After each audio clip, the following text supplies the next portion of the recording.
whiskey.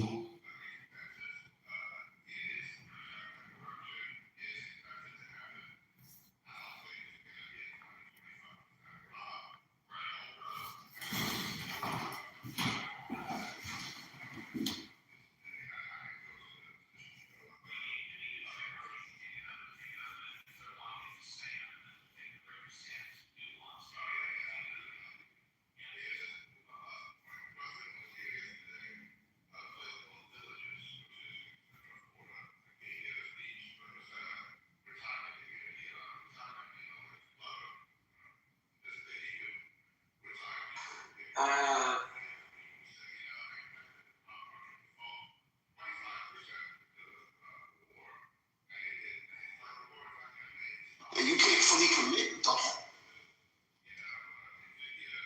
Do you watch no news series?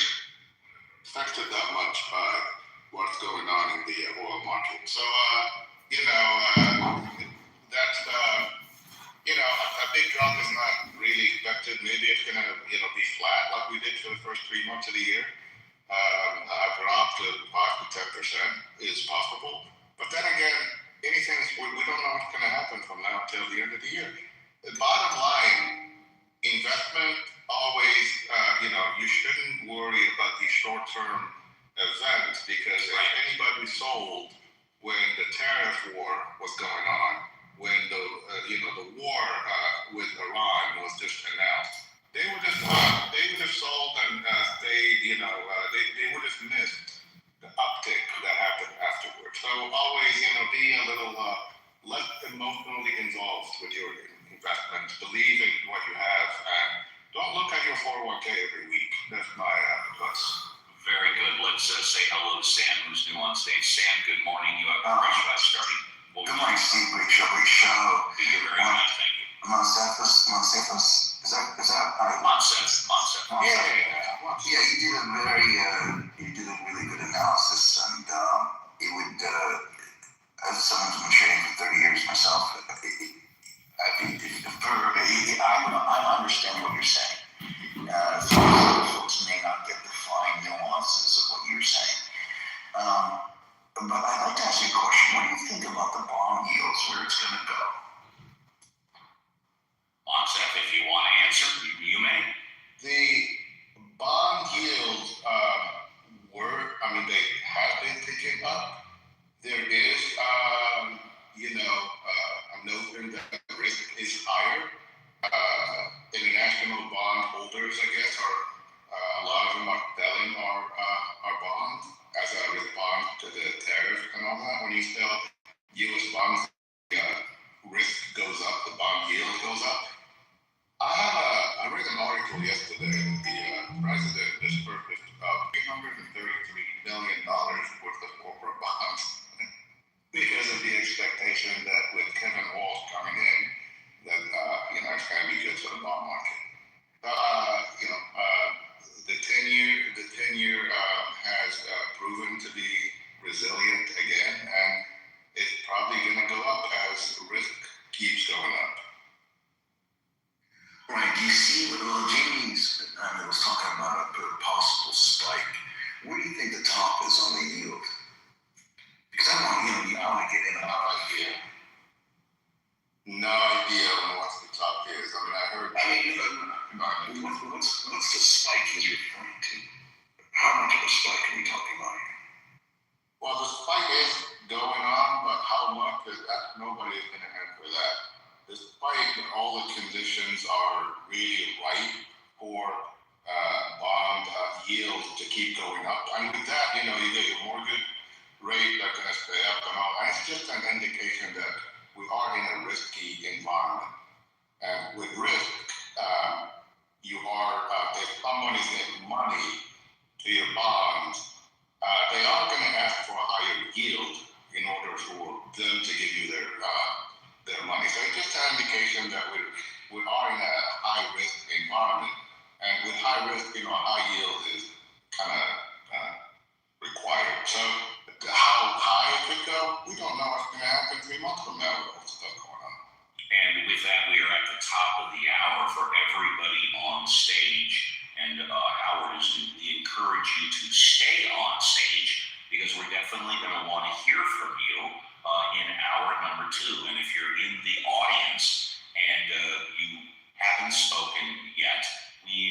encourage you to be bold, brave, courageous. Raise your hand, come on up, and talk about whatever you want.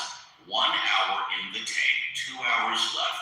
My new favorite comedian, of course, is Nikki Glazer, and this is her take on what it really means to be on top. Don't go away. We'll be right back on Ask Uncle Steve with the Mod Squad. I don't remember any of the sex I had. It was all blackout. You know, if you can't remember it, did it happen? I don't think so. I think I'm the only virgin with HPV then. I think that's what that means. So that's exciting. Thank you. Thank you. I don't know why I'm eager to have sex because I don't think I'm good at it. I recently had to have phone sex to talk down my Verizon bill, and do what you gotta do, and I'm not good at it. Because you have to be creative in the moment. It comes out of nowhere, like talk dirty, and I'm like, I have a vagina, just like stating facts. He's like, what are you doing? I'm like, I'm just laying here. Bye. And that's all I did. That's all I did. That's all I do. I just lay back and get it. Girls, you can kind of just lay there, can't you? I mean, being on bottom, it's the tops down there. It's awesome. It's enough that you're there most of the time. It's great. I treat it like a massage. I recommend it.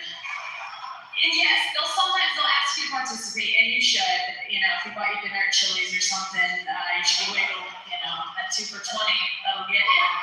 But, that's embarrassing. I remember once this guy was giving me a really good raw drink, and at some point, I'm bringing that back. Sounds classy, right? Good rosary. It sounds like he courted me or something. He did. Sounds like I knew his name. And it wasn't Roger. It was Phil. But saying he gave me good Philly doesn't have quite the connotation that I like. So Roger sounds nice. Because that's the thing, girls, we can't do it. We have to come up with euphemisms. My least favorite of which is fooled around. Let's stop saying that. My friend the other day was like, Josh and I, we just fooled around. I'm like, ugh, what did he get your nose? She was like, terrifying. Did he pull a quarter out of your vagina at some point? Oh, he did, okay. Then that's fooling around. There you have it. Oh, God. Yeah, I was getting a good rock drink from this fellow, and in the middle of it, I remember he was like, hey, will you get on top? And I was wishing like he woke me up. I'm like, let's go.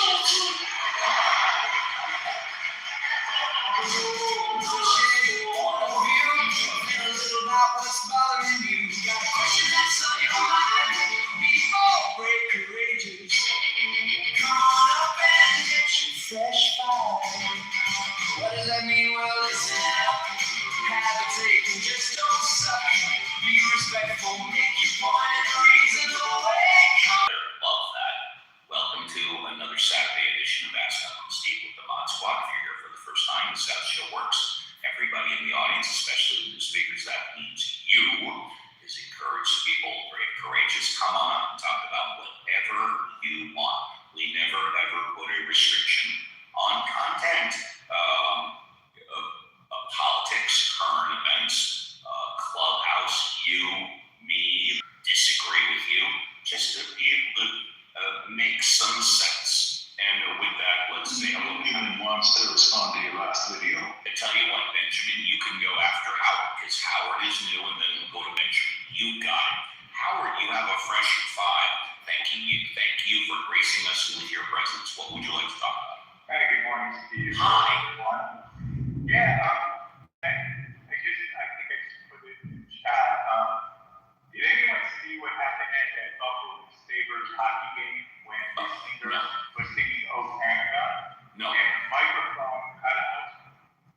So she was having technical difficulties, and there were 8,000 people in the arena. If you could speak a little closer to your microphone, that'd be amazing. Thank you. But the rest of the arena picked up on singing and finishing the "Oh Canada" Canadian national anthem.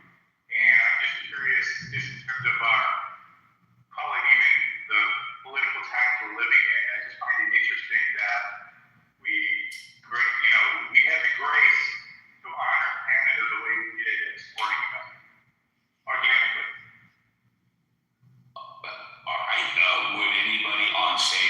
comment, just unmute and say your first name on this particular topic. I'll say Going one. so Howard, that occurred here in the States? Yeah, it was in Buffalo. Yeah, that's awesome. I didn't hear the first part. Yeah, I was about to click on it, but I wanted to hear your side of it first. But yeah, I think that's pretty amazing that us peeps as a country can finish the anthem of another country in support of a great thing, and that's a really beautiful thing. Thanks for sharing. That's all. Anybody else? Yes, I think what Howard is getting at is we want to be a we and not just an individual. We can't resist it. We are a we. We can't stop it. Yeah, but you can choose the we you are, right? I mean, and I think what Howard's getting at is there's another kind of we can be. And Trump has monopolized the stage and turned us over to our worst demons, not our better angels. And I think there's a way we could be that's really different. King Charles offered us a different kind of way. And I think, we're all lonely. We're all alone. We're not, we're not at our best. When we are collective, we can choose who we are. And I think that example Howard put down, and also the example King Charles put down, is a vision for a different kind of way. It's interesting that you say that. I did, but we'll come right back to you, Howard and Benjamin. I haven't forgotten about you, and then Dr. Francine. I put on the Jumbotron New Pew Research study about Americans' assessment that President Donald Trump has declined steadily over the last several months. His job approval rating now stands at 34%, the lowest mark of his second term. He has also lost ground across a variety of personal attributes and issues. One of the steepest declines have been in the share of Americans who say Trump keeps his promises. Today, 38% say this describes Trump very or fairly well, down from 43% last August and 51% shortly after his re-election in November. The share who described Trump as mentally sharp, 44%, is also down last August from 48%.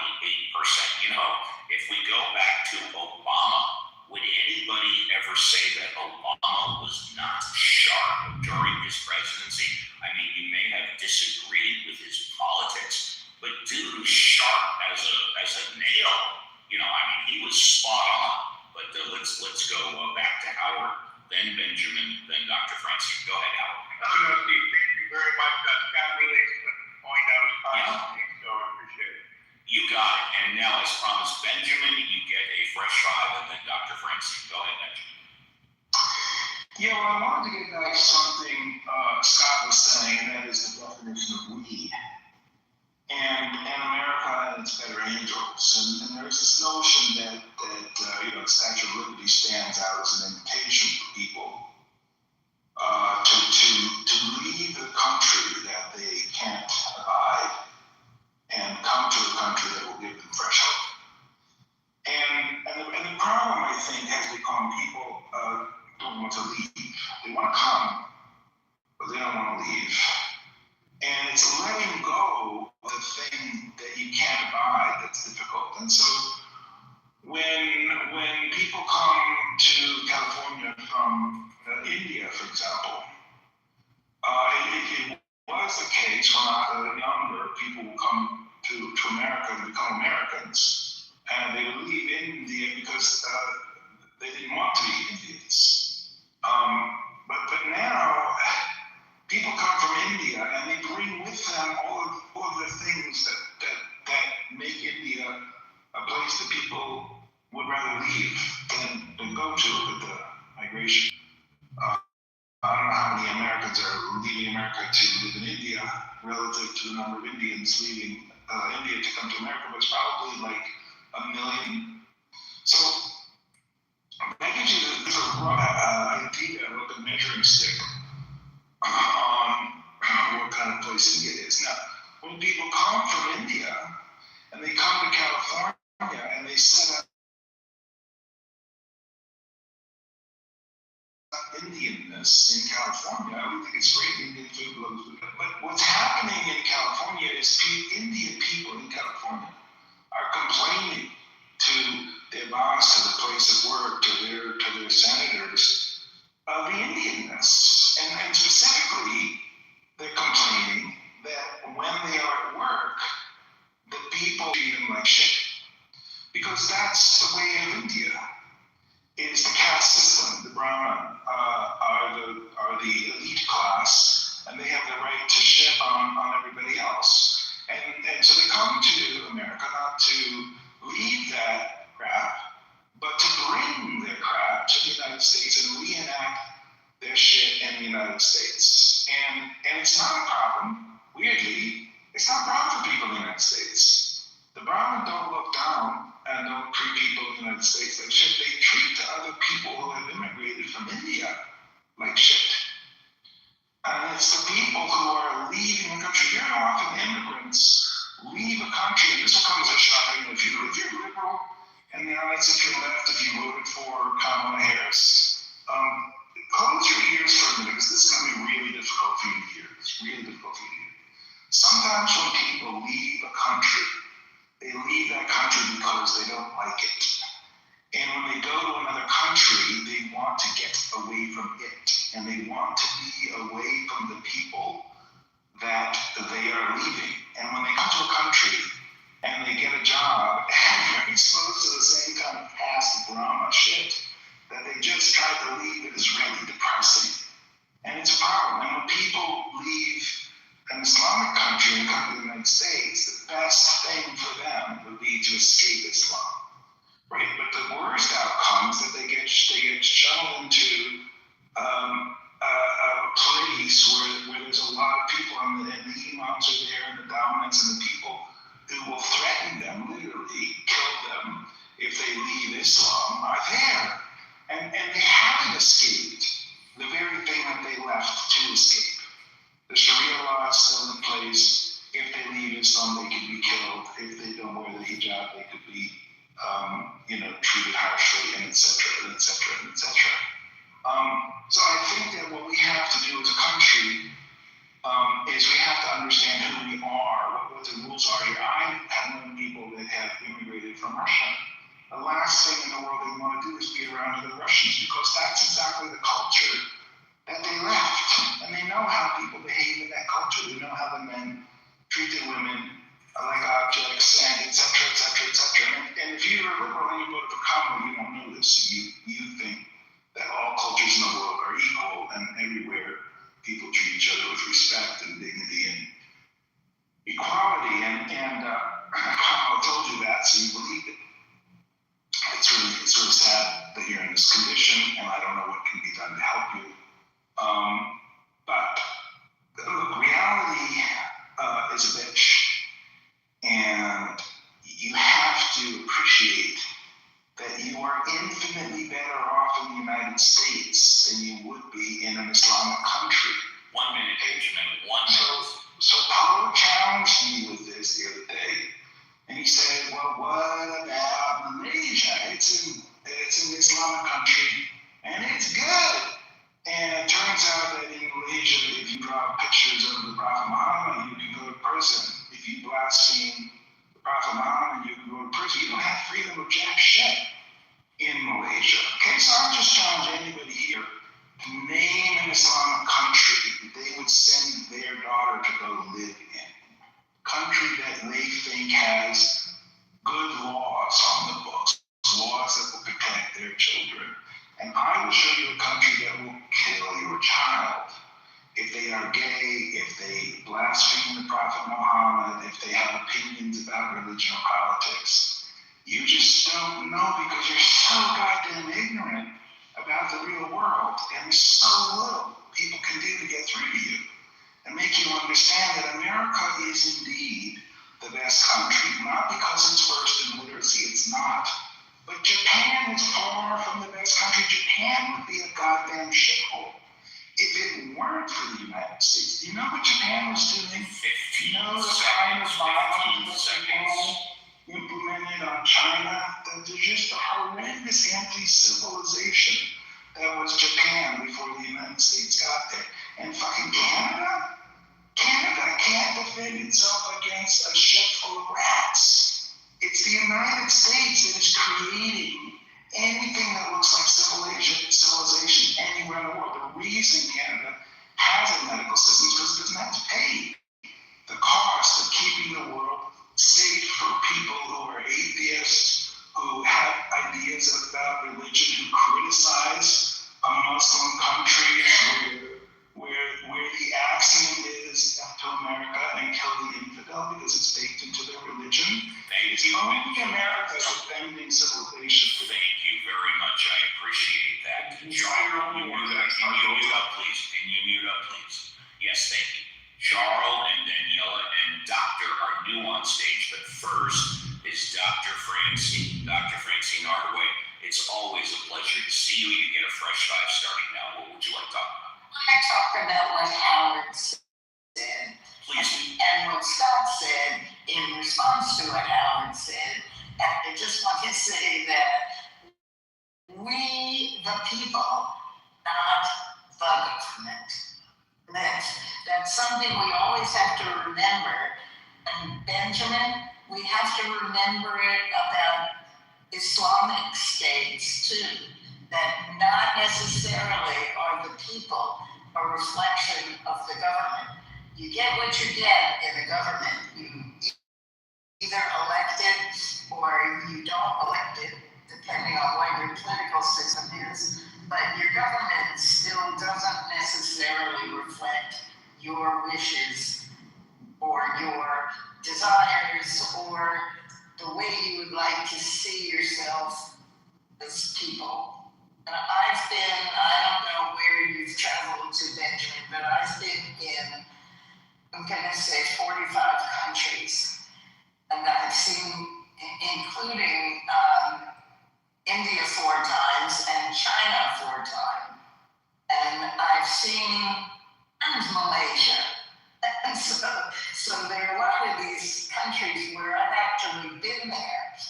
And, you know, the only thing that I can say is that in every country, no matter what the government, the people are pretty nice. I've always been able to strike up a relationship, you know, real people, no matter what the religion of the country actually is. So, I'm an optimist. I guess that's it. You can call me a liberal. I call myself a centrist, but definitely not.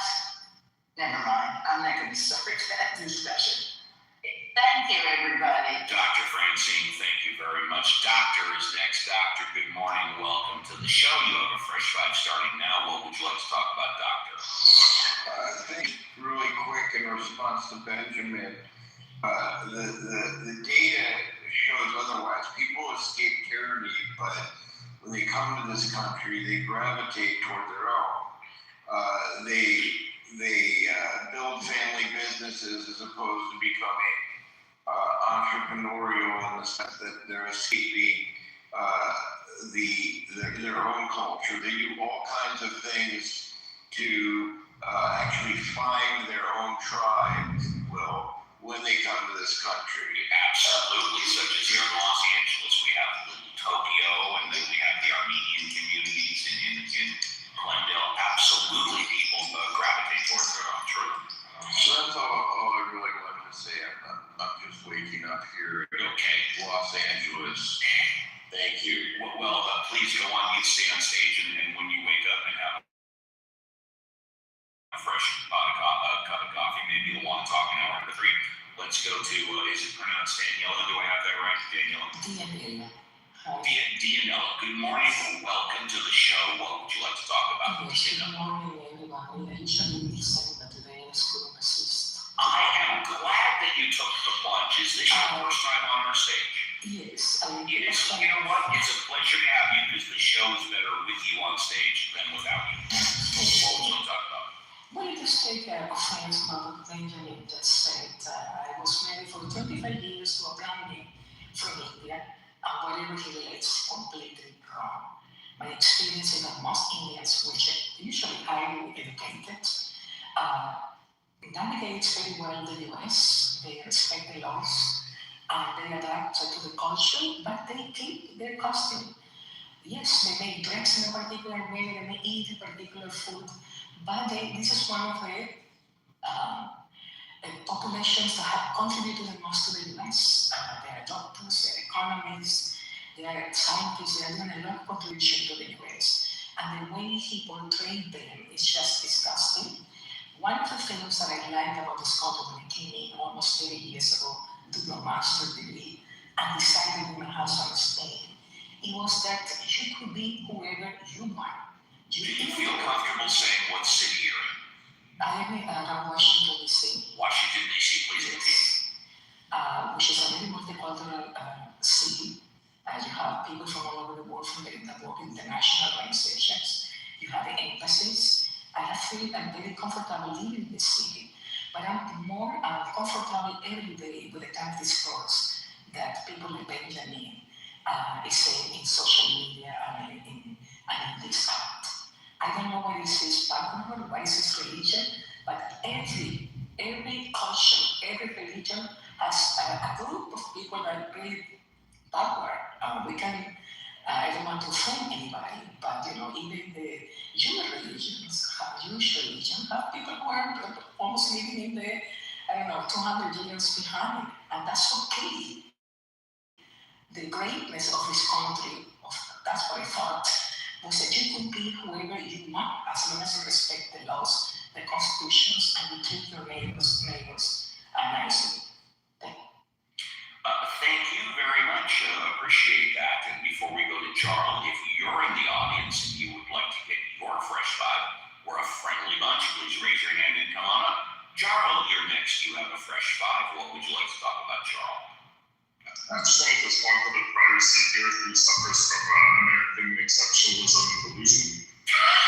America, and who might that be? We have eliminated the prior speaker rule. Who might that be? Oh, it's Benjamin. No, it's okay. Go ahead. Thank you. America is the biggest hit of the NATO funding of any country. So who the fuck cares that you guys pay? You're the only ones who use it. So that's the first thing. The second thing is America is like that, like Canada doesn't help or doesn't defend. Bro, we trained your Air Force for World War I and World War II. We were in both of those wars before you. We fought basically every single war that America's ever gone into, except Iraq or Afghanistan. What the fuck has America ever done to Canada? What fucking war has Canada started that we needed America? So this idea, right, that, Canada needs to from America, you're the ones who are ripping off the rest of the world. You're the ones who are receiving funding from the entire world to start your bullshit wars. So Benjamin, all of your points are bullshit. You're misinformed. Thank you, Thank you. And before we go to a formal invite, I'd like to have to respond to that. Yes, you do at the appropriate time, which will be in a couple of minutes. Go on. You absolutely get to respond. Go on. And JCC, if you could unmute, please, JCC. I'll tell you, in regards to the show, and Benjamin, you agree with him, you may disagree with him, but he drives content like no other niece or nephew. Am I off the rails or what? No, I agree. He does bring content. You're right. There you go. And if I may say real quick, every time he talks, Steve,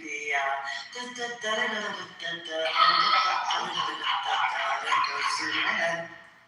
We are going to get to the Mod Squad, then we're going to get to Benjamin, and then anybody else who wants to talk. If you're in the audience, you want to come up, but you don't know what you want to talk about, we call this the best 2 minutes on Clubhouse. Tonight, breaking news with President Trump is now saying about the war in Iran and about gas prices in the U.S. Also breaking tonight, the airline here in the U.S. reportedly set to shut down, and the opening images tonight of it not being attacked. First tonight, President Trump says he does not need congressional approval to continue the conflict with Iran, declaring hostilities with Iran have been, quote, terminated. But tonight, the Strait of Hormuz remains closed, gas prices soaring, and the president late today saying the options, Iran agrees to a deal or will blast the hell out of them. Gas prices surging across the U.S. again tonight, the national average now at $4.44 a gallon. How much are American drivers paying to fill up their tank, and what it could cost by Memorial Day? Tonight, reports that Spirit Airlines is about to shut down. What are passengers to do? Did the government effort to save the airline collapse? Tonight, the deadly bank robbery, 2 people killed, including a bank teller. Police chasing an 18-year-old suspect. Schools on lockdown. Police turning to images on social media, including this image of an alien holding a fan of $100 bills posted after the robbery. Tonight, the disturbing video showing a nun attack on the street, shoved from behind and knocked down. The suspect then kicking her while she's on the ground. Tonight, showing the images of the suspect accused in the alleged assassination attempt of the president.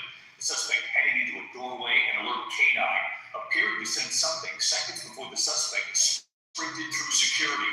And the video tonight showing them casing the hotel hours before the attack. Tonight, inside Cuba, with massive May Day demonstrations as President Trump increases pressure with new sanctions against the Cuban government. Gas now costing up to $40 a gallon there. What are the Cuban people saying? Matt Rivers in Cuba tonight. Here in New York City, news tonight on that deadly home explosion as the NYPD was answering the call.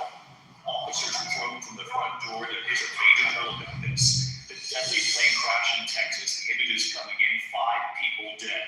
Tonight, the images of suspect attempting a daring escape from police, dangling from underneath this bridge. The big news tonight involving those famous eaglets being answering the call to help name them. Tonight, the decision is in. The new names taking flight. And if you're in the audience and you'd like to come up, we encourage you to do so. We'll get to Benjamin in a couple of minutes. For those of you that didn't hear yesterday, thousands of Americans across the country took part in a coordinated, quote, no work, no school, no shopping, close quote, protest on May Day, marking one of the largest labor demonstrations targeting wealth inequality, labor rights, and immigration enforcement policies. Major actions included protests at corporate headquarters, rallies in major cities, and even school closures in districts due to teacher participation. Organizers say this is just the beginning, with long-term plans aimed at building momentum towards a nationwide general strike. We'll go to the Mod Squad, and then as promised, Benjamin, JCC. Thank you for doing the heavy lifting. Would you like to contribute at this time, or are you good? Yeah, I'm pretty good about it. I want to say, yeah, that's how that dude climbed that bridge in D.C. yesterday, because the May Day strike. Yeah, pretty interesting. Thank you. Alfonso, who's normally with his family. Alfonso, would you like to contribute at this time, or are you good? Alfonso, once, twice, 3 times. He's with the fan back. Give him a hug and a kiss on the cheek from your Uncle Steve. Violet, would you like to contribute at this time, or are you good? Well, one of the other things I've been thinking about recently is the impact of social media, not so much on a societal level, but on people's personal lives. I was thinking about it because when I share stuff on Facebook and or Instagram, I know it's not appearing very high in my friends' feeds. You know, it's going to be like 200 posts down because I'm not playing the engagement game with Facebook and Instagram. I'm not posting 3 times a day. I'm not commenting, liking or disliking 500 comments. So the algorithms are saying, oh, well, you know, you're not being a good girl and participating like we want you to, so we're going to put you low on people's feeds. And, I mean, I don't know about others, but as somebody who's not trying to be a creator or make their living on social media platforms, I hate that. I just want to share pictures with my friends or like little songs or links or whatever, and I know that they're not seeing it a lot of the time. Even the ones that use their Facebook regularly, and then, you know, there's a percentage of your friends who don't use the Facebook regularly or whatever. But those algorithms drive me crazy to use it on a personal level, and I kind of wonder if other people feel that way too. Because it's one thing if you're trying to make your living that way to have a certain amount of engagement. I mean, you have to put in the work in your job to make money. I understand that. But as somebody who just wants to share a little something with friends and they're never going to see it because, like I said, the Facebook or Instagram algorithms have decided that I'm, not playing along, it drives me crazy. And like I said, I was just wondering if other people feel that way on a personal level when it's not meant to be a promotion for their business or their podcast or whatever else, that they get like no responses to their posts because it's not playing along with the system. Thank you, Violet. And last but not least for the Mod Squad is Reverend Scott. Reverend Scott, would you like to contribute at this time, or are you good? Reverend Scott, once, twice, 3 times. Okay. We'll go to Benjamin. Oh, okay, very good. Thank you very much. Shayna is new on stage, but before we go to Shayna, as promised, Benjamin. Benjamin, you get a fresh 5. Well, I'm going to donate all 5 minutes to a young woman named Noor Al-Maleki. Now, your audience, because they're Kamala voters, are kept in this ignorant box where they don't know about Noor Al-Maleki.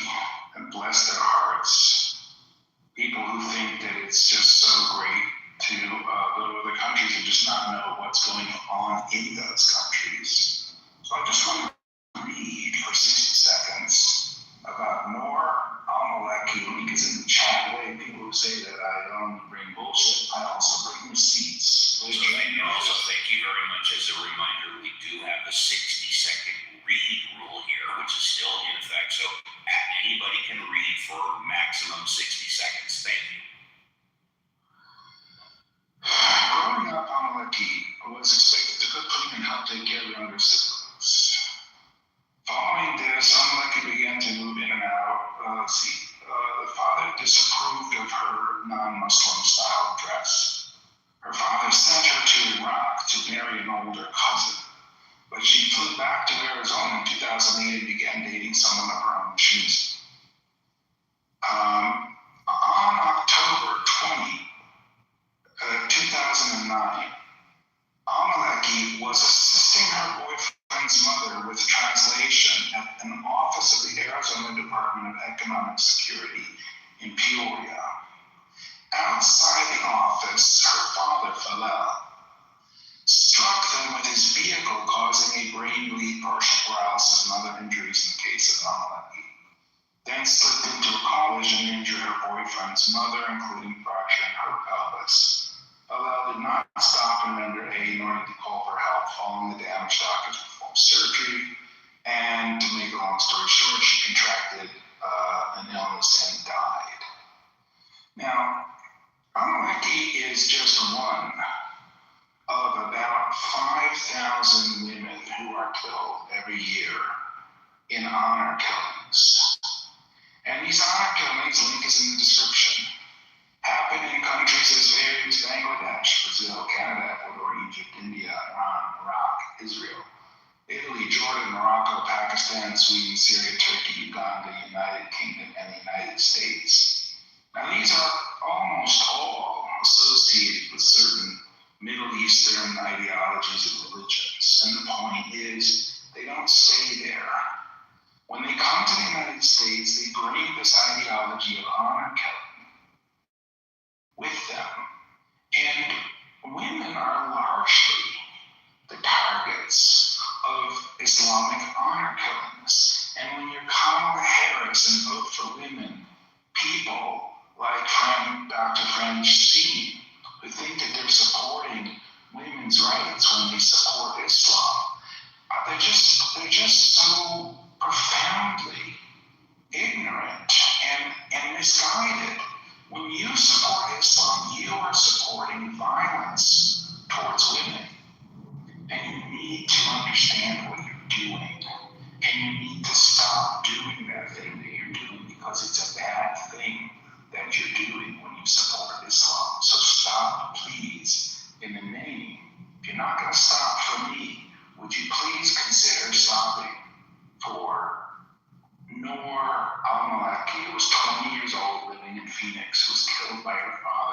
in the United States in an honor killing. Please, for her sake, will you stop your stupidity and your evil violence towards women in the name of Islam? Thank you so much. You're welcome. David is new on the stage. If you're in the audience and you want to come up, please raise your hand, talk about anything you want. Let's go to Shayna. I hope I'm pronouncing that right. You have a fresh 5. What would you like to talk about? Hi, Steve. It's Shama. Shama, I'm so sorry. My reading glasses are in the other room. What would you like to talk about? So tomorrow I have a session that I'm attending on adolescent sexuality in India.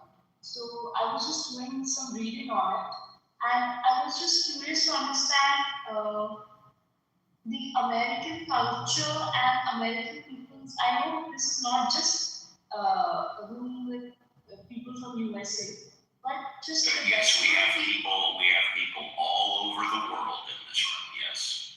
Yeah, so I was kind of curious about understanding the American outlook towards teenagers dating and more importantly, teenage sexuality because from the country that I'm from, it's still a taboo topic that has a lot of nuance. It's not as black and white as teenagers should not date, and it's not like let's push them on to have sex when they are in their teens. It's not as black and white as that. Well, wait a minute. Are you saying that dating means sex? Can't you date without having sex? Or Yeah, when you of date, course that you can. automatically means you're encouraging sex? No, not at all. Not at all like that. So that is why I wanted to understand what does teenage dating in America mean. All right, we'll tell you what. Hold on. Stop. What does teenage dating in the America mean? Fair. That was the question you asked, correct? Yeah, more or less. All right. Okay. Go on mute, and we'll ask the Mod Squad. JCC. What does teenage dating in America mean? JCC. Oh, it varies from household to household, right? However, it does not necessarily encourage sex. It just encourages a relationship building experience with these young teens. And I highly encourage it because it's a good stepping stone to being social in society. And if you are open to sexual activity, I recommend educating your teen in protecting and sexual activity, and that would be the safe way to do it. And definitely do not educate your child to not force the other, and for the other not to be forced. That's very important, and to be yourself and not to give in to something you're not wanting to do. And definitely protection. Alfonso, you may be with the fan man. Alfonso, are you there? Going once, going twice. Let's go to Violet. And Violet, I think you have a one or two teenage daughters, don't you? Yeah, 16 and nearly 13 respectively. There you go. What does teenage dating in America mean to you?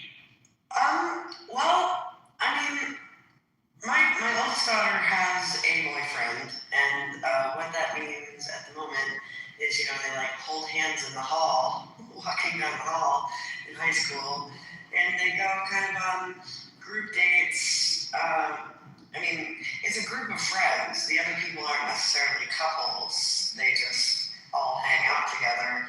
So, I mean, at the moment, the example I have of a teenage relationship seems to be kind of affectionate, friendly. As far as talking about dating, JCC was right. It varies a lot from household to household.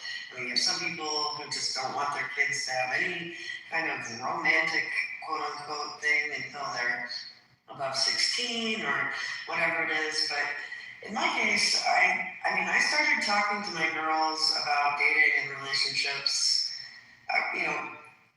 around the age of 12, talking about how sharing communication and a relationship is very important to. I'm sorry, I'm trying to recall what I said to them, and I'm getting in my mind, but basically that it wasn't just about what feels good. That, you don't just plunge into physical relations, you need to get to know them first was my instruction. And then I did have I am not encouraging you to have sex, but if you choose to do so, I want you to talk to me about getting birth control. And I spoke to them of all the options available because you can't stop them per se. And this is actually a repeat of what my mother did in my case. She told me, like when I was 13, just let me know. When I lost my virginity to my high school sweetheart at 16, I went to my mother. I told her, we've decided to start doing this. I need you to take me to the doctor. And she did without saying anything or any judgment. And that's what I would do with one of my daughters approached me. At least on the outside, I'd probably be like, panicking and needing straight jacket mentally. Reverend Scott, would you like to answer the question, what does teenage dating in America mean? Reverend Scott, one. Yeah, so I think what we're doing with teenagers is we're evolving them earlier. So I think Violet is largely on the nose, but I think kids are getting educated quickly on intimacy, on sex. And I think we'll have to deal with that. Like we're getting a younger population that's getting older quickly. And I don't know what we do with that. I mean, but it's going to have social ramifications that I don't see. And I'm not a conservative, right? But I think we've got to put some brakes on something. I don't know where we put it, but that's what I would say. And for me, both of my children are in their 30s, but I distinctly remember I have a son and a daughter. I specifically endorsed any time they asked a question about anything, I would never respond by saying, you're not old enough to have that discussion. I answered any question that they had to what I believed was their best level of understanding. And also when my son brought home a girl or my daughter brought home a boy and they wanted to go in their bedroom, I said, hey, no problem. You stay in your bedroom as long as you want, as long as the door is open. You are not allowed to close the door. You can stay in your bedroom as long as you want. There you go, Shima. I know I'm mispronouncing it. I'm sorry. Shima. I want to add just real quick to what Scott said. I think that the progress of relationship as teens are having today was very similar to my time and not far off to my parents' time, right? The relationship was the same. There was teens having sex in the 50s, teens having sex in the 60s, 70s, 80s, 90s, and currently today. I don't think anything has progressed any further. Now, their access to data, that's a lot easier. However, teens are going to do what teens are going to do. We don't need social media to educate teens. They already know what the hell to do. Sounds that way. Yeah, because I figured if they didn't get the correct information from me, they were going to get the incorrect information from the street. Shima, you want another minute or two to follow up? Good topic. I think there are a lot of similarities in the way Indian culture and American culture look at dating in terms of it's important that kids explore relationships, but there is also this India is a lot more conservative than what the American culture is like. So it again depends on which section of society you're coming from. So somebody from certain sections of society might be certain teams might be great, and again with the implicit instruction that the parents are not okay with them having sex, but they are hanging out together. But that is what I was kind of wanting to understand, that what is America's take on teens having sex. So I got a basic idea of what you guys are trying to say. So Yeah. Thank you very much. Appreciate that. Let's go to Jim East. Jim, good morning. Welcome to the show. What would you like to talk about? Sure. And my specialty is actually teens and transition. So I appreciate the opportunity. First, most of my peer group does what you did and says you can be in the bedroom, the door has to stay open. So to me, that of the progressive parents that I know, that's the most popular way of dealing with that. Now, my nephew, on the other hand,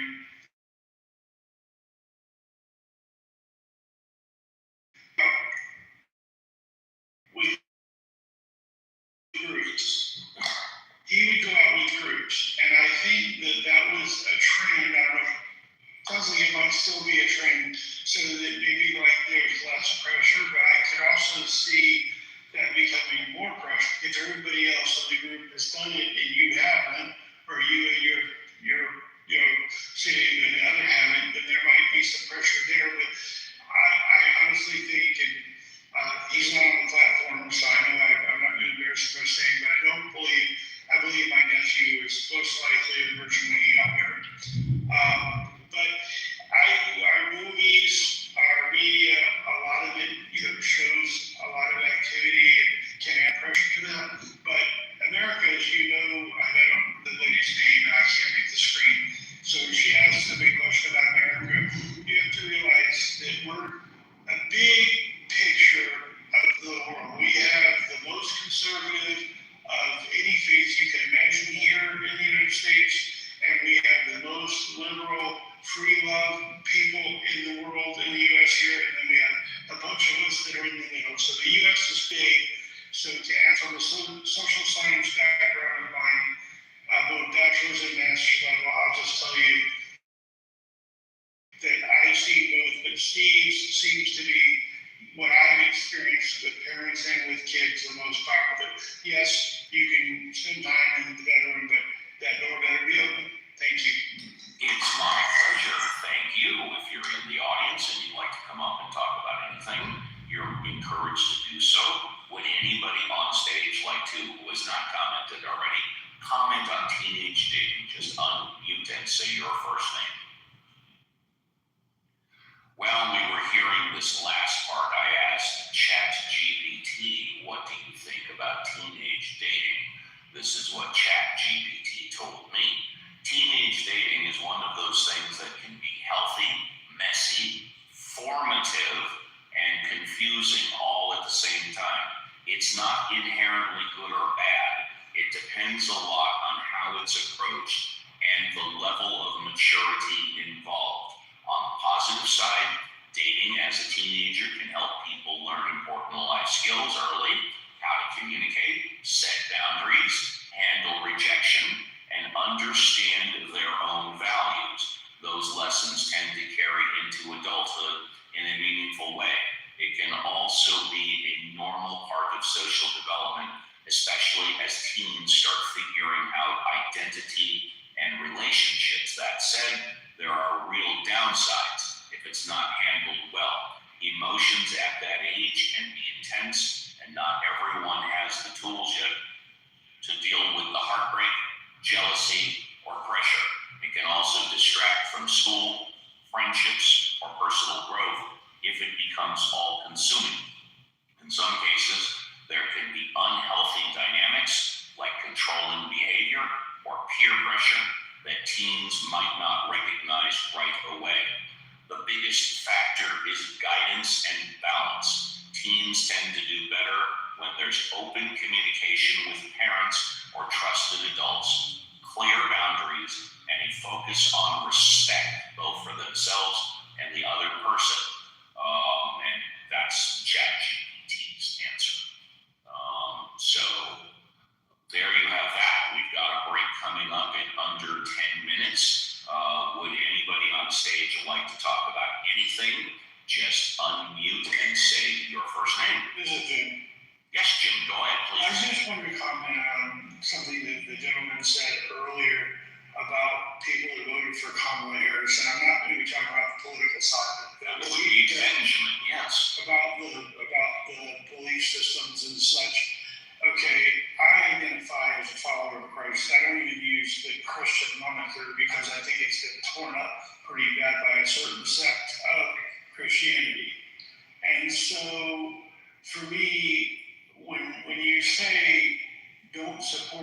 Islam, I mean, it's kind of interesting because we have, people in our country, if you're following America, and you look at the Declaration of Independence and all those things that talk about freedom of religion and all those things, there are peaceful people. Now, yes, there are some cultures that come here and recreate what they got away from, and that's humanity. People sometimes make mistakes. I'll agree with that.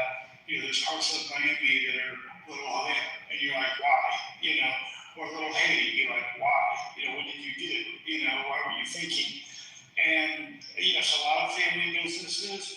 And you have to kind of figure, especially if you look at old West movies, when people came from other places, they were the stranger, they were the other, they weren't always welcome. So the only way they could make a buck is to do their own family business. So I'm just going to close by saying, I think that the extremes, the zealots of any faith or any belief system that we've got to be aware of, but totally not a faith, I don't get it. And also, Kamala was raised as a Christian. From what I understand, she went to church regularly with family. But anyway, this whole thing to support Islam as a whole. I've met some really wonderful people that have different belief systems, and that doesn't bother me. It's their belief system. They respect me. I respect them. I'm not trying to convert anybody. They're not trying to convert me. Stop blaming. We have what I believe is a new Sam on stage, who's also new on Clubhouse. I see the party hat. Sam, welcome to the stage. It's a pleasure to have you here. What would you like to talk about? Sam, going once. Sam, there you go. Hi. We cannot hear you, Sam.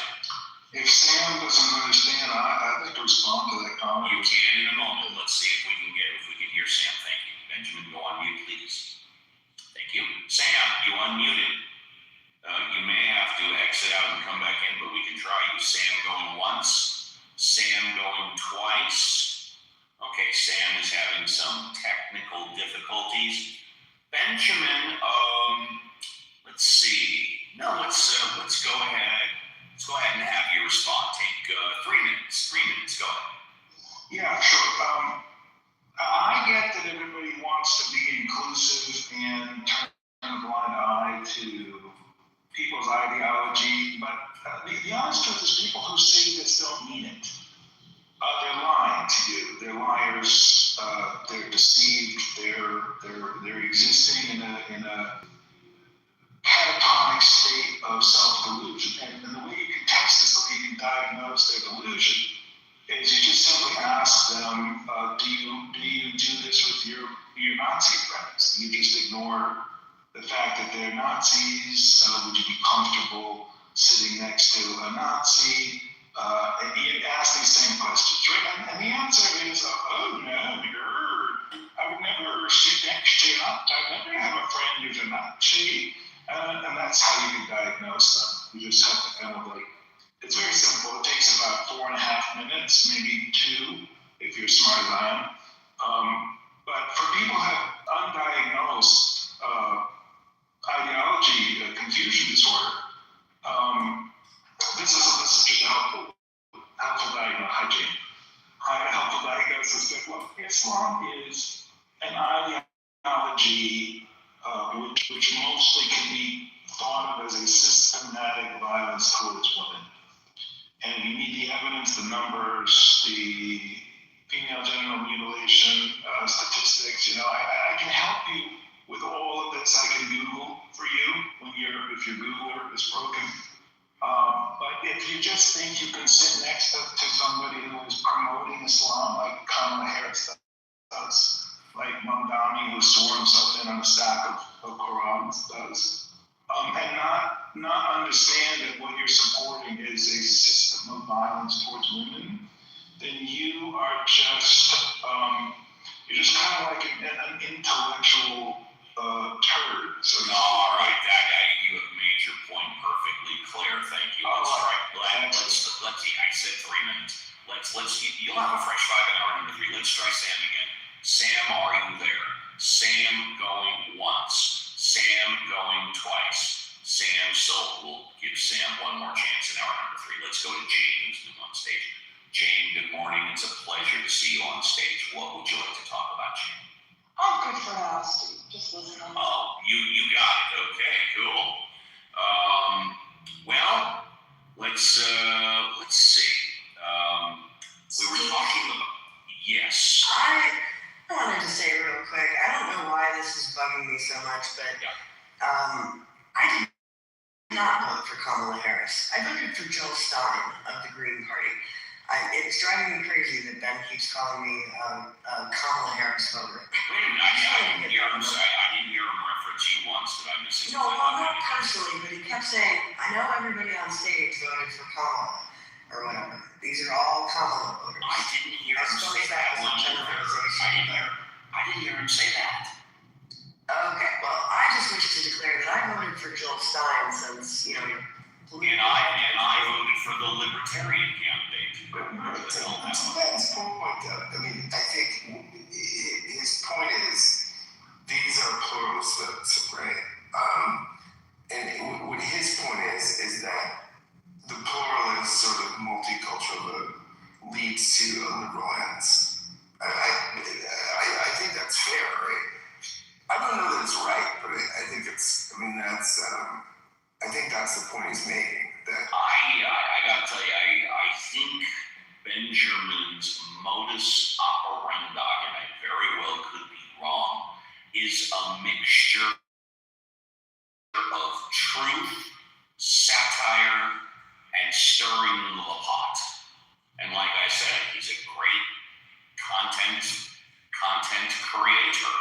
I absolutely don't agree with everything that he says, but it gives me great pause to think about things. It also adds content to the show, and that's what I think. But Steve, isn't he saying what he's saying is that if you go this pluralistic, multicultural voting tendency, what you're going to get is cultural chaos. Isn't he also saying that if you don't agree with him, you're an idiot in so many words? I don't know that he's saying that, but But I think he might not be wrong at this point. I mean, which I'm not in agreement with him. I think I'd rather go down. So 75 million voters are idiots because they vote for Harris. Well, of course, we could all be idiots. But I think what he's saying is that if you want a liberal democracy, you have to police it intellectually. And what he's saying is that we've gone down some roads that are unhealthy for the liberal establishment. And I think he's not wrong. Well, I'll give you this and then we'll take the break. I don't think the extreme on any side is healthy. The extreme on either side, in my humble opinion, is a bunch of mishigash, and that's not how you win elections either. You win elections by coming as close to the center as possible. Most elections are won by 5%. 5% of the undecideds, and as if you're at the extreme of either side, it becomes more difficult to win an election. And with that, we are done. 2 hours in the tank, 1 hour left. I will be back at the end of the break to host all of hour number 3. So don't go away. And when we did a lot of talk about dating, and so let's hear some more from Taylor Tomlinson about the truth about dating. Like, this one's available if he just talks and talks and talks. You fall asleep eventually. This is good right here. Wow, okay. That was fun. We all stepped in a divorce. Wasn't that a good time? That's the first time that's happened when I asked that question. Never got the tour. Never got one of those. I didn't say this boring piece of shit home.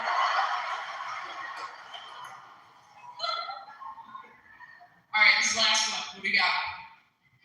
Someone's random phone call in the other room. I listened to my mom's conversation with my grandma. You eavesdrop on somebody's phone conversation from the other room. You listen to your mom talk to your grandma.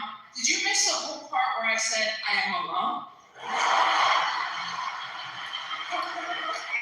At least the last girl offered me someone.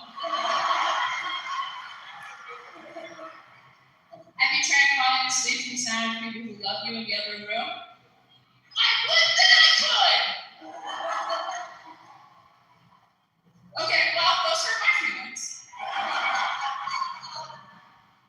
I'm gonna tell you the best one I've heard on this tour. That's what I heard on this tour. It was a few months ago. There was a woman in the front row. She raised her hand. She goes, "I'm wearing sleep tips." I said, "What do you got?" She goes, "When I can't sleep, I lay on the floor in the kitchen for 10 minutes." And I was like, "Okay."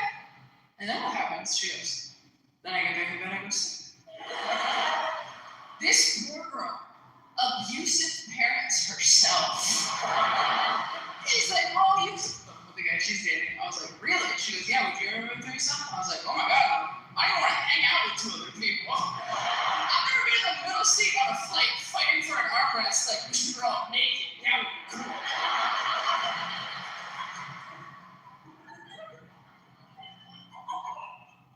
I don't even think I could date an extrovert again. I dated an extrovert once. We moved in together. The first week we lived together, he's like, "Hey, what if we had some people over?" I was like, "Look, if you don't want to be with me, just say so." You want to have people over what? My dead body? If you're an extrovert, you're in love with an introvert, you gotta understand. Asking us to invite people over is like asking us to do anal. Watch our face change. Like, I'm sorry, is it your birthday? Seems like a big ask for a random Tuesday. I live alone now, it's incredible. I fall asleep in the middle of the bed and the boy came just like with that Joffrey. It's fantastic. I eat all the food I buy. Every grocery I buy goes near, it goes bad. That's power, DC. If I clog the toilet at home, I don't have to deal with it right away. That's freedom, DC. When I lived with a man I was attracted to, I was always like, "No, please, toilet, don't tell him I'm a human woman. I beg of you. Take my dark secrets to your watery grave. Remember our bargain." Now I'm like, "You loser, toilet. That's religion. You want to see the sky?" Point of view, and a little about what's bothering you. You got a question that's on your mind. Be bold, brave, courageous. Come on up and get your fresh fire. What does that mean? Well, listen up. Have a take and just don't suck. Be respectful, make your point and reason away. Come on up. That's what we'll speak today. And welcome to hour number 3 of Ask Uncle Steve with the Mod Squad. If you're here for the first time, this is how the show works. Unlike other clubhouse rooms, we encourage everybody, especially the new speakers, and that means you, to be bold, brave, courageous. Raise your hand, come on up, and you can talk about whatever you want. We never ever put a restriction on content. You can talk about current events, politics, God, religion, atheism, what's going on in your life, what's going on in my life. Maybe you like the show, maybe you don't like the show. Maybe you have a question to help you, maybe you have a statement to help me. Just have a take and don't suck. What does that mean? Be able to put 2 sentences together, folks. It doesn't matter if we agree, disagree, if we like or don't like you, but just don't come up and say you think the earth is flat, because I will stop you on a dime and I will grill your ass. And so with that, let's go to JCC. JCC, good morning. Yo. Thank you for doing the heavy lifting. Do you have any plans for this weekend? Yeah, man, it's a busy weekend. We got a recital. My daughter's performing at 1 o'clock, 2 p.m. today, Central Standard Time, and then prom night, folks, 2026 prom.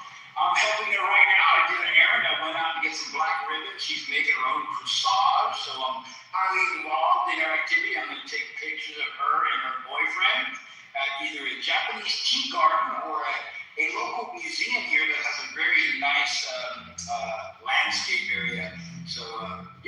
busy Saturday for today, and so yeah, fun times.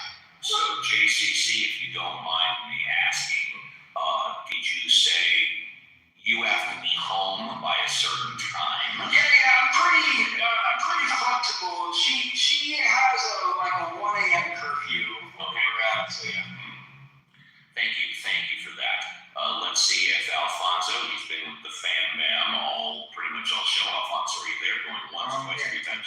There you go. Alfonso, good morning. Thank you for doing the heavy lifting. Would you like a fresh five, or would you like to talk about what's going on this weekend or anything else? No, I'm okay. I'm busy with my kids, so I won't be able to chime in much. You got it. No problem at all. Let's go to Violet. Violet, is it prom night where you are? Not for my girls, but it's date night for me. There you go. What are you doing this weekend for date night? Tonight, my husband and I are going to go to a place in our area called The Works. It's kind of a grown-up arcade with like skee-ball and 10-pin bowling and our old-style arcade games, but it's a bar. And they're having a cover band tonight. I forget their name, but they cover like 90s alternative. So, it's kind of like if my husband and I had dated in high school, this was the kind of concert we would have gone to. So, we're meeting, I got several other couples, high school friends of his, actually. So it's kind of like a group occasion. And I'm trying to decide whether I want to go with a skirt and my knee-high boots because I want to look cute, or actually be comfortable and warm in pants and a cute t-shirt or a cute sweater. Right, exactly. Now, how many other couples are you going with? I believe 2. There might be 3 others, but the third couple, their schedule seemed really, they weren't sure, so. Right. And I presume you guys are meeting around dinner time or so? Yeah, we're gonna eat, they serve food there too, so we're gonna meet around 7 and eat, and the show's supposed to start around 9. And yeah, we're gonna, they have really good food there too. Yeah, no, I'm assuming because it's kind of like a bar grill entertainment thing, you guys are gonna do separate checks for each couple, is that correct? Yeah. Good decision. Yeah, so, we're gonna have a good time. I can actually still play skee-ball to a degree. I mean, I can't really aim, but I can roll the ball up that little alley. And the last time I did it, I actually managed to hit like the high score thing like 4 times. So I got like 500 tickets for my daughters to exchange at the arcade counter on that one game. It was a fluke. That's never happened again, but it was fun. Reverend Scott, I see you're on the phone. Are you on the phone, Reverend Scott? Looks like he is on the phone. Okay, if you're in the audience and want to come up, please do. Let's go to Doctor. He's next. Doctor, good to talk to you again. Did you want to talk about anything for a first shot, or do you want to talk about what you're doing this weekend, or have you had that cup of coffee? I still need to get that coffee, Steve, but thanks. No problem. And I'm gonna mispronounce it. Is it Shama? Shama? Did I get that right? Shama, I'm so sorry. Forgive me. It's on you now. You have a fresh five. You can talk about whatever you want. I saw the movie Michael, and You mean with John Travolta? No, the one with Jafar Jackson, Michael. Oh, that is with Jermaine Jackson's son, who plays Michael Jackson. Yes. Jafar Jackson. That's what I said. How was it? I liked it. I heard it made over 90 million in its first weekend, which was last weekend. Yes. Yeah, but the only thing I felt was the story felt incomplete. I mean, I don't know, since I'm from a different country, so whatever I know is from popular culture. But I also wondered where Janet Jackson was, where the rest of the siblings were, and it showed Michael Knight's Best of the Night, and I know it's just a 1.5 hour movie, so you can't show his whole life story. But it was just all the best parts of his life, and how he came out of his father's influence. Yes. So I was just wondering, should there be more nuance than that? But that aside, I thought Jafar was spectacular as Michael, and I loved his moves, I loved the music, but that part I really enjoyed. Thank you very much. Let's go to RM. RM, you're new on stage. Good morning. Thank you for joining us. You have a fresh five. What would you like to talk about? Good morning, Steve. How are you? Do you care? I want to ask. See that, everybody? Yeah, go ahead. Please ask me anything you want. Okay. Have you been travel out the United States? Yeah, the answer is yes. I have traveled out of the United States many times. Okay. Can you give us or tell us and share with us which country it was the best experience and the country it was good experience? Okay, well, let's see. Which country did I have a bad experience in? Well, I wouldn't say it was bad, but when I went to France, I find that when the French find out that you're from the United States, now then again, this was decades ago. I haven't been to France in a while, that I just didn't like the way that the French treated me and my wife at the time. Now, as opposed to that, right around the same time, I went to Italy. I went to Europe for 2.5 weeks. In Italy, they treated us like family. Oh, okay. I mean, we were staying in France. We drove into Italy. We drove a mile down the road, and literally, guys, Mod Squad, literally, we saw 3 restaurants in one area. We literally went meeny, miny, mo, and we picked the restaurant, and it was one of the greatest experiences ever.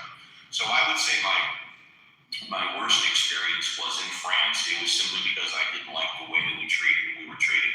And also, I think somebody tried to rip us off, and I don't mean like somebody on the street. I mean like because we didn't speak the language, they were adding the bill incorrectly. I could be wrong.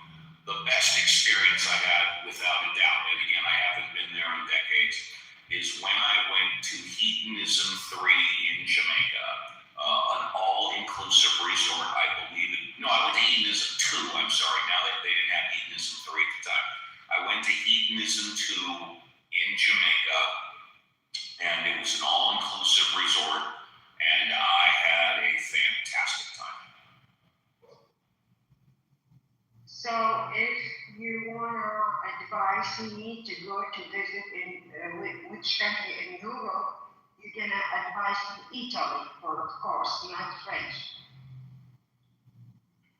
I think it depends what you're looking for. Okay. Hey, JCC, do me a huge favor, take over for a couple of minutes. I got something stuck in my throat. JCC, thanks. Not good. So, Reed, what were you asking? Where to go? No, I'm just planning to go in the summertime to Europe. So I want to know everybody if they have an experience in Europe. Anybody that have been in Europe, in which country, and what's happened with you, and did you have a good time? People were friendly, there was a raises, there was treating you as family, or I mean, I would like to hear from everyone if somebody in Europe before. Yeah, me personally, I have not been to Europe. I do hope that someday soon I can go. However, I open it to anybody on the stage who wants to add in to help Reed with her travel experience. I can try. Yeah. Paula, is that correct? Yes, that's correct. Welcome to the stage. How are you today? Do you have Thank some you. travel experience? Yeah. Well, I am European. I traveled around the world. Actually, I also lived for 7 years in India. And I lived in the US as well, but I'm actually Italian, so obviously I'm a little bit biased. Well, of course. Of course, yes. Well, Italy is a nice place. I mean, even if I still say myself, I mean, I'm obviously, like I said, I'm biased, but it is a very pretty place. It has practically the best of both worlds, nature-wise and monument. So you have 90% of the UNESCO sites in Italy. So you can visit historical cities like Rome, that's where I live, where I come from. You can go to Florence, you can go to Venice, you can go to Milan, you can go to Sicily, or you can also explore places that are not the usual tourist attractions like Umbria, or maybe you can go to Trentino Alto Adige and experience the mountains there, which are spectacular. And the fruit is probably the thing that makes a difference compared to the rest of Europe. Having said that, the food is very good in Spain, it's also very good in France, but again, the Italian cuisine is a notch up, I would say. You can visit other places in Europe that are very interesting. You can go to the United Kingdom, I don't know if you've ever been there. You can visit Spain. Spain is very nice as well. I like Scandinavia. I really like Scandinavia because it's so different from what I'm used to. Or even the ex-Soviet bloc. I mean, there are some interesting and very nice places like Romania and Bulgaria who are not so popular with tourists. So you might enjoy a quiet time there. So I have a question for you. I heard you say you're from Italy. I am, Uncle Steve. Question, and I mean this in the most sincerest form because I've never been. Does Venice stink? No, it does not. It does not smell. Yes. Okay. Well, let me say, yes. It depends on the season, because obviously in the summertime, the sea tends to be a little bit more pungent than usual, but it's bearable, I would say. I mean, I prefer to go in the spring or winter time because the weather is not inclement. Yes. No, I mean, the weather in Italy usually in the summer is not that cold. It's not as cold as the United Kingdom or Germany. So you can handle Venice. I mean, the temperature is, yes, a little bit colder, but I would say maybe it's not as cold as New York, put it this way. Gotcha. I understand. I have a question, actually. Yeah, let me just say gracias, señora Benedito. That's how you say it? That's Spanish, actually. I understand. I'm sorry. That's okay. That's all right. Sorry? How do you say beautiful woman? Oh, bellissima donna. Oh, thank you. Where are you from, Rima? I'm from Lebanon. Oh, Lebanon. Okay, so you're close to us. Okay. Yeah, I would say ella es muy bonita. That's español. I know. Gracias, Uncle Steve. You're very kind. Yo hablo muy poquito español. Yes, I'm very broken Spanish. Unfortunately, I'm much better with my English than Spanish. Gotcha. I think we better stick to English. We better stick to English, yes. Indeed. Thank you. May I ask you a question, Mother? Yes, and then Io parlo un po' di italiano. Alfonso. Oh, man. And then we'll get to Abby in a few minutes. Yeah, Violet, go ahead. Is Amsterdam in the Netherlands a nice place to visit these days? My father lived there as a child for a little while because of my grandpa's job, and he told me a lot about the city, so I've always wanted to visit it, but is it a good place to visit in the modern world? No. I was in Amsterdam in December. It was another country that I have very close to my heart because I lived in Holland for 3 years and my youngest daughter was born in the Netherlands. It's very different from what I remember, to be honest, but still, it's a place worth visiting, definitely. It's more chaotic, it's dirtier than what I remembered actually, but it's quite fascinating, I would say. Thank you. I thought so. Are you Italian, huh? Or you have Italian roots? No, sono boliviano, ma Ah, okay, allora vabbè, sì, parli, ok. All right, let's move on to Abby. Let's give Abby a fresh shot. Abby, good morning. Good Thank you for morning. coming on back to the show. What would you like to talk about? I'll talk about Italy because she brought up one of my favorite places on the earth. I agree that I think, and I travel a lot of Europe, Italy hits on every cylinder. Italy has the best food, the best shopping, it's beautiful, the people are friendly and nice, and it just hits on everyone. Like you can go to these other countries and something's missing. You know, Paris will have great food and great shopping, but the people aren't nice. You know, Italy, everything works perfectly in Italy. Thank you very much. But and every part of it, I did spend a lot of time in Venice because we were involved in recreating Venice, where I am. And I think that the winter, I think that December and January is too cold there. It's raw and it gets into your bones. It's a little too uncomfortable in the hard weather in Venice. That's just my feeling. It does smell, but you also, some areas smell more than others, but you get used to it. You know, the areas kind of in near around St. Mark's that can get a little pungent. But I think that Come to Homeland now. No, I do. So I was going to say, unlike many Americans, I like Rome and choose Rome, although a lot of Americans don't choose that first. But I think Rome has so many areas that people don't discover. Also, I recently spent some time in Puglia, which is another area that Americans don't usually experience. And that's, if you look at the boot of Italy, you're down by the heel. It's very nice. And it's really nice. And the food.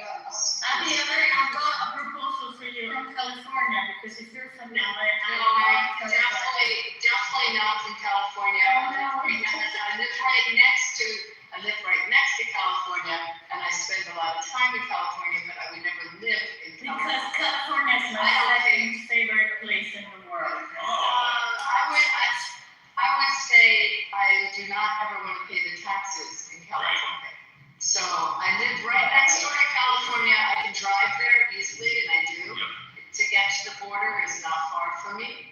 And I think it's beautiful, but my favorite spot in the United States is Jackson Hole. And let me also say this, that for a high school or a college graduate, I would recommend, without question, number one, no doubt, what my ex-wife at the time and me gave our daughter. We bought her round-trip airline tickets and a Euro rail pass. Now, we did not pay for the hostels or wherever that she stayed, but her college graduation was basically 2 months in Europe. You get them the round-trip tickets, you get them the Euro rail pass, and they can do 20 countries in 2 months or even less than that. That's what we did for my daughter, and she had a blast. I did get the call from her, once or twice. Dad, I'm lonely and I don't know what to do. But other than that, she was there for 2 months and had a blast. So I'll just finish up by saying, as I go to these other countries, and I did a couple weeks in Switzerland last summer, which was beautiful and easy to travel in. But once again, every time you go to one of these other countries, you realize that you're not getting everything that you get in Italy, and you end up going back to Italy. Even with going on the Greek Isles, I mean, you can just go through beautiful spots that are in Europe. The other thing I would say is if you're shopping, shop in the European Union, get the VAT back. You get screwed in England.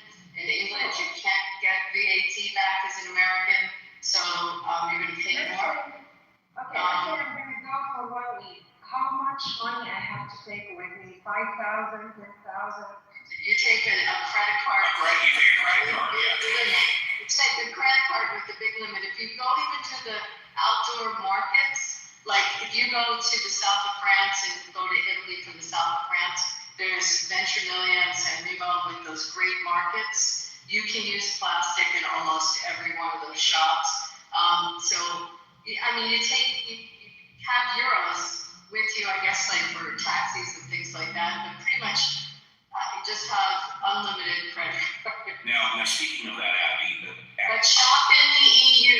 Be careful not to get caught up because of Brexit, or if you go to Northern Ireland. I mean, just have to be careful. Stay in the EU.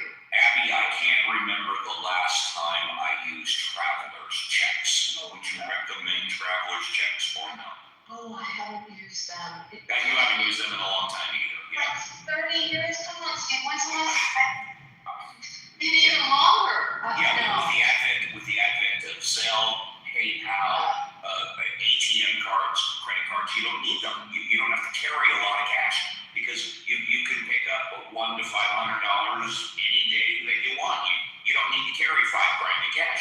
I mean, I use cash to tip in the hotels, or tipping. And tipping, that's when you say how much cash. And by the way, sometimes I'll just have dollars and I'll have a lot of $10, $20 bills on me. And wherever I go in the world, it's still been fine to use that as tips. I go in the Middle East a lot and I've used US dollars. But if you are looking at how much to take, that's kind of what you need it for.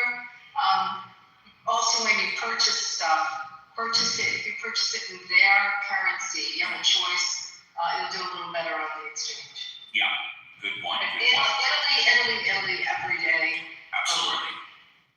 Overall, for me, Italy was the best. Italy was the best, no question about it. Thank you. What do you think, Aaron? Yes? No? Maybe? No, I'm going for sure. I need it. I need vacation so bad. Thank you for all your information. Absolutely. And you guys go ahead and enjoy the new spring season. And if we're at the bottom of the hour now, if you're in the audience, this is a good time to come up because we will be shutting this down at the top of the hour, exactly 30 minutes from now. So come on up and talk about whatever you want. Let's see. Let's just say that the stage is open. Anybody that wants to speak about anything, just unmute it and say your first name. I was going to just say one last thing. We'll go Abby and then Benjamin. Sure. I just want to say, last night I went to something I never saw before. I highly recommend if it comes to your town. It's the Savannah Bananas. And these are a baseball team that has fun on the field. And it's a real baseball game. Sounds like they're like the Harlem Globetrotters. They are like the Harlem Globetrotters. They dance, they do antics, but they also play a baseball game. And you just leave, you can't stop smiling. It's just a couple hours of happy. So it's hard. The Savannah Bananas, and they have like 5 different teams. The only thing I'll tell you, they're hard tickets to get. You have to go on a lottery for them when they come into your town. But that's my recommendation for the day. Thank you. Appreciate that. Okay, as promised, Benjamin, in all probability, your last fresh 5. You've had quite a few of them today, deservedly so. Go ahead, Benjamin. Well, I'm getting eaten alive in the chat, Steve. That's up to the mod squad. I don't manage the chat. The mod squad has full authority to deal with the chat. I think there's a lot of people here who are not in support of stopping violence against women, and it's really a thing to see. In fact, weirdly, not just to point this out, weirdly, a lot of them are women. Ellie here is offended at the idea of stopping violence towards women. Jane is offended by stopping violence towards women. Tara is offended by stopping. Well, I encourage everybody to come on stage and vocalize their point, but I can't force people to come on stage, towards women. So it's, this is what made me. I don't know. Women, you gotta find your priorities. You gotta get your hands going. That's great. I don't know. Maybe women aren't ready to be president. I'm just put it that way.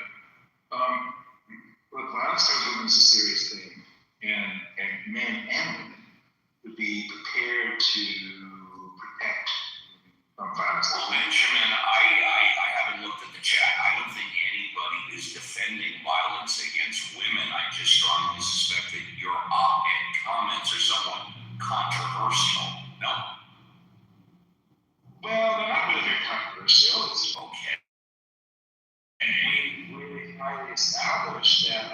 Islam, the Bible towards women is off the freaking charts. Now, they might just not know this stuff.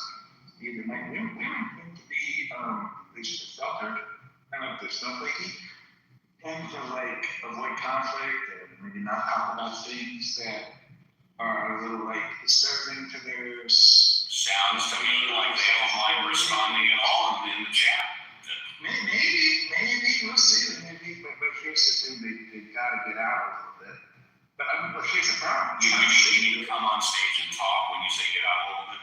It's not safe for them to go to these countries where they can learn what happens to women. Like it's not safe for women in Iran, right? There's literally bands that go around the street, like little bunny foo-foo.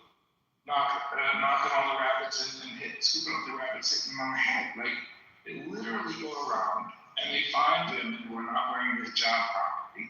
They scoop them into the van, they rape, they beat, they kill them, and then they drop them out of the van. That is the reality for women. In Islamic countries, there is the basij, the notion of the morality police. And if you don't conform to the morality of Islam, they have every right to just do horrible, awful, nasty, bad, violent things to women. And the fact that there's so many women here, power voters, I think all of them, who just don't understand that, it's because there is a very practiced ignorance in academia. They'll tell you all kinds of useless stuff in academia. So when I said an hour ago, Benjamin, that essentially I'm paraphrasing. You said so 75 million voters are stupid. You were kind of alluding to that, is that correct?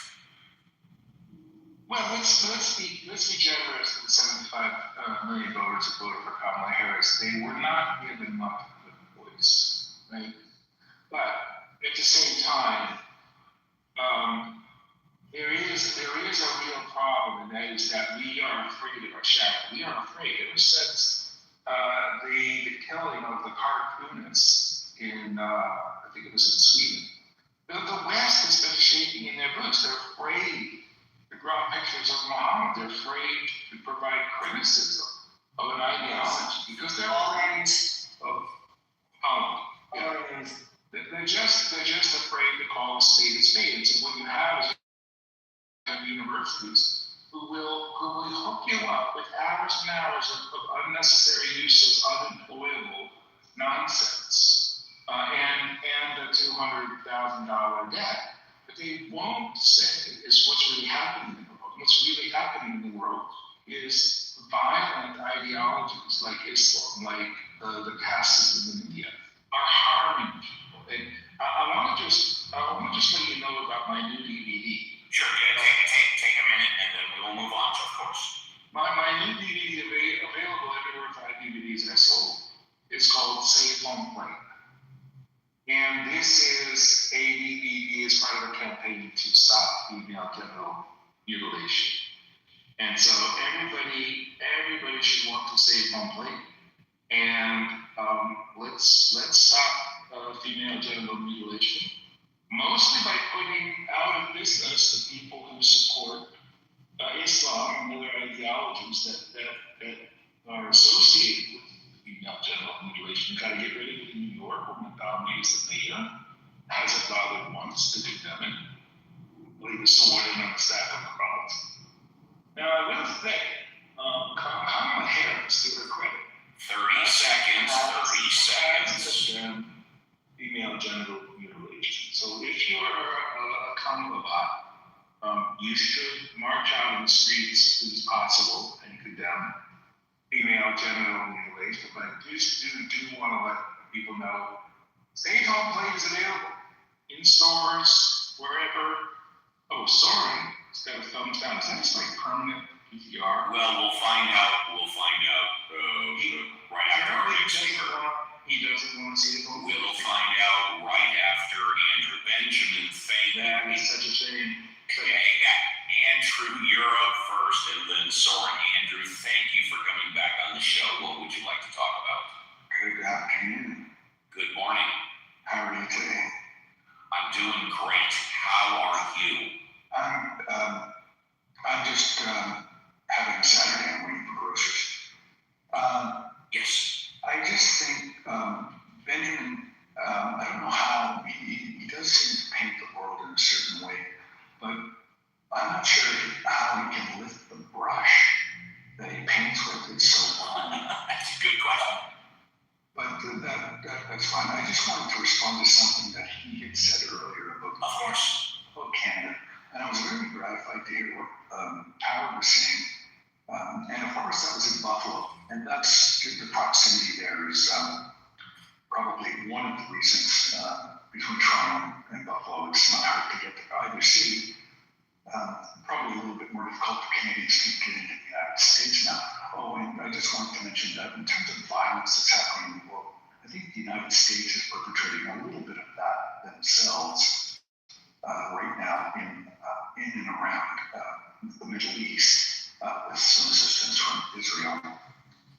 So that being said, I just wanted to mention that Canada, because of our geography between and during the Cold War, especially between the United States and Russia, it was in the United States' interest to provide assistance in securing the airspace, particularly with the help of Canadians through NORAD, to ensure that the missiles that would be coming from Russia or the bombers would be intercepted and have prior notice of.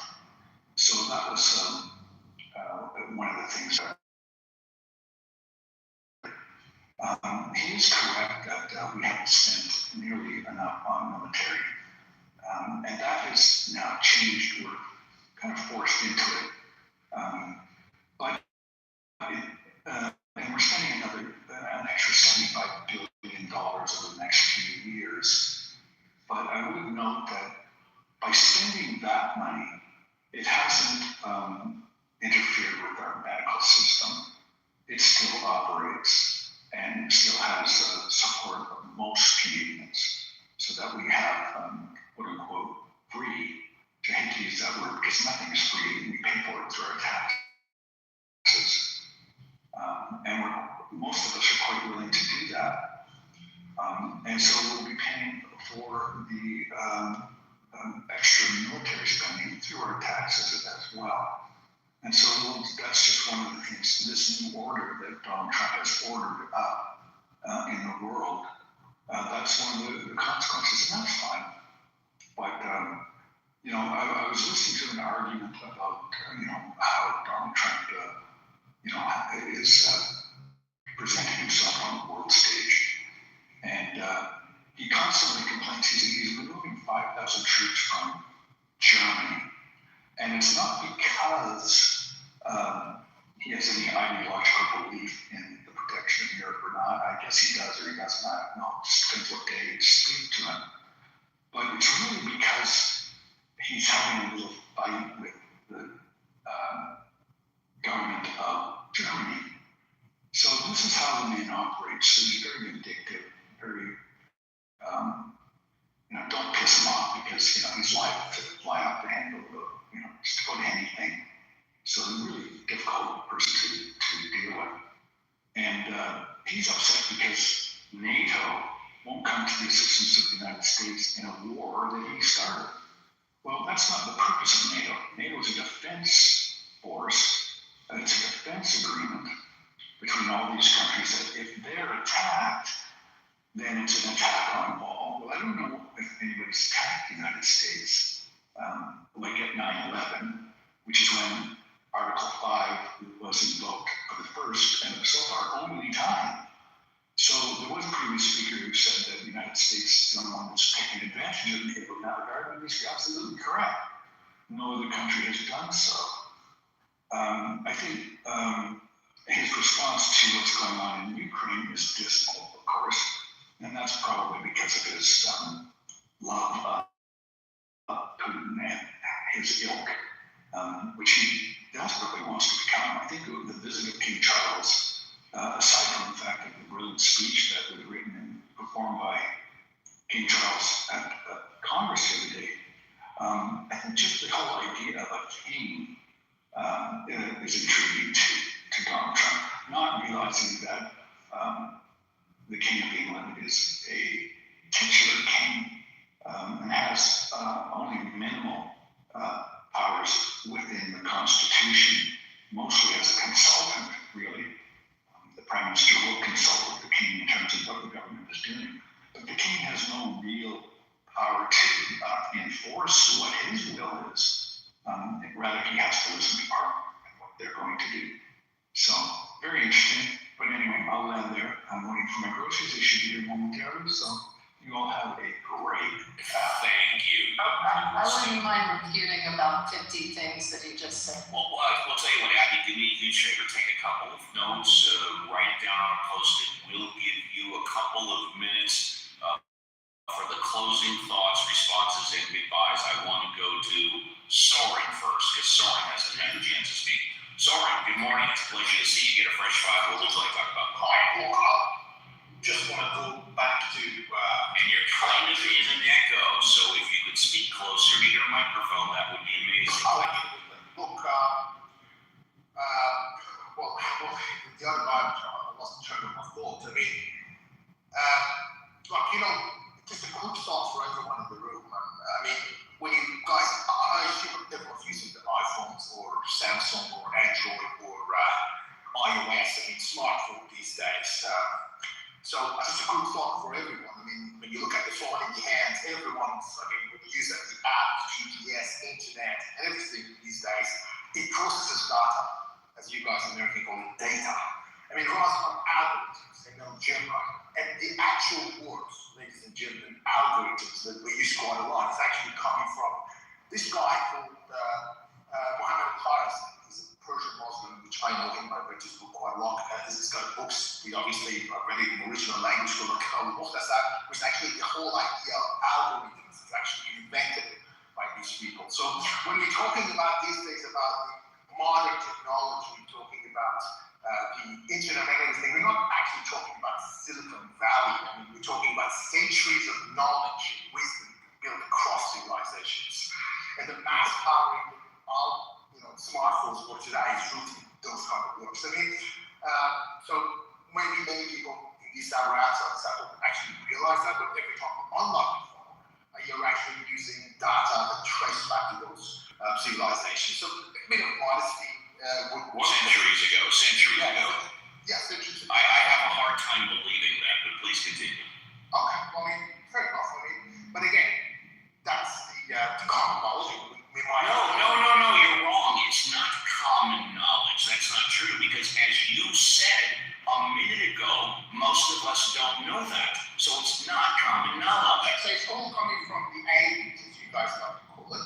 Aliens. Yeah, it's the information that we get on our smartphones today is coming from aliens. Okay, well, if it's not from centuries of wars. Hey, as long as you're not going to tell me the Earth is flat. But go ahead. I mean, if it's not from the previous generation. Do you think the Earth is flat? I mean, do you think the aliens contributed? Do you think the Earth is flat? Or you can just say you don't want to answer. Oh, I mean, do you think that the Earth is flat? If you answer my question, I will answer yours. No, I don't think so. Okay, very good. What did you want to ask me? Okay, no, but don't worry about it. I'm not going to worry about it. I've got a question for you, but that's for the question. Sure, go ahead and ask. Okay, so all of these works that today we're all proud of, I mean, thanks to the previous generations, Muslims, Jews, Christians, atheists. I mean, we can't just simply say the Muslims are, these Jews are like that, the Christians are like that, or atheists for that matter, or agnostic. I mean, it's just total bias and prejudice, which I don't understand why no one can call it out. I mean, you got to call it out regardless of whoever it is, atheists, not atheists, Jews, Muslims, Christians. I don't understand why there's such tolerance when it comes to a certain group of people, but when it's come to the other group of people, everyone's come out of the box. They actually create the actual word for it. It's not called racism, it's another word they actually created for themselves. So I don't actually understand where's the spice level. But moving on with a little comment to me about the other stuff. My actual question is to you. I mean, given that these days people don't actually use the CNN, I mean, the younger generations or the Fox News or all of this mainstream media, rightly or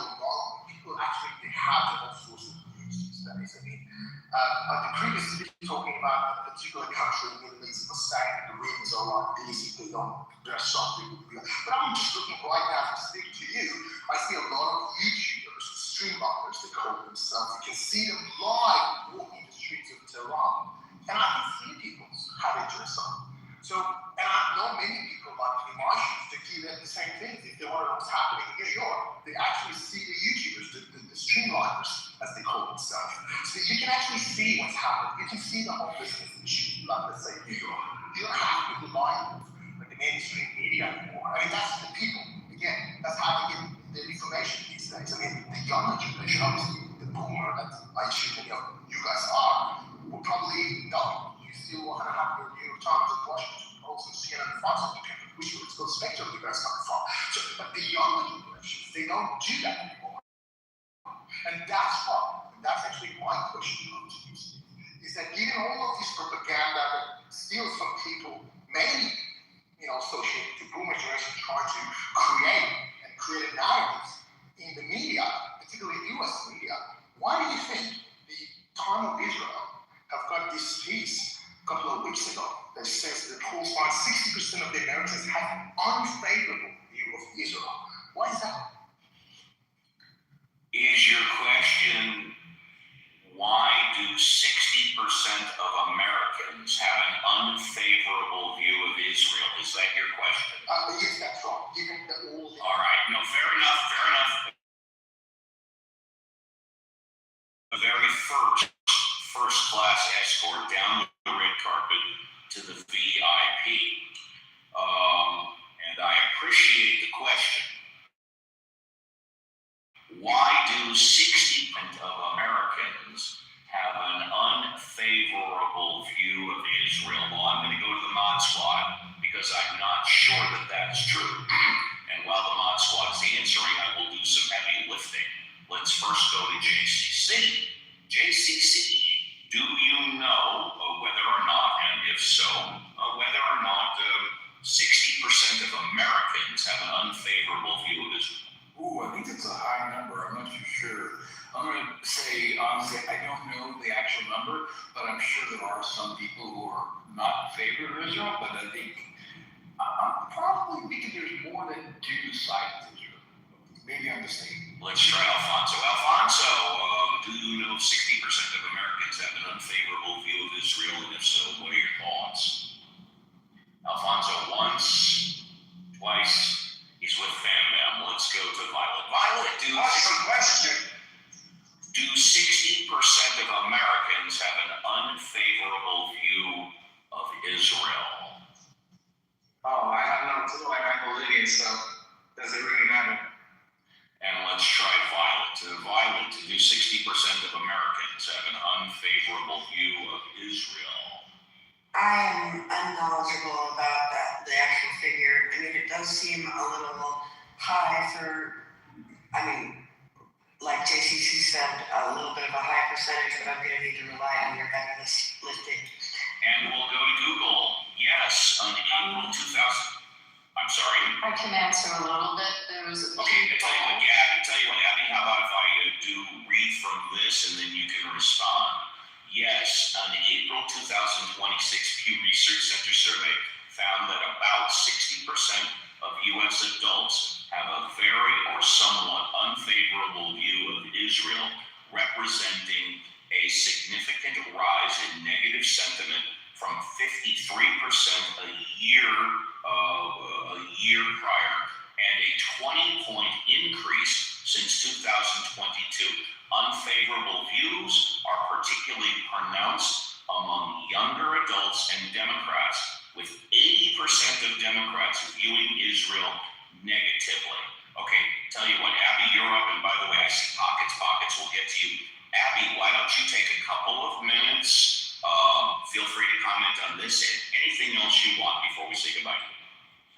So quickly, that poll, I think it was about as a sample group. What they're finding is that, as you read, much higher in Democrats than Republicans. If you look at some of the other polling that's done, you see a large portion, and not the Pew poll, but the Harris polls and the Harvard Harris polls, so it still show a overwhelming probably 2/3 to 3/4 of Republicans have a positive view. It's also what the question is, whether it's of Netanyahu, of the government, How it's phrased, yes. how it's phrased, and I think you have to be very careful of that. Also, I think you have to look at the numbers in the U.S. Congress, and recent legislation and additional appropriations for defense systems have been still voted in favor. With respect to the Canadian dude that's speaking, I think it's ironic.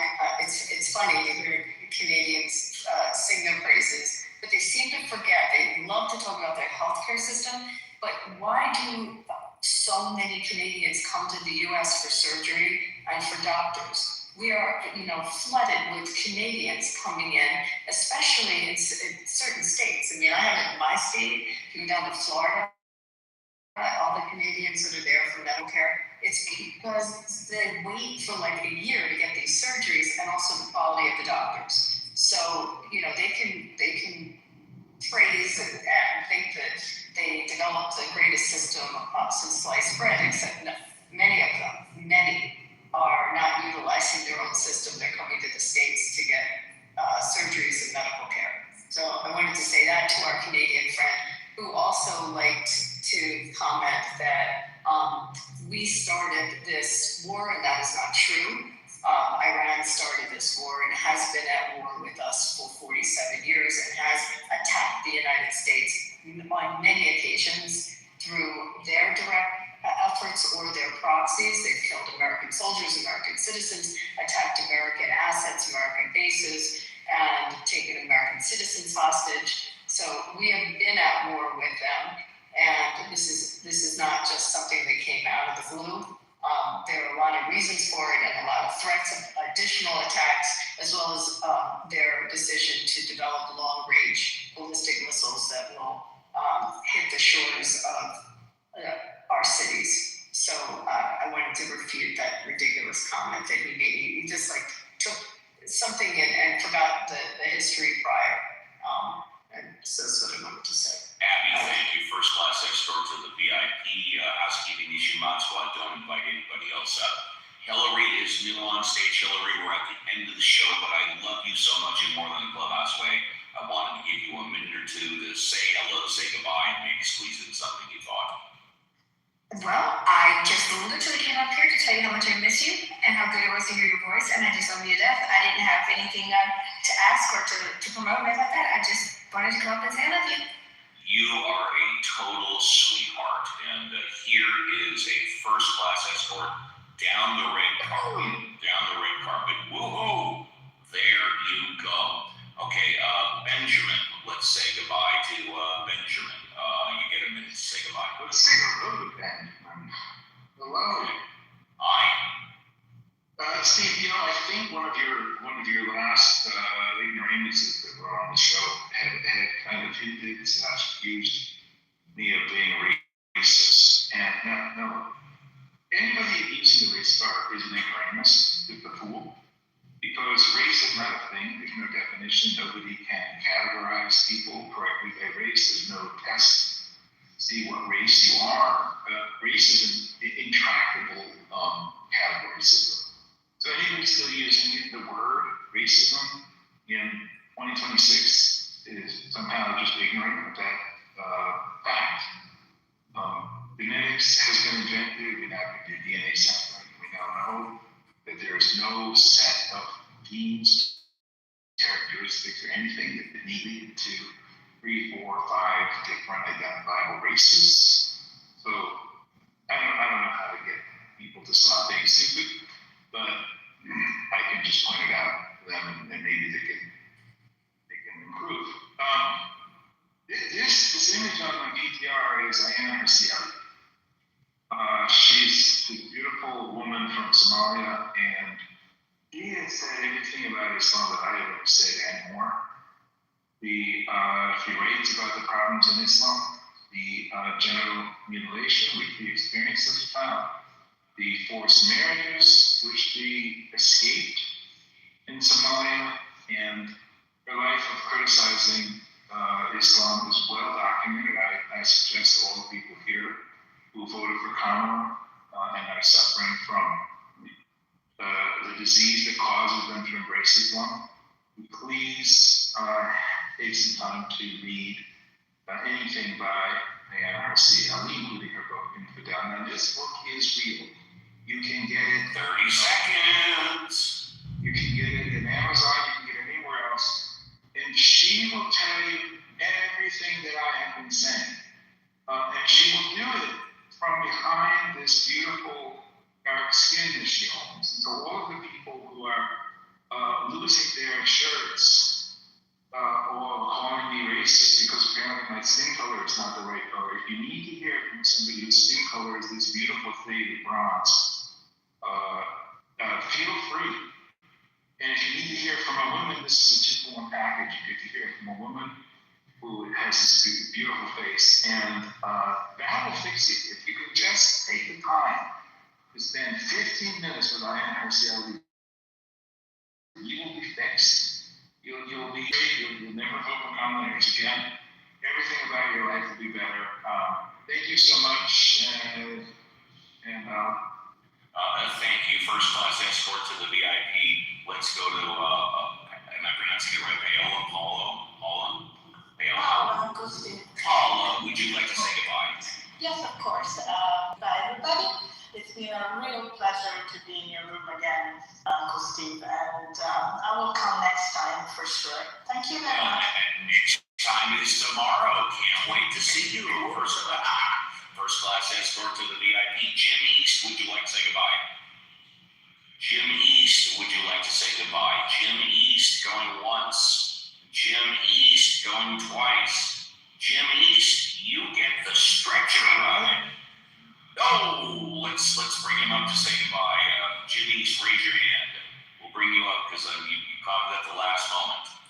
Jim East, this is the chance to raise your hand. Jim East going once. Jim East going twice.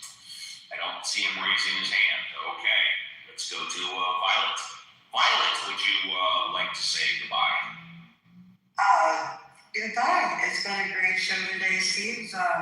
I'm going to party as hard as I can tonight. Have a great time tonight. Have a great time tonight, yes. And I will see you tomorrow morning along with everybody else. Love that. Alfonso, would you like to say goodbye all the way from South America? Would you like to say goodbye, Alfonso?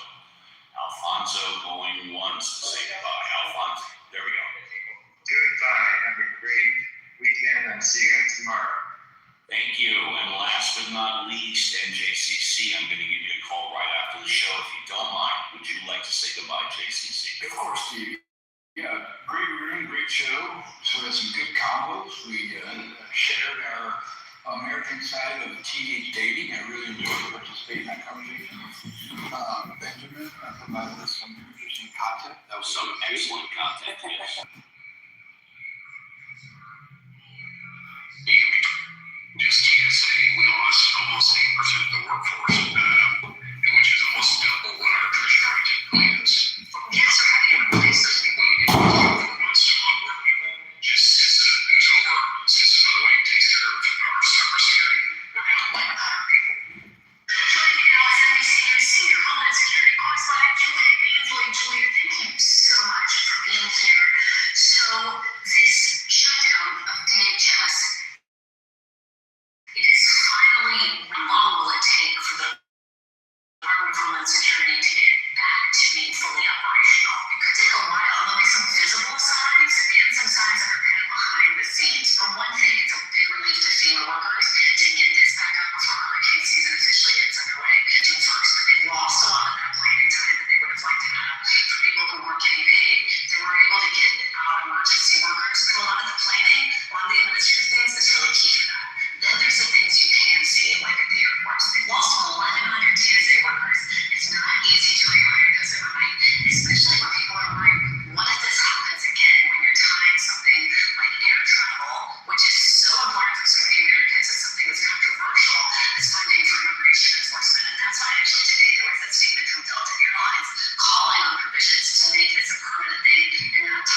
Enterprise, and Matt Gorman, former NRCC Communications Director and an NBC News contributor. Thanks to all of you for being here. We really appreciate it. Reese, let me start with you. And that statement there, I mean, is it too late for Chuck Schumer and the DSCC to pivot at this point to try to keep some distance from these QA Oh, definitely is, because they've already put in a lot of money with North Carolina, Fort Worth, Cooper. I mean, look at Alaska, look at Oklahoma, they're already there. And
Schumer is going to be the Democratic leader regardless of what happens in the midterms. Let me say it again. Chuck Schumer is going to be the Democratic leader regardless of what happens in the midterms. He only needs a majority vote of the 45 to 53 people. So all the people running saying they're not going to vote for him, it does not matter. He is not picking people to save his job because the new people won't have enough votes to beat the old people. I don't understand what this is the dumbest storyline. Let me say it again. If there are 5 new Democratic senators, let's say 4, and Democrats have 51 to 47, plus there'll be another one in Michigan, but still probably 51. What that means is that even if the 4 people vote against Chuck Schumer, that is not enough of the other 45. 45 is bigger than 4. Do people understand that's how that works? It does not need to be unanimous. There are enough people who are not even up for re-election that will vote for him again. Why is it that the media is saying this? This is stupid. Graham Plattner will have no power in the U.S. Senate vis-a-vis the other senators. He is one vote, a junior senator from a poor shithole state. No one gives a fuck about Maine.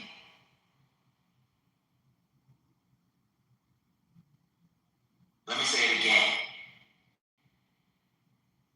Juliana Stratton, Graham Plattner, Roy Cooper, Elizabeth McMorrow, Sherrod Brown, James Talarico could all vote against Chuck Schumer, and he will still be the Senate leader for the Democrats. Can someone send that AI chatbot voice note to Kristen Wilbur? And then tell her panel that he is not picking people to save his job. His job is safe. In fact, there will be no one who will run against him as the Senate leader.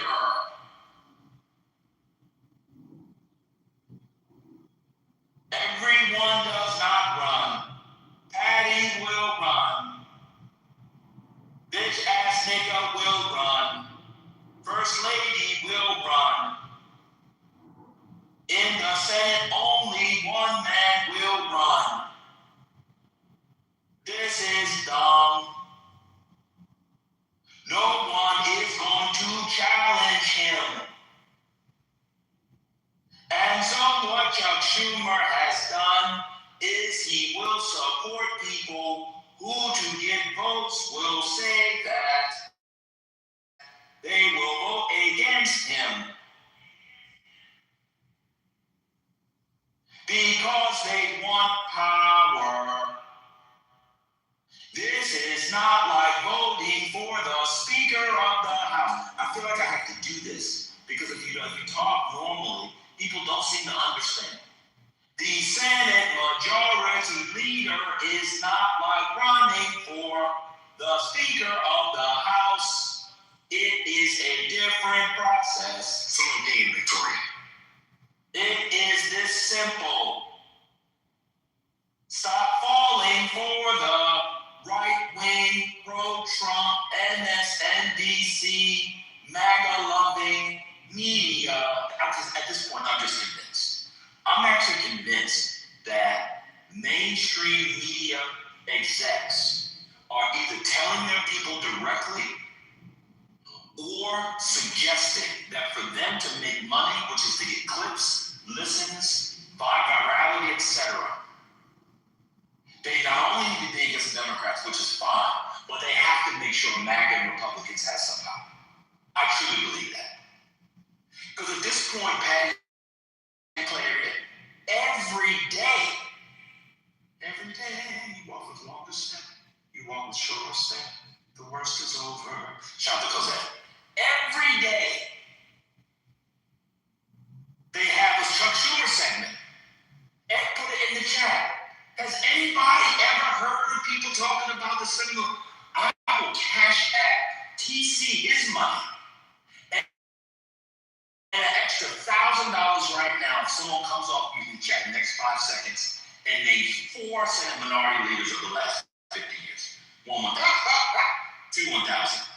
3 1,000. I'm that kid. 4 1,000. 2,000. 5 1,000. 6 1,000. Just say it. 7 1,000. 8 1,000. 9 1,000. 10 1,000. 11 1,000. Was Michael Steele majority leader or minority? I forget. This is Keep counting, baby.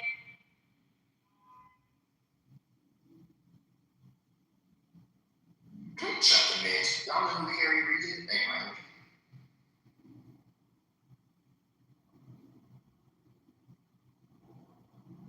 He said the chat, man.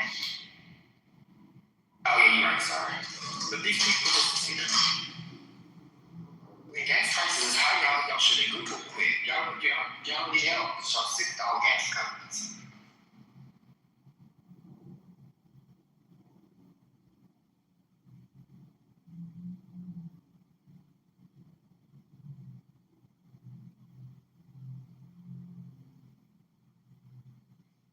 I think AI robot band metabolic piece battery died pay.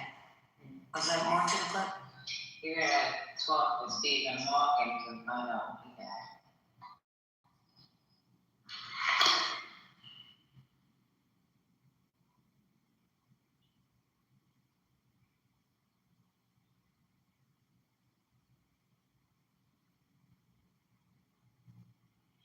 He said the last 4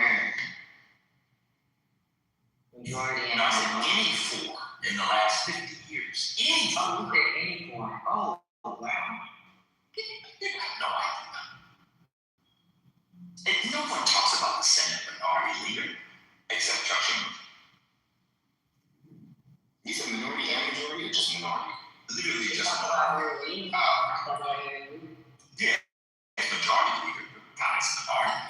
But he was a minority leader for a while.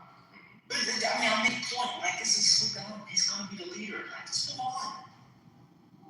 I mean, I think that's just the same with these recruits. People need to shut the fuck up and just go. But like these next 2 years, she's right now. He's probably retiring anyway. Like, who cares? I'm seriously, like, what's the, I just don't understand it. Like, before I could understand like the argument earlier, like when Trump got sworn in, everyone was mad shit. But at this point, we need some pretty good recruits. You know, aside from, of course, Mills, but she's not going to be the nominee. And Stephen is probably right, but everybody else is pretty good. So, I mean, that pastor, I get it. Did you hear them in the thing? Like, oh, they keep picking these old people. And 2 seconds before they mentioned Kitover, who's like the biggest recruit, like the greatest Senate recruit of the last decade. Yeah, she's not old. She might be not. She's a kid. And are people saying Roy Cooper's old? Are people saying the Democrats shouldn't make Roy Cooper? That's the thing. So are old people the problem? Or is it only a problem you want to make spin a narrative? Shout out to 2-Way. Pay me in a private.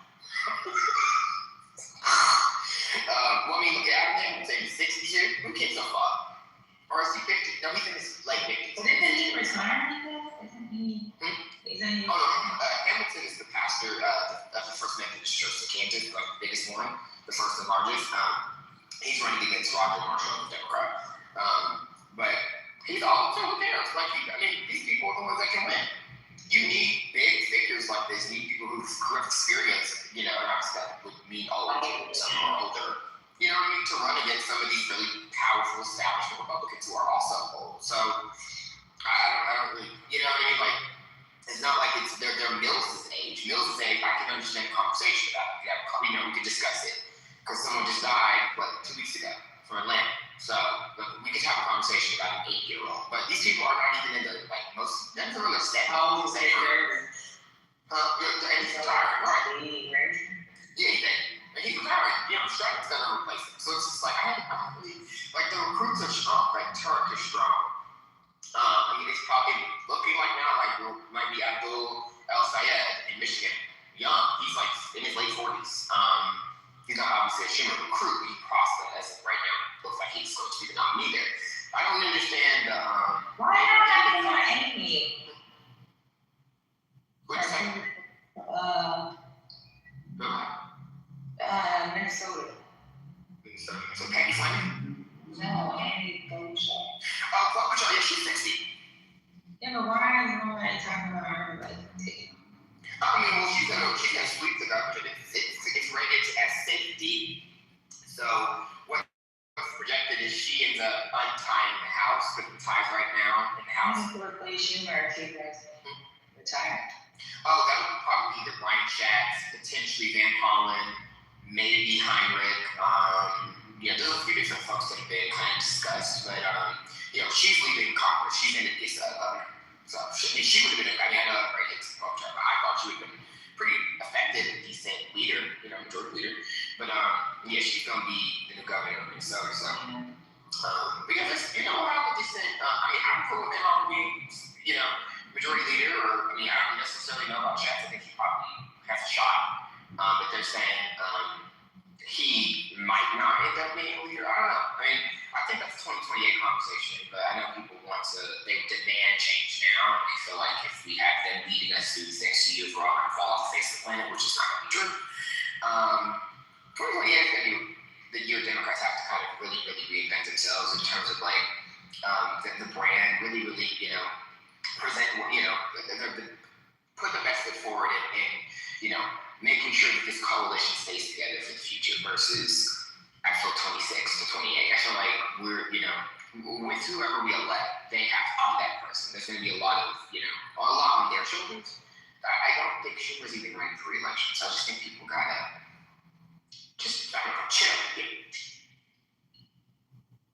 Oh, God. Sprung my ankle. Can you hear me? Yeah. Couple things. I'll be very. Let me.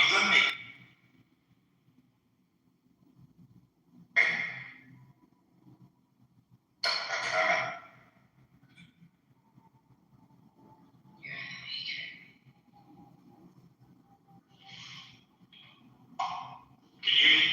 Yeah, we can hear you. You out again.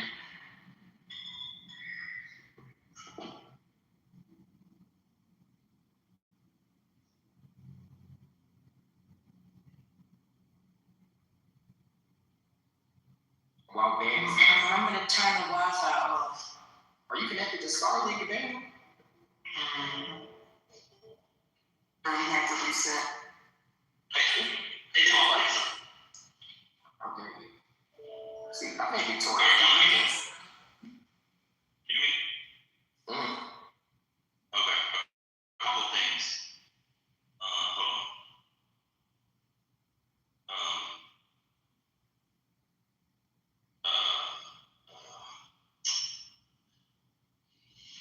Brian Schatz is going to have a difficult time, more difficult than the other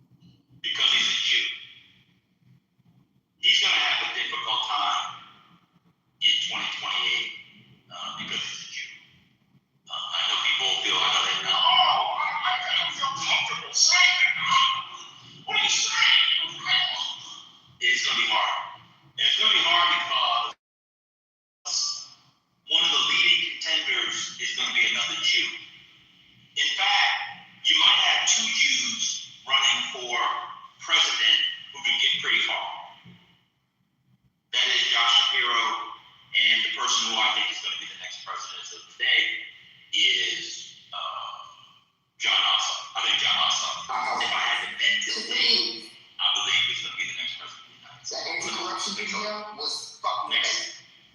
Next elected president of the United States. That doesn't mean that he's going to be the next president of the United States. He might be the next elected president of the United States. So I think Shax will have a difficult time. Part of the issue, and again, people just throw out names. Can the people whip votes? Do they know how to craft legislation? Do they know what kickbacks to give? The Senate leader's job is not to go viral from talking to Joy Behar and Whoopi Goldberg. Mitch McConnell didn't get interviews at all, and everybody talks about him as a mini master of the Senate. Now, strangely, he was better as a minority leader than a majority leader, but he did good, for the Republican Party as well. It is, again, insane to me, the hyperfixation on a leader of a minority party. Secondly, why would you take the leadership away from the guy that won the majority? That makes no sense. None whatsoever. Thirdly, the progressives and others who don't like Schumer, there are people who they like. Maybe Bernie Sanders should challenge Chuck Schumer and see how far he gets. That would be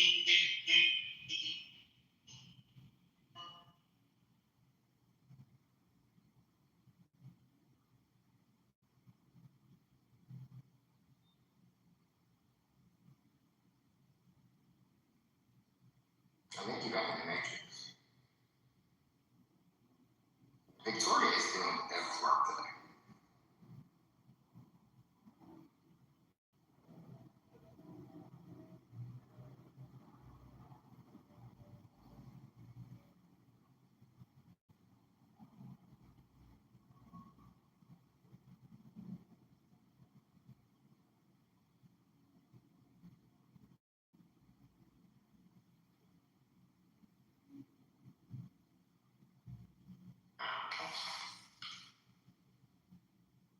I'm gonna go ahead and keep playing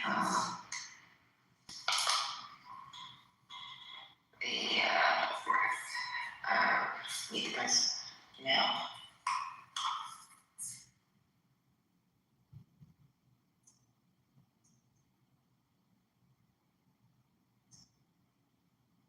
climate change, they care about prices, they care about justice, they care about voting rights. If this is the kind of thing that they're concentrating their energies on, I see.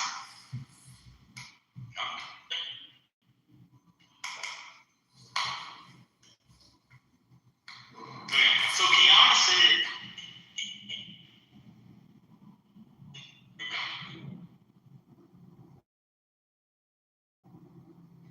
You're in the Matrix again. We need to block Victoria because this is awful. What's going on? Starlink is doing something. I'm dry. So she said anybody's better than Chuck Schumer at this point. Better at what? What would they do different? What would they do different? That's what I'm trying to understand. Like, I'd be fine with, I don't really care who it is, but like, they're at what? Raising money, recruiting, whipping votes, like, they're at what?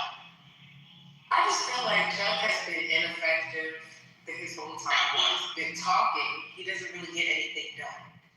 Well, that's not Trump. What did he get done recently? He didn't stop anything from happening that Kamala said was going to happen. That's where I'm coming from. He didn't stop anything from happening. We lost the voting rights. He hasn't. Wait, how would he prevent the voting rights? He hasn't been effective, in my opinion, of gathering the Democratic Party, making sure that they all fall in line, get on one page, and get some shit actually done. Actually stop the Republicans from passing something or deliver some new legislation. I'm just tired, and other than that, I'm just tired of hearing Chuck. I'm tired. Wait a minute, I'm being shut. I am not taking Kiana. Oh, you're back, bro. Am I in the Matrix? Oh, what could the Senate minority leader do about it? Well, they can't do anything about an executive order, but they feature. Cool. Huh? I can hear you. No, you're not in Matrix, and I think the last time it wasn't meant for us. I think it's I'm sorry, I couldn't hear you 'cause I'm driving. What did she say? Senate Minority Leader could do so or critique of Chuck Schumer had stopped anything. And I'm asking, what could any Senate Minority Leader have? He did apparently stop the VRA from being overturned. That's one of the things she said. Wait, did y'all do the meeting where you just like troll me and say dumb shit? Is she serious? Wait, I wasn't sure there. Was she joking? Is she joking? I think she's serious. No. Yeah, she said that they didn't use the Senate to pass anything else either. So I don't know how the Senate the minority leader would even put anything on the floor against the majority leader. Wait, what is she? Wait, Okay, I'm sorry. I'm like 85% serious. I want you to know that. I'm like 75% serious. But what I on Chuck Schumer not being able to get the Democrats to fall in line and accomplish something and give us a win so we feel like they're actually being effective, that is what my issue with Chuck Schumer is. Wait a minute, are you trolling? I just said I'm 75% serious. You think the Senate can stop a Supreme Court decision? I think that Chuck Schumer could do more than just like doing these little like. Asking. What can he do? He could get the Democrats to fall in line, have them come up with something. Yeah. They're in the minority. What have they come up with? They're in the minority. What have they done to make voters feel like they're actually, you know? No. You said to stop something. What could they stop with 47 votes? They don't have the Senate, the White House, or So they can't. So nobody is capable of reaching across the aisle. That's what they talk about doing. They haven't been able to do it. They don't have the ability to put anything on the floor. So they can't reach across the aisle or plug in some kind of. They don't put anything on the floor. So you're saying that they can't do anything. They literally can't do anything. And so saying that he hasn't done anything is not. Are you talking about legislatively? I'm talking about legislatively. I'm talking about boosting morale for the voters. Let's stop there. Hold on, man. Let's talk. The Senate Minority Leader literally can't put anything on the floor. Okay. Did you not know that? I know that, but so can they reach across the aisle and get something in the bill? Hold on, ma'am. Can they sit at the table and say something? Ma'am. Sir. If they can't put anything on the floor, there's no aisle to reach across. You know what it means to put it on the floor? Besides dropping it low? I know that. So, sir, I can't get with you.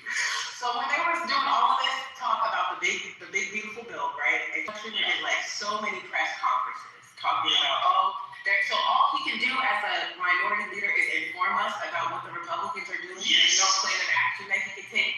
Correct. Pass the reconciliation. Well, one second. That's news to me. One second. I didn't learn that in my local state national government class. I must not have been paid. Wait a minute. What did Republicans do to stop Joe Biden when they were in the minority? Reconciliation. Mitch was busy. Yeah.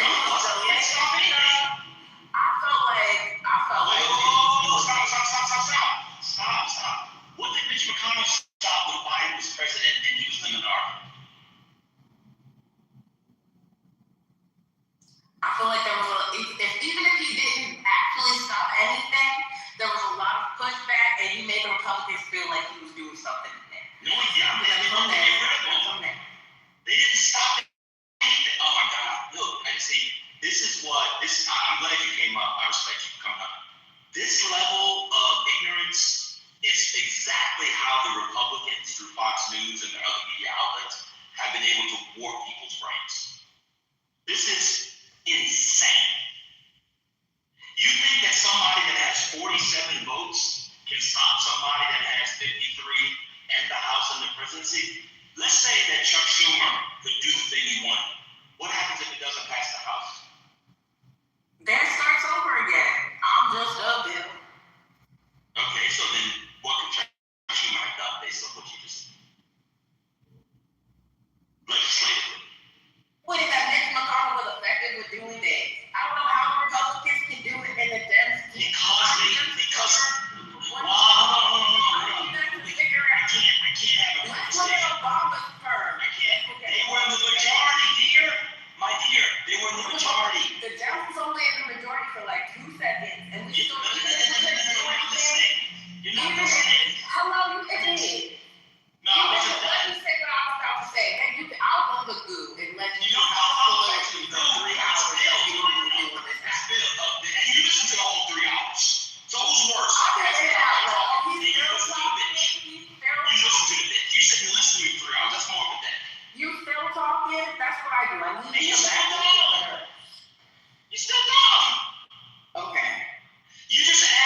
more seats in the House for like majority of Barack Obama. I'm not talking about the House. I'm not talking about In the Senate. Right. And so who puts the bills on the floor?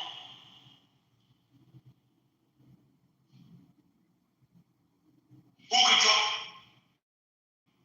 controls recess?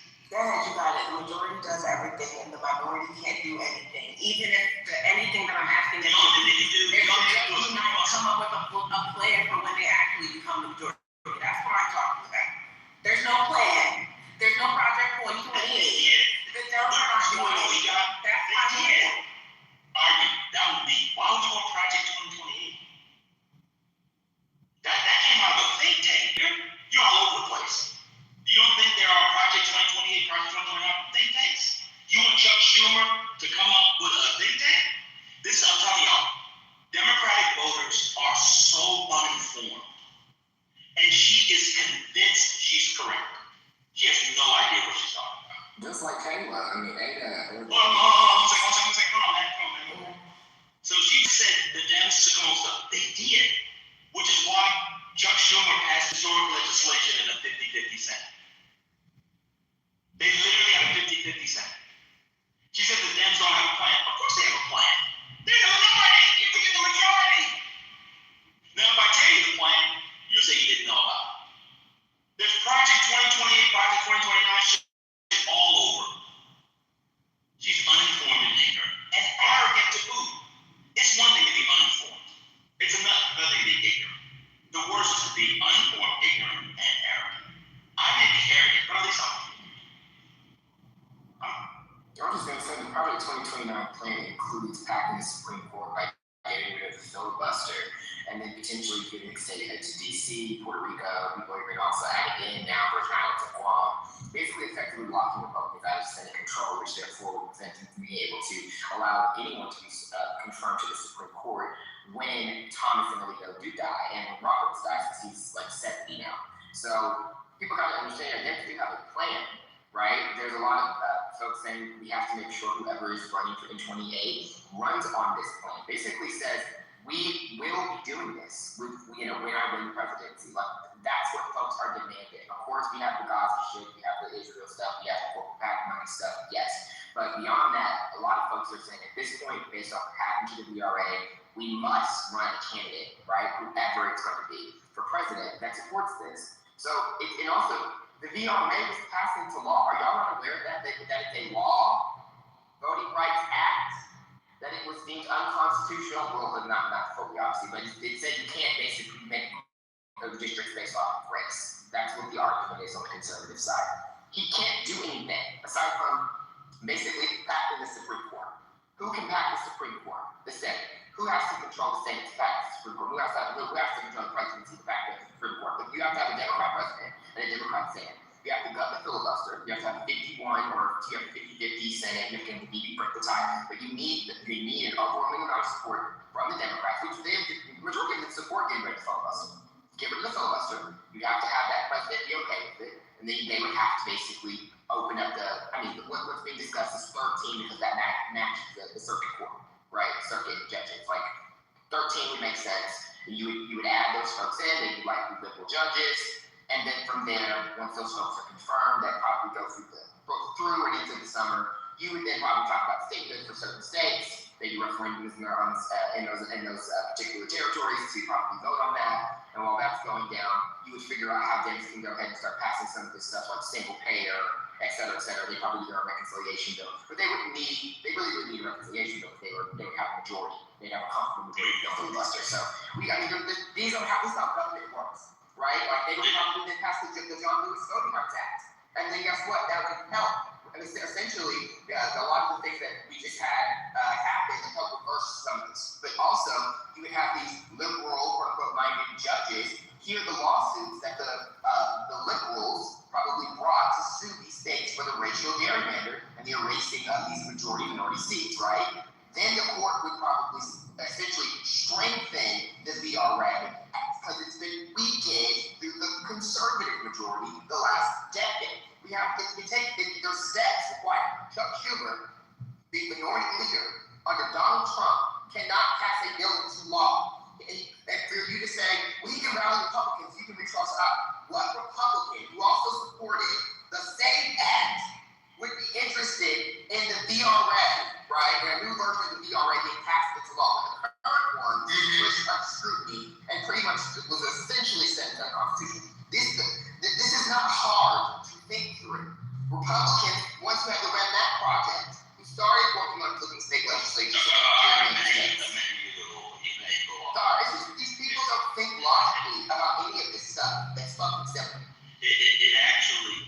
actually undersold. It's actually more complex than that.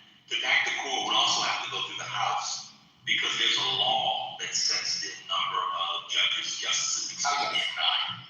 It's very, very complicated. I mean, to be fair to Kiana, she just didn't know what she was talking about. When she realized she knew what she was talking about, she got embarrassed and crashed out. But it's insane to think that a Senate minority has more power than the majority of the Senate, the President, and the House of Representatives. I mean, it's just insane. And did you want to talk about the majority leader thing?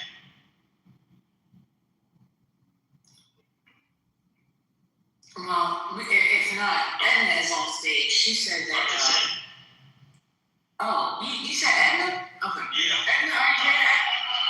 Sorry, I made you try. Hey y'all, it's been a minute. Did you want to talk about the majority and minority ruler thing, or that it's being lost? I mean, minority parties are usually lost out of all three branches. So, did you want to talk about something? Well, I think the Democratic Party has been lost for quite some time, and the leadership and the agendas, right? Like, at the end of the day, you know, this whole division between left and right, and Democrats and Republicans, we're all U.S. citizens. We should all want the country to succeed. We should all want some of the same things. Where it becomes issues is when you start digging into people's personal lives and morality is where there's a big divide, in my opinion, right? Because that's what it's basically come down to. And so, I mean, I don't know who in the room is Democrat, Republican. I'm a Republican. I live in Texas. I'm conservative. I'm all for gun rights and for enforcing the borders. And as far as legislation is concerned, I think it's horrific that you have these hard-working men and women that are going without paychecks because they can't make a decision and vote on something because they want to pack these bills and add a lot of pork to it.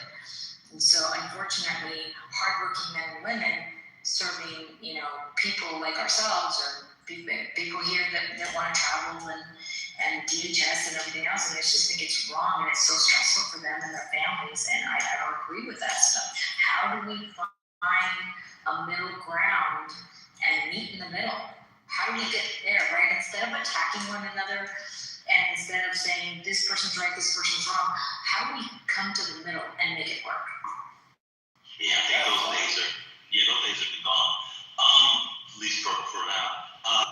They essentially got rid of pork, in fact, and actually, when legislation was better, pork, like baby Reese does, help move along. I wanted to go to another topic because it came up in the chat, unless anybody wanted to respond to that, but they came up with the court packing thing. Go ahead, Jimmy, do you think you want to respond to that? No, I'm not responding to that. I would just, good points. Good points. Now, we about to lose our man, dog. We're going to lose him, man. Yeah, we talked about that today. Oh, did you? Okay, all right. Yeah, that's right, yeah. I knew it was coming, but I hope he enjoyed his office while he could. Anybody else want to go? Okay. I don't understand why the Democrats think packing the court is a solution. I don't understand what the solution is in packing the court. And no one's been able to tell me what it would solve. So I don't get it. Well, you have to pack the court and you pass new legislation, so.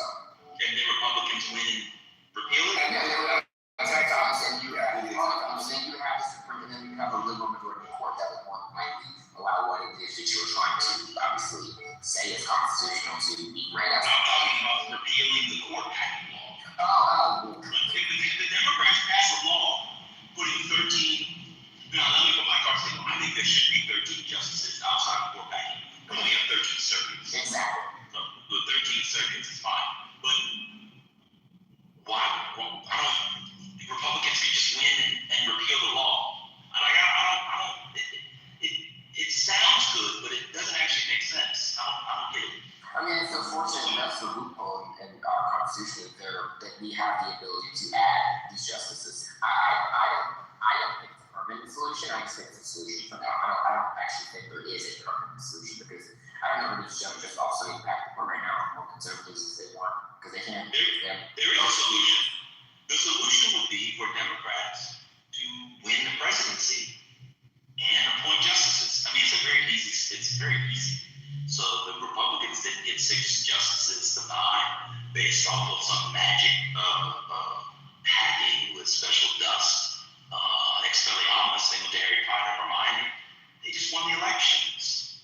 And so when Hillary Clinton told people that the next person was going to pick 2, if not 3, one was already on deck, she was correct. But people didn't want to vote for Hillary Clinton because something her husband may have done or something Clinton charities, I have no idea. And it's where we are. So just win. Having the court is for losers. Well, we are. You couldn't lose. No, because it'll come back on you. That's what I'm saying. What if the Supreme Court renders the court packing decision unconstitutional? I mean, didn't this happen with FDR?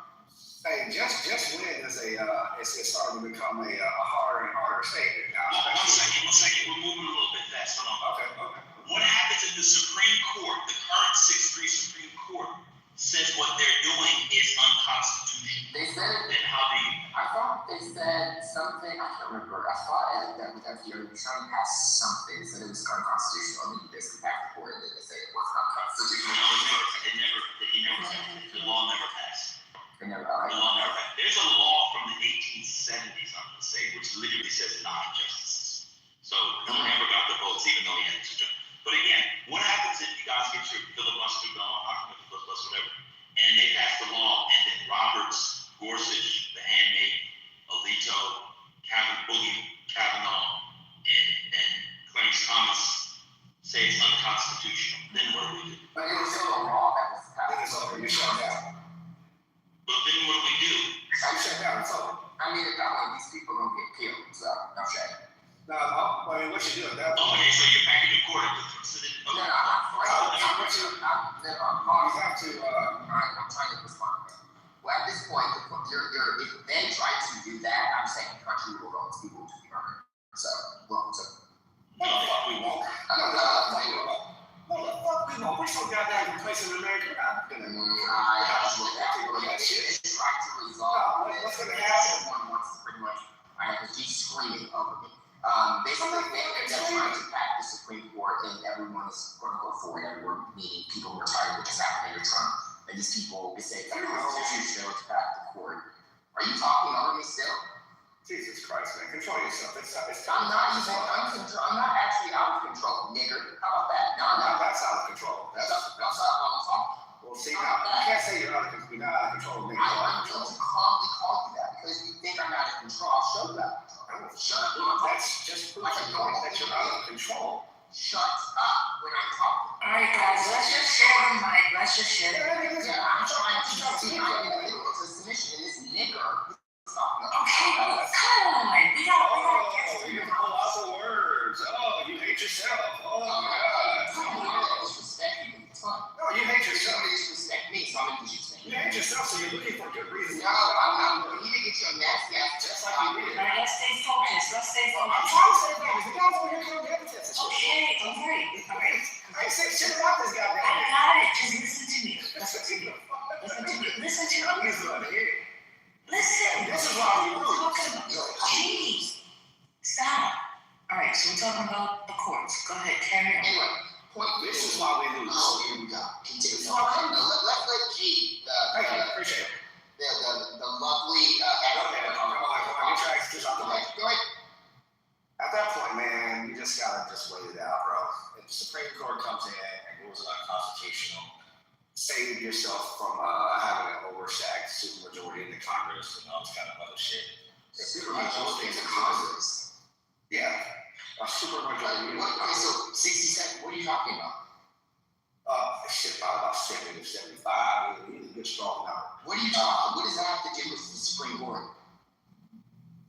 So, if the Supreme Court says you can't do it, you got 2 options at that point. One, you gotta just fucking wait it out. You just gotta lay them out. Somebody dies and hope you got a good administration in on your side that can feel the bullet from your direction. Maybe you got a different rule again. You got the court age come in. Other than that, I mean, you gotta have a goddamn fact-ass Congress who comes back and rewrites the laws in such a manner that you gotta rebalance the shit again. Which is a friendly Congress to do shit like that. Another option would be term limits, but that's another avenue. But I don't agree that the Supreme Court even has the authority to say it's unconstitutional because the Constitution is clear that there is not a limit you can add. And constitutional scholars have discussed this ad nauseum. They cannot say it's unconstitutional. They can say if they want to say, but I mean, at that point, I'm explaining you will see civil unrest. They are not going to just keep doing stupid shit like this, going this draconian direction, and people are not going to just not respond. I mean, this president has been supposedly attempted to be assassinated multiple times. So I'm just saying, y'all can think it won't happen, but if we go that direction and we actually try to remedy some of this with a majority, at least in terms of Democrats, you're going to see people lose their shit. And yeah, I mean, that's just how things work. I have some questions. When you guys say packing the courts, are you referring to the idea of adding more than 4 extra justices? It's just 4. Okay, Just adding more seats. Okay, so if you added 4 seats, that would be packing as well? Yeah. And you're against it because what? It doesn't solve anything. It solves nothing, or it doesn't solve as much as you would like it to solve? It doesn't solve anything. It would just be purely partisan, and the backlash would be insane. Well, I mean, I wouldn't describe that as a panacea for all the ills created by the current Supreme Court we have, but arguing that it doesn't make that I didn't say it didn't change anything. It just changed my word. I said it doesn't solve anything. But it might solve something in the short term if, for instance, we have a Democratic president who has some vacancies to fill. If that president appoints people who are liberal, there'll be more liberal justices on the court, and that would change its composition, which could result in some more favorable decisions, I think. So, that would be a temporary stopgap. So temporary stopgaps aren't solutions? No. I disagree.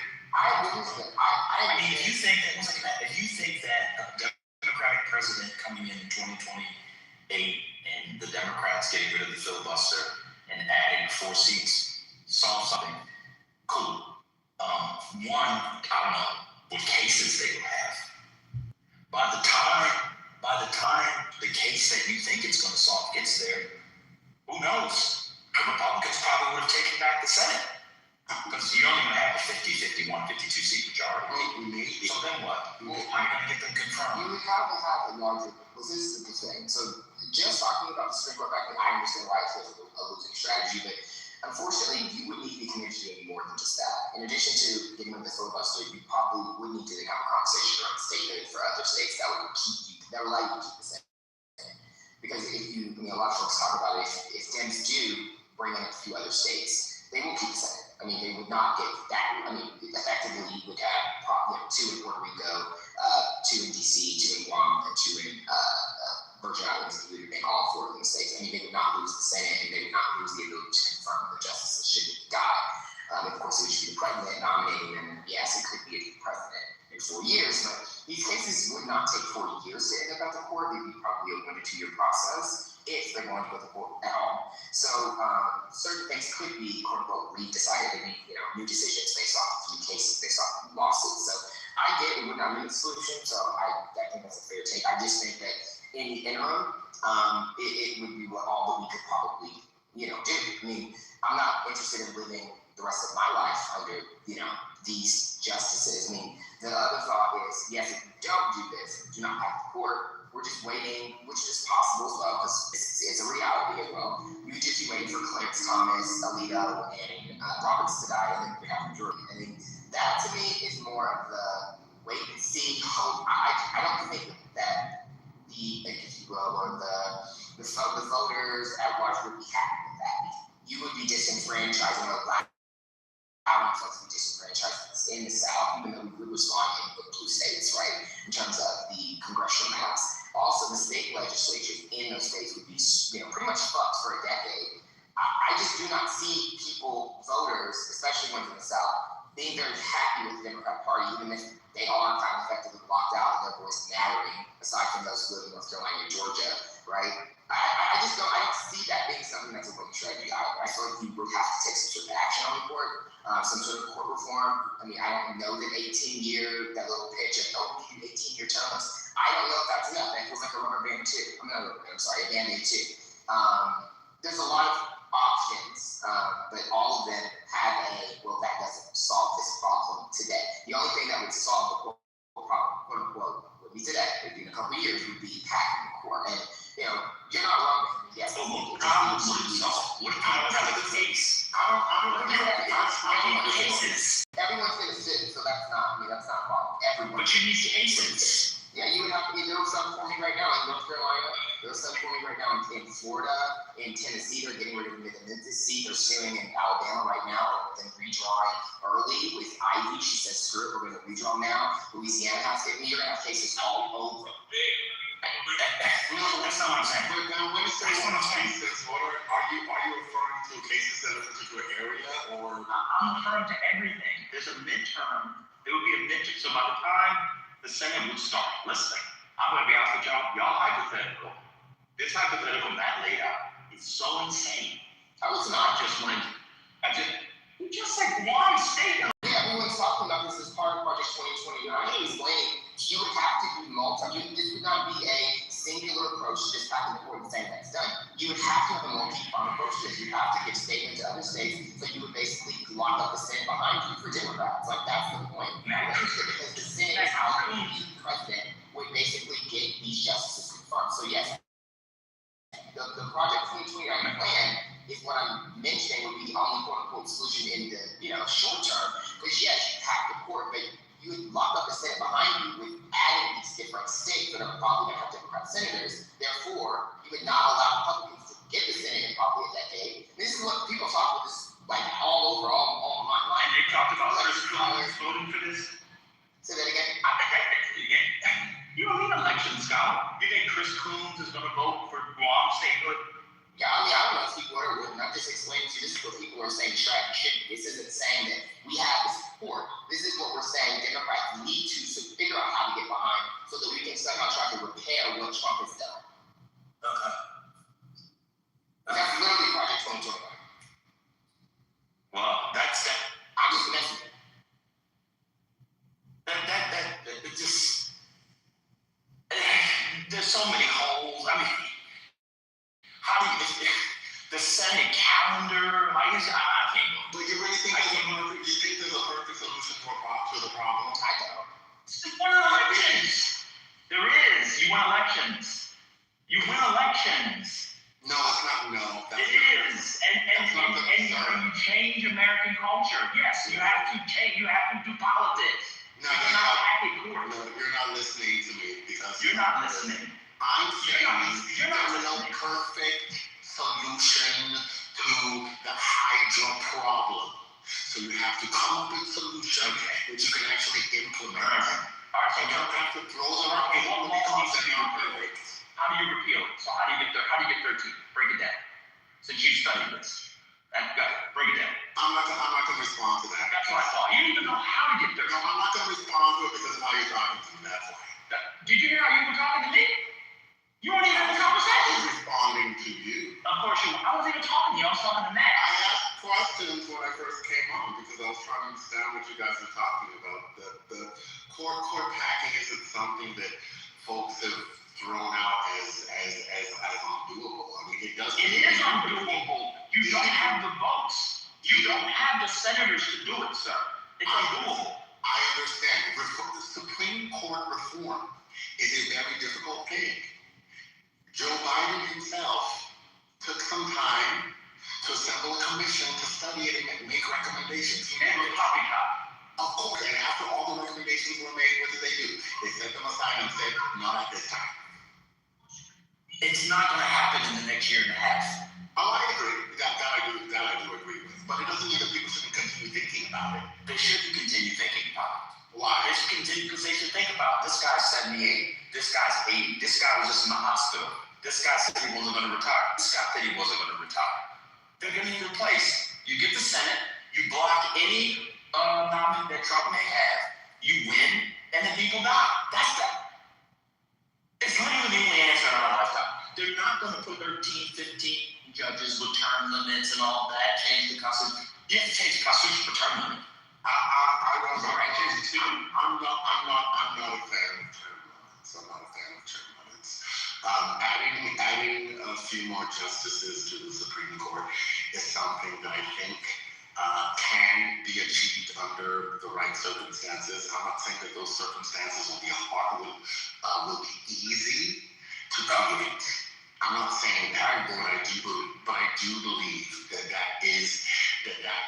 could be a viable option under the right circumstances, and people shouldn't put it off the table. They should always keep that in mind. Donald Trump 2 times, and you guys are talking about this.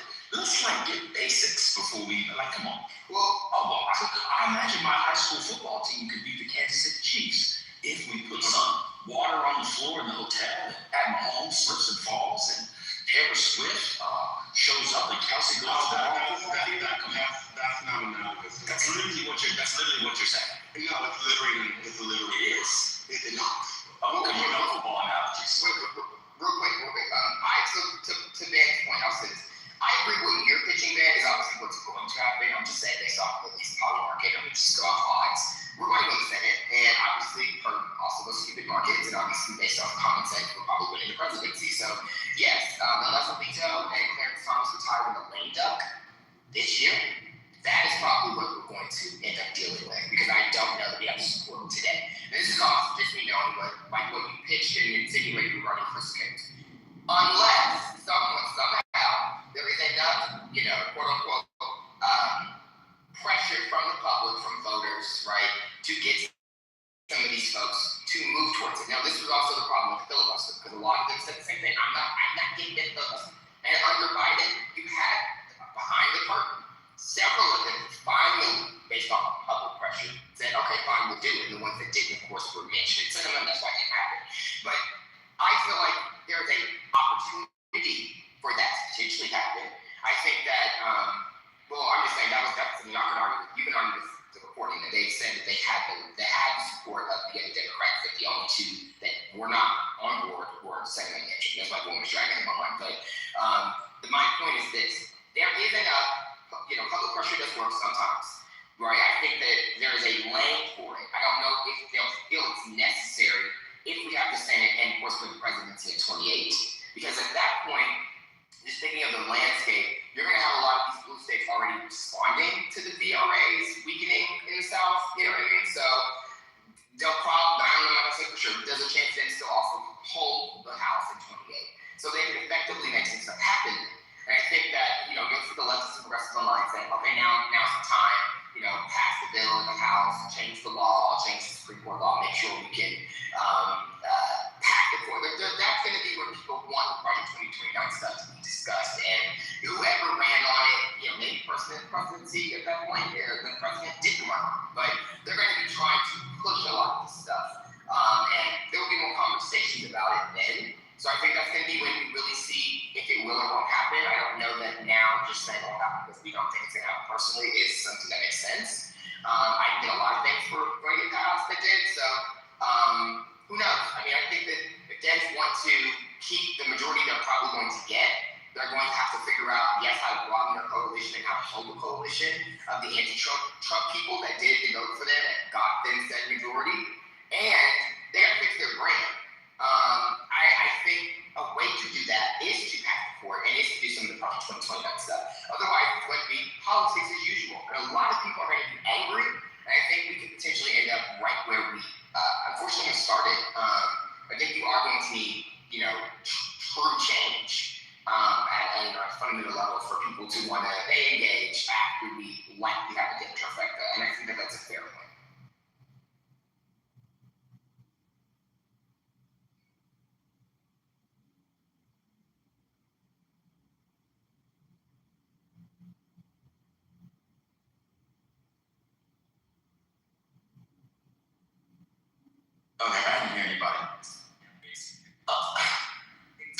even have the time to get the court packed before the midterms. Wait, who would say before the midterms? Who's saying that? No, I definitely don't propose that. No, I'm not proposing anything about everything I'm talking about is in 2029. I'm not talking about that. I don't know what I'm saying is being confused with the chat.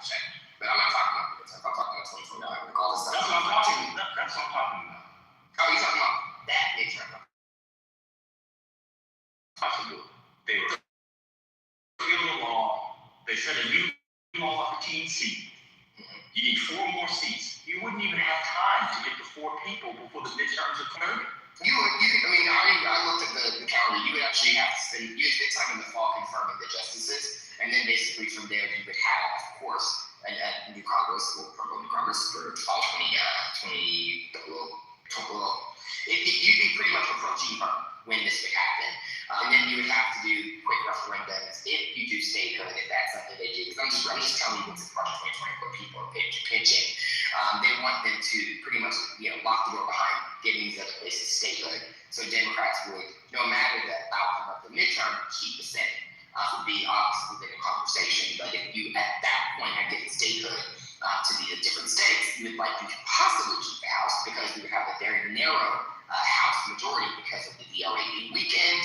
Everyone keeps showing those maps where Democrats maybe have a 10-seat advantage, and if it is a bad case of midterm, you might lose 20 seats, but their whole pitch is if you get these other places statehood, then you have 4 in Puerto Rico, 2 in Guam, 1 in Virgin Islands, 4 in D. You might be able to offset some of that, but this is all about trying to get certain things passed, but also trying to protect the Senate majority and obviously pass more legislation. So who knows? This is all, of course, a bunch of hypotheticals, but I'm just explaining to you why people are like, Party 2029, this has to be what we do because it's the only way we can, protect democracy, save ourselves from this court being over us the rest of, a lot of folks' lifetime, or potentially. And yes, people who are saying this are not counting. We could win the Senate. Alito could die.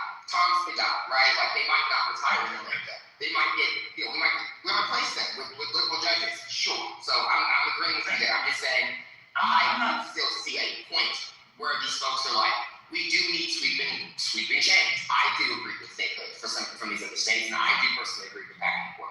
So I think some sort of version of this needs to be at least discussed in 2029. I don't know. That's not what I mean by time. So this hypothetical is insane. So you start with statehood. How long would it take to get a statehood bill or a state pass in the 2 chambers? 3 months? About 2 months. Okay. You haven't passed any legislation yet. You have to get at least a big reconciliation bill done because you want to repeal the stuff from the big beautiful bill. And that would be easy if you have a trifecta. It would not be that difficult. It wouldn't. But I'm talking about the time. Yeah, I'm just explaining that would not take as long to draft that bill because you would obviously you wouldn't be arguing over as much because you're not dealing with a super narrow Senate to where you have a mention of a Senate saying, I'm not voting for this, I'm not voting for that. It would be a little bit easier than what we had last time because we had 2 votes that were big assholes. No, the last one was done in March. I'm literally talking about the time. So say it's done in 2 months. It's 2 months. People are not going to be doing all of this in that's 2 months. The way the Senate works is you get rid of the filibuster. People can stand up and speak. You have multiple amendment rounds. This is not a viable solution where you get 4 states passed. I'm not convinced the senators from those 4 states would all be Democrats. Republicans frequently race in Puerto Rico. Well, federally, they want all blue, so that's why people think it would be for Dems in Puerto Rico. I hear you because the governor's a Republican, but federally, Puerto Rico always vote them. I guess. If this is the Democrats' way of something, I'm moving out of the country in 2023 because when Republicans win on a backlash to what you guys have done all over the country and flipping states like Maryland, which gets a Republican governor, I'm getting the fuck out of this bitch. You think it's good now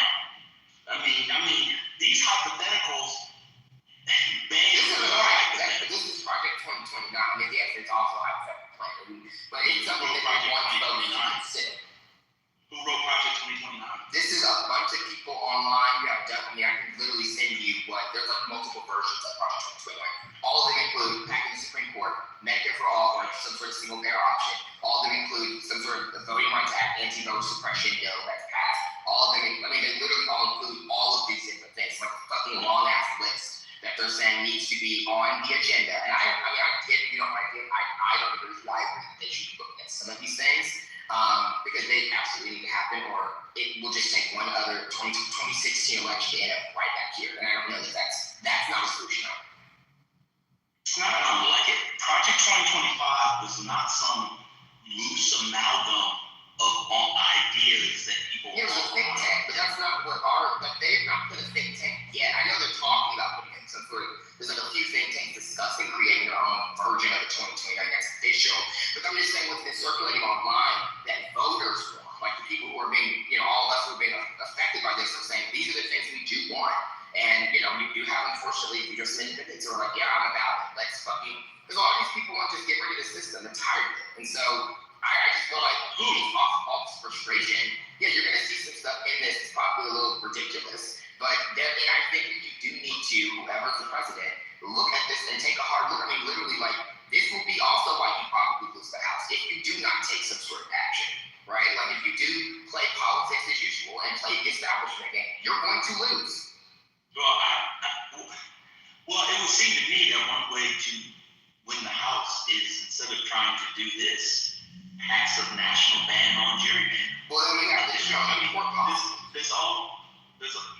But then we have, I'm saying, this draconian Supreme Court. I don't know if they will or won't rule with that. That's even constitutional. So how are they going to rule all the stuff you guys are saying is constitutional? No, the whole conversation was regarding the Supreme Court package. That would mean, obviously, we get back to what is this about the Constitution? We'll never back to where it passes. So. No, but wait, doesn't the Constitution give Congress authority to staff the Supreme Court? It does. The people are saying, well, what if they say that that's not constitutional? I mean, I know, but you can have a conversation about that has to be sober. That's right, because this Congress, you're right, Hurricane, I'm glad you said that, because this Supreme Court definitely follows what the Constitution says. And they wouldn't just make up whole things, a major questions doctrine, out of John Roberts' head. Well, I mean, that's what the conversation is about. This is an insane thing. You just saying one. Dialing down a couple things. I am dialed down. You literally just said the Constitution was X, Y, and Z, and you're referring to Alito, Gorsuch, Kavanaugh. And I specifically, asked the question. Granted, it was a rhetorical one. I said, doesn't the Constitution give Congress authority to do so? Yeah, it does. But if you want to play the game within the lines drawn, then you're going to have to accept at least that there are some rules that you expect to apply, and you just have to test to see if the rules are going to apply or not. So, I think that, I would believe that. Hey, what's up, big guy? When you say play within the rules of the game, that sounds good until we realize that the rules are constantly changing. So we just have to find out the new rule and then keep playing within the new adjusted rules. I know that the rules are always changing. I know that. But these people are talking about the Constitution still. So if they're talking about the Constitution still, then I think they're the same thing apply. Yeah, I'm thinking if you're having this conversation, we're talking about what could be done. The ideas that you come up with will be shaped by the restrictions that apply. And I'm simply saying that the Constitution does give Congress power to staff the courts. It does. And so if people say, well, let's say Congress decides to add a few seats, the Supreme Court could then just decide once a case reaches it that Congress doesn't have the power to add any seats to it. Maybe not. Yeah, even though it passed since the fucking beginning of the United States and added they've expanded several times. So I just No, it's not. There's a law. Yeah, I'm saying that they would just. I'm talking about the laws. Congress has passed laws several times that have added or reduced that have increased the size of the court or reduced it. You just change the law. I mean, if they would do, they literally do. Okay, why'd you say that? I think there's been one law. I think before it was just done by tradition. I don't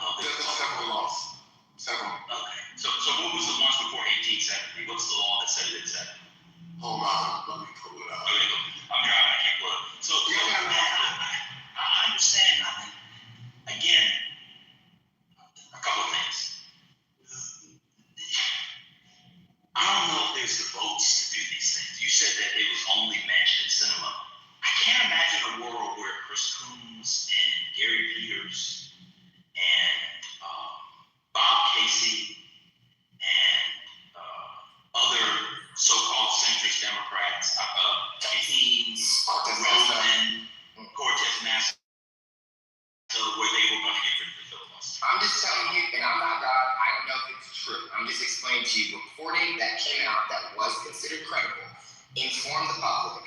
And I don't know if anyone else in the bill remembers, y'all haven't, don't remember, that's fine. I vividly remember because I was invested in this app. I wanted them to get rid of this lesson. I've always, I don't like to listen. I can go and talk about that later, but they reported these individuals had, I mean, they were very much against it, just as you're mentioning, Dan, but they somehow were all behind the scenes on board. The only two that were known were these two that we all know were the notes, right? When we send them mention. I don't know that it is true. This is journalism. We're in the fake news media world now. So it is true that I'm just saying, like, that's what was reported. Now, I didn't believe it, that's fine, I'm skeptical of that, but in reality, the reporting is true. That is what we had gotten. The public pressure cooker was on. We had that bitch on high. Not on medium or low. We didn't wait 3 hours. That bitch was on high. And these two, apparently, those are the two holdups. I'm just telling you what was reported. And so, my logic and my conversation is what I'm having. I don't have the article. This was 4 or 5 years. I don't know how this was. But this was all over. So y'all can probably Google it. I remember discussions about doing a filibuster carve out for a specific statute, maybe 2. I do not remember any reporting. I was scared. I put it on her device right now. It was reported, and I read it, and I was excited about it. I don't remember who reported it. Could have been ABC. I don't remember, but it was credible reporting. And they were all about government support behind the scenes. These are the only two that were holdups. Everyone online was talking about it. It's a big thing. And I put it on my grandmother who was 99 and probably won't be here at the end of the summer, who helped raise me. But this is factual information, was reported. So I'm not making up articles or lies. It is unfortunate, but that is what the internet was going crazy about. And then I remember people dragging cinema, dragging whatever his name is, Manchin, all day, every day about this. Because it was, I can't remember this part for sure, but I think it was during reconciliation season when we were all talking about the big beautiful bill, not big beautiful bill, but the Build Back Better, and them ruining Biden's, shit he ran on. Like, this is what I'm explaining that I remember. Some of this is, I don't remember all the dates, but that is what I remember. Everyone's going off now. Yeah, so your mom put some articles there. Yeah, it was for the John Lewis bill.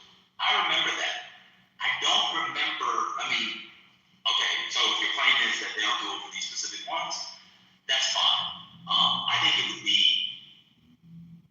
I think given what Republicans have shown they'll do with reconciliation, getting rid of the filibuster would be insane. Then we'll get to the filibuster philosophical conversation, which is fine to have. I don't care to have it because I still want it gone, but I'm not moving off that. Y'all can all disagree with me. I don't care. But my point is that I'm just explaining what Project 2029 has, and it has a lot of stuff. Like, I was actually pulling up what people online are talking about. Let me see if I can find some of it. So, led by Chad Mazel, Biden's former domestic policy counsel.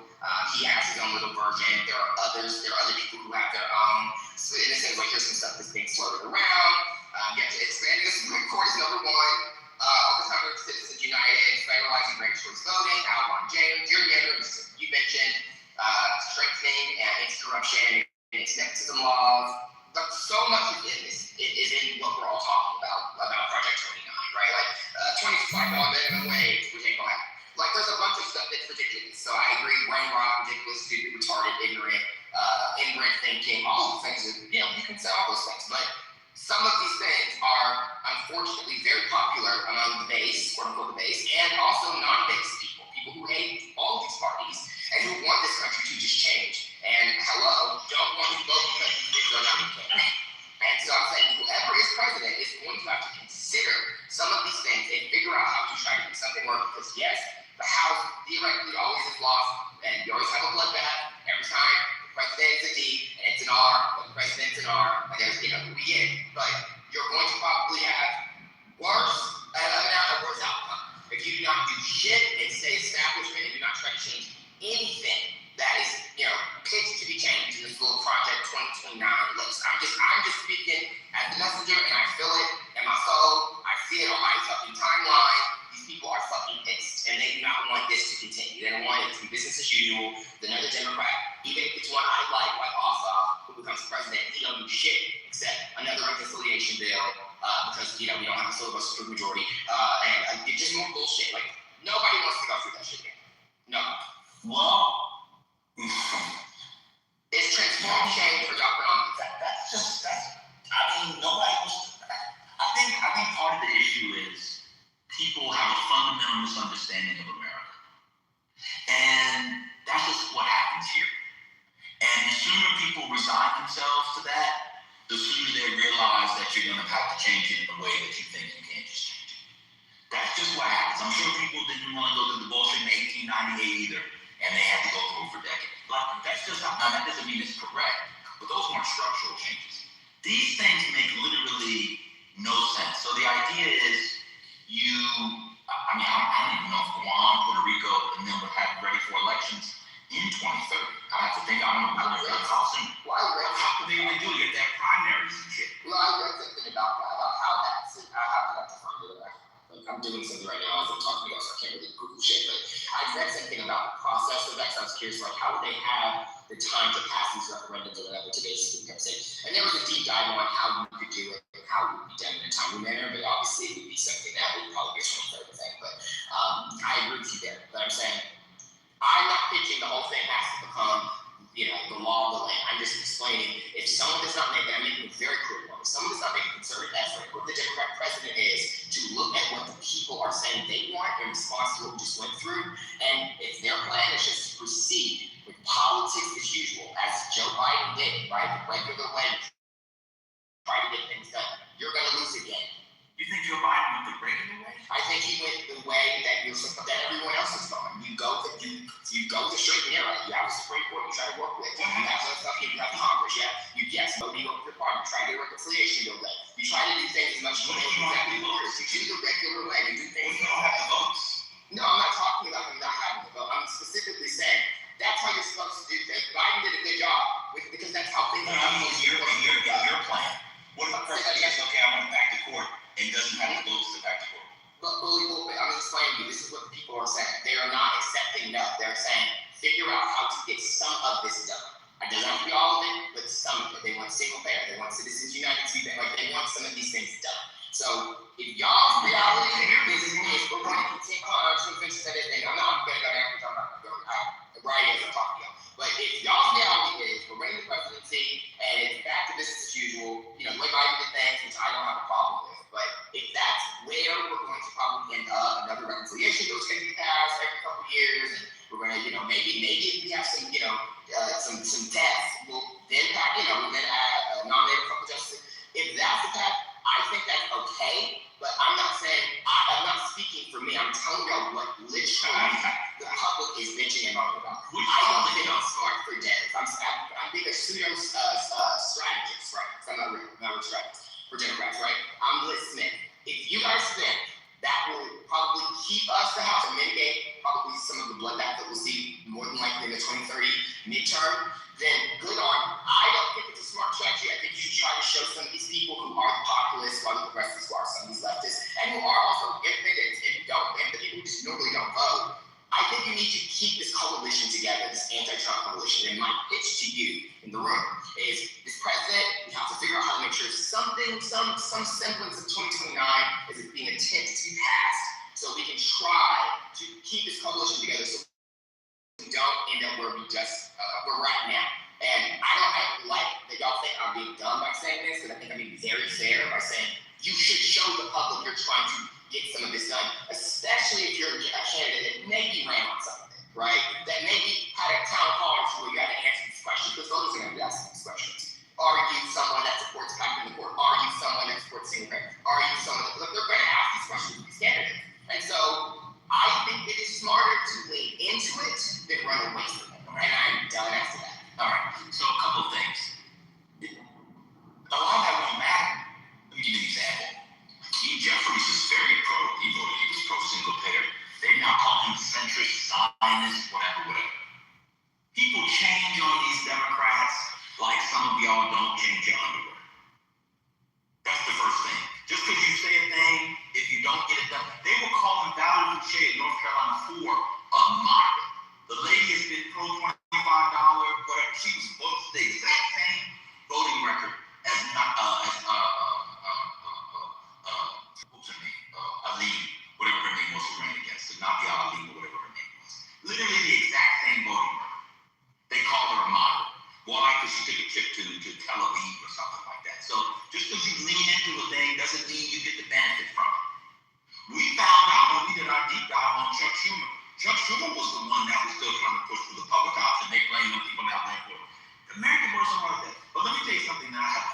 issue with your analysis.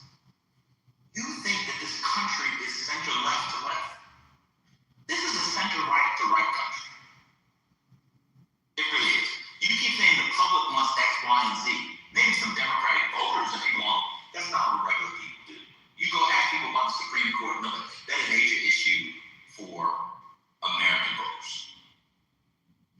Three, I really think people underestimate, I'm in here because I'm going to some mozzarella sticks. I really think people underestimate how unpopular Republicans are when Donald Trump is not on the ballot. What is the Republican Party post-Trump? You think that, people think that the Democrats are, it's all over the internet, not that it's anything. They just work for Donald Trump with 77 million votes, 79 million votes. Republicans have the trifecta. And that's something.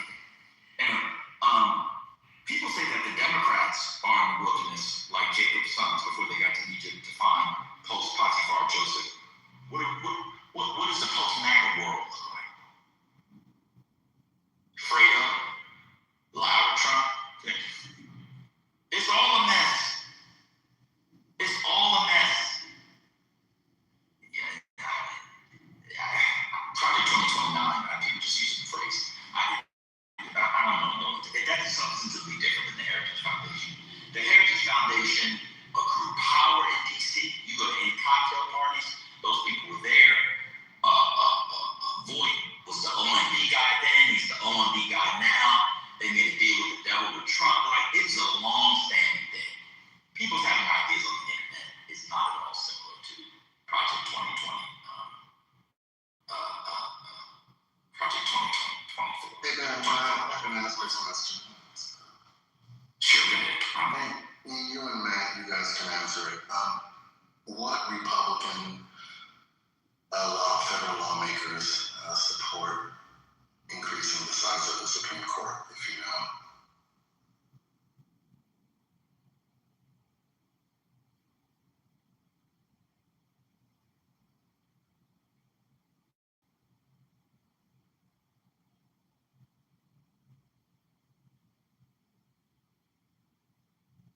Did you know the question?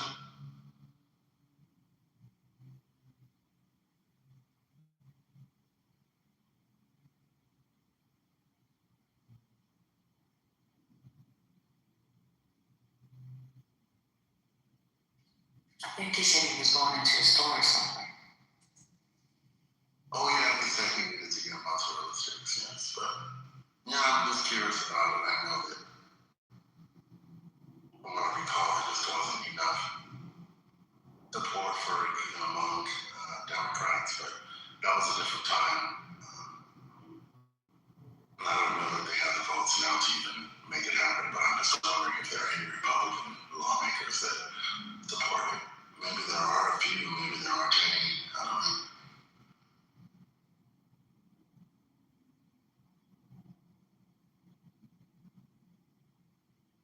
Oh, and Matt's not on stage anymore.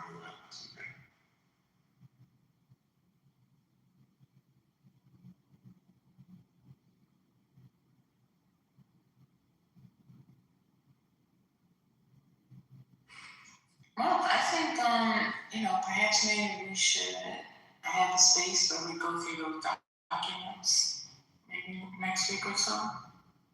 Who's going to read it?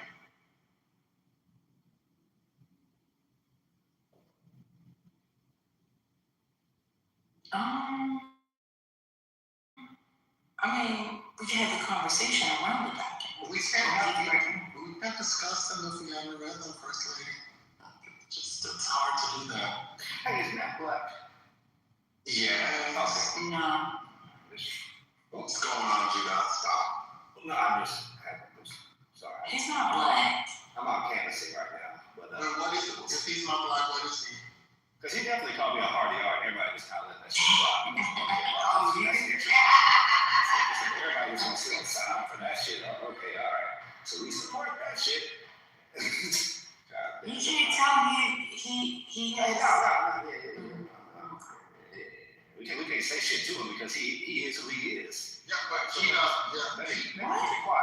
this is an interesting space, you know. There's a lot of leeway here. So. Yeah, okay. All right, my bad. You know, I was in children. Thought we were here for actual. No, we're not. Wait a minute, so what do you think he is? I don't know. That's why I asked. I'm not here to presume what somebody is and what somebody isn't. But he used that word so very freely. It's so. But you didn't presume that he was black? That's my brother. No. That's what I'm saying. So you presume something else outside No, of I made black. no presumption, which is why I asked. Well, you had to have a presumption if in fact you didn't think that he was black. No.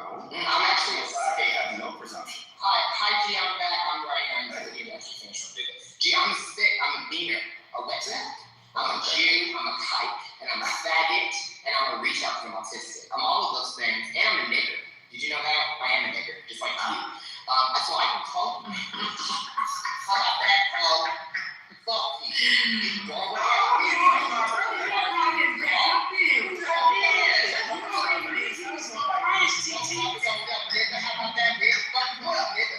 I'm not gonna do anything to you. Why don't you shut the fuck up when you call me that? And there is no way to do it. Because you get called a nigga every day of the week by your fucking niggas anywhere around you. So shut the fuck up, nigga. How about that? No. You need an A on the end, bitch, to feel safe? Shut the fuck up. I don't feel safe.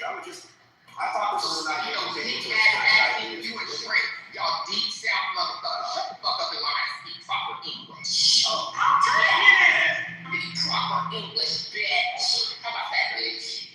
no, bitch. Yeah, I'm bitch. saying that. What crossword to you? Why didn't you Matt, you're gonna get me in trouble because I brought you back up. Probably partially though. We never met, bro. So gee, tell me, how did the car get up here like this? What happened? I'm sorry. Help me out. On your profile picture? Oh my God, yo.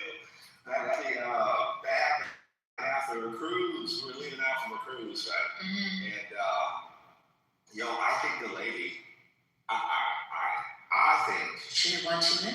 I think she was still good drunk on the night before. Okay. I told you, Mm-hmm. And after that goddamn fork in the road right there, she couldn't tell you which way to go. I shouldn't do that. It was the funniest shit. So my wife, as I pulled out my phone, my wife's like, "Are you taking a picture of that?" Hell yes, I'm taking pictures of this shit right here.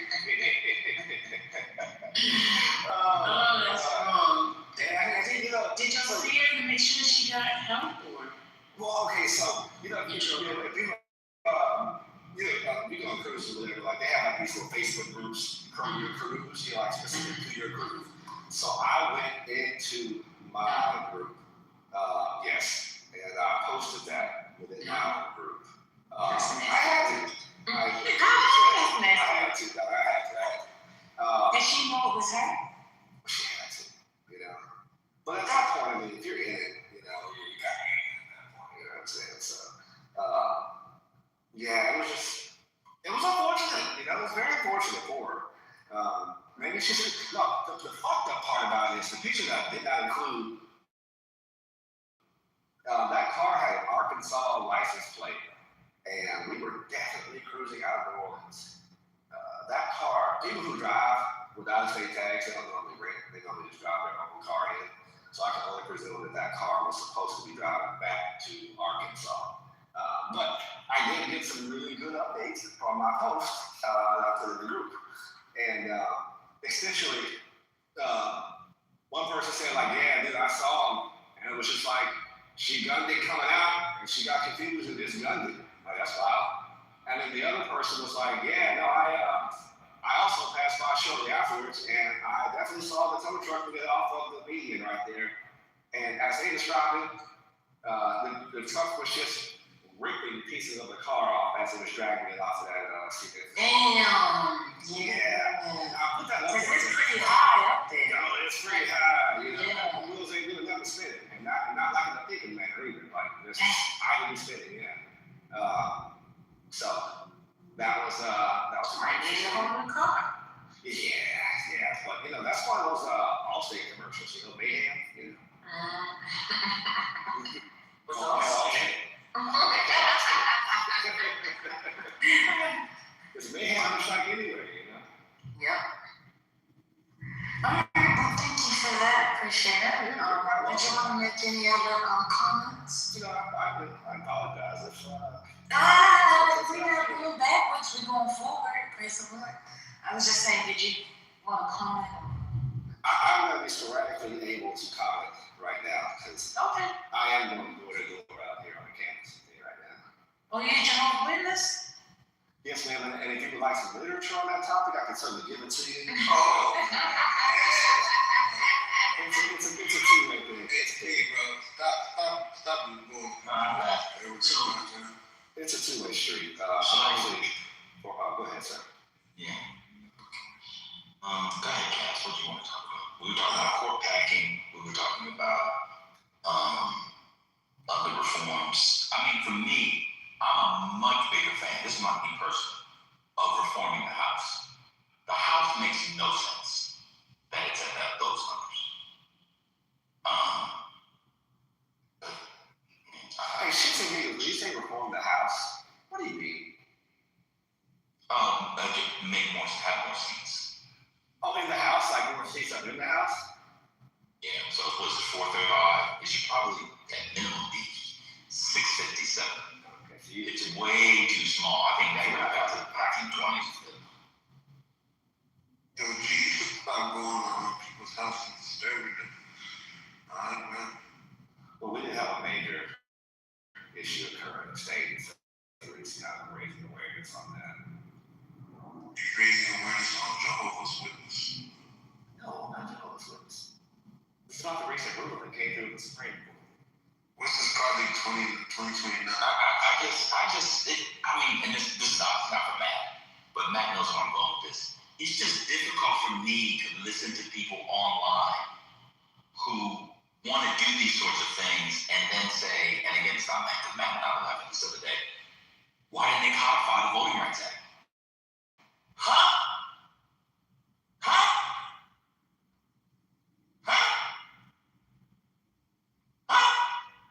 Well, if Biden had just codified and turned it into law, then it'd be fine. He should have codified it in law. Then they could disrupt that fucking law. At a certain point, Democrats are going to have to lie and have people in their coalition who they disagree with. That's it. I just don't know why. Voice of the woman, adult human female, next. It's being sports. Nope. In fact, I don't like sports at all. Next. Donald Trump has done nothing on any of those issues, but he gets political wins out of them time and time and time and time again. Just lie. Lie! Lie! And I don't know if I like these guys. Maybe it went too far. Get in office, put it back. Well, what we did was actually different. Lie. Just Trump does. Lie. Why did Democrats stop lying? Lie. Lie.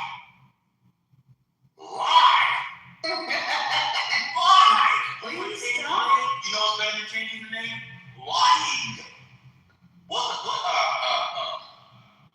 do you think about so? I could have swore I saw Mike Johnson I think I saw Mike Johnson from college. He was with Epstein. Lie. But I think I don't think, not that I disagree, but I don't think the people would buy into that because the Dems are the party that is expected to always tell the truth. So us becoming habitual liars, the people now think we faking it. That's. Yeah, I do. Those reforms. Those are structural reforms. Can I be honest with you? I thought you were bright. You're just not bright enough to do something. I apologize. I've come up with many solutions just 2 minutes ago. I didn't just say win the presidency and a lot. I said a lot more than a lot. The idea that using all people doesn't come up with possible solutions is cat. I mean, I think you're just kind of dumb. I'm not being disrespectful. I'm not doing reports. I thought you were one of the smart people. I got to deal with that. Dumb. That's it. To somebody else I won't talk to. That's my new thing when people are really dumb, unless they provide content, I don't talk to them. I can't be honest. I literally just said house reform and gave the number. And she asked me what it meant. Literally 5 minutes ago. Look, now my show was 60 minutes ago. See what I'm saying? Dumb. Who here heard me just talk about going to 650, 700 seats? How do I know? When you scroll up, just said, damn, that's a lot of seats. I said, the country is big. Pause. Literally. Jeff, did you not say that? I did say that in the chat. Yeah, big country, Jeff. Yeah, so, just done. So I'm not going to disrespect my decision. So I respectfully ask you not to speak on me going forward. Otherwise, I'll have to be a retard to hit and I'll get the movie to CC treatment. That's just not going on. Let me just continue. It's really that simple. Judge, I don't think that there's any expectation in this moment. We're in a negative partisanship moment. I think Democrats operate from that assumption to their own detriment. People want blood. They want to be lied to. It's like many of y'all partners, who actually aren't your partners, but they lie to you and tell you they are. That's where I think we are as a country. So I don't think there's much expectation. I think what happens is Democrats play into that expectation, and then when they don't follow through with every single thing they said they were going to do, they get blamed for it. Or it's all simple. I saw white people arguing for the Juneteenth holiday. That was fake. It was online. It was a fucking free holiday. So that's I don't think there's much expectation.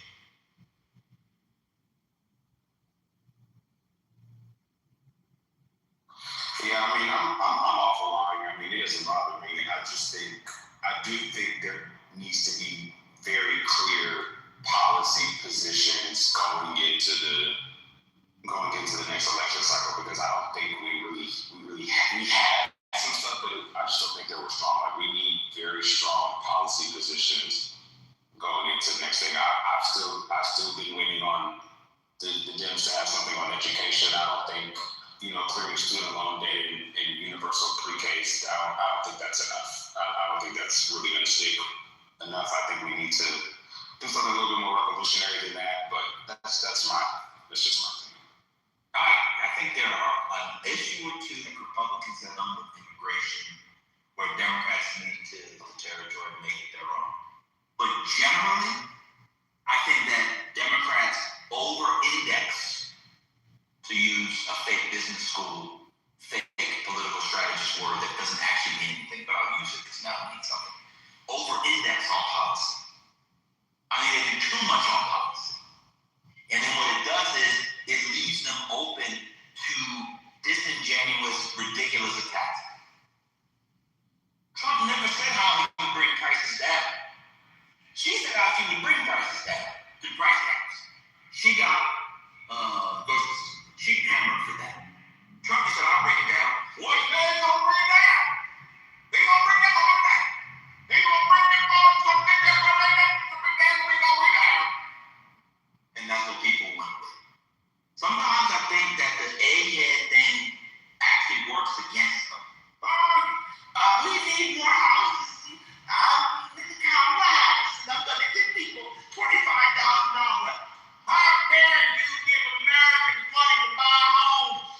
You should be taking money from Ukraine to give money to Americans to buy a home. That's literally what people were saying. The lady gave you a very specific set of policies on home ownership. People critique the policies. But they've been complaining for the last 4 years that home buying is unaffordable. And who's sending money to Ukraine? She said, I'm not going to send money to Ukraine. I'm going to use $25,000 for home buying. Where's the dog? He's putting the greens in the tub. How dare you try to give us $25,000 for homes?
What happened? Burn? Okay, I guess they're not having a conversation. Hey James, see you down there. Hey Misha. Hope all is well. Good to see you. Glad you could join us today. Happy Saturday.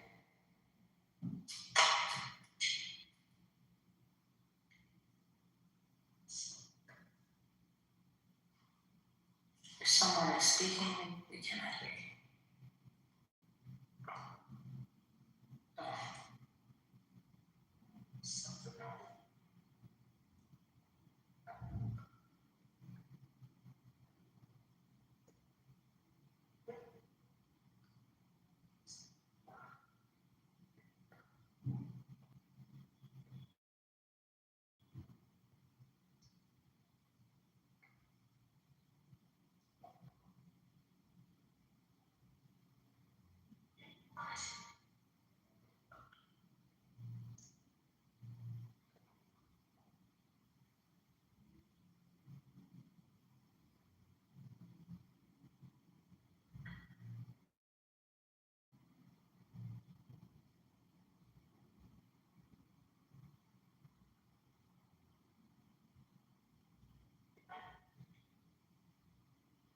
Hey y'all, I just want to say one quick thing and then I'm gonna take my ass back to the goo. But I came on here originally saying that the Dems have no plan, they're not organized, they're not on the same page, and we're in Project 2028. This man said that's a lie, they are organized or whatever. They do have a plan. Then, literally an hour later, somebody else brought up the Project 2029 and how there's multiple versions of it. And then he said, it's not back from a foundation, so it's not real. You literally agree with me, and I'll be in the group. Right. So you never heard me say the Dems were organized.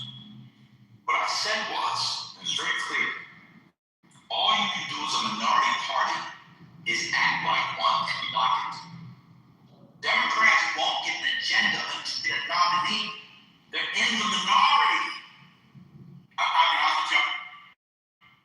I think because the app is free and you know things that to be true when you hear other intelligent people, you think you are as intelligent or informed or nearly informed, but you don't. What was the Republicans' agenda in 2016?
stop the Supreme Court from blocking the Voting Rights Act decision 2 days ago.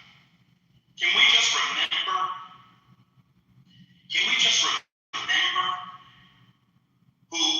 this is a woman that blamed Chuck Schumer for what the Supreme Court did and why he didn't block it. I just want people to understand that's the participant in this conversation.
All right.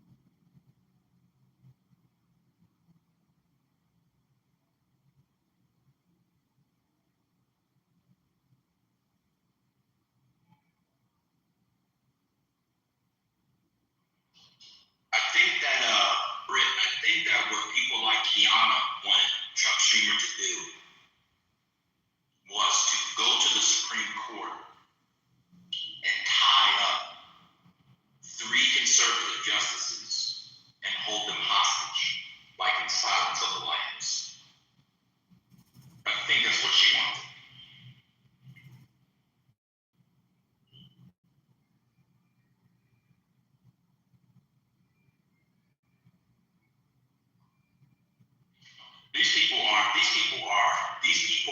What happens is that people use ignorance.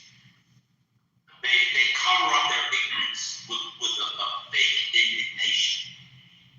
Many people are indignant because they're ignorant to what's going on. And so people think if you're indignant, indignancy comes from a place of being informed. But we're in a moment now where political indignance is largely not being informed. Look, she thinks we're saying the same thing. She's so dumb. That's what I'm saying. She's so dumb. Her whole point was that Chuck Schumer has to go because he didn't block X, Y, and Z. But she thinks we agree. Yeah. You said you wanted to be rude, we're going to be rude. You started to be rude. I was being nice. Call me dear. I was being nice. I said, you want to be rude, be rude. That. You're a feminist. Equality, right?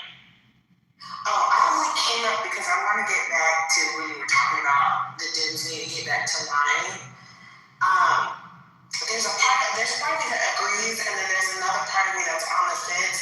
If only because I feel like the Democratic side of the electorate is like the type of smart dumb where I don't know how much lying is gonna work on it. I just don't know.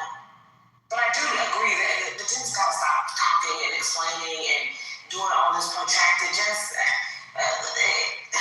It's not working anymore. And it's not working because the girls think that they're too smart.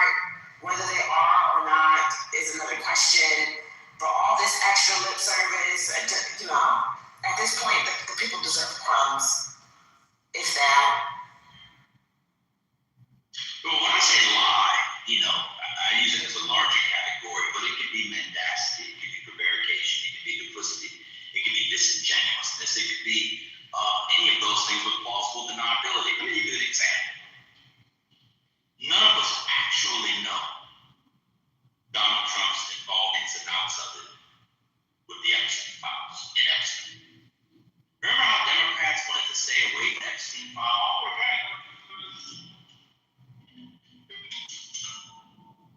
You're in the Matrix. You're in the Matrix because you saying lies. When that shit came out, all them started dropping themselves. You're in the Matrix. And then were you biblically saying that you were saying we don't know Trump, the extent to which Trump is in the Epstein files, and that as things were released, all of the Dems, I'm not even thinking about just the elected officials, but I remember y'all talked about the people who worked at all the different schools, how they immediately fell on the sword at mentions of their name, where Trump has been largely able to skate free and clear of it for the most part. Is that what you're talking about? No, what I was saying is we don't know the extent of his involvement, or really anybody's involvement in the Epstein files. But that didn't stop Democrats from speculating openly. That didn't stop them from calling him a pedophile. Democrats did not do that kind of stuff during the Obama era. That's what I'm talking about. Half-truths, possible truths. To actually play nasty politics. None of us know what crimes, if any crimes, any of these people committed. To be fair, none of us can prove what we know. But that didn't stop them. No, we can't. I'm talking about the court of law. We can't. And so my point is that didn't stop them from doing what, as you know what statute, I don't know the statutes. This is just a sensitive topic, and we just have to let it play out. Cool. So anyway, Greg, that's what I'm saying. To that point, I can definitely agree. And I would just also say that then they would also just need to stand in it and ignore all demoralizing from particular persons on the internet and just do the thing. Hold on, man. So you're saying you don't know the extent of people's involvement? I said I don't know the statutes that they violated. I don't know the statutes, the laws, the actual criminal statutes. That's what I'm saying. That's all I'm saying. Do you know the statutes? I don't know criminal law well enough. Do you know? I look at it through a common sense. Do you know the statutes? I can look them up if you want me to, right? But I'm pretty sure a lot of them were violated. Look up. But I can't say. I know which statute. Absolute crimes. Let me see what specific statutes exist.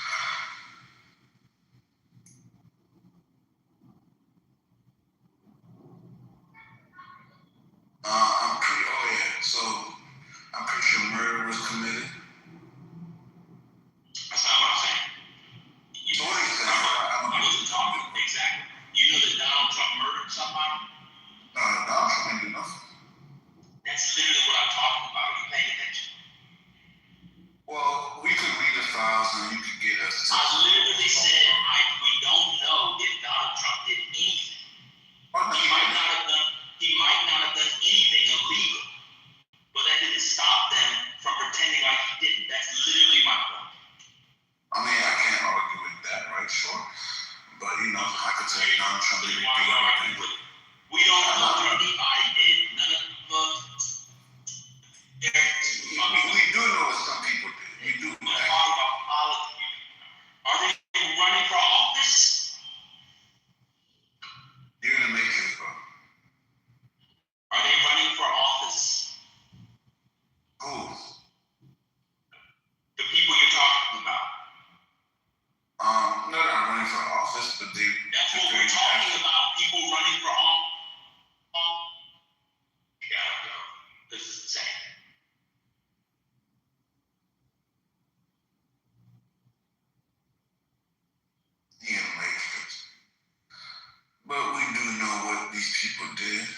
example, the COVID vaccine, that was Bill Gates and Epstein working together to make the COVID happen.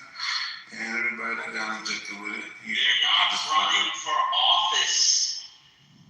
You're changing the combo, bro. Okay, let me not change the combo. Let's keep it on. But you know what? I'm not going to talk about it. No, you can change the combo. I'm not going to talk about it. I don't even want to change the combo. We can just broaden it. I was saying that the Epstein files did reveal some context to what was going on. For example, Bill Gates and Epstein were preparing for a pandemic, and we're seeing how they could get the World Health Organization involved in it, and all types of stuff, right?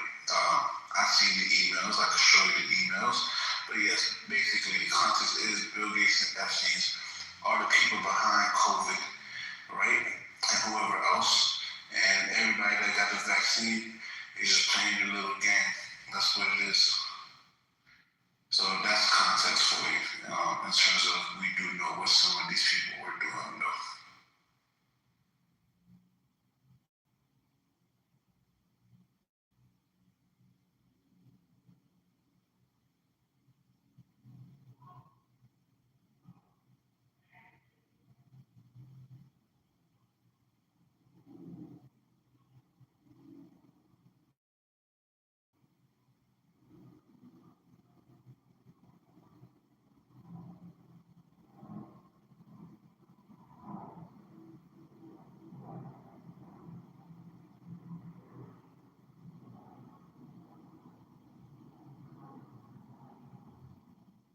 To the people that says I'm lying, check my PTR. That's an email from. That's an email. Hold on, Precious. Hold on, brother. That's an email from Bill Gates to Epstein talking about preparing for pandemics, and says, I hope we can pull this off.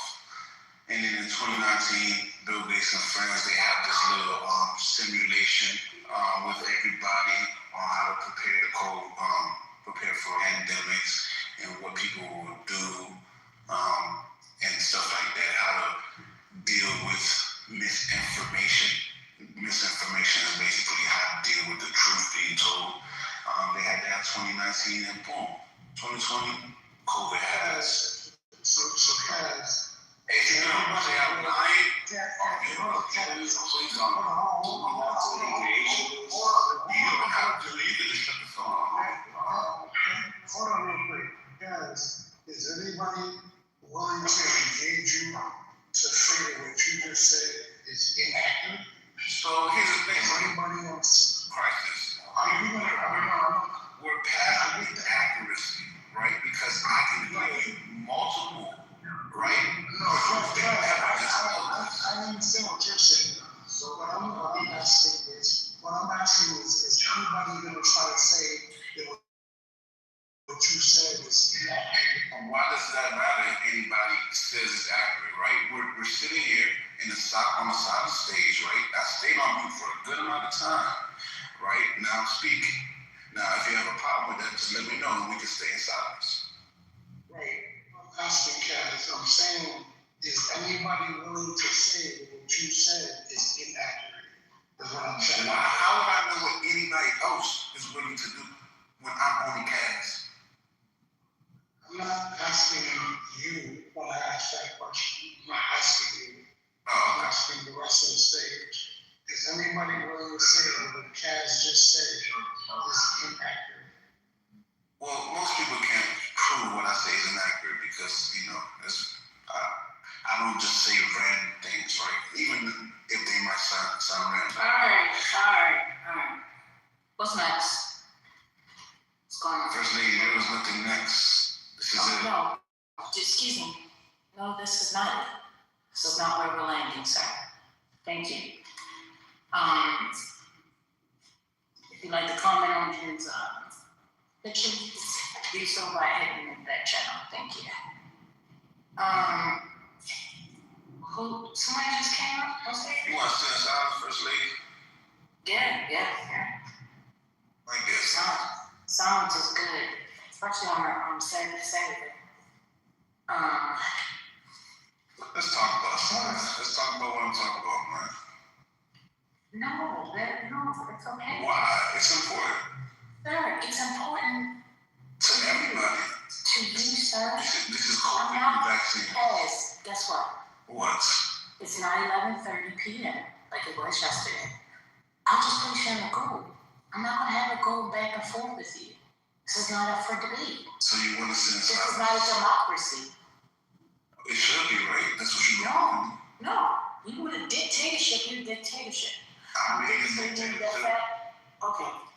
Told you I'm not going to be a shit kid. That's what I'm doing. I don't understand why y'all like to play with me. Like, I'm saying the silence. Hey, Dr. Mitch, how you doing?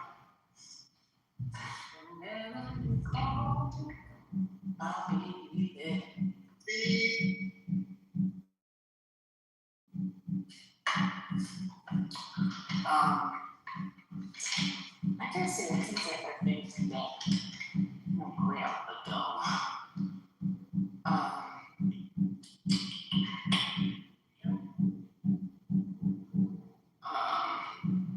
don't know what it says. Trump says today U.S. could be better off without Iran deal. What that mean? Trump's war with Iran. Adults that have voted, 61% says it's a mistake, and 36% says it's the right decision. This is ABC News and WAPO poll. 61% say war with Iran is definitely a mistake.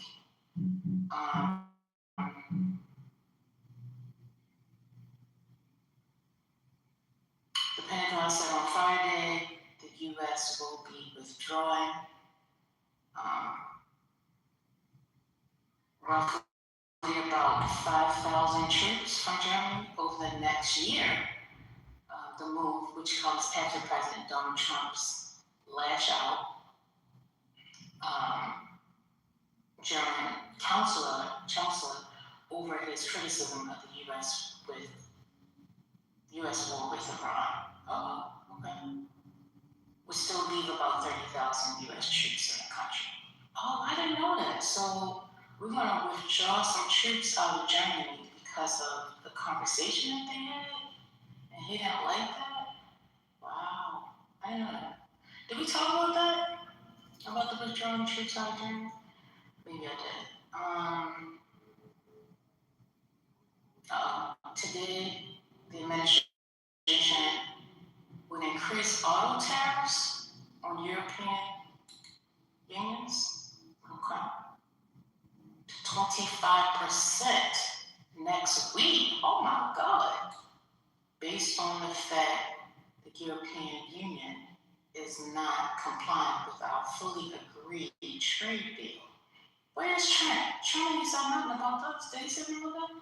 Cars from the EU have been facing a 15% tariff as part of a trade agreement reached over the summer.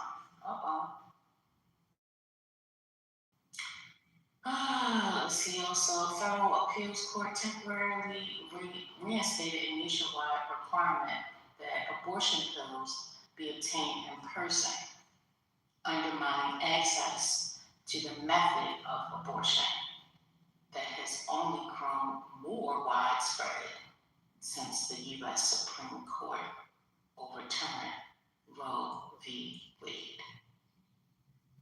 All right, well, those are some late updates.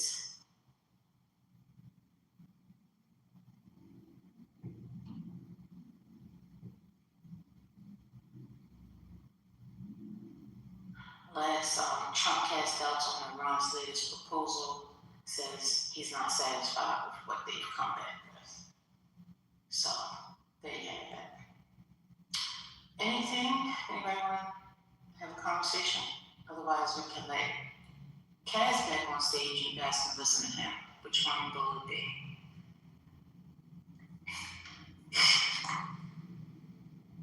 Hey, who did that? Rohan, don't be putting no thumbs down on me. Is you crazy? Like, what the hell? I know you may not want that, but don't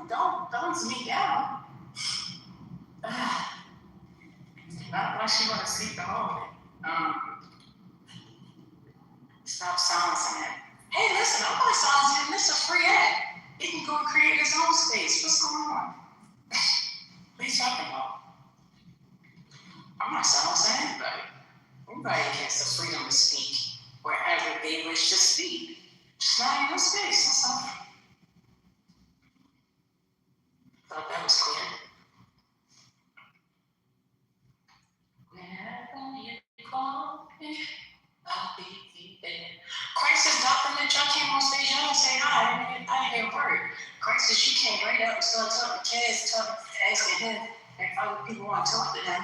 That was crazy. I'm trying, beautiful lady. I'm trying.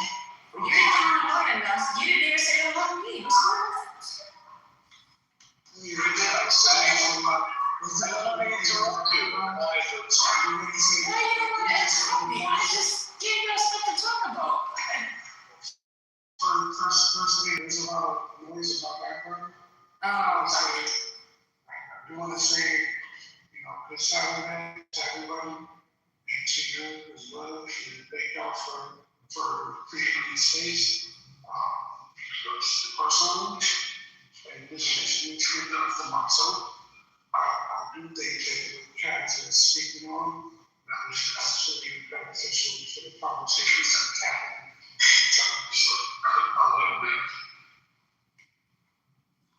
I'm glad I didn't hear the last part of what you said. Zoology, where my baby at? What's going on? Did I just hear somebody's voice? Hey, Ache, how are you? I was trying to figure out who was off. I didn't know that was time and you trying to say somebody's name? I did, so thank you very much. Oh, okay. But my phone started ringing. I still oh, shots out. I'm sorry. Greetings. How are you? Greetings from His Majesty's Kingdom. Oh, the Majesty Kingdom. Okay. Unless you talking about the moon, I don't know. Charles the Great Watch. Is it cold where you from? It's summer. Huh?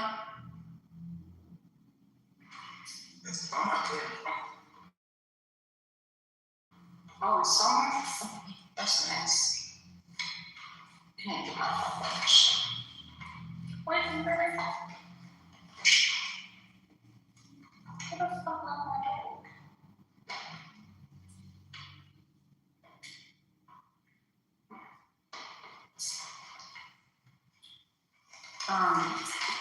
Yes, so Dr. Mitch, did you have anything you want to say? Akshay, do you want to say anything? I do. First of all, I love old soul music. I'd rather hear you sing than hear people bicker. I've been on kind of a crusade the last 2 weeks regarding, all this government bickering stuff. And I've come to a conclusion that anybody that doesn't want us to balance the budget in America is not my friend, because they're bankrupting our country. I don't care if it's a Democrat, a Republican, a lunatic, a genius. The bottom line is we're arguing about things that we can't afford to pay for.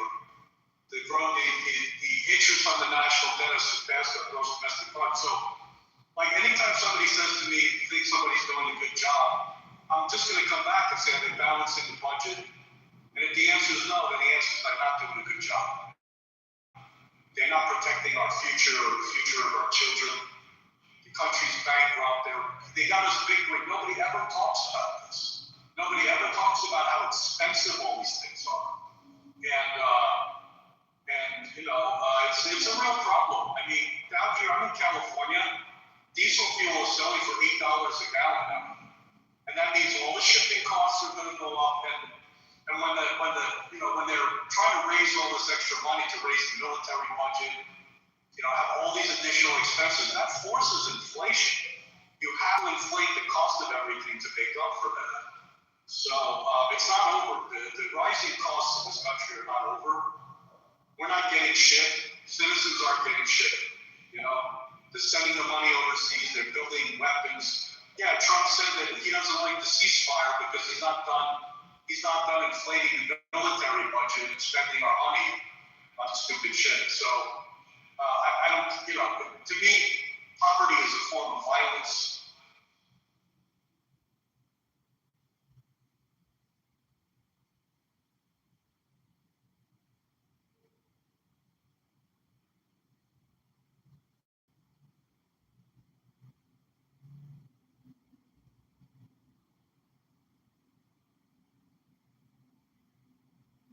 Did you come? Did he come in here? I think he did. Alright. So poverty is a form of violence. That's the last I heard. That was the last I heard. You said something else. Oh, you said Trump doesn't agree with it. What was the reason why you said Trump doesn't agree with it? If anyone agreed to balancing the budget, it was not him. Yeah, the balancing of the budget. Yeah, I mean that was something that the Republicans definitely brought to the table during the campaign, and how we need to balance the budget. We need to balance the budget. We need to balance the budget. We need to balance the budget. My kids, they're not going to be able to survive. We need to balance the budget. We need to balance the budget.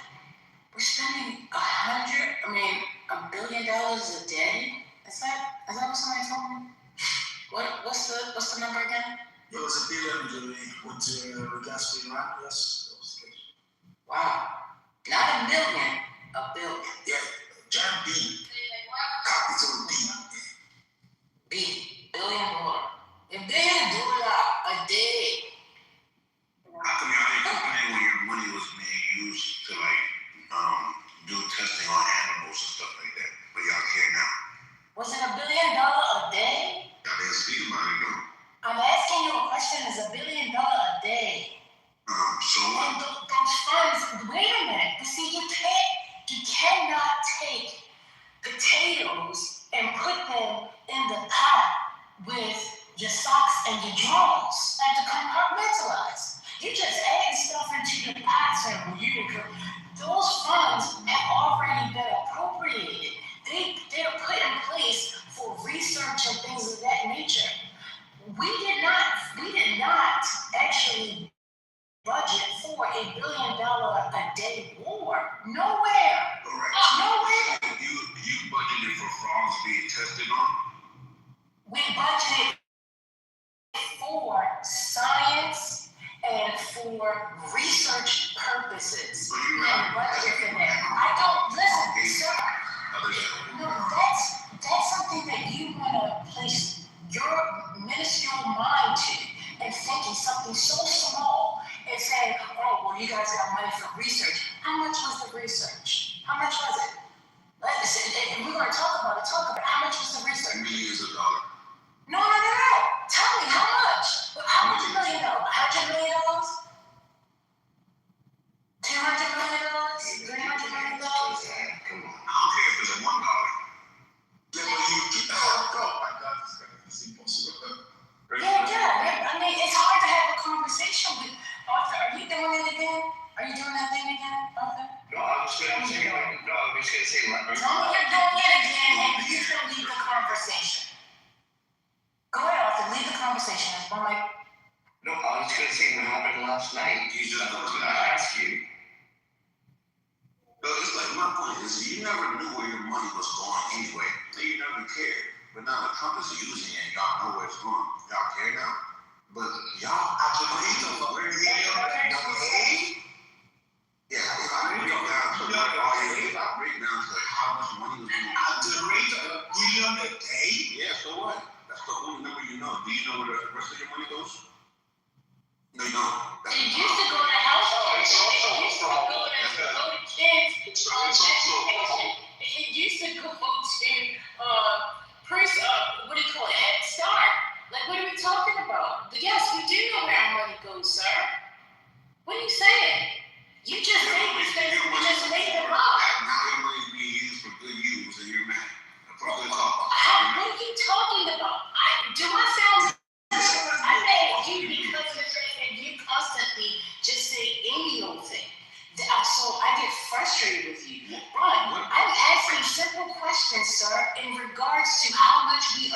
spending a day. If that doesn't bother you, then that's fine. Then you don't need to be a part of the conversation. But to the people who do want to make sure that we are focusing on budgeting, hello? So how much money was spent to go to the mall? And how does that help us? Extra. But they're not complaining about all that money being used to go around the mall to say hello. But y'all Complaining, no. But did we kind of kiki about it and say, oh, okay, well, how can we find the positive in this? The positive in that was, maybe, it will ignite some kids to want to join STEM projects and want to get back into, learning and be creative, innovating in the science world, space and things of that nature, get back to those things. So, we kind of, I know for myself, that's what we thought about. But is that something that we had to do? No, it's not. For me, it wasn't, something necessary, but it was done. I think it shows force to other countries that America still has some great technology and we are still innovative and we are out in the front. We're thinking, forward thinking. So it has a lot of different types of, benefits from it, but is it something that would have been on the top of my list? No, not at all. But when you're talking about spending $1 billion a day, when you don't know when gas prices are summer vacations, and looking at the daggone airline prices, and saying, oh my God, like, how am I supposed to budget this in my vacation? With, fertilizer continuously going up, with inflation continuously rising, and this war is at the center of it, it becomes a problem. Because now it's actually taking away and depleting from us going in a positive direction. So if there's funds that are out there that have already been, placed and stipulated for research and cancer research and things of that nature, that my money's already going to, then fine, that's good. But it's a whole nother thing when you say, oh, well, now we need more money from you because you're going to have to pay more money because we got tariffs going on, so that price is going up. We got gas and oil prices going up. It's a lot of different things that come back. How much NASA spends a year? How much NASA spends a year? About 25 billion, dude. 45 billion. 25. The defense budget is about $2.8 billion a day. You know how much of it takes on medical research? And about $50 billion on NIH-funded medical research. Now, do you know exactly what that $50 billion is doing? Can you tell me exactly where each billion is going? There's like 30,000 grants, and it's readily available online. You can look at each grant. No, he's just going to continuously do this whataboutism and try to say. Did you know that they found the cure, right? You're doing this whataboutism versus dealing with what we're dealing with today. What are we dealing with today? Why are you running from it? Why can't you stick with the conversation in regards to spending $1 billion a day? Why can't you deal with that? Versus continuously sitting there talking about some, well, do you know how much you spend here? Do we know how much you spend there? That's all. What about this? What about it? $1 billion is good use. We know what it's being used for. This transparent. Good use for what? To what ends? Yeah, in your opinion, it's good use. In my opinion, spending $2.8 billion a day for defense is not good. It's not the right use of money. Instead, instead, we should be helping people get health care instead of taking that funding away. We can reduce the defense budget by 10%, and we can then substantially help people get health care. So, how much have we spent so far? The budget is, over $25 billion so far. $25 understatement. You can multiply the defense budget, as I said, is $2.8 billion. Well, let's just go with the safe number, $25 billion in 60 days. In 60 days, $25 billion in 60 days. It's larger than that. I know, I'm just saying. Next year is $1.5 trillion because they have to replenish all the stock. So it's easily $2 billion a day for this war. I get it, but I'm just saying for the sake of argument. Sometimes you gotta negotiate. You gotta give them something. So I'm just saying, even still, looking at $25 billion in 60 days is insane. Without knowing when it's supposed to end.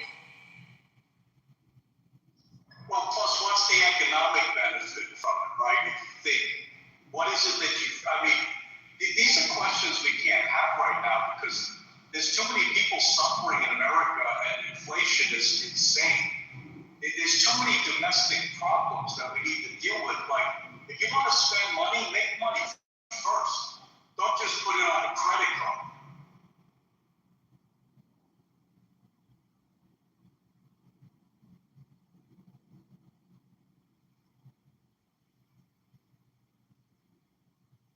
I'm just going off of what, this administration ran off of. We were having a conversation before we took a left, and, the conversation was, hey, listen, if the Dems have to, spice the truth, I don't like to call it a lie, because if you plan on doing the thing that you saying that you are going to do, then it's not really lying, it's just spicing it for the moment, right? So, that was the conversation. In some kind of way, we kind of turned it and went down a detour lane. But yeah, I'm just focused on the fact that this is what the administration ran off of. And now, instead of the people who actually voted for it, who actually came in, argued, this is why they're voting for a thing. And now, instead of saying, yeah, it is what I voted for and I'm not getting that, they're now pivoting and some kind of way flipping it back on the other people who's bringing it up to them. Hey, listen, this is what you said you wanted. You said that there was a problem with inflation and that you couldn't afford your groceries at the grocery store. And that this person's going to bring gas prices down. That's the conversation.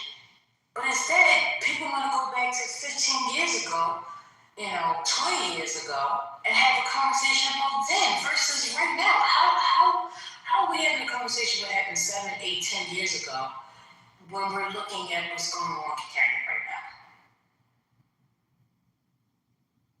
But the only way that we can have the conversation is if, in fact, we allow the whataboutisms. Nobody wants to have that. I don't think that's productive. I don't see it as being productive and comparing, well, you spent this amount of money here. Like, I don't get it.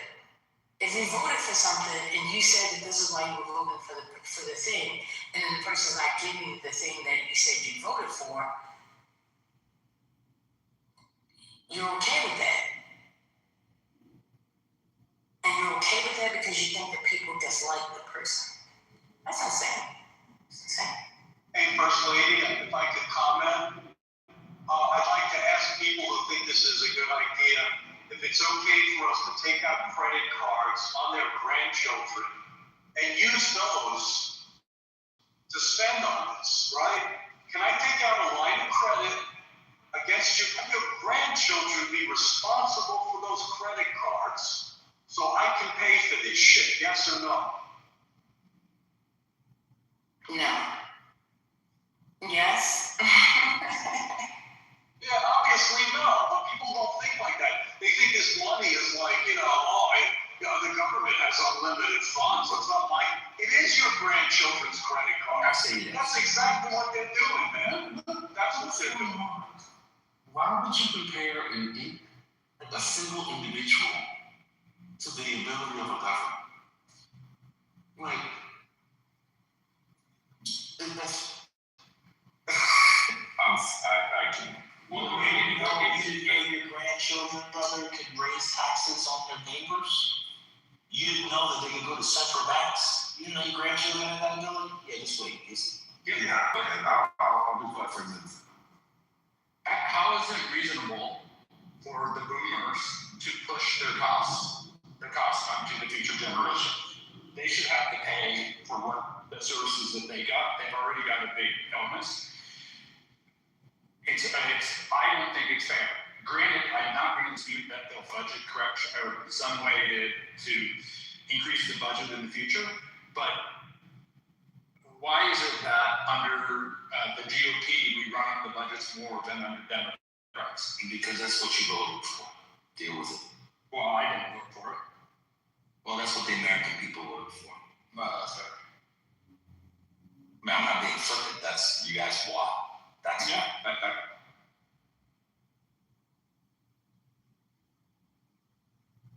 Actually, that's not what they voted for, but that's what the GOP does. They say one thing. They said they reduced the deficit. They said they were going to then extend it, and lo and behold, they get in office and they changed it. It's quite literally what they voted for. When you vote for something and it happens, it's what you voted for. Anything to keep Republican voters, GOP voters off of, we gotta understand that we have to be nice to them at Thanksgiving.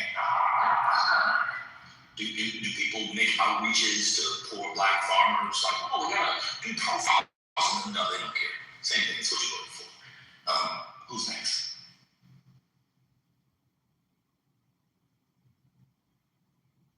I went to a diner and there were these Trump voters. One of them voted for Obama once and wanted to know why they changed. And they just felt like the country was leaving them behind. Trump leaves them behind. Well, it's not what they voted for. They wanted something else. So what do? They'll vote for Republicans in 2028. Because they're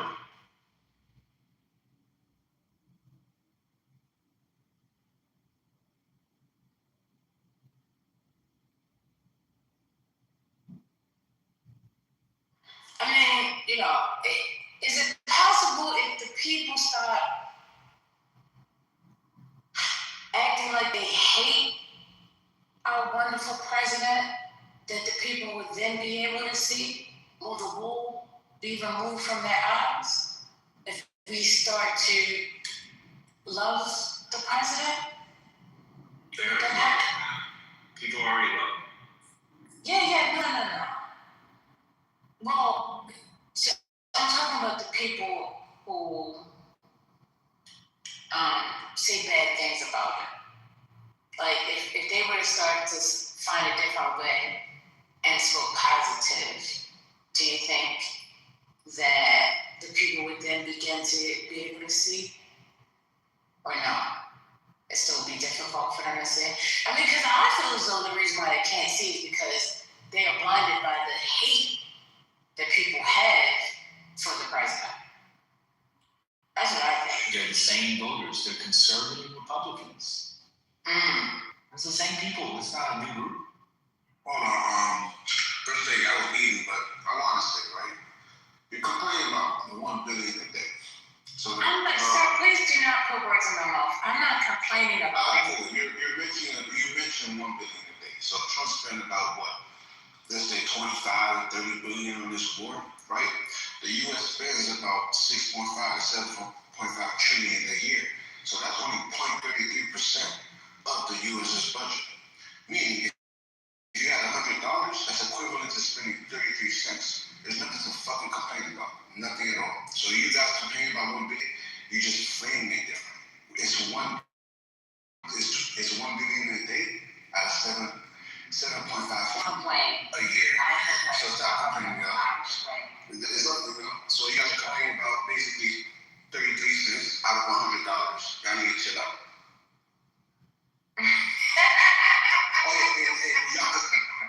This nigga don't take enough. That's been already nice, right? So you must be. I know you guys. No, I don't. I live by myself. You guys are mad. So nothing around you has gone up. The price of nothing. I know the gas went up. Are you living off some young lady? Why would I live off a young lady? It's not only gas that's gone up, bro. If the gas has gone up, I haven't noticed anything go up. Actually, not yet.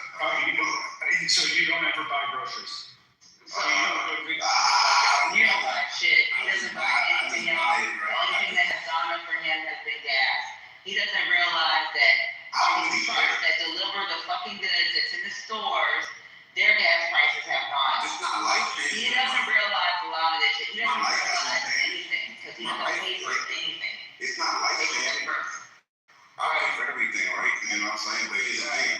It's not life changing. It's not a life changing increase where I'm like, damn, bro, what the hell? I ain't got no more money left. Like, it's not like that. It's like what you guys are making it to be, like, we're some type of, like, you know what I'm saying? Like, money issues going on, whatever, recession.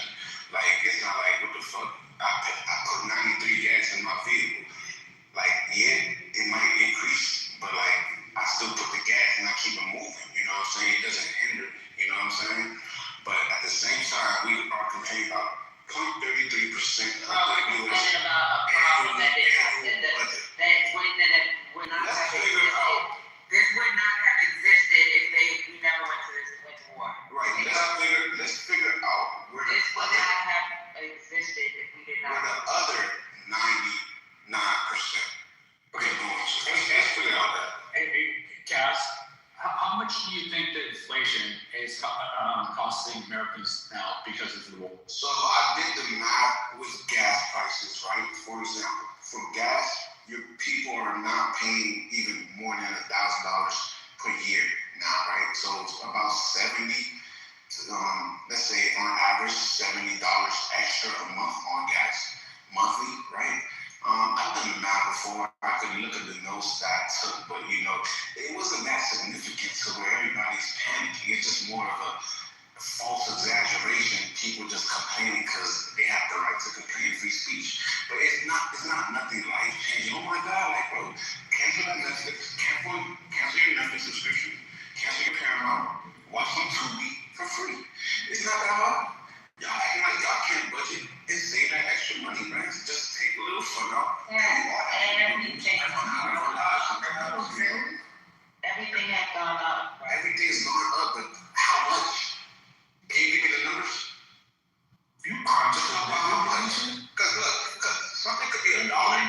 Something could be $1 today and be $1.02 tomorrow. It went up, but bro, we're not going to complain about that 2-cent increase. So how much? Let's talk about it. Let's put it in context. How much are we? Somebody just talk about their chocolate almonds that they usually get from Sam's. Somebody brought up their some chocolate almonds they get from Sam's. Yesterday. What was it? I think it was Ty. I don't know. Somebody in here said that they used to pay $7 and now they're paying like $12. Not 20. No, they're paying $12. Okay, let's take what they're saying as truth, right? Because even I don't believe it, but let's take it as truth because it doesn't matter, right? Shit, I bought grocery bag. It's a grocery bag. I was in the grocery store one day. I had 3 bags. It was like $200 and something. I'm not talking about the big brown paper bags back in the day that you go to school people. I'm talking about the little plastic bags they get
know that we should. So, so I was gonna ask you, how much do you usually pay? On electricity, I just pay. I don't even look for electricity. Like I can pull them out like that.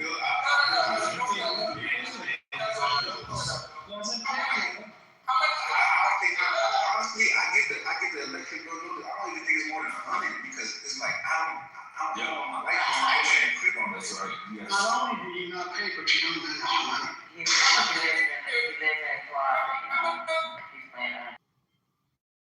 He said something about the closet. I don't understand what y'all saying, but no, we say stagflation. No, you're right. You're right. Listen, bro. Regardless, right? Those are necessities, right? Those necessities. Everybody here, y'all can pay on necessities.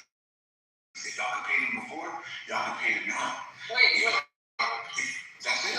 Wait. No,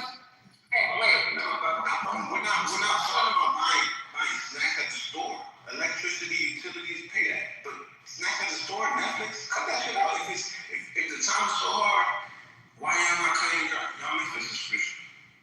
Why y'all still going out to the movies, into the club? It's y'all not responsible. I don't hear that shit, bro.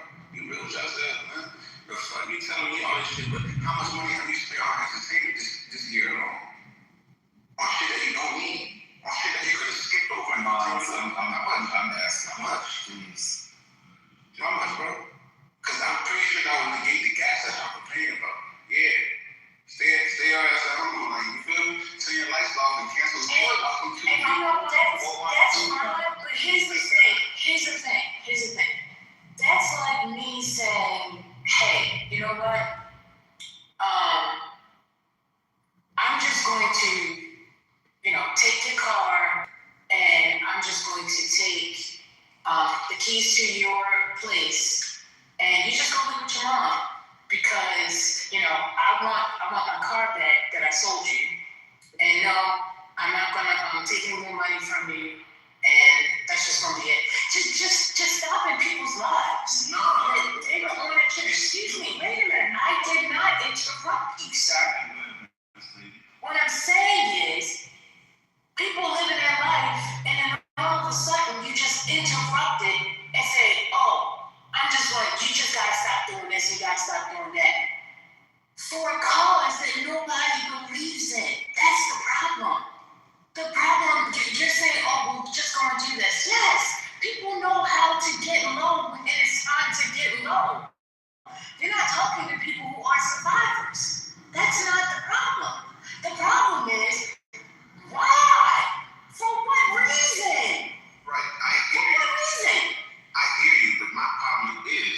What is the reason? I hear you. Then give me the reasoning to help me understand what the reason is. Why am I making these sacrifices? Because, right, this is what you signed up for when you live in America. You don't dictate everywhere your tax money gets spent. That's just reality. You guys are acting like you guys ever had control over it. We want the money spent here. Y'all can have y'all say so, but y'all don't make the calls. Y'all never did. So why y'all crying out? Right? You know all these numbers about the Iran war, but did you consent to the research on frogs being gay?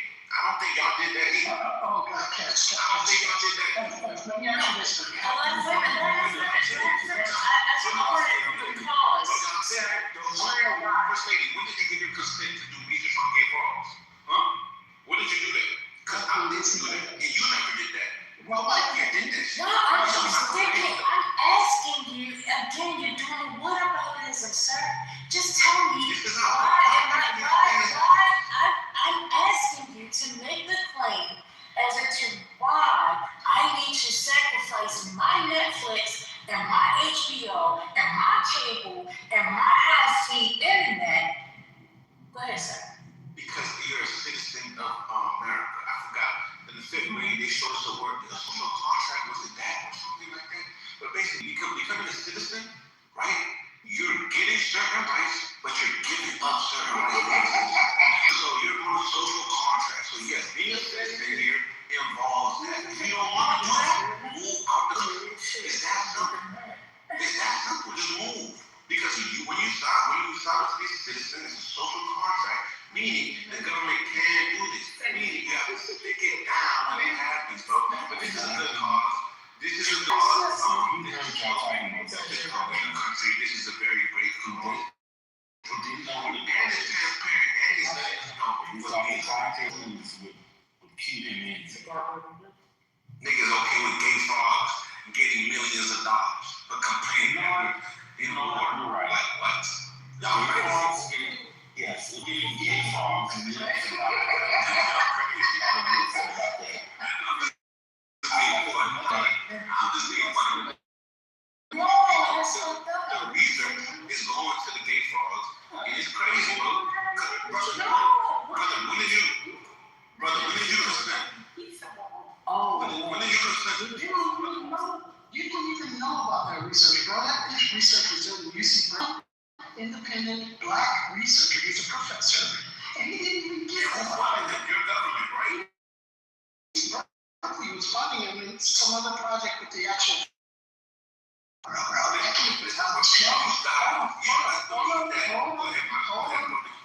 Hold on. First of all, that research that quote came from Alex Jones, but it is incorrect. I want to go back to the annual expense that she was talking about. You know, when you break that down, every year, people are paying $5,000. Gasoline being about $1,800, food being about $240, and the other housing, interest, and goods being about $3,480. That's $410 per month. A lot of families are heavily impacted by those budgetary increases.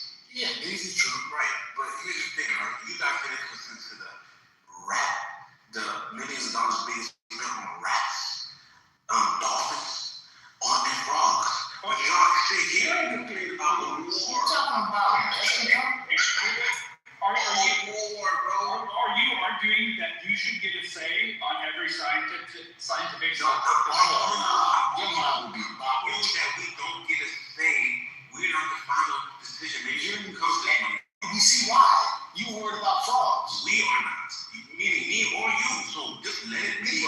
And sit your ass down and wait for the storm to end. Just sit your ass down. Just get a bunker. That will be buying cheaper snacks. Stop entertaining ourselves. Yeah, I got 2 bottles that cost like $400 in my PCR. I don't even drink them. So like I put the liquor. So why are you guessing about this? I'm not guessing. I'm just telling you it's easy to cut things out that you don't need.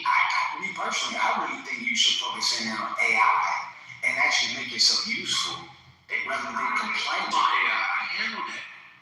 Did you? Yeah. So do you know about Maestro University? No, I don't know about everything. I just know what I did. No.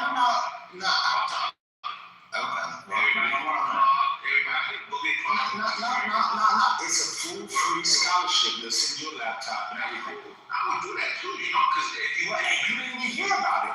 Well, I just heard about it, so it doesn't matter. No, you don't know anything about it. All I have to do is Google it, my boy. That's it. What? You let your AI do it. That's special, my boy. You need some sauce, right? I'm trying to help you. Stop like, it doesn't matter, my boy. But we're not talking about AI. But shout out to AI. Honestly, you know what I'm saying? We're not talking about AI, but shout out. Go get ahead. But like I said, assholes in control. Y'all know how to budget and cut things out that y'all don't need. And you think you do. Stop eating out. You know what I'm saying? Well, I don't really need a budget. What's your carbs? There's money. I just want to say something really quickly. If you, well, not all, because this message is not to all of you, but for the people who have common sense and the ability to deduce proper information, if you see the youth, please pour into them. Regardless if it's a young boy or a young girl, we need to literally pour into the youth because the state that the community is in is sad. And if we allow certain people on the stage, I'm not going to call anybody out by name, but if you make an assumption, you will probably be right about who I'm talking about. If they are leading the youth, we shall all perish. But nursing homes would be if you see a child, just give them a hug and tell them you love them and encourage them to go to school. school and not use Google in any other search engine, because then you are not able to deduce. You have to, in order to be taught, you have to have a teacher. Hallelujah. And you see that word right there? You see that word right there? So, yeah, hallelujah. So you cannot teach themselves. One cannot teach themselves. You have to have a teacher. You have to have a teacher. You have to, and learning for the learning to happen, in order for the learning to take place, hallelujah, you first have to be quiet so that you can listen. Because there are some things, there's some steps that need to be taken. Yeah. Right. Titi, you always thought that I don't think you taking it in. If you see it, call me what? If you call me They got suffering to me.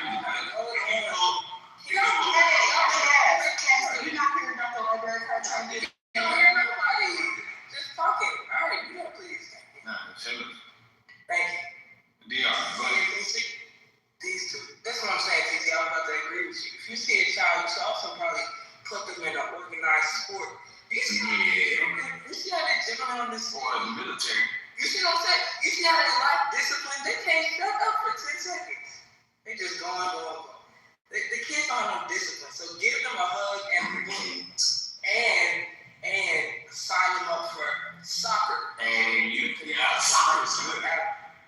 Yeah, I played soccer half of my whole life. Maybe you can soccer.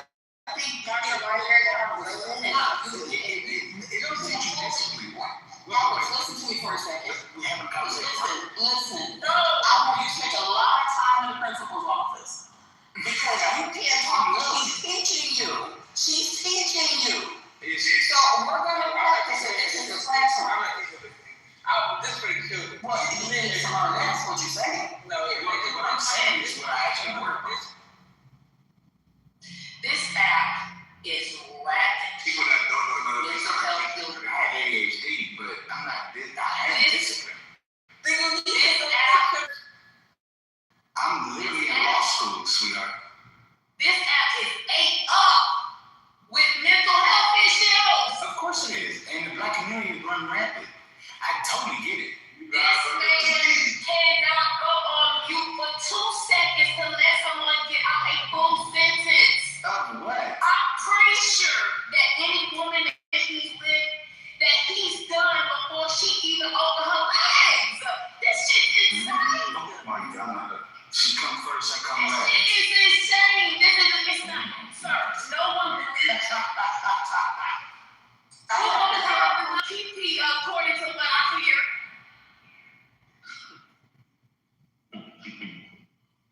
Your mama, but it's very unknowable for you to think that you have human partners. Because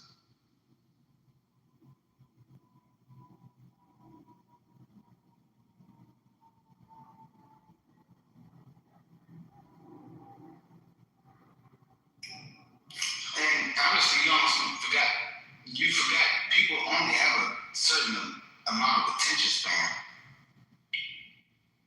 Like, y'all want to be long-winded, but like, how long is the average? I'm 3 minutes top. You ain't been on mute for 30 seconds yet. Right, because I have ADHD. Okay, you need to go get your Vyvanse. And I do have Vyvanse. It's not working. It's not working. No, I'm this. It's the weekend. It's not working. No, hold on. No, sir. No, sir, that's like getting that new film. It's not. It actually is. No, it is. It's worse than that. It's not. It is. You're acting, you need something to even it out. Sir. I had to try to do the answer. Think about Barcelona and like that. There's strategies. If you're not going to medicate on the weekend, then use a fucking strategy. There's several of them. These are the lawyers. The lack of discipline is your kids out with Dr. Underwood Stone. These are the lawyers of tomorrow. Look, and it's still sticking. I'm not talking about you, bitch ass nigga. I said, I know he hurt you with that one. It's stuck. Who hurt? And we can clearly see it's still stinging. What are you talking about? Oh, you're not paying attention. You have ADHD? He wants to know. You have ADHD? Okay, well, that explains it. That explains it. You do too, dumbass. You know how you are in the world. You have everything. You have ADHD, ADD. You probably got some other shit going on with your slow ass. You know what you have? Is this how you were spoken to? You just use this app. Is this how you were spoken Your to? hyperactive mind keeps going from here and chilling back and forth so you don't pay for your $10 fine because you got health insurance, contractor. Just go buy my Is this how you were spoken to? Stop using chillism as your ADHD drugs, nigga. You using Nathan and Manfinity and First Lady as your pills. Go take a pill. Tell me more of your thoughts. Is this how you were treated when they didn't understand how to deal with you? Uh-oh. Let's get into it, Dr. Library, since you know so much. It's called learned behavior. When you are her own violations in her resident, maybe her parents or people around her didn't know how to treat her, so they spoke to her in this manner, and they treated her in a particular manner. And now guess what?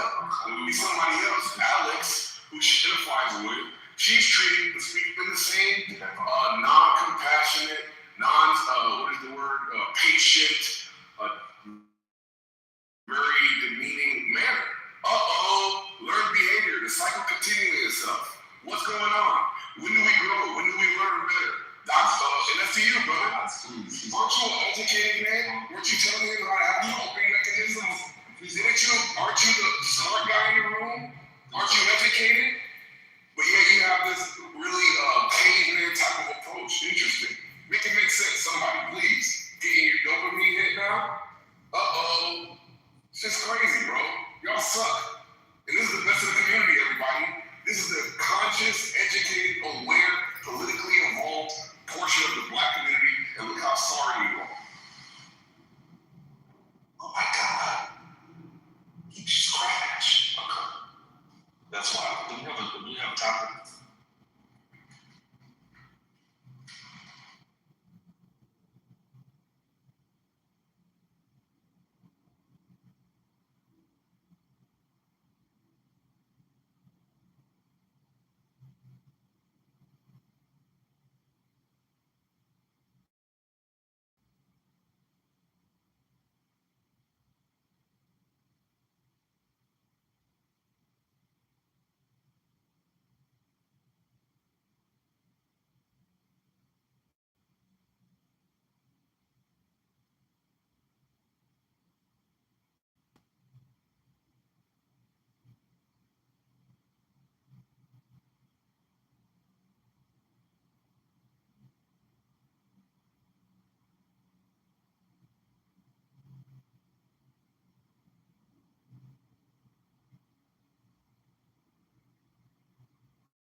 I guess this party just came to an end, huh?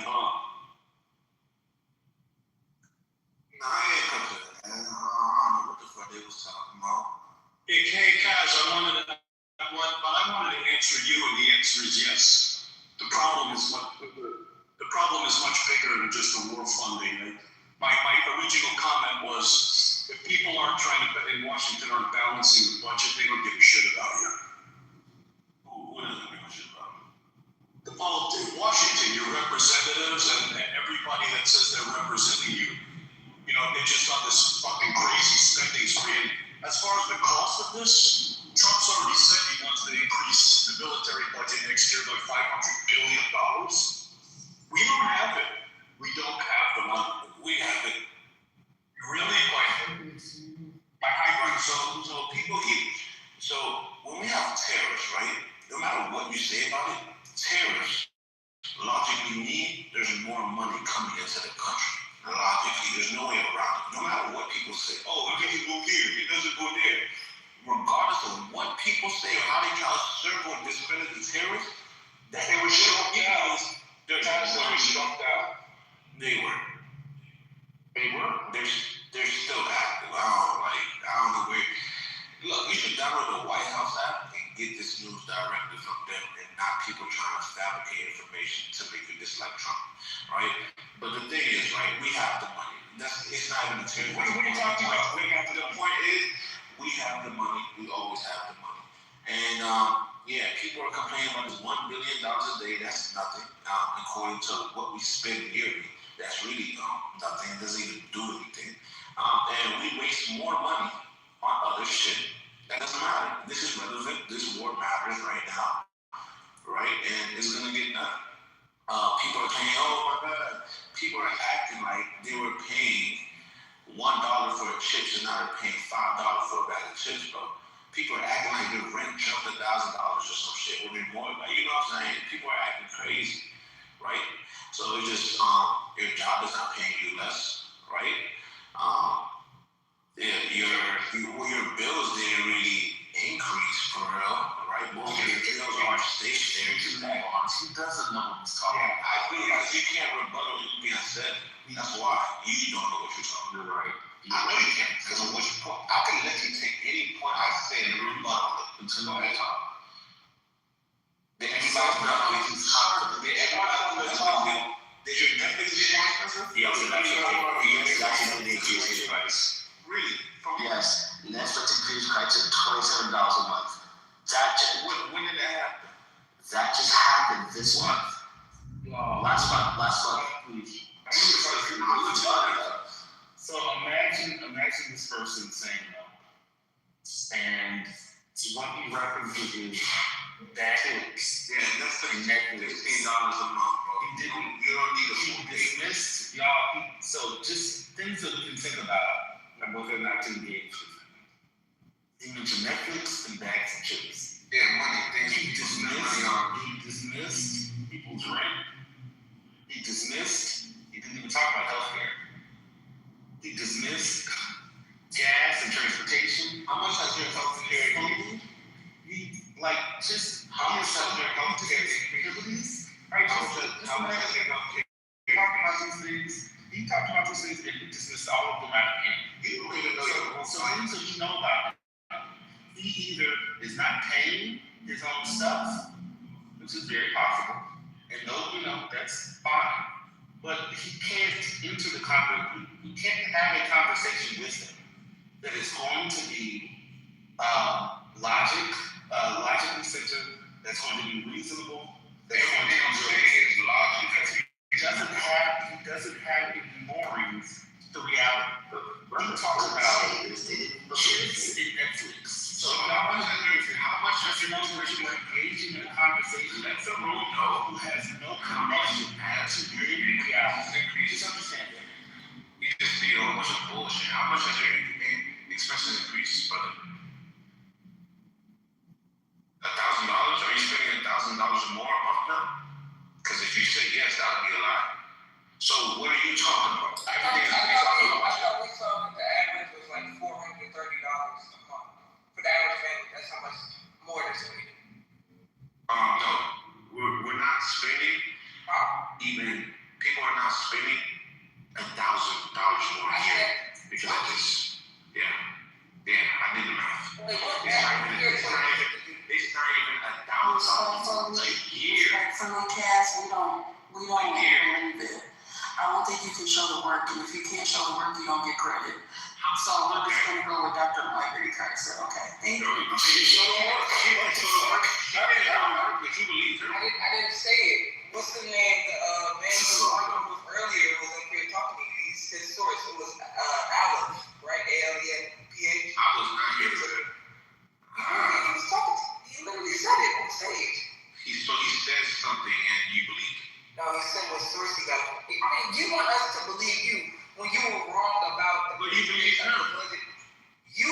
But you were just wrong about the percentage of the budget that the war cost a day. But you want me to believe that. But you want me to believe that. If you want me to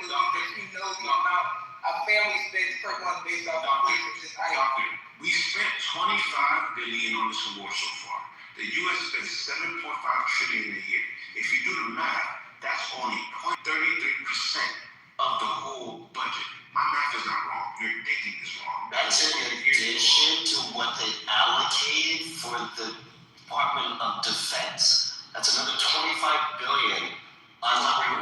Wait, excuse me. It's another $25 billion. Stop. Cash, shut up. Cash, shut up. I'm talking. Cash. I don't care. It's another $25 billion.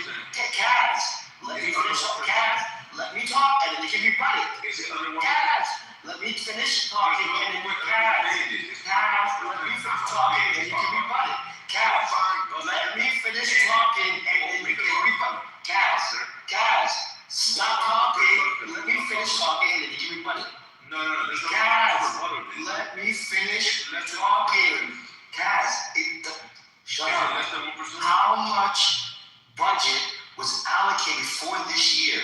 This war is another $25 billion on top of it. On top of what was already allocated for the Department of Defense. Are you saying my math is wrong? Will you stop and just listen? Are you saying my math is wrong? If you're not saying my math is wrong now, I gotta listen. Tell me my math is wrong now, listen.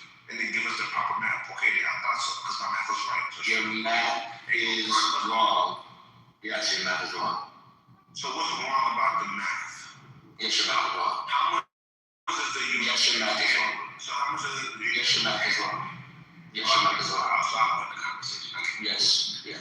I know, yes, I did. Yes, your math is wrong. This guy thinks it's his flat earth. Like, yo, shut the fuck up. Yeah, yes, your math is wrong. People who don't have mental illness and who aren't fucking stupid have to have self-discipline. And you're stupid people speak like you, bro. I'm just giving you straight logic, bro. We can all look at how much the U.S. spends a year, and it's $25 billion. Do the math with that money, that amount. You get a certain percentage. What is it? Less than 1%. What is it exactly? 33%. 0.33, not even 33. Less than 1%. So you're complaining about what? He's just trying to rebuttal what?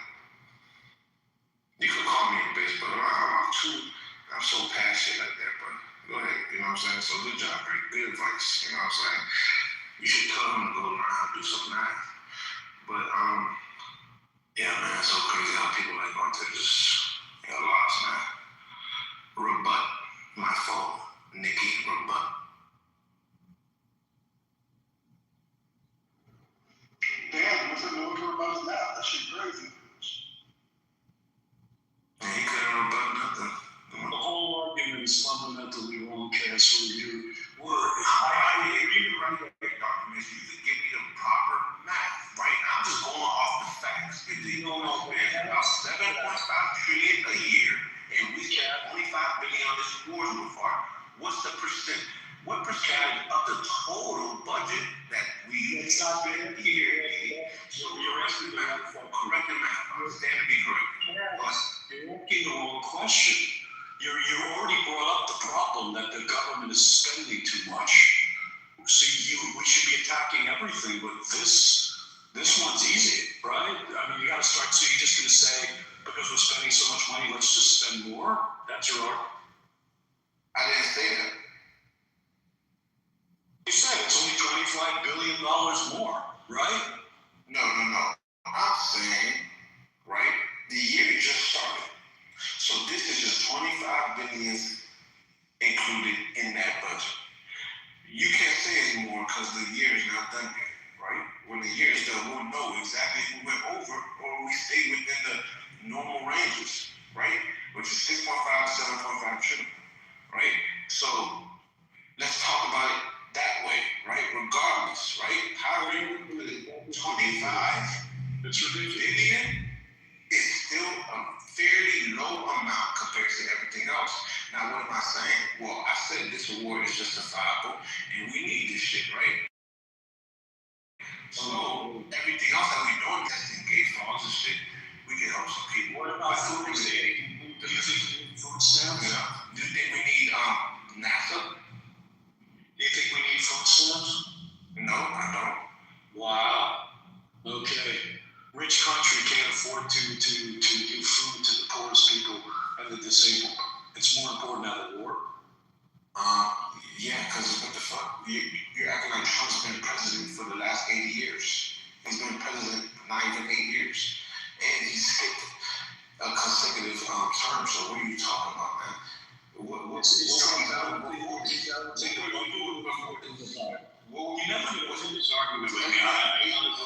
so great and dandy before Trump was everything. I don't logic like comparison. That's a false argument, dude. Wait, what? Was everything good before Trump, bro? What's up, Concrete? What's up, Kevin? There's people over here. I can get what you're saying, but there still is logical fallacy in that statement. But you are correct. Let me ask Concrete. People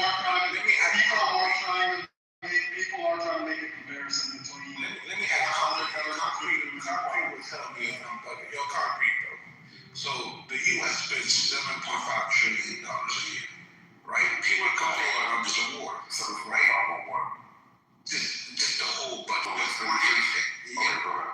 So people are complaining about this war that we spent, let's say, $25 billion so far on, right?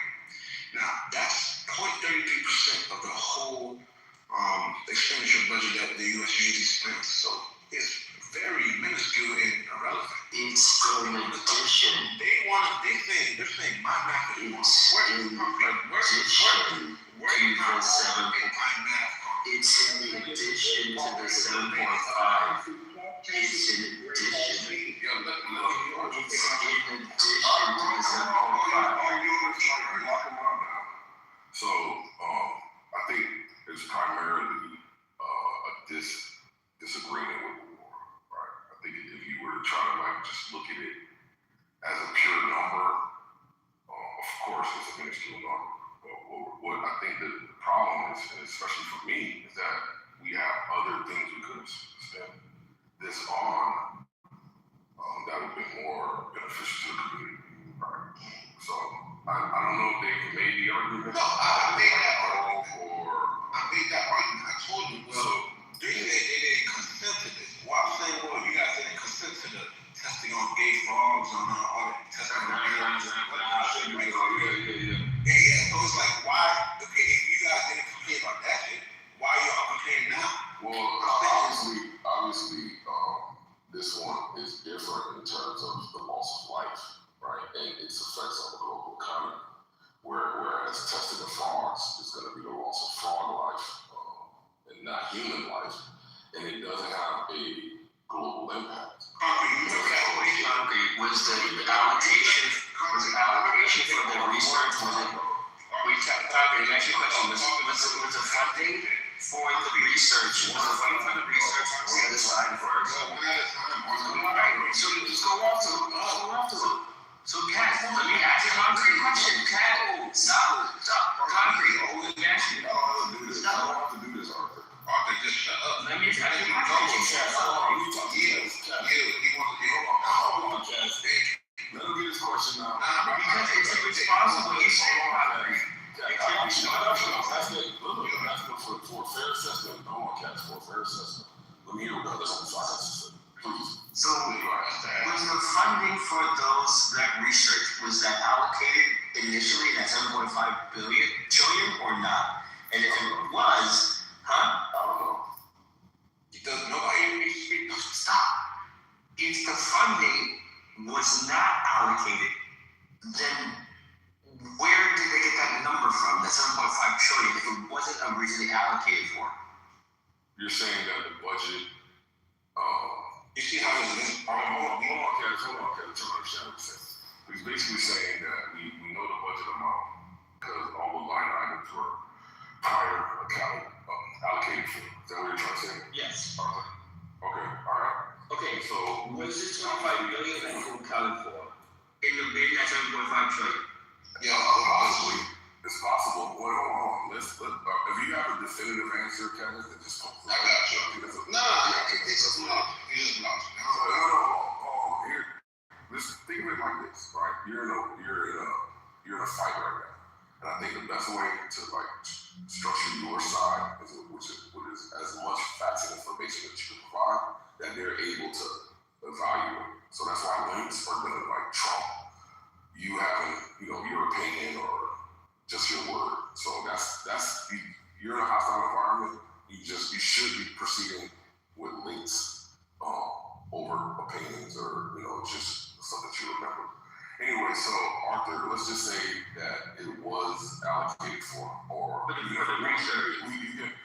On both ends, on the research end and on the war end, that it was allocated for or not allocated for. What difference does it make? Wait, hold on. We have to apply for a grant, research funding, right?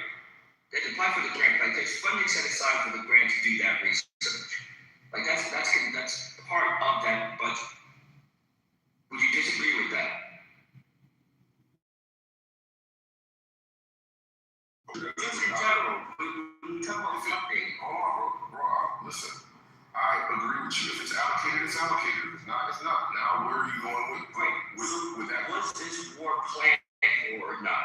We don't know. So next question. Okay, let me talk because this nigga don't know shit. He brought up concrete. Like, think about it this way, right? One, you ever heard of people putting money aside for a rainy day? Right? Discretionary funds. The Department of Justice, right? Yes, the Department of Justice, they have funds specifically for war. Like, what does it? He really thinks the U.S. goes into each year.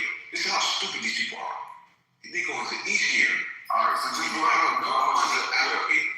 Yeah, so just look up how much allocated in discretionary or emergency funds. The money comes from the Department of Defense. So let me see, how much is allocated to the Department of Defense? So the Department of Defense on how much is allocated for it is not including war. Are you dumb? No, this is supplemental. So there's basically not. Hold on, Cass. Hold on, right? So Supplemental. Cass, hold on. What is that? It's supplemental. You guys have to go back and forth. It's supplemental. And it exceeds, and it's going to be more because they have to restock munitions. That's how much they're spending. They haven't restocked it. It's going to be way more than what it is. It's going to be about double that what they stocked right now. It's a lot of money. It's on top of the defense budget, obviously. They don't take it. There's not an ATM where they take the money out of the ATM. It wasn't in the budget for an Iraq war when they had the appropriations last year. We won the war, remember? Come on. Let's get on the ball. Let's get a little bit back and forth. It's getting a little boring. Very good. I'll let you do your thing. It's getting a little boring. The half troll, half mag, it's getting a little boring. It's not moving around. You can talk, but like do a different troll. The thing on it, it's not a lot of money. It's kind of boring. It's a lot. No, I've been over there. You just asked me a question, but yes, that's really what it is. But it's cool. Y'all can keep going, but let's see, get a different troll. Man, Anthony said he can do this. So I'm not going to come back. I don't really fun nobody. I'm a beast. Isn't that what you do? Don't you talk about people taking prep? No, I only did that when they attacked me. I only get that. What's wrong with prep? I have a question. What's wrong with prep? Because it indicates you're living a sexually promiscuous lifestyle. I think that's wrong. But straight people do that more than gays. I think they're both wrong. Absolutely. Do you think straight should take prep? I don't know nothing about. I thought prep was a gay thing. I didn't know it had anything to do with. Oh, you think there's a specific? You think there's a medication just for gay? What is their DNA? Because they do it. They have anal sex. One second. Oh, you don't think straight people are anal sex? No, I asked if you do that. I said straight people. You don't think straight people? I guess straight people who have anal sex should probably take prep too. Got it. And so you think that PrEP, which is something to stop HIV, has to do with anal sex. So if I share a needle, you don't think PrEP would stop it? You know, I never looked into it. Every time I see a commercial for PrEP, I see gay men. So the gay marketing person is for gay people. I never seen a PrEP commercial with like heterosexual. I got you. But I'm just asking about the mechanism of HIV. So you think they came up with a? Let me ask the question, damn. I don't know how y'all do that.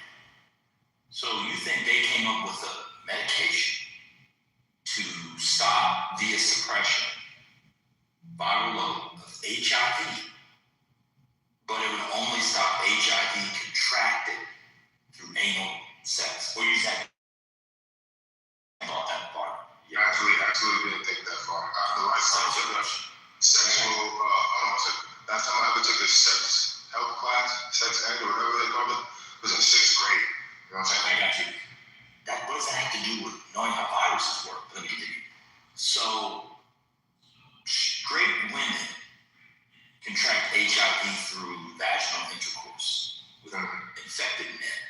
Straight men can also. Do you think PrEP wouldn't work for them because they're not going through the asshole?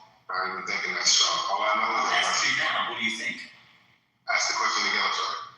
Do you think that a straight woman or a straight man, if one of them was infected, not even through, it could be, so Arthur Ashe had HIV/AIDS. It wasn't through promiscuity. He was a tennis player, correct?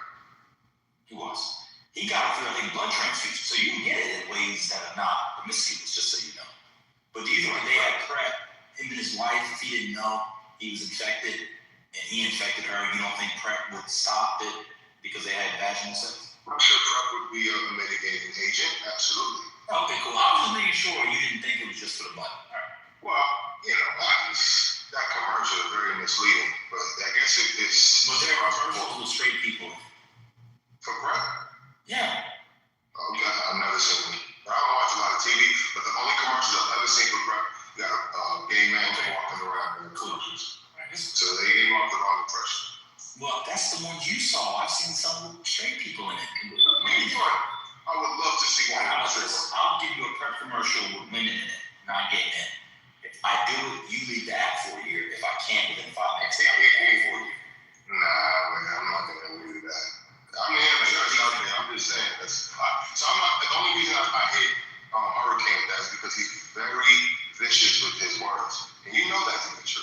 I understand that, but people. That's the only way I take it there. I'm just talking about having HIV jokes, even if you disagree with a lifestyle. Because like I said, Arthur Ashe didn't get it from a lifestyle. I'm just trying to understand how disease, for someone of your professed moral and religious aims, is not off limits. Because I'm a Christian, but I'm not Christ-like. And when somebody attacks me unwarranted out of nowhere, I tend not to think in moral terms. I tend to think in ways to shut them up and hit them where it hurts. So it's not your Christianity is okay. So your Christianity is you can't control. You just can't control. So you don't have you don't have the discipline yet. Correct. My spiritual journey is still in progress. How do you want? I work on it through what's called the silent prayer, and continuing to sacrifice, because discipline comes through all different kinds of sacrifices. And when you sacrifice, whether it's with food, sexual activity, or you know, that tends to bring you closer to God and tap more into your spiritual side. So that way, when someone attacks you, you know, you can just swallow your pride and let it go. I'm just not always there. And he comes in with this attack on me every time. So it's something I'm not worried about. It's really more revealing of my weakness than his.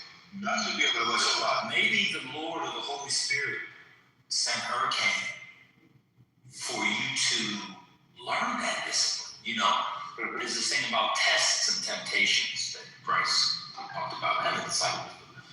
And so maybe that's just a test for you, and you consistently fail the test. What would happen if you just muted up? You know, I've already done that. I actually told First Lady last night that this is an excellent one who wants to overcome their ego. This app right here, if you want to ego, well, it's ego that is provoking me to respond to him. If I assassinated my ego appropriately, this man will be able to say anything about me, and I could just say, Father, forgive him, for he knows not what he does, and move on. But because I have ego, I think you just hate gay men. I don't hate nobody. Not hate, and I think you think that they're morally repugnant and they should be put down. So you can't. I don't believe that either. No, I don't believe that. I just think I'm any better. You might not be true. I don't think I'm any better than this gay man. You know, because we're all struggling. We all struggle with shit. I tell you, how you gonna tell me what everybody thinks they're better because that's just how people are. Everybody thinks they're better than somebody else or something.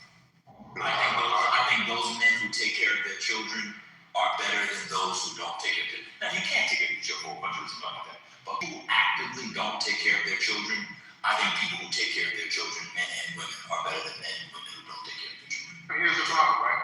So you might have somebody who doesn't take care of their children, which is disobedient to what God wants. But then you have another person who takes care of his children, but he's sexually promiscuous. They're both being disobedient to God's word, and I believe it's the same thing. I'm just saying it's the same spirit.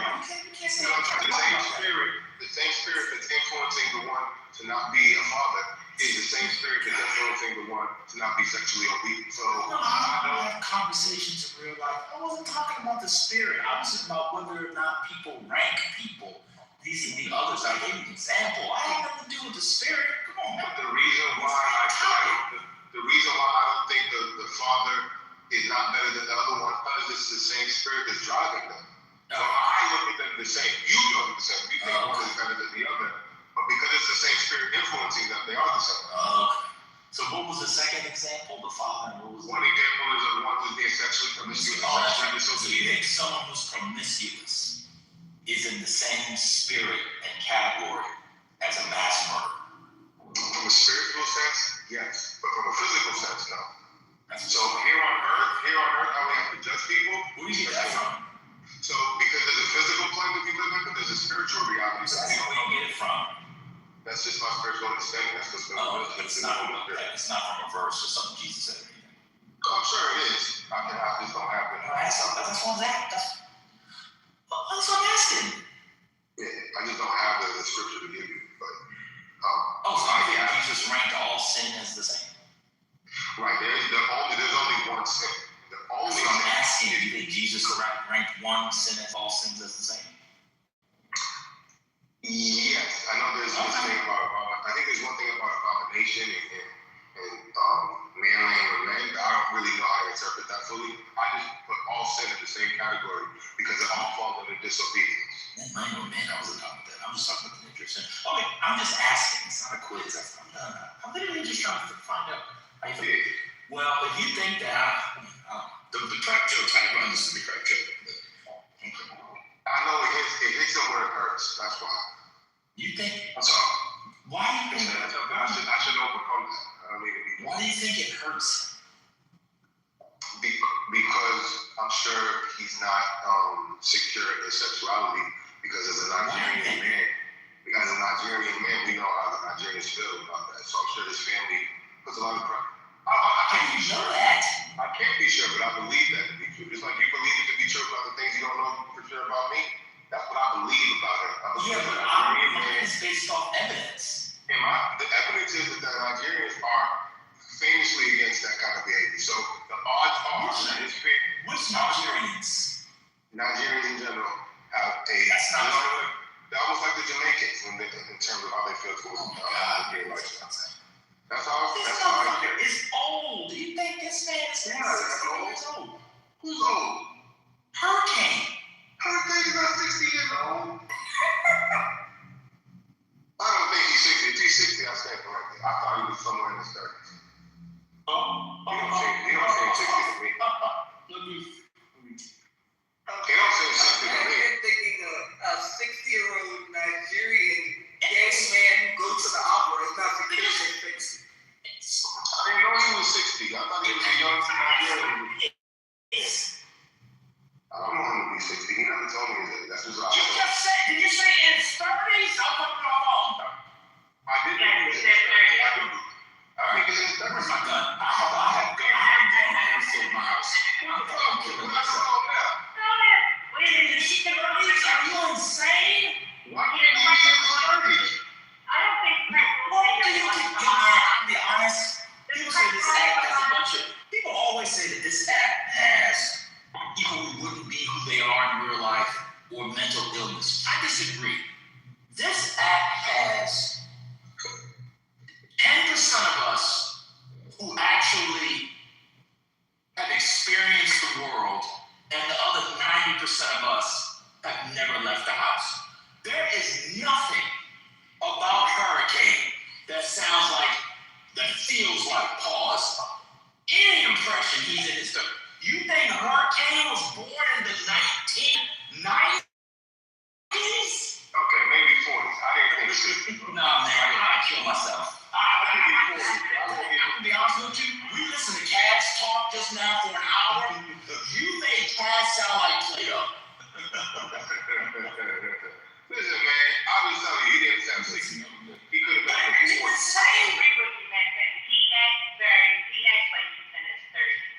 I'm screaming, Monica, because I'm so nonplussed that if I don't let it out screaming wise, I will have a heart attack. Word Kane hasn't seen 30 since Benjamin Franklin got diagnosed with the gout. Yeah, but see, the thing is, you just don't know. This is just hard pressure. We all experience people in our different ways, right? You experience me in one way. No. There's objective markers for somebody that you can tell. It's not like it's not a belief. Hurricanes talked about shit that he experienced in the 80s and 70s. But maybe I wasn't part of those discussions. To be honest, let's be clear. Hurricane talked about the homicide trial. Like, you have to be honest. He is old enough to have founded the country. He was on my own. I wasn't there for the homicide trial. You know why I think he was there? I know why. There was a time when he used to put his real picture in his PTR. And when he put his real picture in his PTR, he didn't look nobody 60 years old. He advised CK one day she started the revolt. That's how y'all didn't see his PTR from years ago? His PTR showed that he was about. He's just black. He didn't look 60 though. Oh my God. Whatever, man. At the end of the day, I only said that because, you know, he comes punching, he comes kicking. I agree, man. The way that Infinity talking about Hurricane, maybe that Infinity needs to get the prep. I'm gonna be honest with you. You just said that. I'll be honest with you. You might need to get things prep. You don't lie. That fine is what he looks like. He don't look 60. He's fine in his photo. Bro, I don't care if you think it's gay. I'm not gay. I just think I don't think he looks 60. That's gay and that's gay. I don't think he's 60. Based on that picture. Based on Hurricane's a bad bitch. I didn't say he was attractive. I said he doesn't look 60. No, somebody put that in the chat. Anyway, did you want to contribute to the conversation? I thought that was an interesting point. What was the point?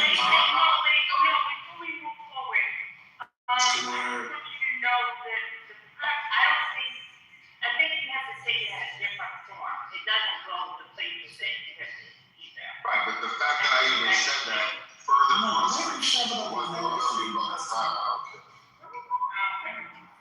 it's all about prep. Ass is crazy. So he doesn't know how to take it. That's why. So, but he just assumed that it's a suppository. What else are you shoving up your ass? Hey man, I don't know what prep is. I just see it on the ESPN commercials. I'm not sure how to put it on ESPN. Why do they have those commercials on ESPN? Because they want the airtime. That's what it works. So you got what's a good point that Kaz was making?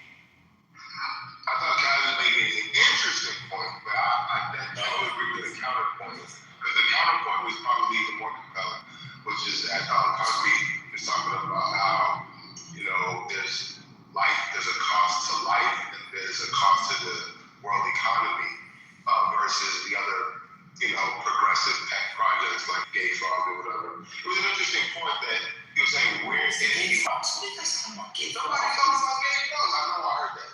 I didn't make that up. Gay Frog, Gay Frog's research.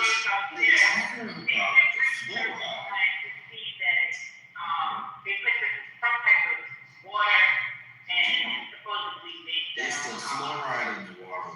Yeah. That's Alex Jones, but I see it here. There was it is Alex Jones. This is a conspiracy theory. No. It's not a real thing. No, I understand the point you're making, but I mean, it's kind of strange. So when one administration does something, as citizens, we're allowed to disagree. It doesn't matter. I don't get it. So we shouldn't worry about the war because it's infinitesimally like, you know, it's too small to care about. But the money that we pay for the frogs should be the thing that we worry about, and it's even. So, for instance, a better example would have been the Ukraine situation. All that money that who was going into Ukraine. The Ukraine. One second, house phone. Why is that a better example? Wait, Robert's not the interrupted. That was No, I was done. You were not. You were right in that what you were saying. I didn't get to the end of it. Yeah, it was because as I was talking about it, I had to remind myself that this is the same person who said that, he talked about food and he talked about like Let's potato not chips. take it there. And I can't, I just had to stop myself. Okay, fine. I had to remind myself that he's an idiot. Okay. I stay focused. How's the Ukraine war a better example? I think it's a better example than the gay frogs because the gay frogs don't have a life cost to it.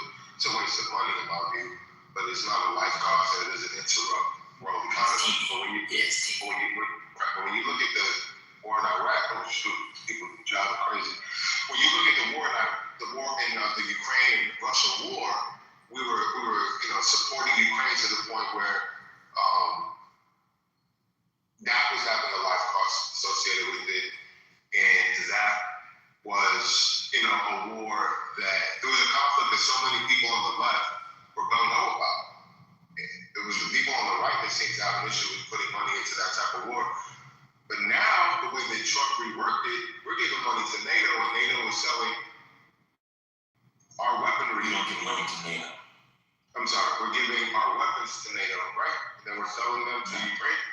So it's like this is a better use and a better setup for us, for people, for American companies to make money, rather than just throwing money at a problem, which is what. You have no idea. Be honest with us. Do you have any idea how any of that works? Just be honest, yes or no? I remember it being explained in this very moment. I may be flubbing it, but you understand my general point. Now we're being recompensed for our weaponry today, whereas that's all the time. That's all the time. The money, the munitions that were sent to Ukraine were U.S. stockpiles that then were replenished by U.S. companies. That's always. Trump did not do anything different. That's the normal way in which things are done. So weren't we giving cash to very little cash? They get very little cash. What are they? Watch this. What is Ukraine going to do with cash? Go and buy some caskets? They're at war. What would cash do? They were getting the pull at the top, like Zelensky and others. They were lining their pockets. So you think that I got you. So you think the United States government sent cash wires for Zelensky to line his pockets? No, that wasn't the intent, but that's what Zelensky was doing. That's what I mean. Right. And you think it went directly to, and Zelensky could do it, and he's still in power. Nobody's killed him or anything. He just lined his pocket. Watch this. What evidence do you have of that, or that you read of that, or something? Well, I do know that he was going around the world asking governments for money, and America was his. I didn't ask for that. I didn't ask for. Well, yeah, Europe gave him a bunch of money too. What evidence do you have that we gave cash? Just the report that I remember seeing. What evidence do you have? If you say you don't have any right now, just say that so we can keep moving. I don't have any right now. I'm driving. All right, cool. So let me report that I remember reading. Cool. What percentage of it was cash? I have no idea. Okay. I don't think we should have given him any by the cash. Why? Why should we give him cash? Well, the government needs cash to settle up debts and stuff. I don't know if you know, but it's called. Can't they settle their own debt? Why they need hard cash? Let me finish. And so this is not a learning. Why do you do this? You ask me a question, you don't know the issue, you start speaking, I'm 3 words in. I was about to talk about wheat. Do you know about Ukraine and wheat? No. So why'd you cut me off? My apologies. Okay.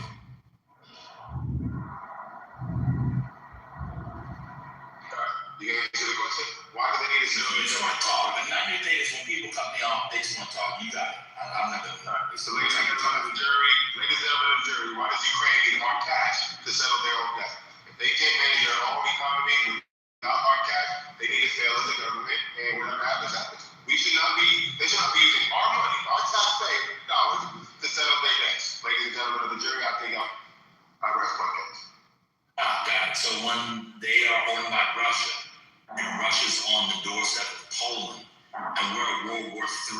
much do you think we should pay? I think NATO needs to step in, not America, but NATO. We are in NATO. We're a part of NATO. We are not NATO. No, that's not how that works. NATO, do you mean European countries? That's not what NATO is. NATO is a defense pact. NATO was Hold on! Ukraine is not in NATO. I know that. So why would NATO step up? NATO doesn't have money. They don't have banks. Well, NATO is just a treaty. Hold on. It's just a treaty. Oh, wait a minute. Oh my God. You think that NATO is a separate entity, don't you? A separate entity for what? You think it's like freestanding, like there's a central bank of NATO and they have currency and all that? No. I know it's a treaty. So then how can NATO send the money? No, you mean like the, no, let me give you credit. Do you mean like the IMF or the World Bank? No, what I'm saying is America should not be funding their debts. Why? Because it's not our responsibility. Why not? Because whatever debt that Ukraine incurs as a country is their responsibility. It's not our responsibility. Why not? It's economic assistance. Because we've got our own economic concerns here in America, and otherwise we don't. And you're helping NATO help American concerns? Helping NATO? What do you mean? I'm not NATO. Ukraine. Does it help American concerns anyway? I'm sure, yeah, because again, Russian aggression is a concern. But you just answered your own question. No, but what I'm saying is that it's one thing to help them from Russian aggression. It's another thing to handle their debts with cash. To me, that's what we would be doing. Why? How much cash was it? I told you I don't know that. So what if it was 50 billion? What if it was 50 billion? I don't know what to quantify because I'm not a frame of reference. All I know is that we shouldn't be paying their debt. Okay. Well, I got a question for you. How do you know it's not our responsibility? Because it only. What agreements have we signed with Ukraine? Because if there are agreements that indicate that, I'd like to be made aware of them. But until you're not familiar with the Belfast Memorandum after all these years on Ukraine. I'm not. Neither is 90% of this room. Cool. And they'll just have to look at it. The thing that's so strange about this conversation is people would be up in arms for World War III, just absolutely up in arms. And people also believe, on the right and the left, at least maybe not much anymore, that Russia was or is an American adversary. If you told people 5 years ago that you could spend $40 billion cash, 30 billion, whatever the cash is, say let's say 25 billion, I don't know that much, but 25 billion cash, let's say 50 billion cash. Not one U.S. soldier has died. I'm sure it's special forces, but you know that. Not one U.S. soldier has died, and the Russian military would be quite literally decimated. Everybody would have taken it. 50 billion. In a budget in which you're spending $1 trillion to fight them hot, you spend $50 billion, and it sucks for Ukraine. You know, I'm not put that to the side. I'm not trying to be callous. Everybody would have taken that. That would have been pennies on the hundreds of dollars. Also a political issue, because as you said, people on the left, people on the right. But if you literally dollars cash, I don't know if you follow the war, tens of, if not hundreds of thousands of soldiers. The munition stockpiles are crazy depleted. Not one American soldier died. Not one deployment. But for you, that's too much. Even though you hit an objective that you wanted to hit in Cold War, post-Cold War era, without any soldiers. On top of that,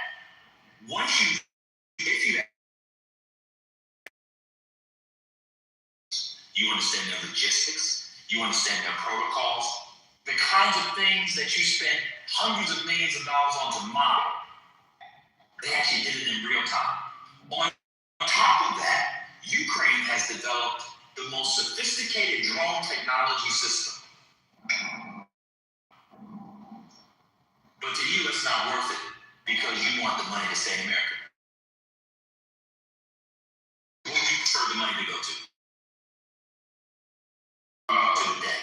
Or the research and development and coming up with a healthcare system that. Cool.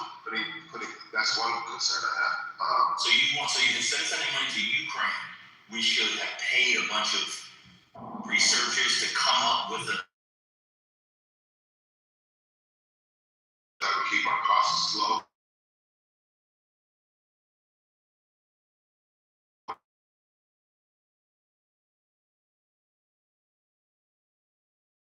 Research, develop, and implement a plan that keeps the costs low for the American taxpayer for healthcare, but also keeps prescription costs low.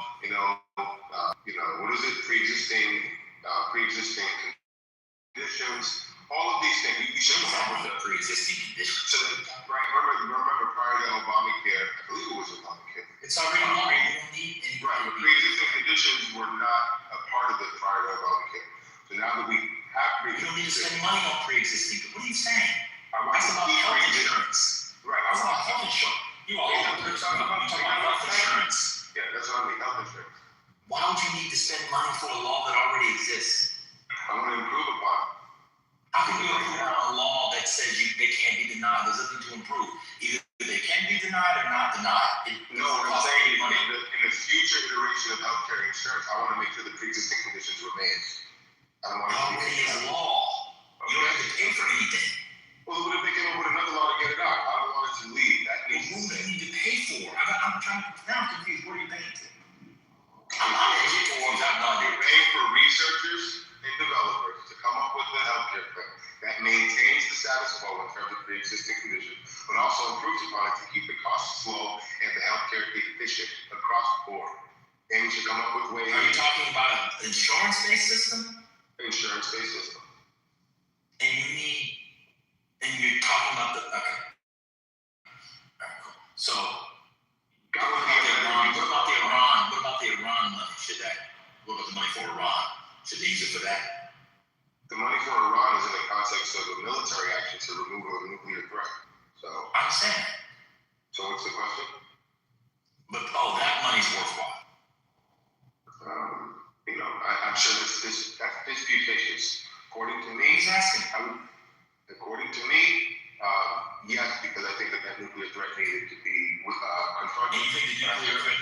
Did you remember the New York Times wrote about the nuclear stockpiles? No, I don't read the New York Times. Do you know where the nuclear stockpiles are that Iran developed after Trump pulled the United States out of the JPAOC?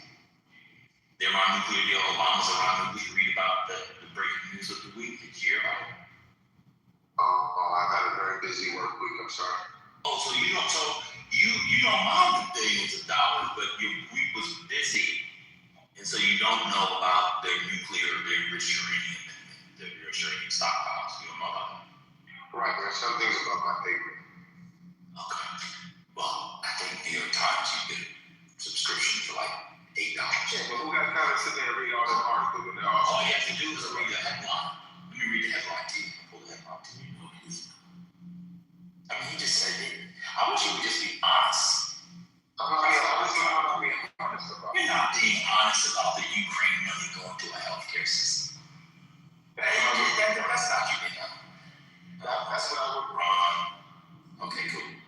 Iran, uranium. This is what Trump did. Then why would you vote for Trump, who wasn't going to do that anyway? Where is it? Is this the one? How Iran accumulated 11 tons of enriched uranium. They don't know where it all is. So we spend $1 billion a day, and we don't know where half the stuff is, more than half the stuff is.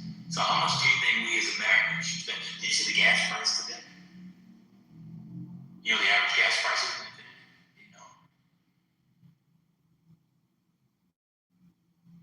Y'all be so funny. Y'all just like Donald Trump because he's against gay, because you can get your anti-gay stuff out.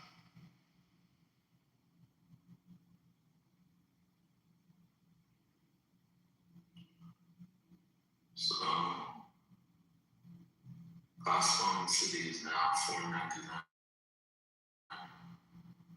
Yeah, I've noticed that.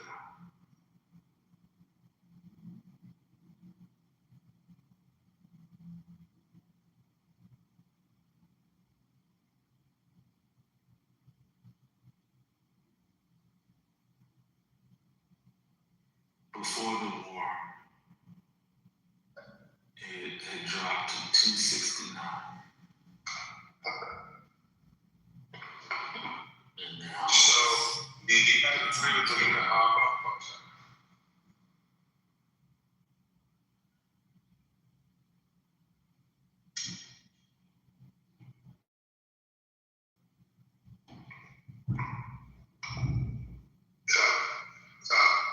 Philip?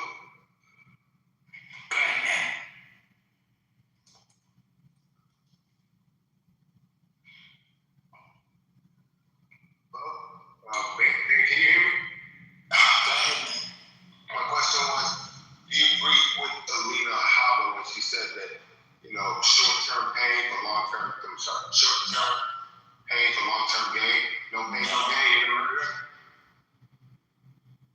Wait, how do you guys do that? You ask a question in the middle of asking a changing question. You said, do you agree with it? You ever heard of it? So I don't agree with it, and I've heard of it. So why don't you agree with that principle? There's no gain. That's what we're trying to say. There's been no gain. No gain, which is what you're talking about is in the moment. But I'm talking about a long term. We're going to have to gain. We don't know where the uranium is. But what if we have... If the thing is to get rid of the uranium, we don't know where it is. But again, even if we don't know where the uranium is, we do know that their munitions have been depleted. We know that they're... That doesn't have to do with America. I don't care about that. You don't care that they were funding terroristic activities throughout the region, affecting our service countries? That's a different argument. I don't know if you do this on purpose or if it's a mental thing. You asked me about the depletion of the munitions. I said, I don't care about that. Oh, you don't care about them funding terrorists? That's a different argument. Okay, but it's all related. So if you don't care about but they're different. So I don't care about one. You're absolutely correct. So you don't care about the I don't think, let me answer the second one. There's nothing that we can do to prevent them from doing that in the future. I'm not an idiot. I know that the United States once funded Saddam Hussein, and then we saw what happened. I know that the United States once funded the Mujahideen, and then we saw what happened with Al-Qaeda and Osama bin Laden. Like, these things don't we just stop them funding terrorists. They can pick up. I know where Hezbollah comes from, the invasion of Israel and stuff like that. Like, you just simply can't kill a bunch of people and then they this is going to stop the funding. This is not how these things work. Well, man, I completely understand that it's not going to stop it, full stop. But the goal is not to 100% stop it. But maybe it's the ultimate, but the realistic goal is to mitigate their ability to do so. So Israel is Hezbollah is in southern Lebanon. Do you know what Hezbollah is? Hezbollah, Hamas, these are all terrorists. How do you know what Hezbollah is? Do I know who they are? Yeah. I know they're a terrorist organization, and they... What else do you know about them? That they're being funded by Iran's regime. What else do you know about them? I know that they're responsible for the roads. Where are they located? I don't know specifically. I think they were all over. They have a footprint throughout the Middle East. No, they don't. Okay. I don't know if that's true. Do you know what keeps Hezbollah going?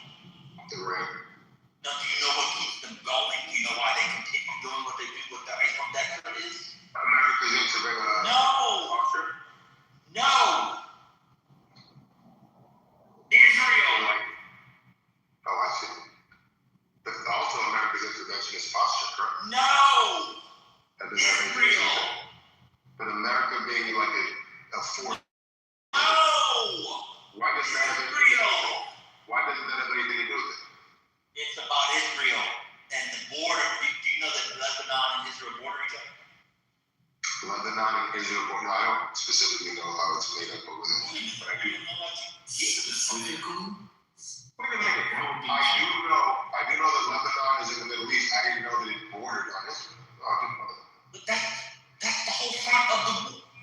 There's a war. Wait, the war you're supporting, that's where most of the action is. I don't support the war. I thought you said it was worth it, long-term gain.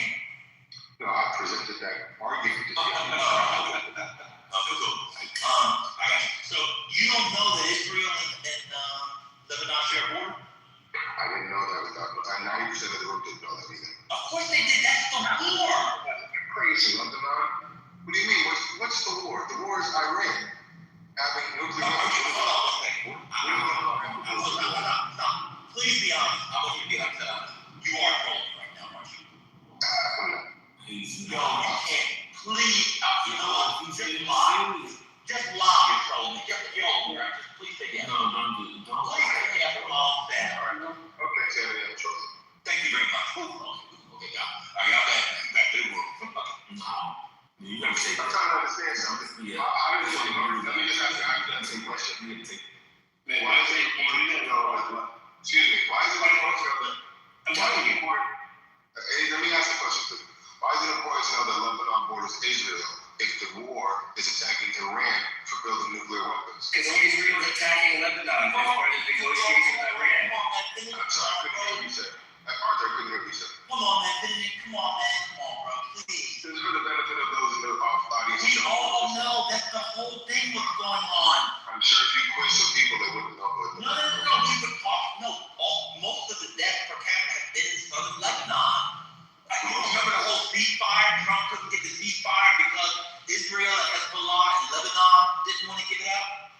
That's the main thing. Okay, but I didn't know Lebanon was. That's the main thing. Complicated. I'm gonna be honest with you, yo. I do think you're trolling. But there's no way you did not know that Israel. So who do you think Israel was fighting? Israel and America. My understanding was that Israel and America were attacking Iran. I don't know about the ambulance, all the killings. You didn't. I remember I was talking. You don't know about the Jesus statue? No.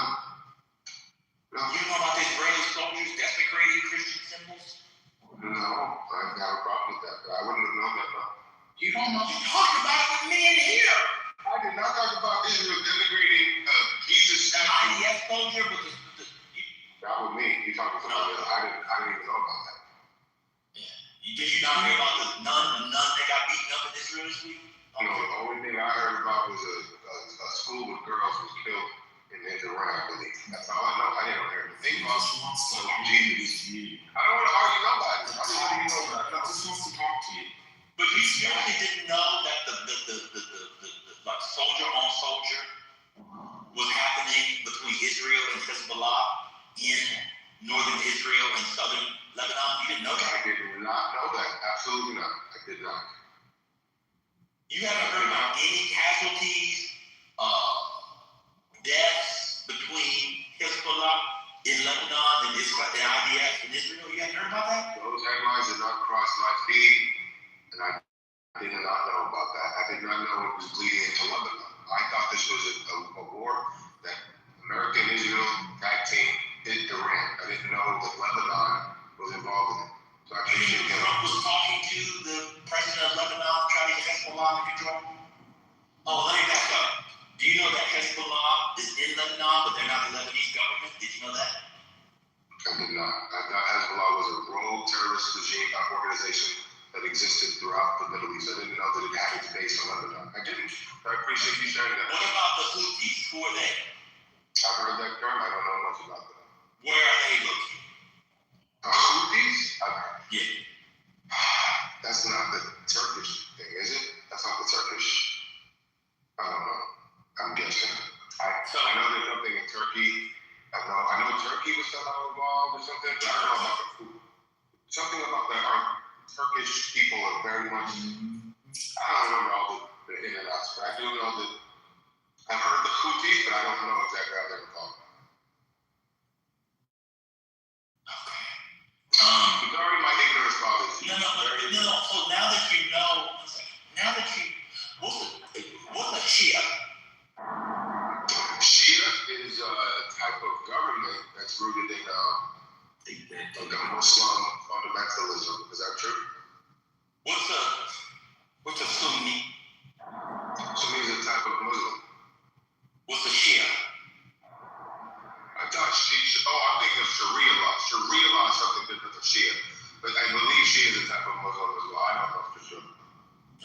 Which one is Iran? I think Iran is Sharia law. Okay. Which one is Hezbollah?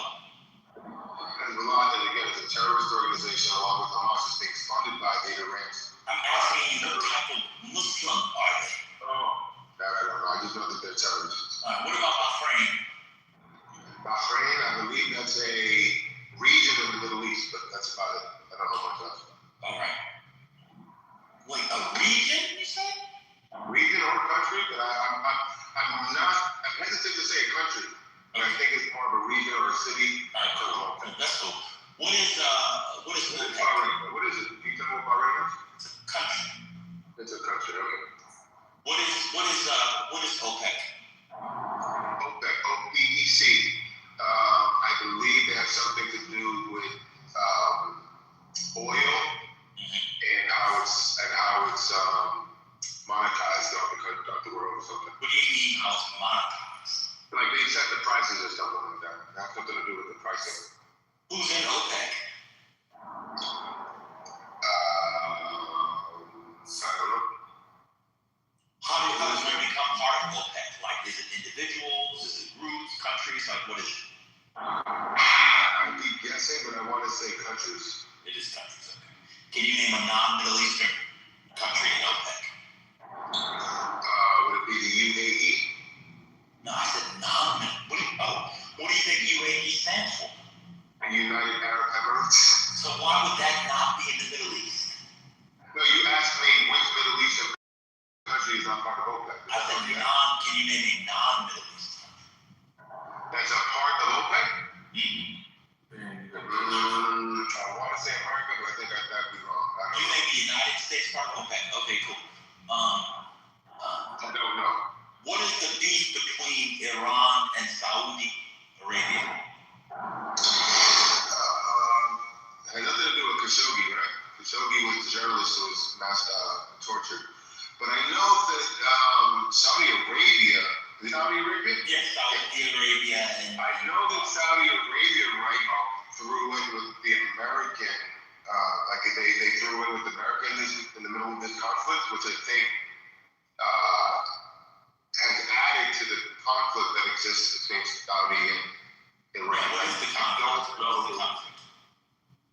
I don't know the root of it. I'd be guessing. I don't know the root of it. Is it? I don't know. They're both. Is it that Iran is Sharia and Saudi is not as much Muslim fundamentalist country? I don't know. Let's go to the other one because it is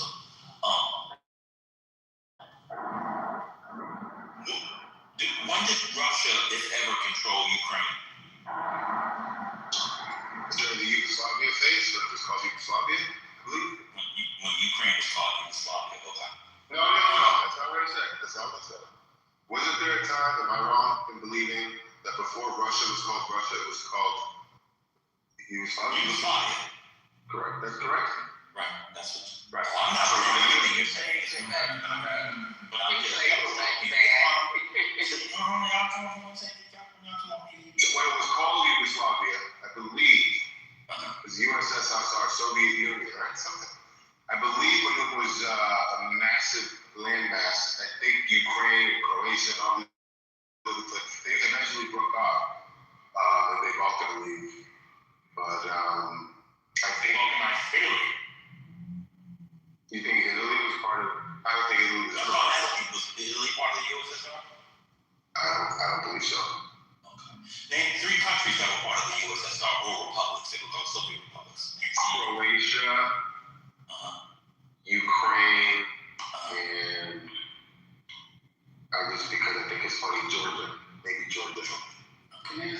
Yeah, I live in Georgia, but Georgia is Italy. Okay. All right, cool. And so, when did Ukraine become independent? Was that around the time of the issue? I know they were a part of that. I can't remember, but it can't be more than about years ago. It's got to be in that 30-year range. What made it? Yeah, what made it? I think there was just a group of Russians, or they were Russian at the time, but they just really were, you know, they protested the, you know, Putin regime, not Putin, but like whoever was there before Putin. They didn't really like how the country was being run, so they kind of broke off and they wanted to set up their own government. And I think they did that with the support of, I believe, the United Nations and all these other things, but I don't know for sure. Why am I thinking of Kosovo? What does Kosovo have to do with this? Kosovo as a whole has nothing really to do with Ukraine, but it's fine.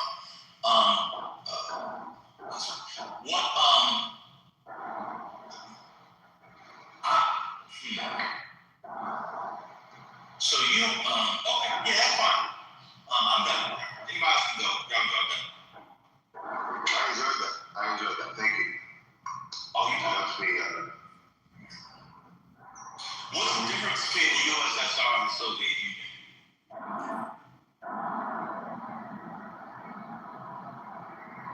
So, how did I score on this exam, Ben? Was I anywhere close to? Did I exceed or not exceed your expectations? I'm gonna be honest with you. It was a shit show, and it was for somebody that is so into politics and listen to the news and listen to us, whatever. You probably, if that was 20 questions, you probably got probably got a point and a half. You were wrong on virtually everything, and like super wrong. I've never heard anyone in my 31 years of life say that Russia was formerly called Yugoslavia. Yugoslavia doesn't exist anymore, right? No. Right. So what was it called before Yugoslavia? It's called Russia. Isn't that what I just said? No. Russia was called Russia. So then, was Yugoslavia then? You just said Yugoslavia formed in the wake of World War I. It's a relatively new country. It lasted about 100 years. So you're saying there was Russia, then it became Yugoslavia, then it went back to Russia? No. Yugoslavia has nothing to do with it. No, it has nothing to do with Russia. Where did Yugoslavia come from? I remember Yugoslavia. After World War I. You know what Serbia is now? Yeah, but wait. So Serbia was what? After World War I, there was fallout. They created a bunch of countries. Yugoslavia was one of those countries. It's been split up into other countries. When we say Yugoslavia was a part of it, was the original Ukraine, that's what we correctly did. Well, you know, I've never pretended to be an expert on world. You can't do that. You can't do that. You can't suggest that knowing that Yugoslavia was never called Russia means you're an expert. Y'all can't do that. Y'all always do that. Well, since I don't know a damn thing, if you know the basics, you're an expert. You said that, bro. So you think that before it was called Russia, it was called Yugoslavia? No, USSR, but like for some reason I thought Yugoslavia was the name of the country before it became Russia for some reason, but maybe it's USSR that I'm getting confused with. Soviet Union. Yeah, Soviet Union is what I'm confusing with Yugoslavia. That's my Yugoslavia. The Soviet Union is the USSR. Right, but what I'm saying is I was confusing the term Soviet Union in my mind. For some weird reason, Union and Yugoslavia got put in the same pot in my brain. And for some reason, I thought Yugoslavia was what the Soviet Union was, but Soviet Union really got me. Yugoslavia was never a part of the USSR. It wasn't a part. It wasn't a part of it at all. Right. But in a weird way, I don't know why those Yugoslavia and Soviet Union sit in the same corner of my brain. So I got them confused.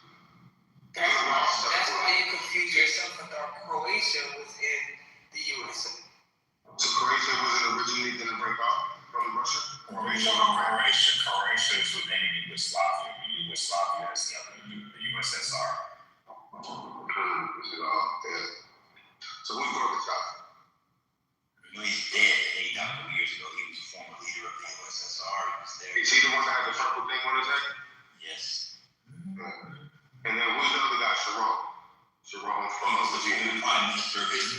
not even forgotten. So he was there before Netanyahu? What do you mean before? Sharon was you said the prime minister of Israel was Sharon, right? Yeah. So he was there prior to Netanyahu. Well, Netanyahu is the prime minister now. Right. So answer your own question. Yeah. So I just wanted to make sure because there's a difference between prime minister and president. And I don't know if Israel is one of those weird countries that have presidents and prime ministers. It does have a president and a prime minister. Okay. So I just wanted to make sure that Sharon fell in the same line as Netanyahu versus. He did.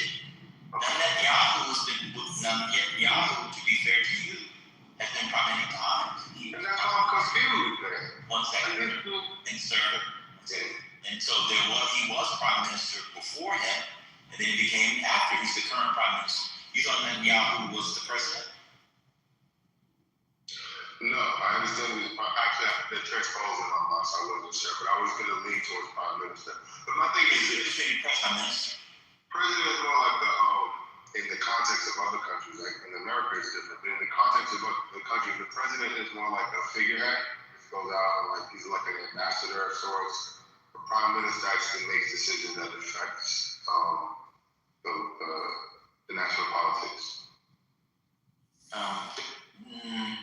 I'll let you get away with that. Some prime presidents still got power because it's head of state. So one of the big issues right now is whether or not the president will he pardon. Like they could have pardon power, for example. So I'm gonna give you credit for that.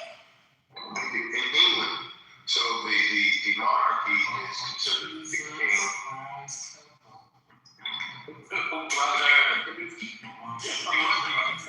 Brother, you must be fascinated because you sit there and listen to the whole thing. I mean, gosh, if I'm that uninteresting, come on, brother, please. Ben, can I give him another half a point?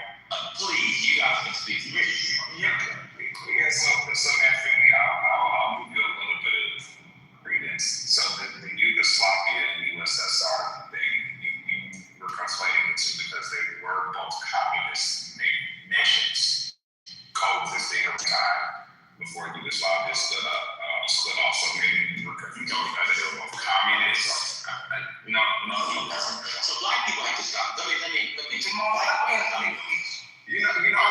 to we're not letting Yugoslavia and the USSR bordered each other. I bet you they were borders with one another. I bet you they shared the border. I bet Yugoslavia and USSR shared the border. No. Like everybody. It was massive. That's my point. So that's why I got What's that have to do with anything? That also contributed to my confusion between USSR and the Soviet Union. So what was the point that you were going to make about the king? I was going to ask you in the same way that I wonder what kind of power the king has in an England context, because I know that they're like an ambassador of sorts, but like do they have was all of their power stripped from them, the monarchy, or do they have some? You can read a book. It's like you could read. I could read, but I'm driving and I much prefer this interactive. You're not going to remember it. Maybe I'm wrong. It's hard to know. It's not. So I'm just asking, what is the monarchy? Did they lose all of their power, or did they have some power, and if so what? So Ben's going to answer your question. I'm sure somebody will, because you treat this app like Open University, not the one that's where you actually get a degree, but just you ask questions and you hope somebody's going to answer them. And then you not knowing anything about it will then argue, as you normally do. You'll argue against the thing that someone is teaching you about, even though you have no knowledge about that thing. It's quite common. Happens all the time. Ben has stopped himself. But the reason why you do that, to his credit, Ben has stopped himself from doing that. And that's actually, I'm grown up. Thank you. Thank you. So I wonder, the reason why you would want to, but the reason why you want to push back on something, well, the reason why I would want to push back on something, even though I'm learning it for the first time, is because it further makes the point. For instance, if someone presents me with new information and I ask a question or I poke at it, or that's to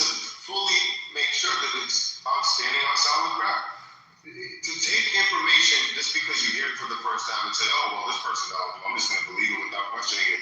Let's not be skeptical or ask questions. I think that's full argument. Yeah, the question should be informed. That's the thing. Your questions are uninformed. So oftentimes when you ask questions, you take away from building. So it's like, okay, we put 2 bricks on. You know, if I ask a question here, then it might, put on another layer of what's the stuff that you put between the bricks? What's that stuff called? Mortar. Mortar, yeah. Instead of you putting on mortar, you knock off the brick I just put up. And add the brick underneath it. So we go 2 steps forward. Since you like cliche and everybody else here does, we go 1 step forward, you take us 2 steps back. That's the problem. See, but the thing is, I guess I don't have that perception to know when I'm doing that enough, and that's the problem. I know, but the other thing about asking questions, that's not my intention. You understand about my intention, right? The other thing about it is that, and this is just a perspective, you also don't know how to ask questions. Because your questions often aren't about knowledge building. They're about partisanship. None of the stuff we said was just basic facts. We weren't even arguing. But you understand my intention is never to take 3 steps back. And you do it again. It's not about intention. I'm not taking intention. I'm not making any axiological or value judgments. That's how you take them. So you talk about your intention. I'm saying you're poor at forming questions. That's a skill. Okay. But what I'm saying is the reason why it's important to know my intention is that you have more grace. When I have grace. Nigga, I just talked to you for the last 30 minutes. You talking about having grace. You said that. What did you say? That the Sharia and Sunni. Did you eat grace? Let me tell you something. A couple years ago, I'm not gonna crash. Grace, a couple years ago, I think this was so bad they would be replaying it in IGB. You talking about grace? No, they talk that. No, you talking about grace? I'll be honest with you. If I had a kid in 7th grade, I'm gonna be dead. I mean this. If I had a child in 7th grade who answered those questions at all similar to the way you did, I would ground them for 2 weeks. That's it. That's how poorly you did it. Well, yeah, just 2 weeks. I mean, take mine for 3 weeks. No, that doesn't. Who said that? Who said that? Arthur doesn't have any children. The fact that what you were saying about the middle, after talking about the importance or suggesting the importance of getting rid of the nuclear threat, no, that's what it was. You asked me about their munitions program, and I said I disagreed, and then you said, oh, you don't agree with getting rid of their terrorists? Completely different things. That's where it started. But something that was nasty work. Something that's very interesting, man. He just basically said, like, you want people to be able to understand his intent and see where he's coming from. So you wanted a fucking label like a DEI or like a special fucking label, but you Mr. Hate DEI, right? You basically made a comment like you're fucking handicapped and you're handicapped that people should recognize. That's what you pretty much just said, man. I don't have the perception to know that when a question. Well, you're the same guy that likes to call me retarded and tell me to take my medication, right? But I don't think that you are interested. I never throw the first punch. Oh no, but my thing, you see, you always attack me and then I have to hit you where it hurts. But it doesn't hurt me. I'm a numb individual, so it doesn't hurt. That's okay. I try to, but the thing is, you attack me for no reason. Every time I speak a word, you come at me because you disagree with my perspective. You just fell in the trap. You just fell in the trap, man. I'm just explaining to you about it. You just fell for it. You just made it by yourself again. Thank you. You use every 4-letter word to speak towards me, and then when I hit you back because it doesn't hurt you, that's fine. I don't mean to hurt you, but the thing is, you are very aggressive with the way you attack people, especially me. So I don't like to talk about your psychiatric condition or whatever else because that's not to be discussed. But when you attack me unprovoked because you disagree with me, you leave me no choice but to pull out that hammer. And I don't want to. If you don't hurt him, then what's the point of doing it? The point of doing it is to stop him from attacking me. But it doesn't stop him. Right, Neil? The better response to your point, Arthur, would be to not respond. But I'm still growing spiritually. And where I am right now, you attack me in such an unprovoked way. And on this app, I respond in kind. If you take it to the flow, I take it to the earth's crust.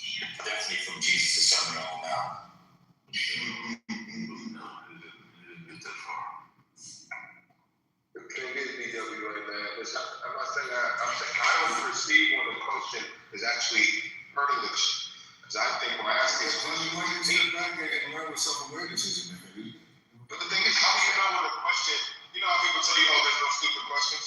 Oh, you got it. Definitely stupid questions. You know when you go to a training, they'll tell you, "Ask me any question, any question." There's no stupid questions. No. If you believe that, you really are dumb. Well, the problem is that we're all learning in different ways, different modalities. So if I'm learning in a certain way, my mind switched to this question because you just said something. It's just how my mind works. It's still called being self-aware, and that thing is that question that just came randomly in your mind appropriate for the time, for the moment. That's what you ask yourself. That's what a normal person says to themselves. Like, I just random thought.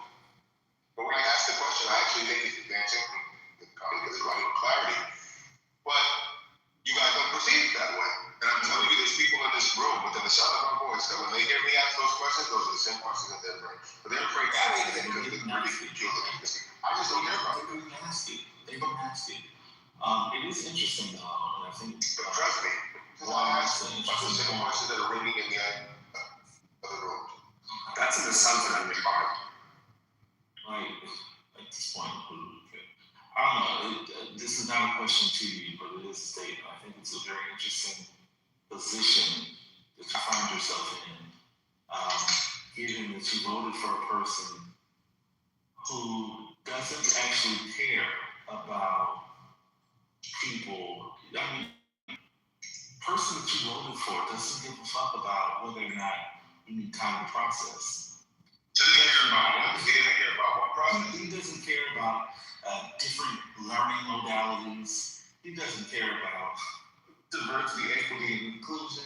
He doesn't care about people who and the challenges. He doesn't care about the Department of Education and all the things that they were fighting around special education, around funding, providing opportunities for students who learn differently, who need extra resources. They don't care about any of that. And somehow, as a grown adult person, you're asking grown adults to lower a conversation that we're engaged in so that you have the opportunity to participate.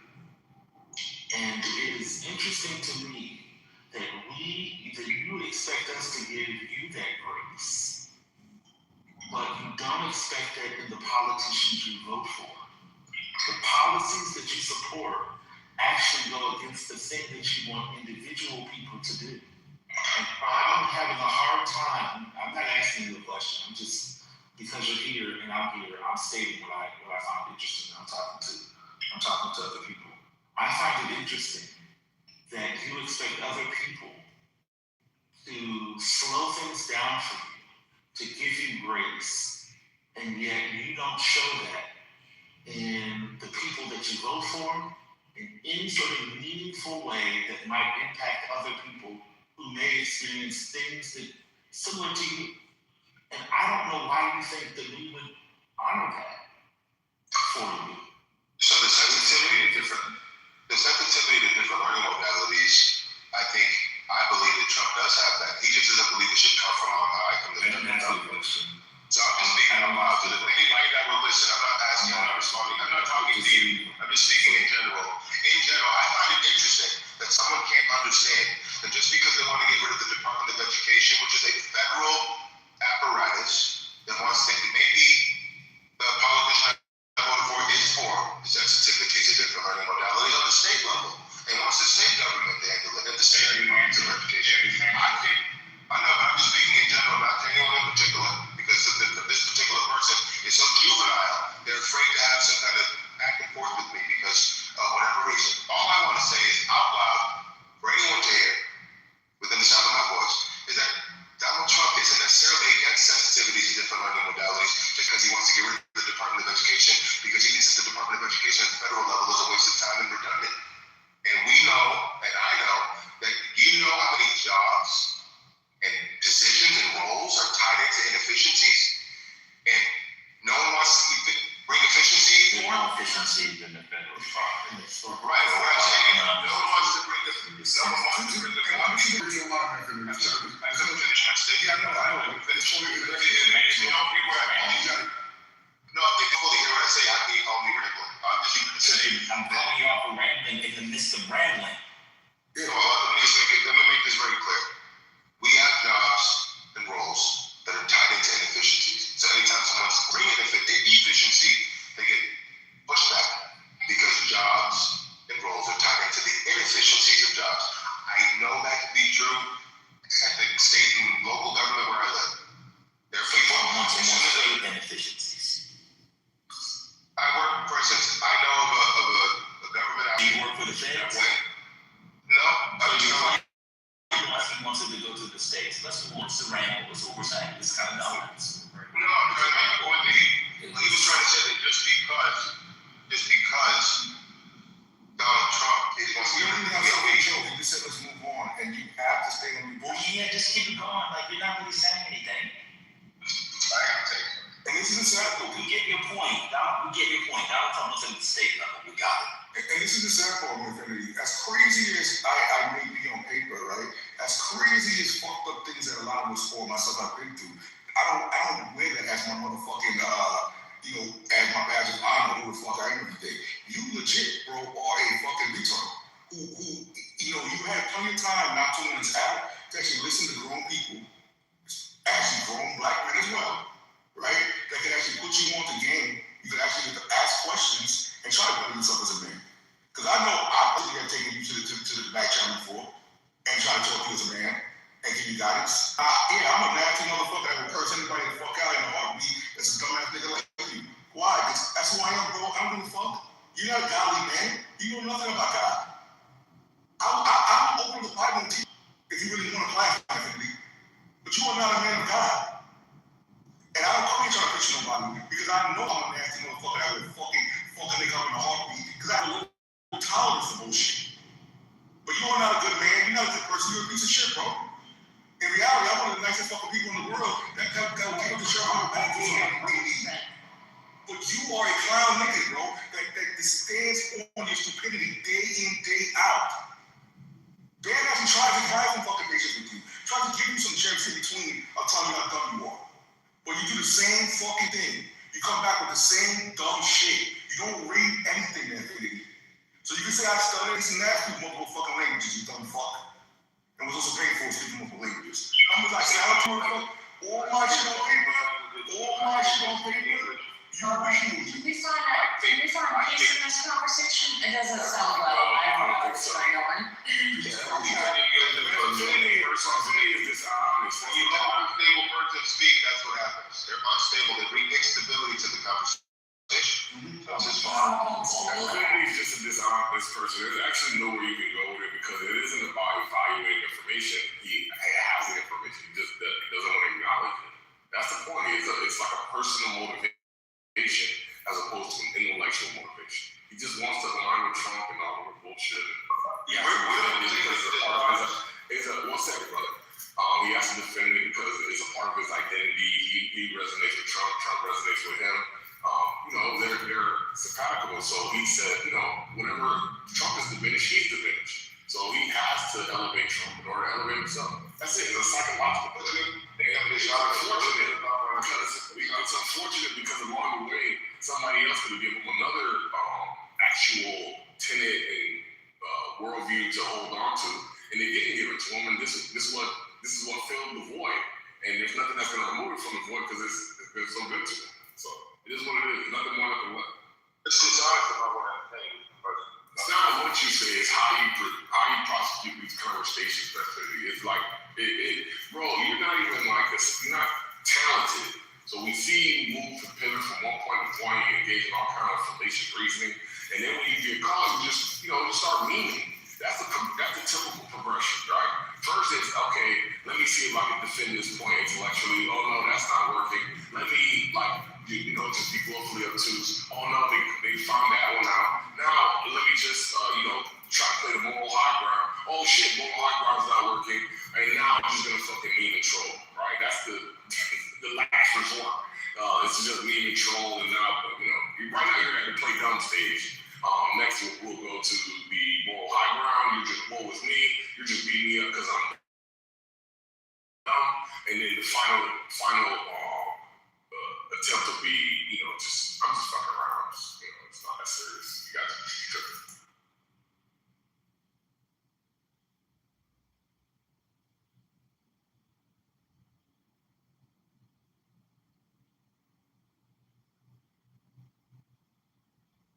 I wasn't trying to be nasty. I was just trying to really give you an honest. Maybe you would wake up.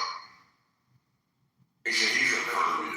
Wake up. That doesn't work with that doesn't work with me. That's just not right. This man has a good. You know what it takes to be a Trump target? You have to have a high threshold for pain. He obviously is like persons, so you're not gonna beat him through, embarrassment, shame, verbal abuse. None of that's gonna work. Ignore is appealing to intellect, right? So verbal abuse, intellect, none of that's gonna work. What would work? The problem is deeper and more like recessed into his person. No, I mean it's psychological. It stems from his influences. One second.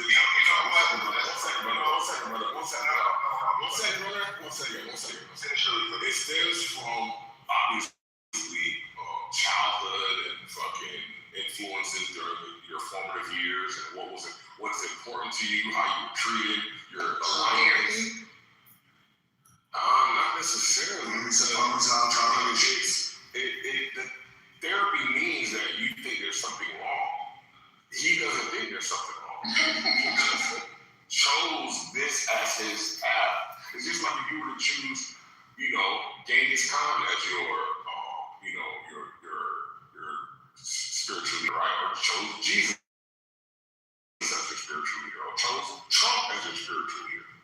It's just what you think is right in this navigating this world, this landscape. It's not wrong, it's just different. All right, my turn. So Ben and First Lady have been able to appeal to me through spiritual conversations, spiritual discussions that talk to. So that's the way you get the insults that BWA throw at me, like Concrete said, really don't. This honestly, I'd like to finish.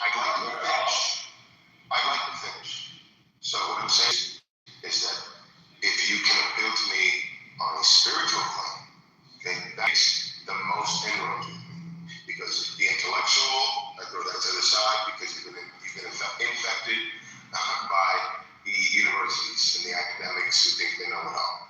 Okay, statisticians, all this, that doesn't work. What works with me is a sincere spiritual appeal to a higher calling, because that's the goal in life. These intellectual discussions don't amount to much. So this is the third level. Can I ask a question, Concrete? Right. Good afternoon, good morning. How you doing? To the stage. So I want to make sure I'm understanding you right. Someone presenting you with facts and data and information that could not be refuted won't make much of a inroads with you. But a spiritual idea is the thing that'll kind of get you to say, oh, maybe I should consider this new thought. Oh, like you just said, if it's a fact that I was unaware of, that might alter my perspective. That can't be, like we said, what did you say? That can't be retreated. What did you say? I probably said refuted. I don't know. Yeah, refuted. Yes, refuted is what the term you said. If it can't be refuted, then I would incorporate that fact or piece of data into my analysis of whatever the issue is. But the problem is that people take, I saw this in a poll, and they use a poll result as some way to drive home their and impose their perspective over mine because they have a poll result that we don't know. Say the same thing. So again, it depends on who's running the studies, the sources and methods, and how they perform the study. So I take studies with a grain of salt. It's not that I throw them out with the bathwater, but I don't lord multiple studies over my thinking because my thinking will be enriched. Uninformed. Well, it depends on the issue because there's are some things that can't be ascertained through studies and polls and what academics sit around and talk about. Some things just can't be grasped. So I have to. So you're telling me people who devote their life work to things or possibly don't know what the fuck they're talking about, but Julie knows very little about it, is able to better understand it? Well, not necessarily. The people that have devoted their life for something, you gotta be careful with that because they're so impassioned. Their bias may influence their behavior. So now the people who spend a lot of time studying that thing are also problematic? It's possible. I'm not gonna just say somebody else can go, it's true. Well, true. Because there's bias, there's people. You should go look at Roland Fryer and what he experienced when he came up with the study that went against the conventional wisdom and what he experienced. Just look at what did he experience? I already discussed this. We're wrong. I don't know. I think that would seem like it's being. Somebody called him. That was a Kitover accent. Like, you know, time is shit. It doesn't. It feels like this lacks logic. Like It lacks honesty. Well, maybe that as well. But the first thing for me is it's not logical to me. Like it doesn't. I don't understand why you would just say experts are emotionally charged and therefore likely aren't good sources for the discipline they spent their life looking into. That seems so ridiculous. Look at the experience of Roland Fryer. He didn't experience anything. He has an endowed chair at Harvard making $800,000, $700,000 a year. No, he didn't experience anything. Then he got caught trying to smash students in his lab. That he was dumb enough to take them in his lab, so people would disagree with him politically, use that against him to make an argument.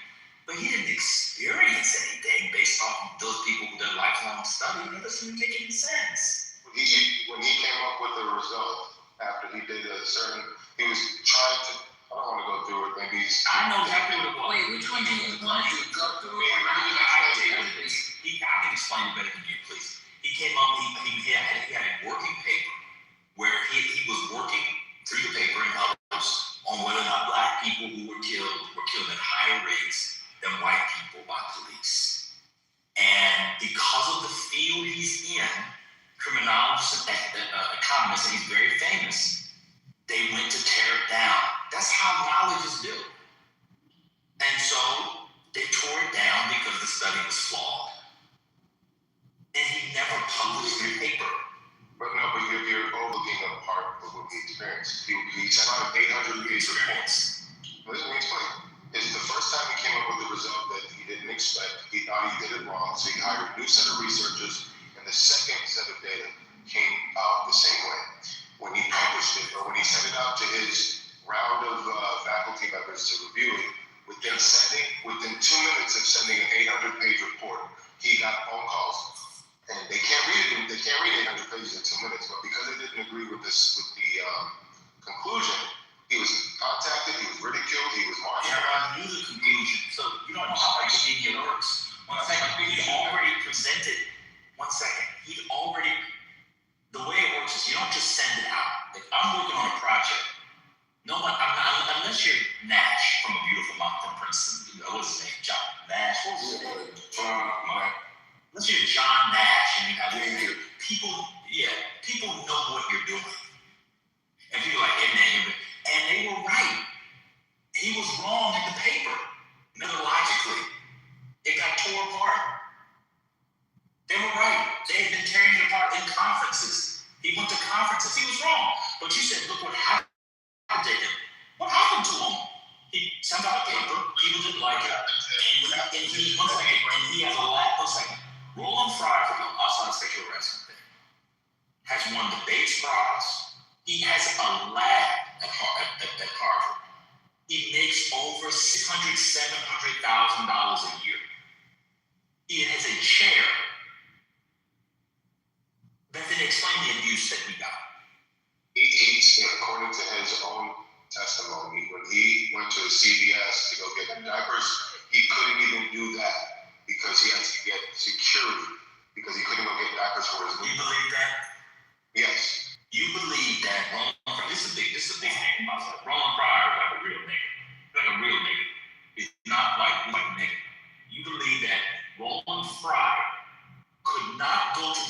CVS in Cambridge because there were going to be who's going to beat him up. Skip Gates was going to use his cane and take his knees out. So explain me who was the constituency in Cambridge, Massachusetts that was going to beat up Roland Fryer? Which gang was it? You think of the Cambridge? Maybe it was like the Libertarians is oath. Maybe it was in Dayton, Ohio. Okay, I got you. So in Dayton, Ohio, there are people who are beating up alcoholics. One second. Wherever he was, for this to make sense, I want you to listen to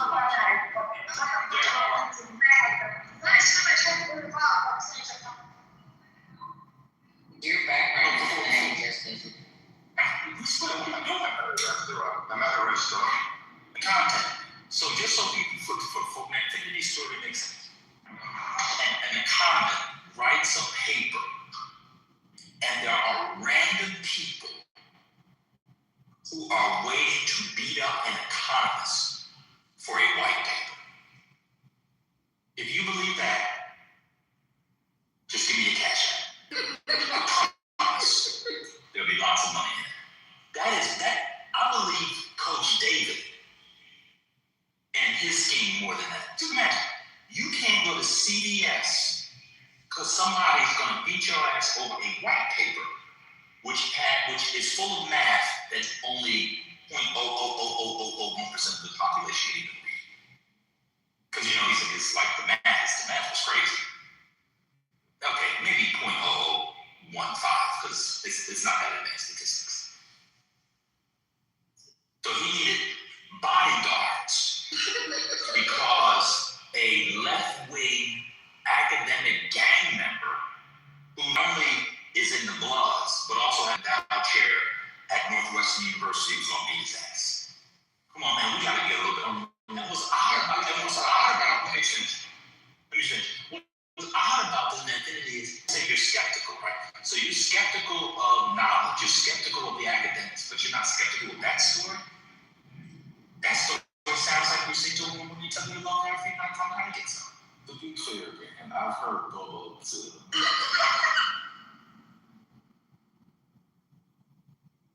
I mean, the same thing. Henry Louis Gates was going to hit him with his cane. He got, one leg. Henry Louis Gates got one leg is higher than the other. By the way, I got King. he didn't trust that Russia wasn't Yugoslavia, but he trusted us. He left? Yeah, he left. I just don't know why we would commit to that out like that. Because he said he trusts Van, he trusts First Lady, but Van does this every day, if not every other day with him, but he doesn't believe any of the stuff that Van tells him. So I don't know what's going on. Max has gotten this, whatever spiritual thing that he needs in order to wrestle with the information presented to him, but he doesn't. I don't know. I'm struggling for something like that. That was.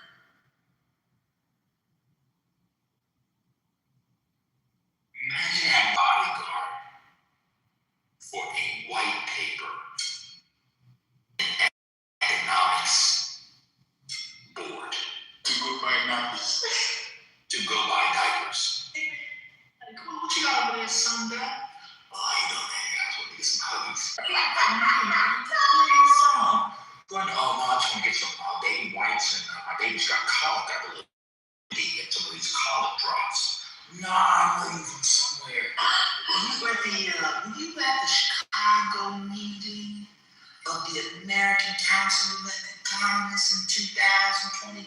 Yeah. You gave that paper on psychometrics when you used Say's law?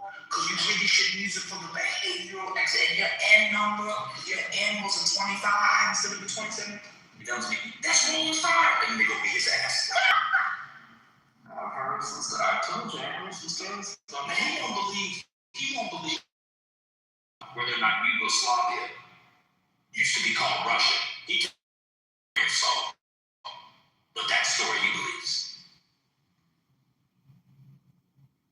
I'm glad Igor and Nina weren't here for that clear quiz. Did you say that you was over there and you got the last jar of puree bananas and it was organic?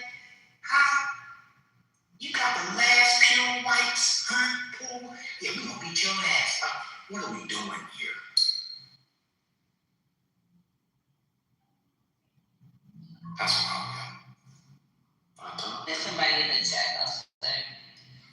There is bias that exists in research. I'm like, that's not what anybody's talking about. Like, I was like, oh goodness, like you're listening. Yeah.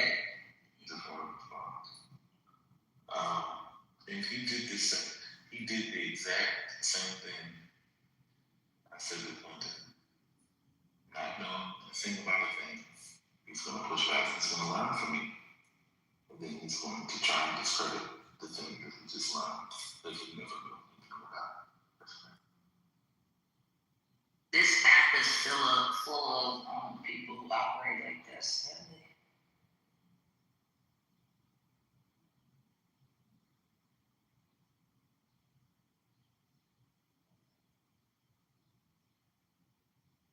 Y'all talking about it?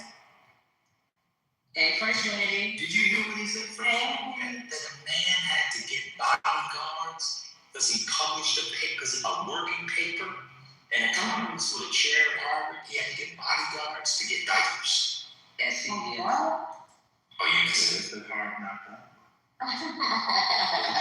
First Lady, I don't want to pick when we have time. Oh, okay. Please don't bone picking right now. I don't have time. You know, but I can't hear. I can't hear. It's very loud right now. It's fine. It's no rush. Okay, thanks. So just make It's sure not necessarily. You scared for me? Scared of what? Oh, yeah? Gay go I walk. Either what? I'm not evil. I didn't say that you were. That's how I heard about you. Who's that? Hey, Mr. Leo. Hey, Dr. Library. Give me some Leo. It's in the mode. She's crashing out slowly over time. It's been happening more and more across different stages. What would you call it? What is she doing? She's crashing out slowly. I don't know. Who is? DLC. She's moving from Dr. Library to Dr. Library. The library, like it's not.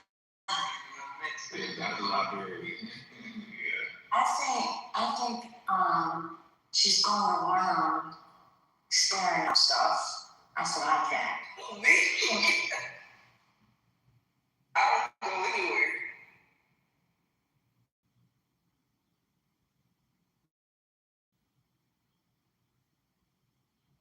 Why are you mom about this video? She sound like the 80s. Yeah, like how do I sound like I'm 80? You must sound like Hurricane. Well, Hurricane sounds young.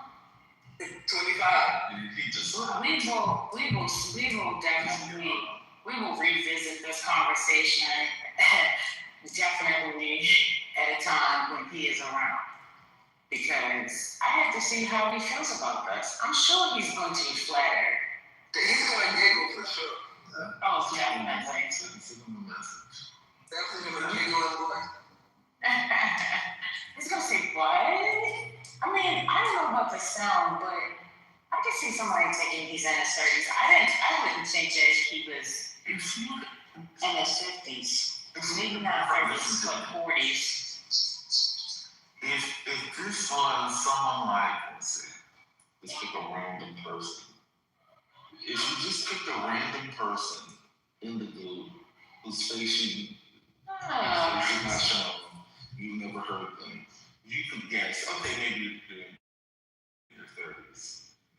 Hurricane, the person we've all heard on the app, does not sound like he's in his 30s. It was really the whole characterization that made it, brother, because he said that Hurricane was insecure and young. That was really what made it all happen. He said he was insecure in his sexuality and like just a young man out here insecure. That was crazy.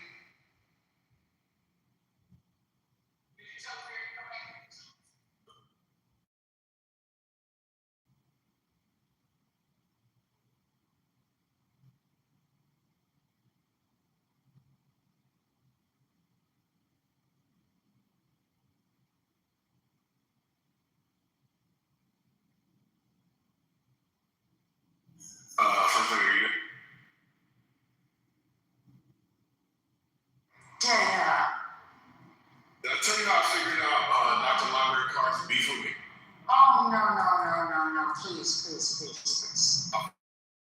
Figured it Don't out. take me back there. Don't take me back there. Please. Send it to my You page. write a report.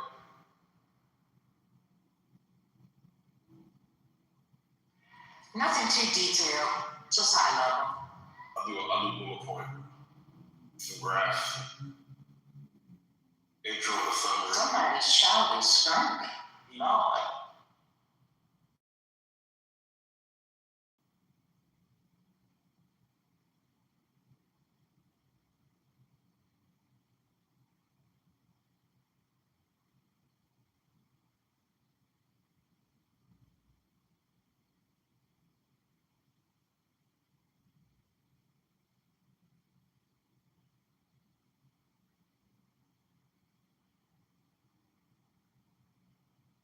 So y'all ran off the content. Cass, Infinity. You about to let tap dancing next. You about to let tap dancing next. Go ahead. Doctor, I'm gonna release my report. Why you so mad? And then everybody gonna see it. I want to know why you think I'm on Sandra's concrete. Cause you are. Them? Come on, let's not play that. Oh, no. Please. No, wait. I wanna play the game.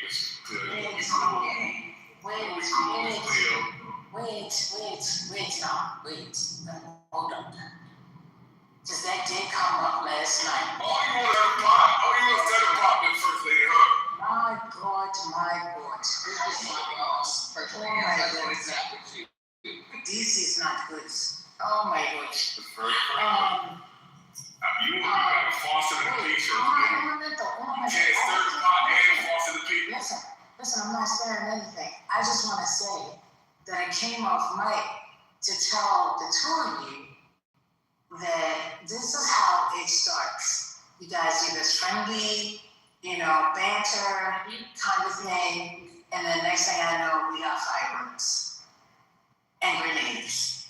So, if you guys want to do friendly banter, let's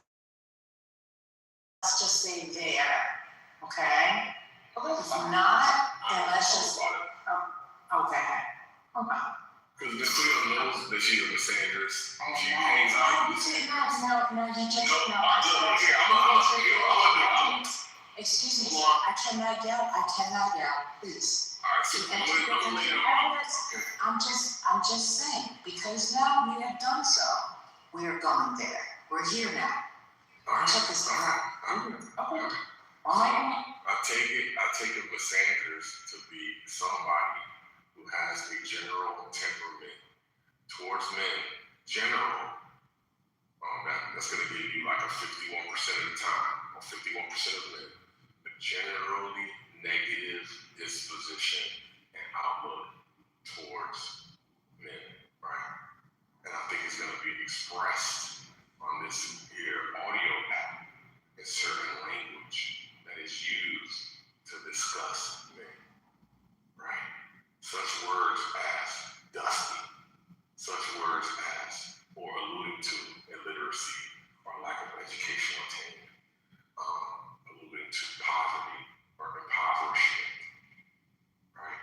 And I hear you who systematically engages in such conversations and has a room dedicated to the lulling men into seemingly intellectual conversations, and then one moderator after another insults or compliments, and then insult and compliment, or engage in insult and engage in insult. Speed it up. Just take it.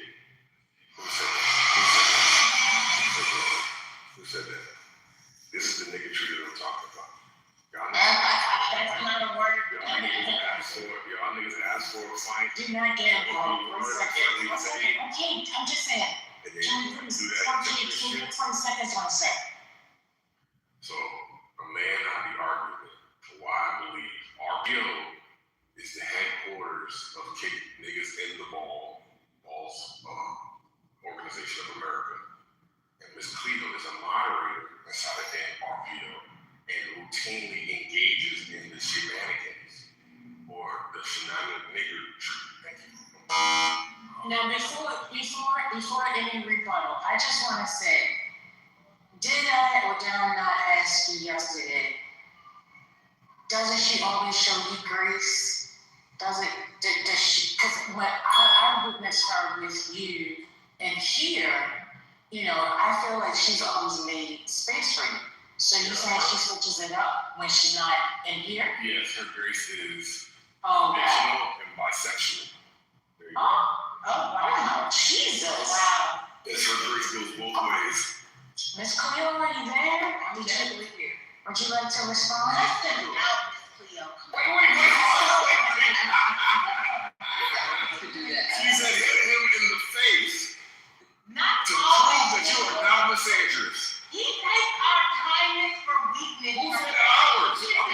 How can he get involved in this, First Lady? How can he get involved in this, First Lady? First Lady, make it make sense. She just want to be on the clip. She want to be on the clip. She want to be on the clip. You guys like to get on the clip? I'm talking about. Kenny, why you want to be on the clip? Cut him out like he cut you off and hit his brakes going 10 miles under the speed limit. I want you to give it to him good too. Yes, indeed. Yes. Okay, all right. Go ahead. I said something. Go ahead. Just ignore it. No, please, First Lady. No. You've already closed your mouth. I cannot. I'm gonna excuse it later. It's fine. Thank you. This is Go ahead, Miss Judge. So, Miss Cleo, sorry, I don't know who that is. So, no. Yeah, I was just gonna keep going past it. I appreciate the apology though. So, if we actually look at what happens in there, typically I'm actually attacked, and then people get mad about how I respond to be. Last week, helped a man who was 38 and had never scheduled his own doctor's appointment and don't have health insurance find a clinic near him and schedule an appointment. And this man couldn't stay focused. Like, this idea that I just do everything to make them look stupid. No, lots of you all make yourselves look stupid very easily and on your own, right? And when given the opportunity to show you actually have intelligence for some reason, we're told that we're making you look stupid. Mind you, I've been the main person saying I don't like the reading test. I've been the main person. You can ask the person who's come up with all the passages. If you have to pick one person in RPO who actually is not in alignment with the reading test, who would it be? And my name is going to be the name of this set, right? Because that's not actually something I align with. I spend lots of time trying to educate men, to ask people questions about things. I've literally sat on stages to try and make sure, like, hey, let me make sure I'm hearing you correctly. And then I get accused of putting things in their mouth. I said, no, I'm trying to understand because this is what I got from it. I've been cursed out. My Bible is filled with the things that men have said to me. And I continue to give men grace. But for some reason, none of those men who've made these comments in my bio are the ones anyone's attacking. The person that they're attacking is the person who asked them a question, who tried to understand, who slow walked with many of them. Somehow I'm a misandrous. Make that shit make sense.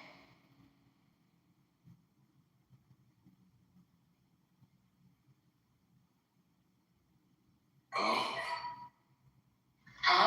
Would you like to respond, sir? I mean, I think she just gave us more information that solidifies my point. Well, I know what I heard. Tell me what you heard. Tell me what you heard. Listen, we know that you're on team Miss Cleo. Please calm down. No, I'm not saying anyone. I just asked you a question. Please, don't ask me any more questions, please. Let me just give my submission uninterrupted. Is that okay? Is that okay? Could you let her have her? You let her give her submission uninterrupted. I'm just asking for the same thing. Is that okay? You got that already. Hello? All right. So the jumping is a clear indication of bias, right? So are we gonna do it fair or no? Because the lack of fairness just says everything. It's like a tacit admission of guilt. First Lady's like, I know she's in trouble because her submission was horrible. And I'm gonna do everything I can to muddy muddy the waters, obstruct the testimony. I'm gonna do everything I can. I'm gonna get you out of this, girl. Because you just stepped in. No, I just wanted to know. That was my question. That's what I was about to give you. So I'm just saying, please stop interrupting. That's all. Can we move to that? Can we move on? All right, I'm done. You got it. You just admitting that you get it. No, you got it. You got it. You just told me. No, you gotta learn. Are you gonna move forward? You gotta learn how to stop squeezing Okay, so hard. well, guess what? I'm gonna show you how hard I'm gonna squeeze. I don't play your game, sir. You play the game that I provide for you to play. If you don't understand that, that's fine. You're out of the game. Here's the rules that I'm setting. And that's the problem. You have a problem with following guidelines. You don't have to color outside the guidelines.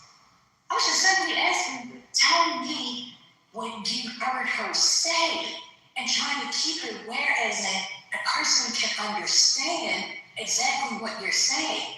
But you want to speak from this emotional side of things and nobody understands that. It's not clear.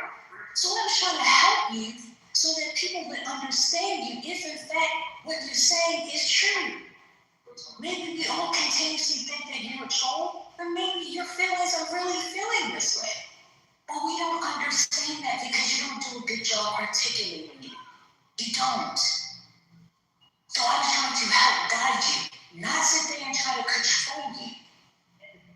But you want to continuously keep doing the same thing over and over and over again. It gets tiresome.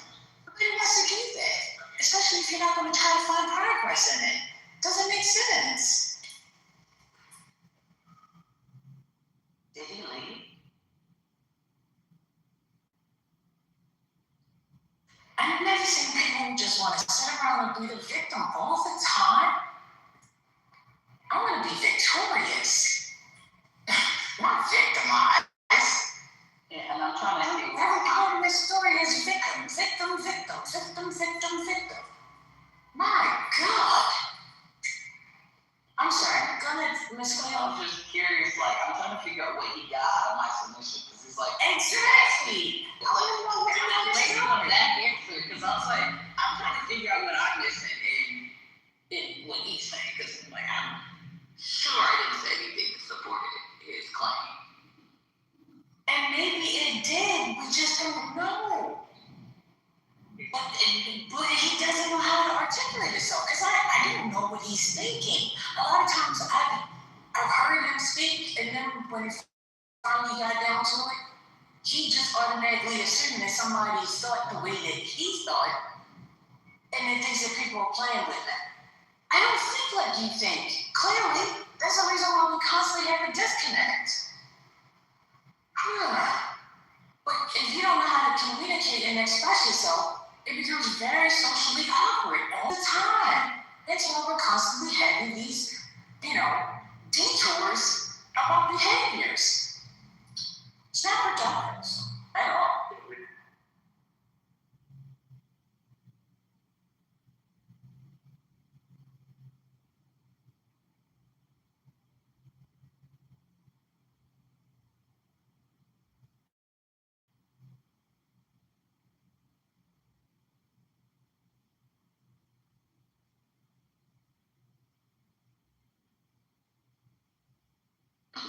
Roger did call it, he is intilism.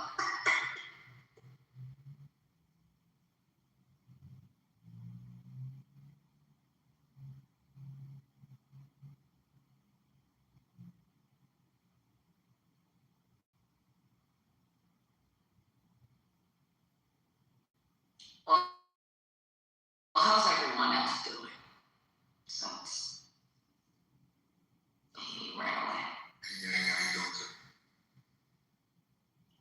I'm fantastic cheering for my Pistons. I'm all about the home team. Is game seven tonight or tomorrow? Well, my todays and tomorrows are different than yours, so I get Okay. So I'll be honest, I have a hard time answering. It's coming up soon. It's mine tomorrow, but I think it's the day after tomorrow for you. But I'm not really sure.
Teddy Riley?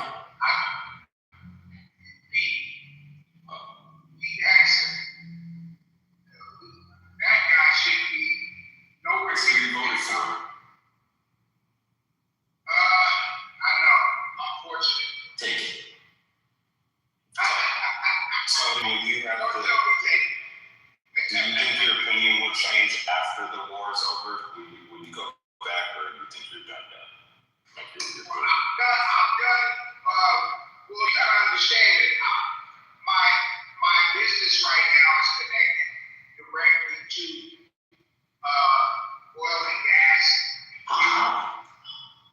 So I'm good. I make my income going back and forth across the United States. So last week I probably spent $3,700, $3,800 in fuel. Right? Now, out of that amount of fuel, I probably did about a total of maybe 9,000 gross. And then when you start doing the deduction, well, you're taking $3,700 out for fuel. That's a lot of fuel for something that should be more than maybe $2,400. You didn't predict this, though? You didn't see this coming? I would have been Nostradamus to see oil, gas prices this high. You didn't have to be. You just had to be politically correct because we talked about it, particularly for industries like yours. I don't remember anybody ever talking about fuel prices going up to $7 a gallon.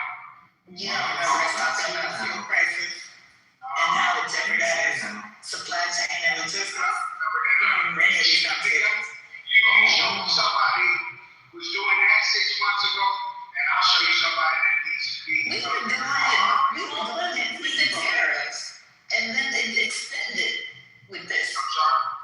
We started these conversations when the tariffs came, and then it extended with the war.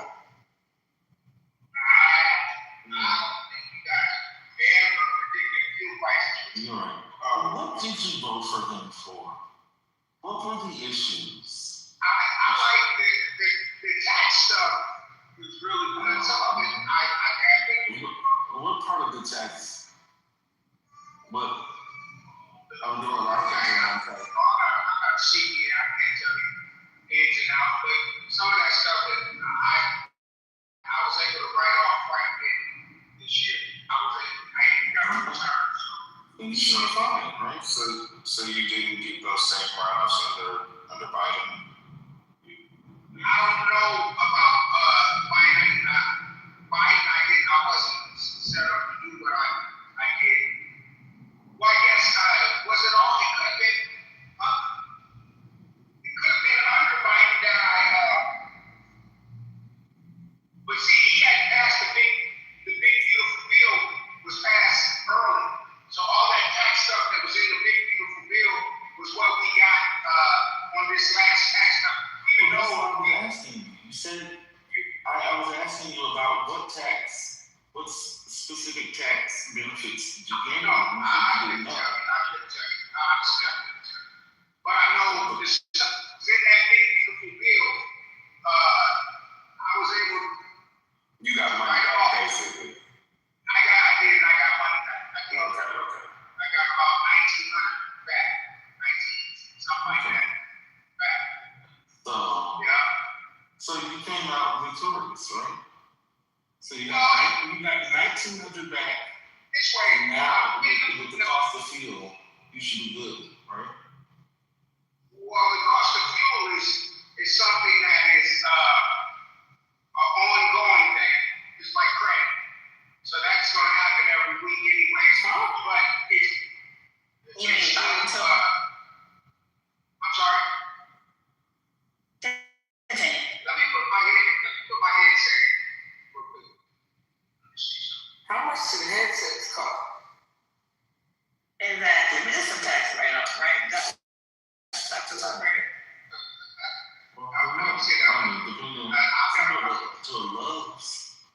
INJ. Let them A good set is probably around 1200. Well, you got the 1900. So, use that money to reinvest in business. And, the rest, oh well. I hope you can continue doing business. Oh well. I didn't know fuel prices like credit. I think they're broken down to. All right, y'all. I can hear y'all now. What were you saying? What was I saying? I don't know too, man, but the $1,900 that you received as a tax refund is enough to offset the rising costs from Trump policies and his administration, right? Like you've been able to use the $1,900 to. Yeah, but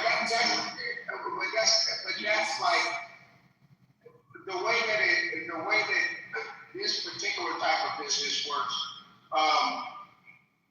You're gonna be spending that money every week, regardless. I mean, it's just a part of it's a part of the job. It's just a part of it. So paying that. No, I'm saying that there's still going to be costs regardless of the circumstance. Right. Regardless of the write-offs. You were speaking of increase, and so what I was asking was the $1,900 that you received, that you assumed that you got because of Trump's policies, the ones that you voted for him for. That's enough to offset the rising costs that you're now incurring because of the policies that he. At least close. Well, I would say you got to remember when you're 1099, you're not paying anything until the end, right? And then if you're able to, let's say you're able to do your write-offs to the point where you get a return, that means you came out on the positive, because that means I didn't pay taxes for the whole $150,000 that I accumulated. I didn't pay any taxes on it, and then I was able to write off all the cost of the fuel and other administrative and other just other operating costs. Can you write off your meals and your all of that stuff with mileage, right? It's not mileage, it's money. We're talking money. We're talking about working with taxes. I'm not talking about miles. I'm just saying. You get so much per mile, like dirt, right? No, I did not. No, that's not how that works. So if I'm I don't know where this conversation is going. The reason why I asked you because you said you were done with it. And I am. So then I said, well, why did you vote for me? And he said the taxes. Well, the reason why that was one reason, right, is the taxes. So I was just wondering if in the time that you got back, and that was helpful. I was just trying to understand. Saying that some of it was offset by it. Yeah, you could say that. I was asking. I don't know. I have no idea. Just wondering how much more. Like, are you saying that money isn't enough to cover what you believe to be the increase of your? Actually, not true. I'm just trying to. I don't talk to understand. You're trying to understand. I got you. You're trying to. Well, you will look at it this way. That 1,900 that I got back, right? That's the amount that I'm paying over in 1 week.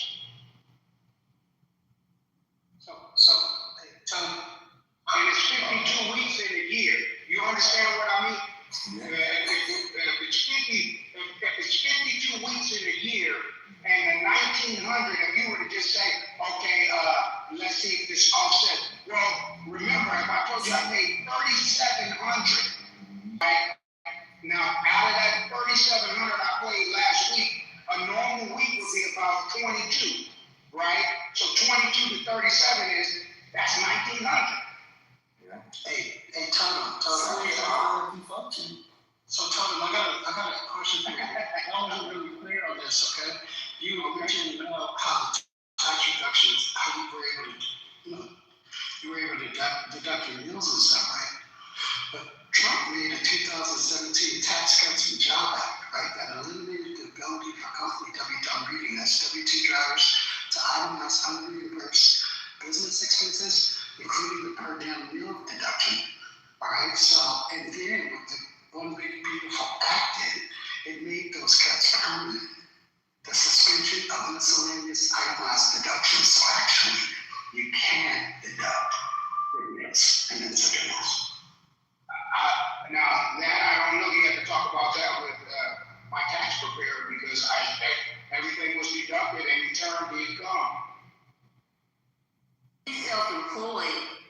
Yeah, I am. I have a C Corp. You do it under W-2, right? Oh, so I know, I'm 1099. Self-employed? Okay, I'm 1099. Yeah, I'm 1099. I don't know about what you're reading, but yeah, I'm 1099. It looks like you can still deduct that. Yeah, that's what I'm saying. With businesses, it's different. With corporations, it's even better. So he from a corporate tax perspective, because that would be the way that I would file, because I'm a C Corp. But it's good. There's benefits in it, but the benefits don't offset the real world cost. Because I just gave you the real world cost. I don't give a damn if you do get $1,900 back on a one-time occasion. This is money that I deal with every week, every 7 days. You feel me? So yeah, it's nothing. It's absolutely nothing. Did you have to pay any more for the tariffs on your equipment? There was no tariff on the equipment unless you were buying something that broke. Let's say a piece broke down and you needed a water pump, and the water pump came from Europe, and there was some type of tariff on it. That would be the only way you would receive it. How about tires? Tires. Listen, Goodyear makes tires here in America. A lot of tires are from the U.S. A lot of them. That could potentially be something, right? Yeah, that could be absolutely. There's a lot of things. Chips for sensors and things like that. Computer sensors. A lot of that stuff comes from overseas. And so yeah, the tariffs do affect that, and it does lead to higher costs in repairs. So the answer to that is yes. You're 100% right. Did you pay more for insurance? Insurance, not so much so. That's based on your record. If you're tearing up shit or not, So as long as you're driving with insurance, you're all right. So what about these increases would you attribute to Trump? Like, are there things that you now see or you can connect to Trump's policies or absolutely, what things do you?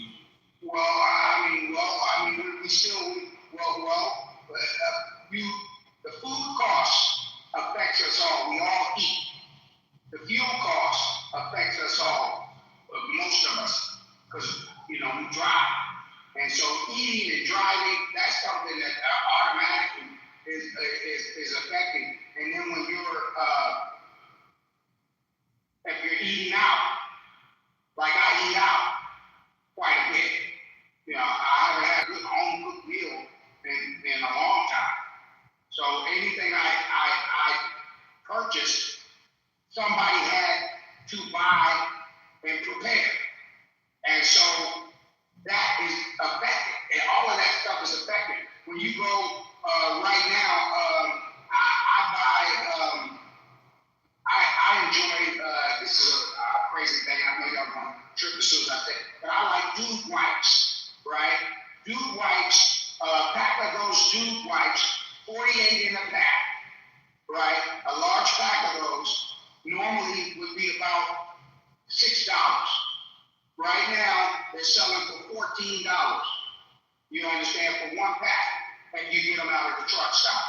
right? Now, I was able to get 3 packs at Walmart for the same $14. So they're just jacking the price up high on truck drivers. Because truck drivers like, I don't know all of them, but I like to stay clean. And so, you use stuff like that. It could be things like your deodorant and body wash. Things like that are more expensive now.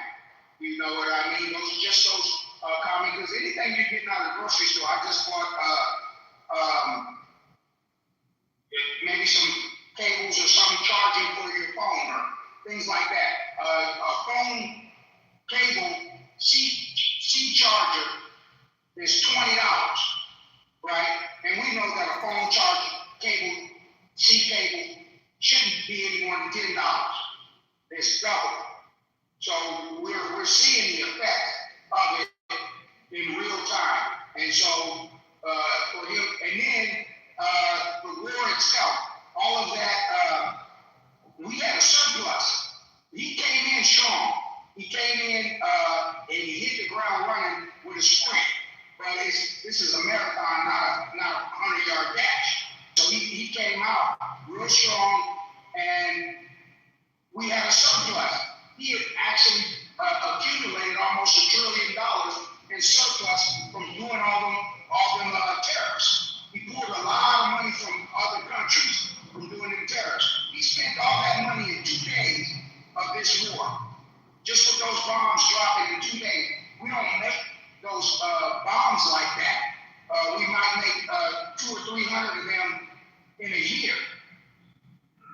He dropped that many of those bombs in 2 days. You know what I mean? And so he's wasted a lot of money. They're saying $6 billion a day has been spent over 60 days, right? And he's been doing this for 60 days. So I know we can support this foolishness going on. And so, you can't support it. Who would have known all this was to happen? I mean, you guys, but I don't think you do this.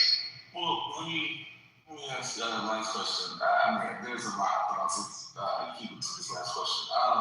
So I hear what you're saying, but at the end of the day, you still wouldn't vote for Kamala Harris, would you? Or am I wrong? Kamala Harris, I don't know. I think maybe an attorney general. I think she would have been really sound with that. I think from a presidential standpoint, just seeing what Trump is dealing with and the way that Putin and Xi Jinping have manipulated him along with Benjamin Netanyahu.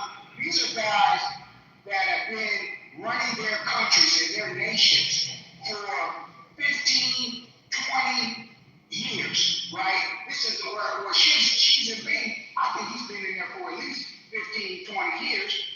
Putin has been there almost 20 years, 25 years.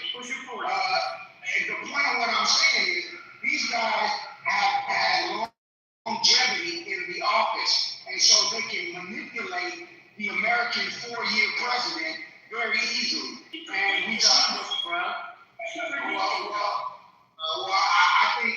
I think Kamala would have been manipulated worse than Trump, I think.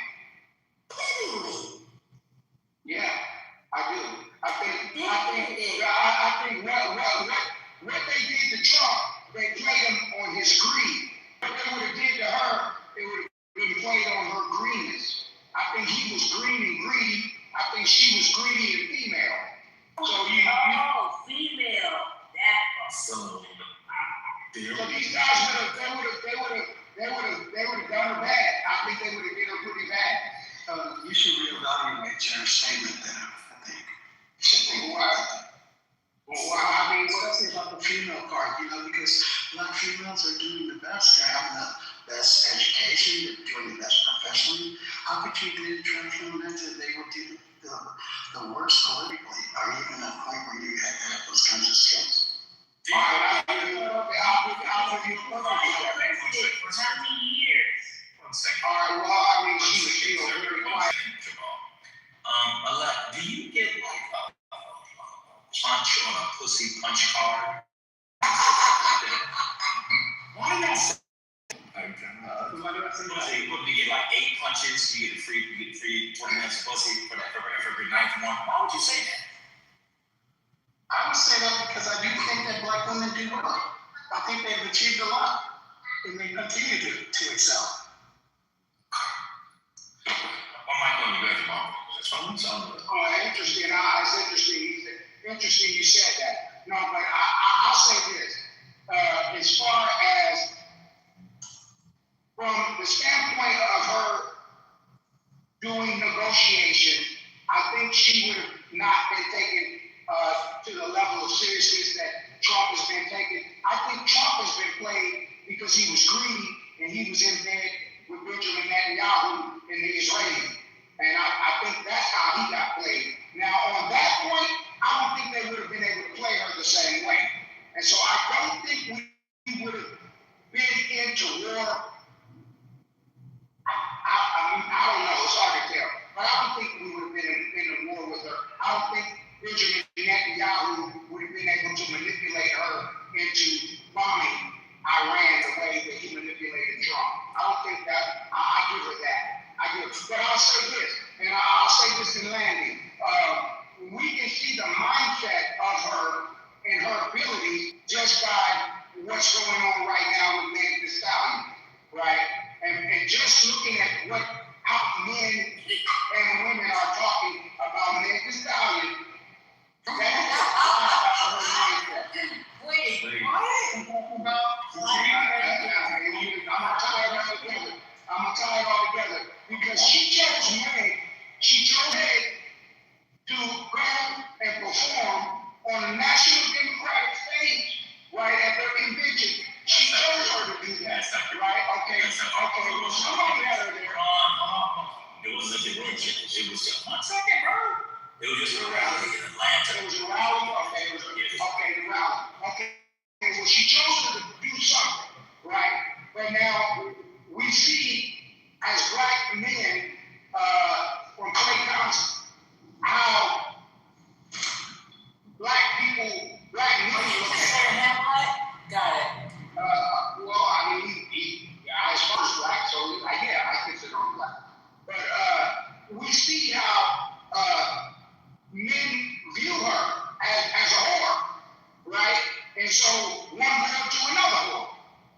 In that way to speak, I'll land there. What? That's wow. Let's get started. Somebody's gonna respond to that. Don't stick loaded territory on that. So, I think that's interesting. That's a justification for why Kamala shouldn't be president and why, he wouldn't vote for her. And, all the money that you lose every week from your business, God bless.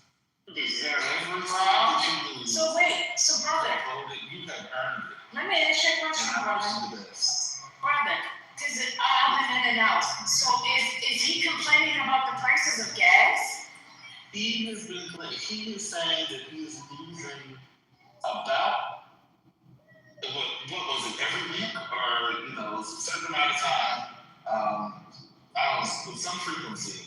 So I think that he gained from his tax returns or that he received back from his tax returns, he's losing like every week. And he said Kamala is a whore. So that's why he still justified his vote for Donald Trump. And I say, God bless you. He said he's still supporting Trump. I always love the whore more than the imbecile. So I say I have to say I love the Kamala. Why do you have to be so disrespectful? No, listen to me. For the sake of this conversation, end this, please. I think that is very highly disrespectful. I'm sorry. Her help. I don't know her to be that. We don't don't know her personally. Well, we've heard things. We've heard rumors. We've heard things. Okay, so she's not supposed to date anybody. She's just supposed to. I like her. She's beautiful to me. She's very attractive. I like her. Okay, now you go to she's attractive. Right? I like her. I thought you had to change your mind. So that's how it all down. Kamala ever made the stallion any day of the week. If I had to choose which one to be with, I would pick Kamala any day before Meg. I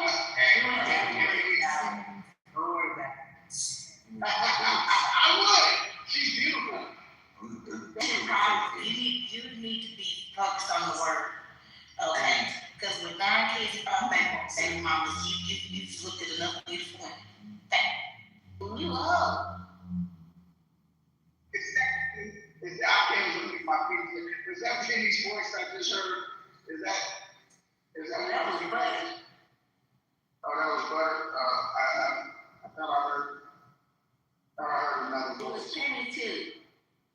I did. I'm familiar with certain voices.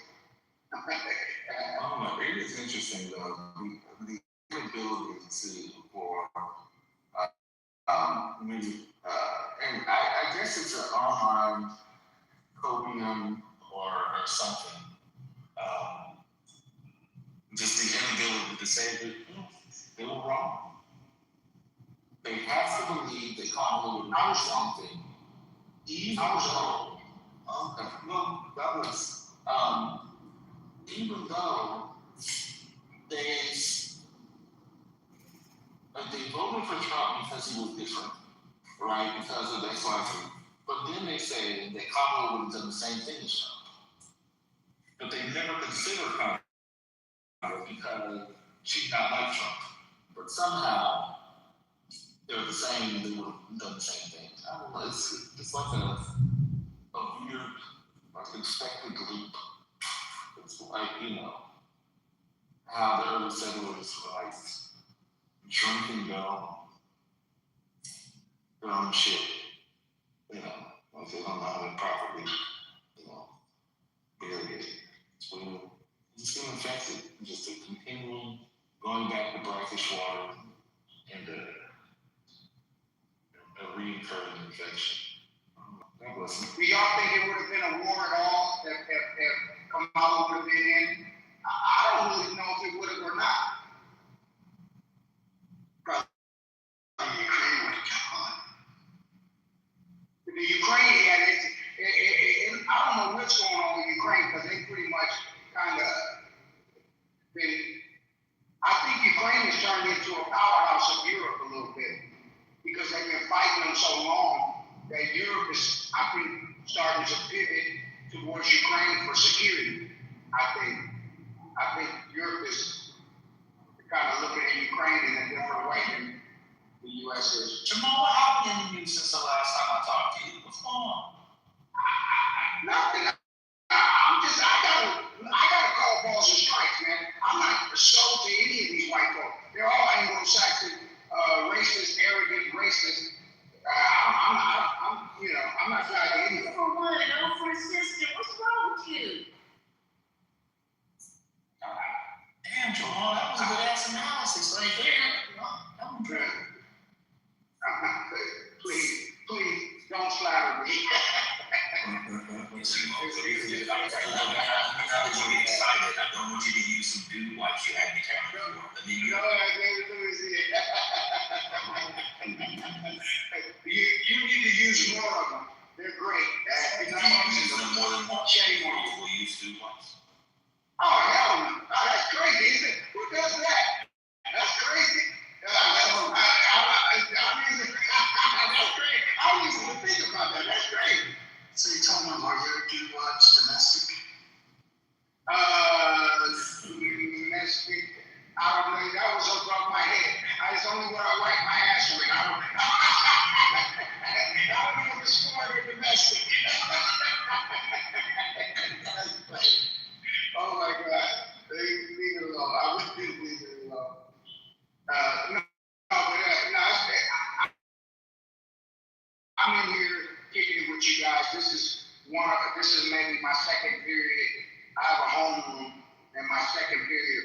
this would be, and I enjoy all of you when I come in here. So, and I hear voices that I enjoy listening to. So I'm in here with y'all. I don't have to be the center of attention, but I just wanted to come in and enjoy the conversation.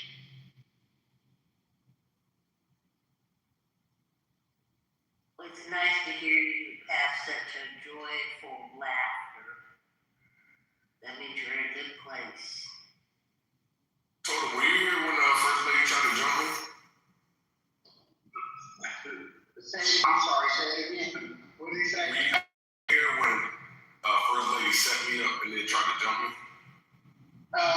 No, I can't. I've been in and out. I've been popping in and out. No, I didn't see it. What happened?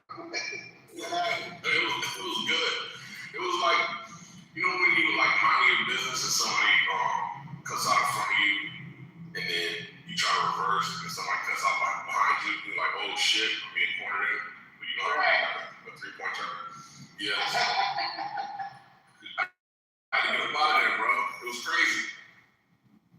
First Lady is a strong mind, room holder. She's strong and consistent. I can remember when she started the room, and so I think some of us come from the same space.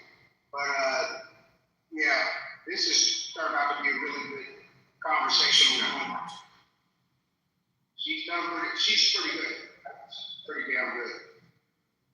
I have to say she's one of the top dogs in the clubhouse streets. I would say she's one of them. It's one of them. How much did she pay you for that celebrity endorsement? Well, I mean, it is what it is. I mean, you know. Look at God. I turned that phone up right in time. Amen to the flag. I said, thank you. Total, but as many times as you done got, total, but as many times as you done got beat up under her watch, I don't know how that wasn't a paid.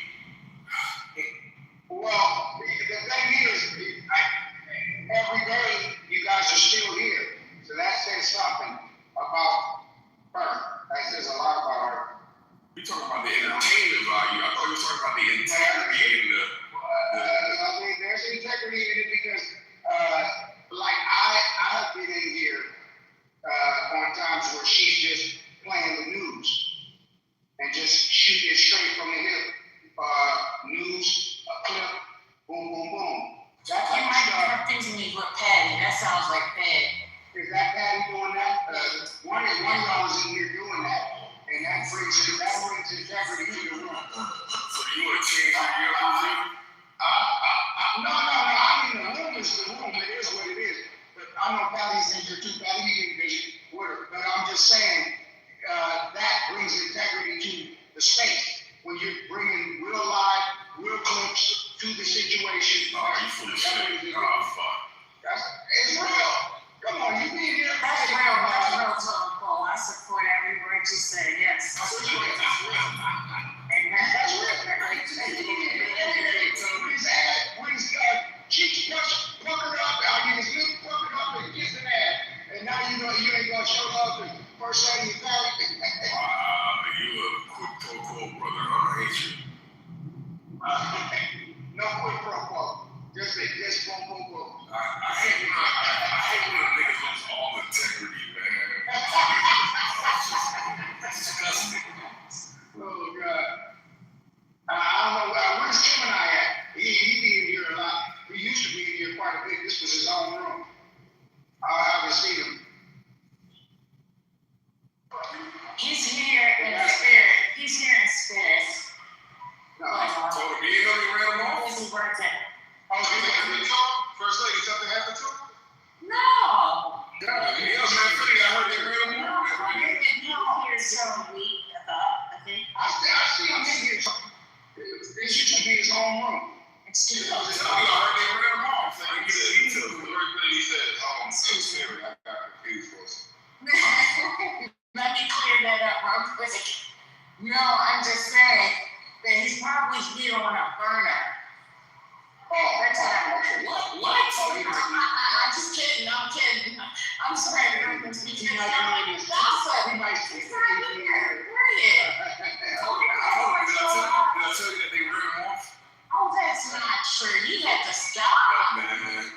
People, Now- you tell us. Now you have to I stop. don't believe that. I don't believe that. I mean, you a lot. You a lot. You left it all over here. They ain't ran me off. I never ain't ran him off. As much love as he gets up in this one, I know if they ain't ran me off, I know they haven't ran him If off. you don't know about the love of a woman being conditional, I don't know what else to say. I don't know what's going on. First lady, And I'll be rocked over the head in here. Story. so First Lady, before I left, Dan was coming at me about Rose Pryor saying, okay, The part of the US. Yeah. Rose Pryor, you were saying he was going to get attacked in Cambridge or things like No, what I'm saying, this is what I'm saying. I was saying, because you left, I knew you had to go, I was saying, you don't take what we're saying for basic facts as true. You said you take it with a grain of salt, believe it, indoctrinate. No, not necessarily. Anybody. Anybody, that's what I'm saying. That's what I'm saying. You'll take a basic facts, so for example, you learned today that Yugoslavia was not called Russia. You said you didn't know if that was true, you take it with a grain of salt. But a man that tells you he had to go with armed security to get diapers, you believe that. That's what I know the story. I know the story that he told. It only appeared in some conservative outlets, and there are no images of the armed security. I know the Roman Fire story very, very well. Right? So you'll believe that, but when we tell you that Shia and Sunni are two branches of Islam, you don't know if that's true. That's what I was joking. That's what I was saying. It's kind of bizarre. Well, the thing is, that's his personal experience, right? You can question someone's personal experience. Not an experience, it's a story they told. But he said what he said, and you're saying it may not be true because it doesn't have the ring of truth. I'm saying no, you're not listening. I'm saying that you can look online on a dictionary, 4th grade, and you know that Russia was not called Yugoslavia. When we were telling you these are basic facts, not opinions or experiences, or you believe somebody, you said you take that with a grain of salt, believe in indoctrinated. But a man tells us he needed an armed guard to go to CVS. You just believe that. It's because you're indoctrinated to believe him. That's the irony. You're indoctrinated. Well, I can say that he may be lying. You didn't say that. No, I'm saying it now. It's possible that he could be lying. I know that people have the capacity to lie, but what I'm saying is people have the capacity to be wrong as well. So if you said the Yugoslavia thing, it's possible that you guys are wrong. Now, if I go check it online, I confirm that you guys are right, then I stand correct, then we move on. But again, That's wrong. Niggas where you slick, bro. I never once said that because Possibility was always there. The question is, what do you believe, brother? yeah, that's what I'm saying. You believe him before you believe us. I tend to, I know you guys for a long time, and I know that there's a basic opposition between us philosophically. So we would lie that Shia and Sunni are the two main branches of Islam? We would lie that Israel borders Lebanon? No, I don't assume people lie, but it's possible that people could be wrong. So until I see it for myself, I'm going to take it with a grain of salt. But that doesn't apply to you. That doesn't just apply to you because you're indoctrinated. It applies to anybody. Anybody that tells me any information, I take it with a grain of salt. Not Roman Fire. That's a personal experience. It's hard to externally disprove or prove that. Some people lie about their personal experiences all the time. Wait, that's weird. A lie is a lie. It doesn't matter what they're lying about. This is kind of strange. But why can't you give him the You're fundamentally dishonest. Concrete was right. You are fundamentally dishonest. So why wouldn't you give a man the benefit of the doubt regarding his personal experience? Why wouldn't you give us the benefit of the doubt for 4th grade geography that Lebanon borders Israel? We had a conversation. And you said in the conversation, you did not know that Israel was fighting Hezbollah, and that was the main thrust. That's what you said. I know Lebanon. I know Hezbollah. You said Lebanon. Yeah, they're fighting in Lebanon. That's what I didn't know. Where were they fighting? I did know that they were fighting Hezbollah, but I didn't know that they were based in Lebanon. Where would they be fighting? Hezbollah, I thought they were I didn't think they were tied to a specific location. I thought they were. Where's Hamas tied to? I thought Hamas and Hezbollah were a regional. Where's Hamas tied to? Wait a minute. I didn't think they were tied to a specific location. I thought they were regionally. I thought they were regionally present. I didn't think they were just in one country. What do you think the war with Israel was about? It was Gaza. Bro, Hamas is the government entity. Wait a minute. You didn't know that Hamas is the government entity over Gaza? Not really. No, I didn't know that. You missed that for the last 20 years. I didn't know that. So you're talking about the. So, go ahead, do your own fire thing. All I was trying to say was, when I said I give you the benefit of the doubt, that is when I said I give you take it with a grain of salt, but it's giving you the benefit of the doubt. I'm not throwing what you're saying out. The role of Fire Point was to Miss Cleo because she was the Paul that I would hold academic polling and academic stats and academic reports with the grain of salt. Fire piece, he wasn't being threatened by academics, was my joke. If he was being threatened at somebody, it wasn't professors at Yale. So your critique was on academics, and then you brought up that he needed an armed guard. Are you suggesting that other academics were giving death threats? Well, I think the only people that would really be aware of his report at that point in the game were the people in his academic community. No, you completely missed the story. No, he went on TV. It was in the Black Lives Matter era. People were coming at him who had nothing to do with that. Oh, okay, I got it. So you're telling me the people, the American, do you know what an economist is?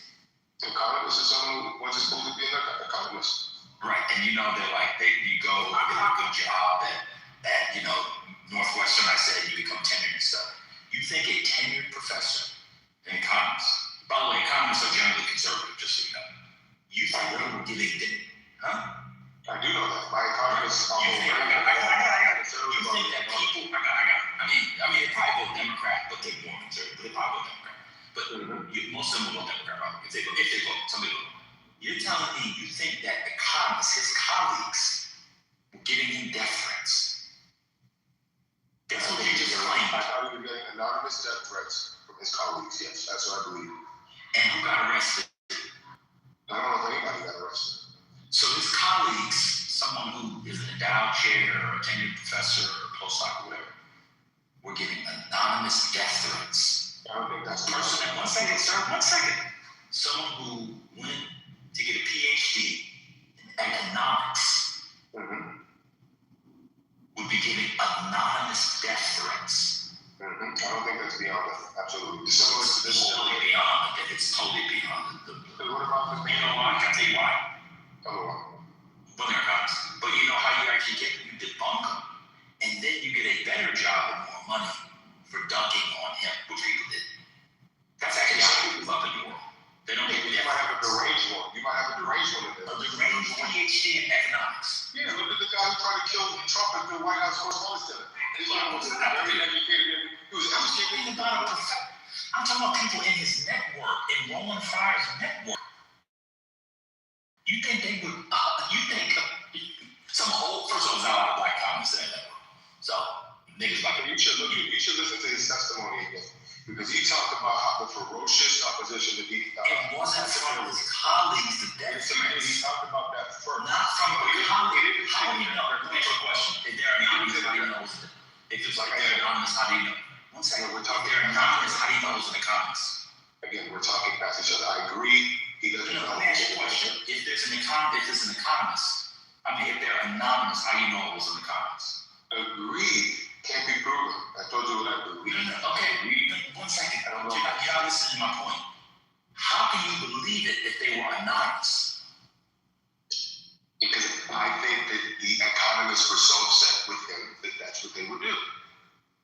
One or two deranged ones, not all of them, but some of them, the very deranged ones, would send them an anonymous stuff. You know deranged PhDs in Roland Fryer's circle. Are you familiar with his circle? No, but I don't think that his circle is beyond habitable. You do for some reason, and I don't know why you can make that conclusion. How? You don't know them. How do you know they're not crazy? How can you make that conclusion? You don't know. I'm not. My question is, I don't know, but I believe it to be true. I believe it to be true. I got it. So he had to go to CBS because he was worried about an economist when they could have just debunked it, which many didn't. That's what you believe. I believe at the time. I'm asking, that's what you believe. Yes, because at the You time. somebody with a PhD from an American or British school. I said an anonymous, one second, said anonymous death threats to the most famous American economist in America under the age of 40 over a white paper. I just want to get on my own record. I believe it's possible. Stop. Is that what you believe? I believe it's possible, yes. Well, anything. It's also possible for you to wake up tomorrow and decide to read and be thoughtful and engage the world with curiosity and interest. It's possible, but we know it's not going to happen. So, do you believe that? You believe that's what happened, or just that it was possible? I believe that it was possible. That's what I was saying. Okay, cool. Well, that isn't most things are possible.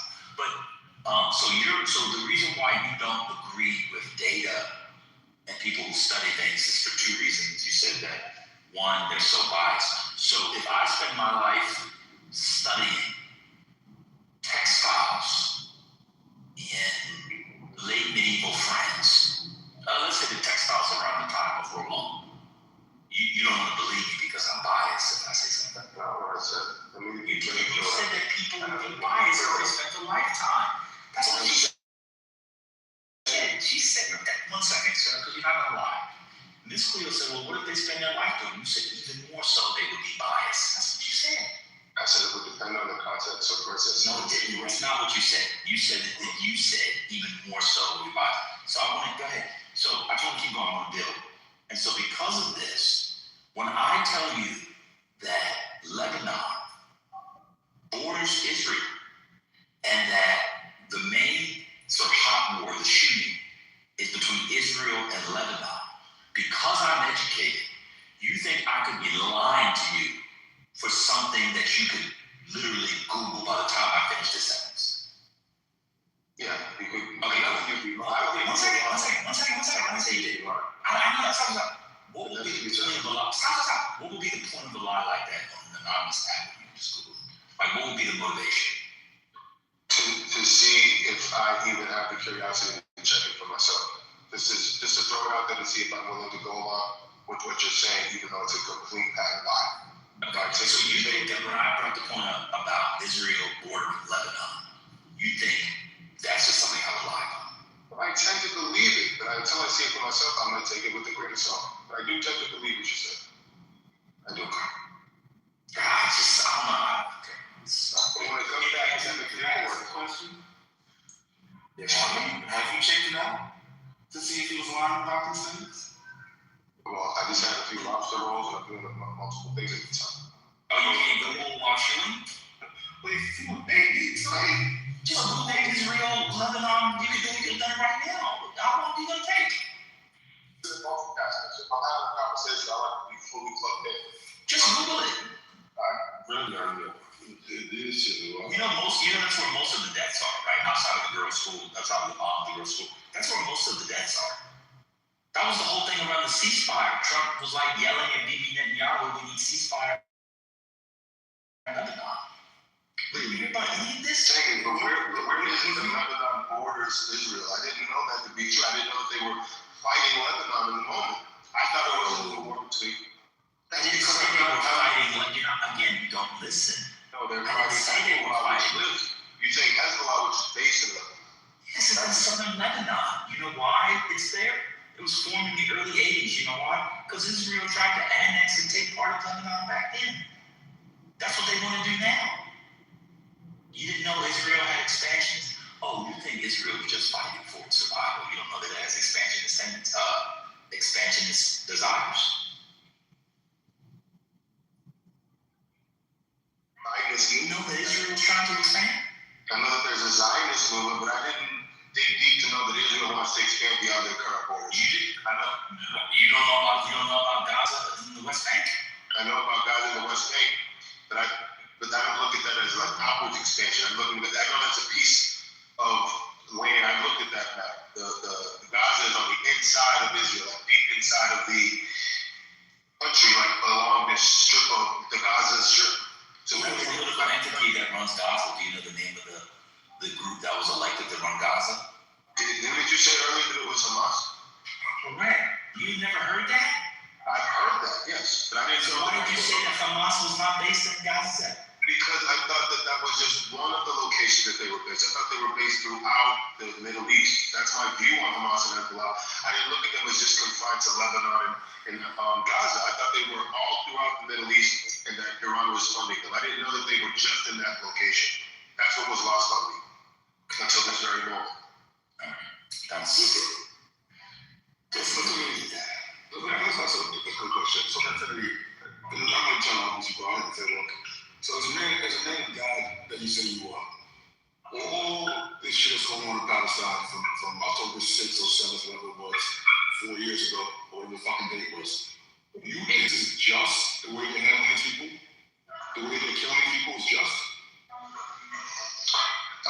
I don't know what's actually happening, so it's hard for me to say. I've heard the reports, but I don't know what's actually happening, so I don't have an opinion on whether it's just or not, because the reports that were being fed could be being fed to us in a way to have us led to view on either Palestine or Israel. So I tend to say I don't know, and I leave it to God to decide whether it's just because I don't know. Well, let me tell you something. Bibi Netanyahu is not one of God's chosen ones. Bibi Netanyahu is the devil. Just like your president, the one that you know, like I told you. But the leader of Iran, think the leader of Iran is a devil too? Absolutely. Absolutely. They're all devils. See, one thing about me, bro, always consistent. No, if they're all devils, what's the point? No, but let's be clear, bro. I'm always very consistent with what I say and how I feel. I don't do the double standard bullshit. So why did you only bring out Netanyahu and that guy? Why didn't you bring out the fact that the Iranian leader is also a devil? That shows bias. No, it doesn't, because we weren't talking. Come on, yo. Should we also bring out North Korea? Should he also bring out in the context of the Middle East, he should bring up both the Israel side and the Palestine. We're talking about the Israel Hezbollah. And I think you would know after you constantly always thinking you know my military history, I think you would know that I'm not a fan of fucking Iran, the Iranian government. I don't know the actual depth of your, I don't know the actual depth. And you assumed he wasn't going to say that about Iran.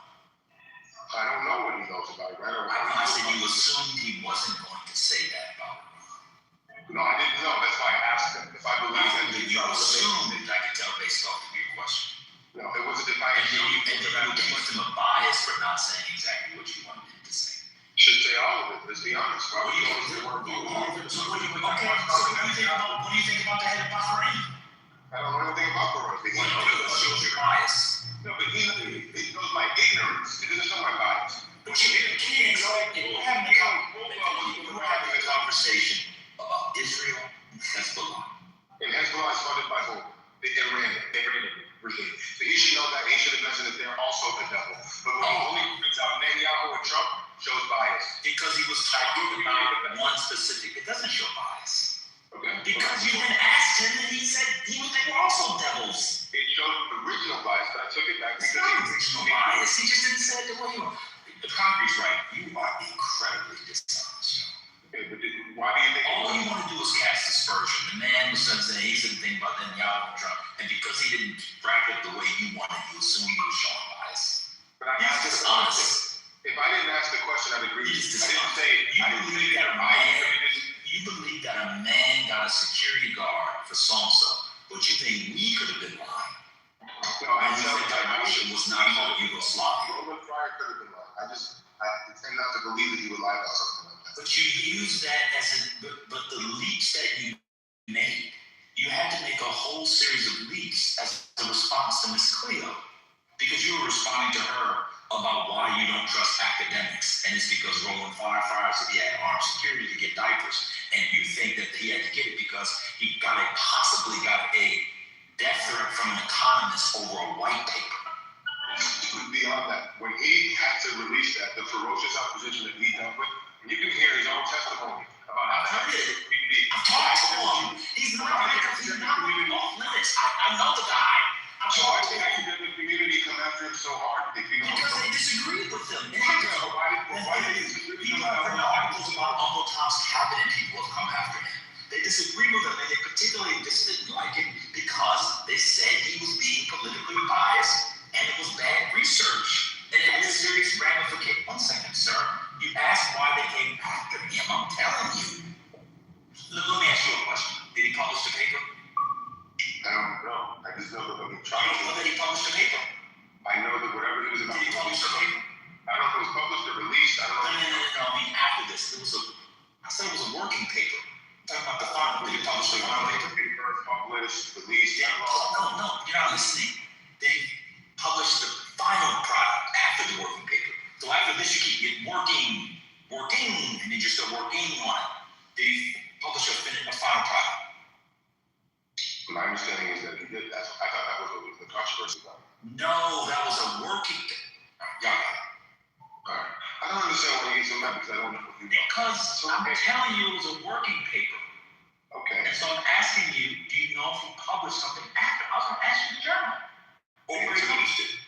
And the answer is I don't know. Okay, so you don't know. Okay, cool. All right, cool. So you don't know. So why couldn't you just say that? That's why it's frustrating. It's obvious you don't know, but you ramble, so you don't know. Cool. All right. So the reason why they came after him, and the book came after him, the reason why they were upset is because it was shoddy research that addressed a hot button issue that had all kinds of political ramifications. That's actually scholarship. I'm almost done.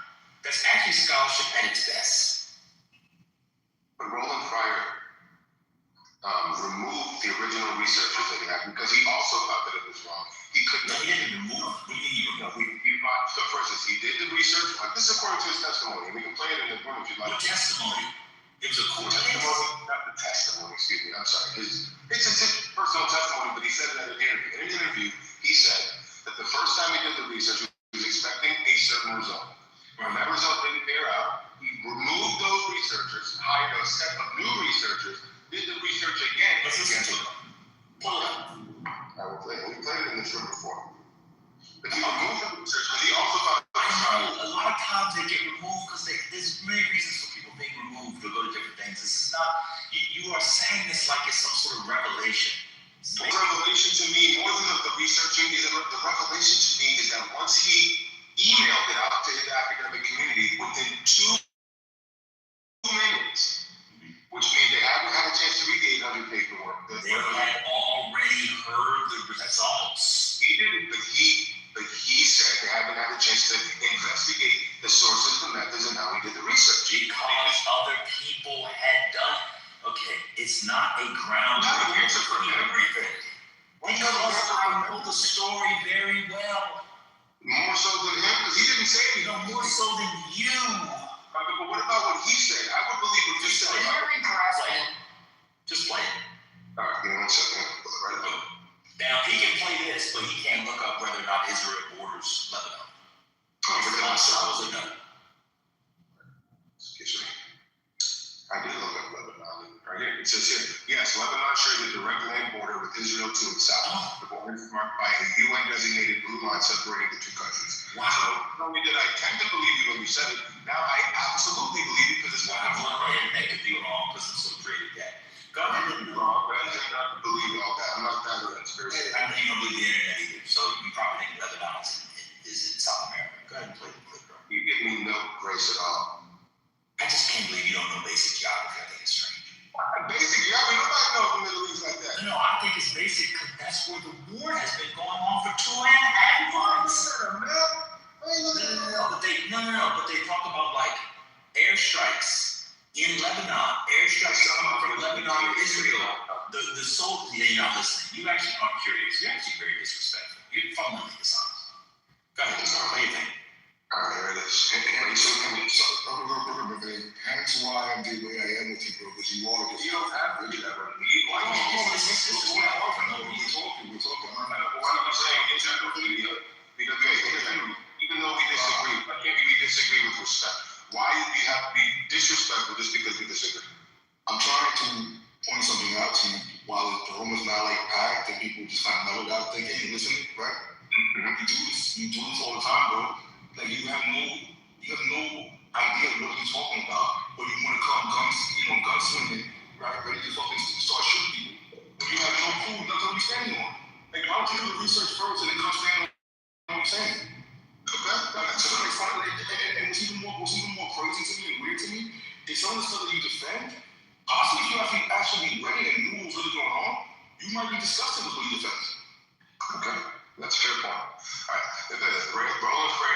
race and policing. There it is. Hopefully the volume's up enough. How long is the clip? 2 minutes and 55 seconds. And I have YouTube Premium, so you won't have to be listening to commercials. I ain't ghetto like some other people who don't like to pay for YouTube Premium. But I do have ghetto Wi-Fi because it won't pop up. What the hell? It's connected and everything. Excuse me, gentlemen and ladies. My Wi-Fi isn't being ghetto, not the YouTube. Give me a second. All right, here it is. Collected a lot of data. We collected millions of observations on everyday use of force that wasn't lethal. We collected thousands of observations on lethal force. And it was in this moment, 2016, that I realized people lose their minds when they don't like the result. So what we're going to see tomorrow, some of you, was that, yes, we saw some bias in level uses of force every day, pushing up against cars and things like that. People seem to like that result. But we didn't find any racial bias in police shootings. Now, that was really surprising to me because I expected to see it. The little known fact is I have 8 full-time RAs that it took to do this over nearly a year. When I found the surprising result, I hired 8 fresh ones and redid it to make sure they came up with the same exact answer. I thought it was robust, and I went to go give it, and my God, all hell broke loose. It was a 104-page dense academic economics paper with a 150-page appendix, okay? It was posted for 4 minutes when I got my first email. This is full of shit. Doesn't make any sense. And I wrote back.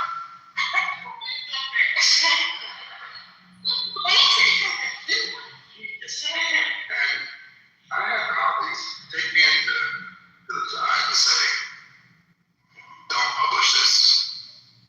You'll ruin your career. I said, what are you talking about? I said, what's wrong with it? Do you believe the first part? Yes. Do you believe the second part? Well, the issue is they just don't fit together. You like the first one, but you should publish the second one another time. I said, let me ask this. If the second part about the police is just a literal conversation, I said to them, if the second part showed bias, do you think I should publish it then? And they say, yeah, then it would make sense. And I said, I guarantee you I'll publish it. We'll see what happens. So it was, you know, I lived under police protection for about 30 or 40 days. Police said a old daughter at the time. I remember going to shopping for, because, you know, we have a newborn, you think you have enough diapers, you don't. So I was going to the grocery store to get diapers with an armed guard. It was crazy. It was really, really crazy. That was from an interview that he did on the Free Press. Very much. Very much. Yeah, I know it's very well. So let's go through it. Let's go through it. Go ahead. What's your question? My question is, first question is, the 4-minute thing. You're saying yeah, you already said that. Let me just say something real quick. So there's no way how someone will provide police for our security for him, right? If in the world I come from, you will hire people like me and people I know that actually have comes to like the executive people who are rich and need people to protect them, right? They go to real companies and hire privately. The police force, global police force is not going to do this, brother. He's going to shoot. All right, so if you want to call him a liar, that's fine. I mean, it might have been Harvard Police. I don't know the specifics of the thing. I don't know. But yeah, we don't know who was So who sent the email 4 minutes? He said he posted it, and within 4 minutes he got an email. He didn't say who. Sent it? He didn't say who, but it was obvious. Do you know why he didn't say who? No. There's several reasons why he couldn't say who. No, wait, can we just hear it again? We just got one clip. Real quick, here it is. You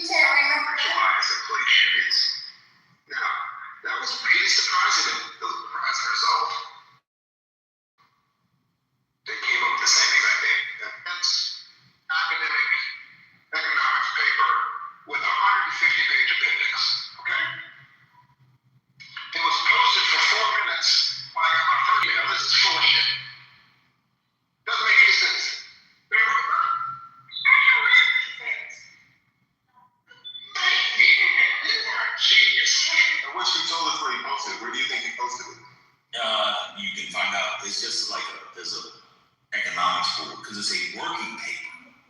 That means they're working on it. It hadn't been vetted yet. It hadn't been vetted yet.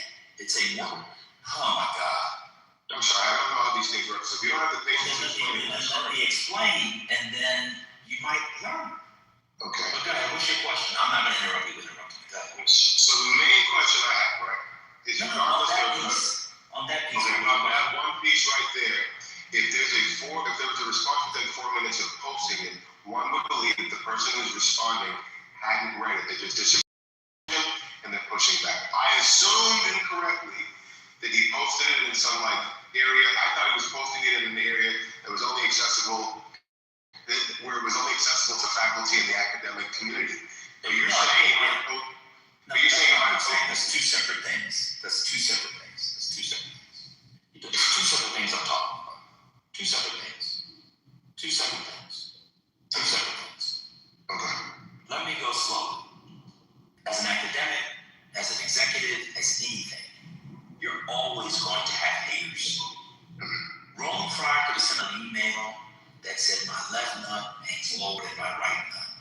And there was going to be someone within 4 minutes to send an email saying, actually, your right nut hangs lower than your left nut. People crash out all the time. It was not a substantive response.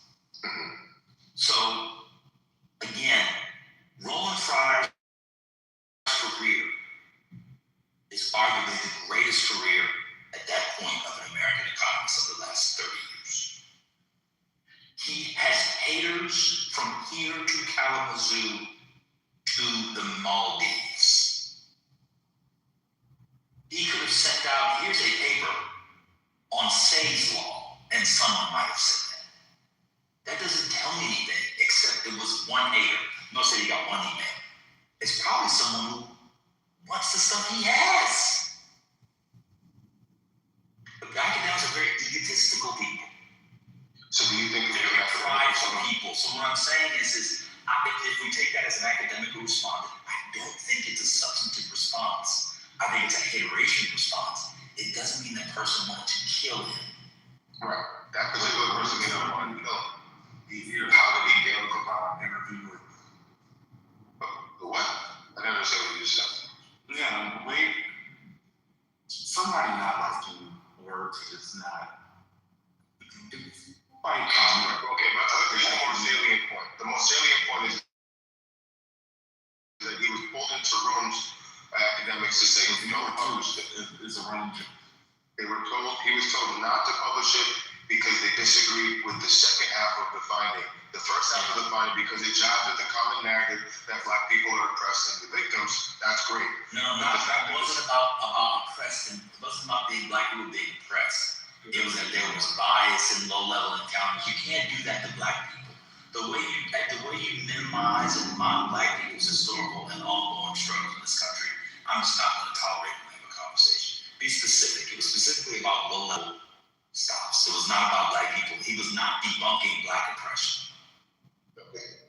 But when it came to shootings, his finding was not in connect. It didn't jive with the common wisdom, with the conventional wisdom. Do you know why? Do I know why? I know that he had 16 different research assistants look at it over the course of 2 years. Do you know why people told him not to publish it? Because it would ruin his career. That's what he said. Well, that's what he said. Now let me ask you a question. Do you think it could ruin Roland Frye's career? It could have, yes. How so? Break it down. Because he would have been marginalized by the ivory tower class, the know-it-all class. So they want to stop right there. So he has a lab, a multi-million-dollar lab, Harvard. Who can marginalize him? I want you to actually listen to what he said. Don't listen to him. I want you to actually use your own brain. Who can marginalize LeBron James? Who can marginalize Michael Jordan? Roland Frye was the GOAT. So I want you to just break down what that marginalization could look like. I'll tell you this, he's already hated because he's under 40 with tenure in economics at Harvard. which is virtually impossible to get. Getting tenure at top 20 universities are virtually impossible. Getting tenure at Harvard is virtually doubly impossible. Economics triply impossible. Who's gonna marginalize and move? Like sometimes we have to understand that we like to spin yarns. It's like listening to these black men talk about the ass they get. They ain't getting no ass. They like to talk about how they were just about to get something that they passed out drunk. She was gonna give it to them. Then they had to go in the morning when he left the house. Could he be being a little bit hyperbolic and telling a story because it's interesting? The story is like, how could he has tenure by the way? You know, tenure you can't be fired. Correct. He makes because nonprofits have to list their top 10 earners. He actually is listed. That includes coaches, administrators, world famous professors. World Fire was actually listed. That's how much money. Explain to me how he can be marginalized. By the way, also in the field, to get tenure at other schools, in his field, Roland Frye has to sign off on it. So that I want people to know, to get tenure, full professors, especially at peer institutions and up, have to say this person is one of the best in the world to get tenure. And if they don't, you can't get tenure. He already had tenure. How is he going to get marginalized? I just want you to think that through. Police protection would be one way of being marginalized. I said marginalized in the social community. You know how Dr. Boyce Blanca was going to outshine him. That's what was going to happen. Who didn't get tenure by? Who didn't get denied tenure by? Dr. Boyce Blanca went for tenure at Syracuse and was denied. Exactly. It's a denial. Well, I probably didn't publish, I don't know. But I'm just saying, but Infinity, outside the police thing, I'm saying within the academic community, because remember, he said his colleagues pulled him in and told him not to publish it. We're not talking about the death threat, we're talking about his colleagues. If we believe that story, I'll take his story. Who's going to marginalize? You know, I don't know if I'm not the person asking how that would articulate. That's fair. Go to your next point. My next point is the fact that we were pulled aside by people. That's what I'm talking about. That's what I'm talking about. People that pulled you aside. No, but the fact that there's a penchant for people to pull you aside, they not to publish something that's research, and I know they thought this research was faulty, but he did it twice. How do you know? He did it twice because he thought it was faulty. It was faulty. He thought it was faulty. No. I'm not talking about the outcomes. See, since you don't do research, although you have a master's in that, his method was faulty. Do you know what the fatal flaw in the method was? No, what is it?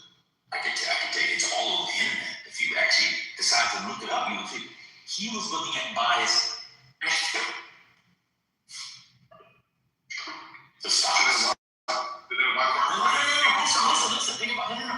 If you're listening to bias, he's looking at bias after the stop. That's a classic selection bias. He didn't deal with the stop. So he was looking what happened to people after they were stopped. So, as opposed to... So when he was pulled aside, why didn't they tell him that? Why didn't they tell him that when they pulled him aside? Why didn't they say just publicly because they disagreed? We don't know what they told him because he never said what they said. If you are an academic and your colleague pulls you to the side, it's minimum 25-minute conversation. Maybe 4 hours, which ends with steak frites, martinis, and someone calling it a cab. They obviously said more than just don't publish it.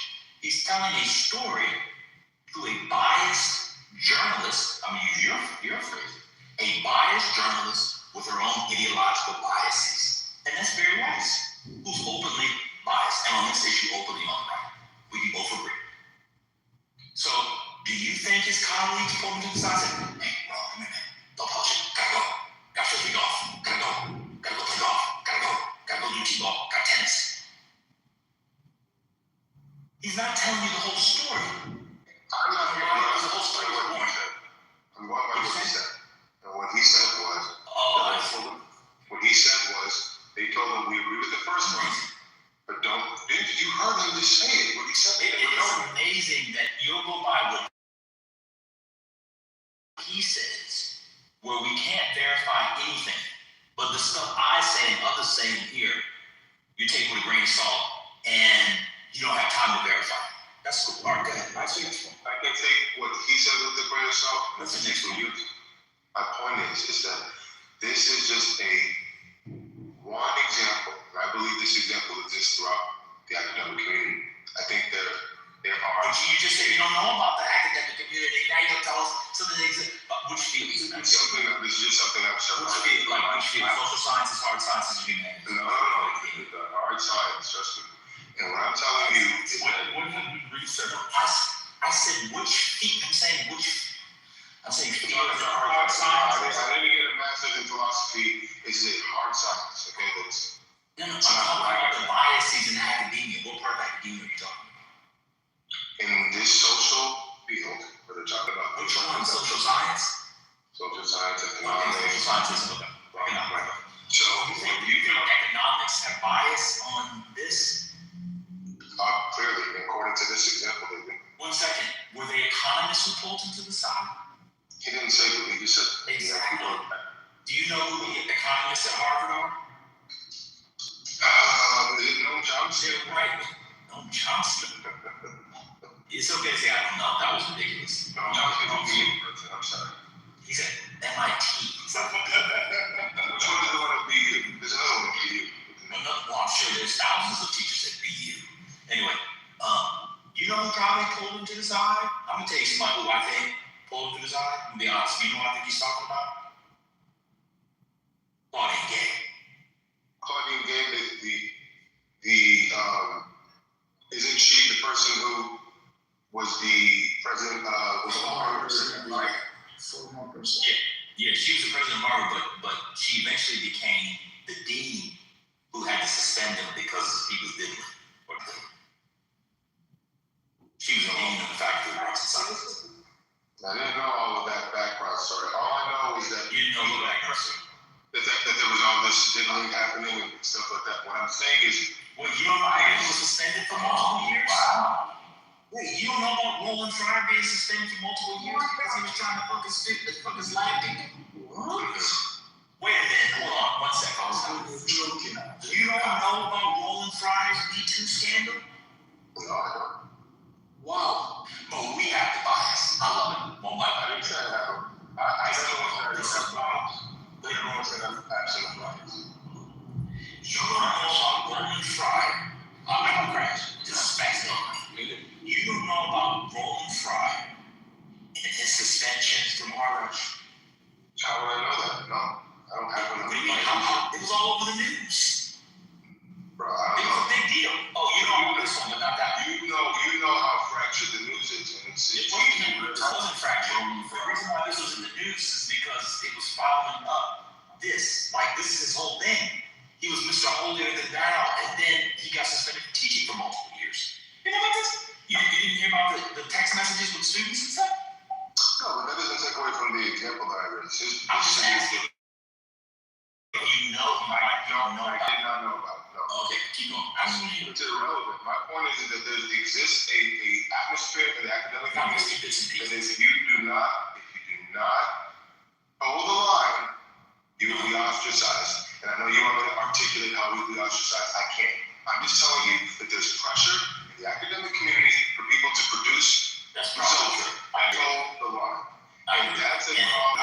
They're not doing academic work. That's wrong. That's actually wrong, because I agree there is a pressure to do certain things. And because they're human beings, people will oftentimes succumb to that pressure. But academia at its best rises above that. And if you want to judge an institution by its worst, that's fine. I choose to judge it by its best. And American academia has been the best in the world for almost 100 years now.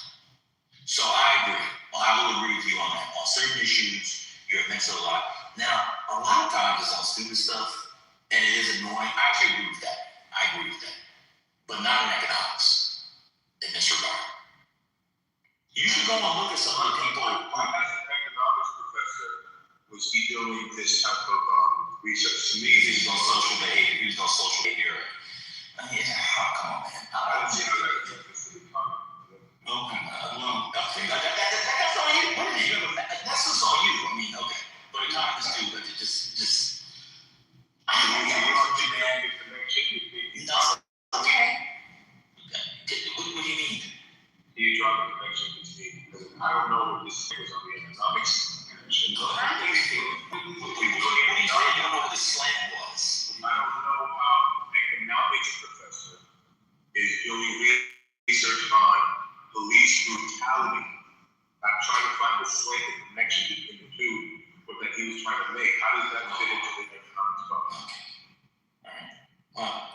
there's the thing called behavioral economics, econometrics. There are lots of subfields where they bring the methods of economics to social phenomena.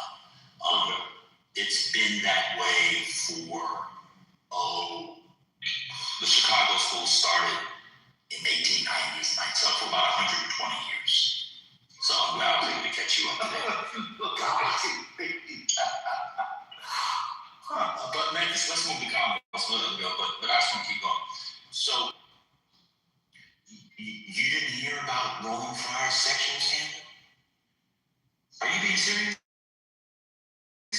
I think this is the first time hearing it. You might have mentioned it the last time we talked about Roland Fryer, a year or so ago, but I didn't follow up on it because I don't think he was banned from teaching and mentoring people because he was sending comments about his Johnson. To me, that's not interesting to me, and it's not relevant to what I care about. So I wouldn't have researched it. Well, you never researched anything, definitely. What do you mean research? You don't research. I'm just asking if you heard about it. It was a news item, bro. You don't have to research. I think this is not for the fifth time, bro. I have not heard it. I got it. So, based off credibility, somebody that engages in that behavior, what you call all the sameness, maybe we can start looking back at some of his other claims with this. Kelly's a great musician, yet he's done horrible things privately. This guy has done horrible things privately, but R. Kelly is an amazing musician. I'm not talking about the. You didn't let me finish.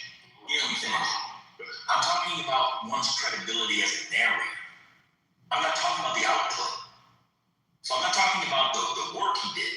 I'm talking about the stories he told. So, for example, I know what R. Kelly did, and I also saw that interview with Gayle King. That's why I think the interview with Gayle King is fake. That's the point. I'm not talking about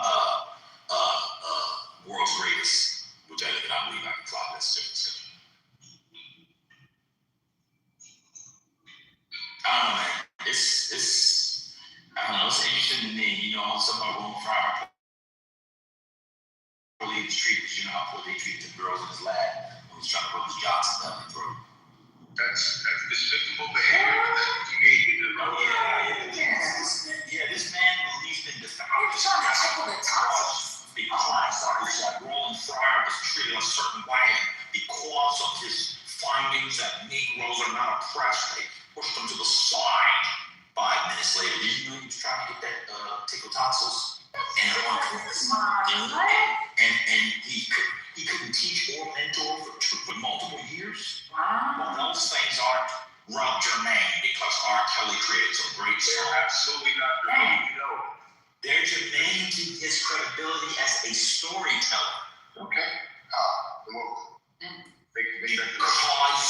Because people that engage in those kinds of behaviors, in those kinds of settings, you have to look and see how they manipulate and could manipulate narratives towards their benefit.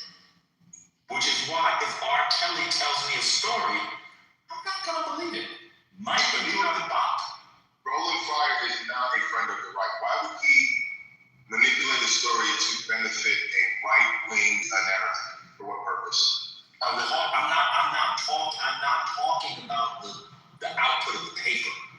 Again, I think it's a lie. You're saying he's lying about how he was treated. Because Roland Fryer, like a lot of academics, that's not ideological, that's just personal. A lot of academics, especially at top schools, they just like to hate on other people when they don't like their colleagues. I actually think that Roland Fryer, this is what I thought you were going to say. He wasn't well liked among the black faculty at Harvard. And so I could see him making up stories of the faculty. You believe that?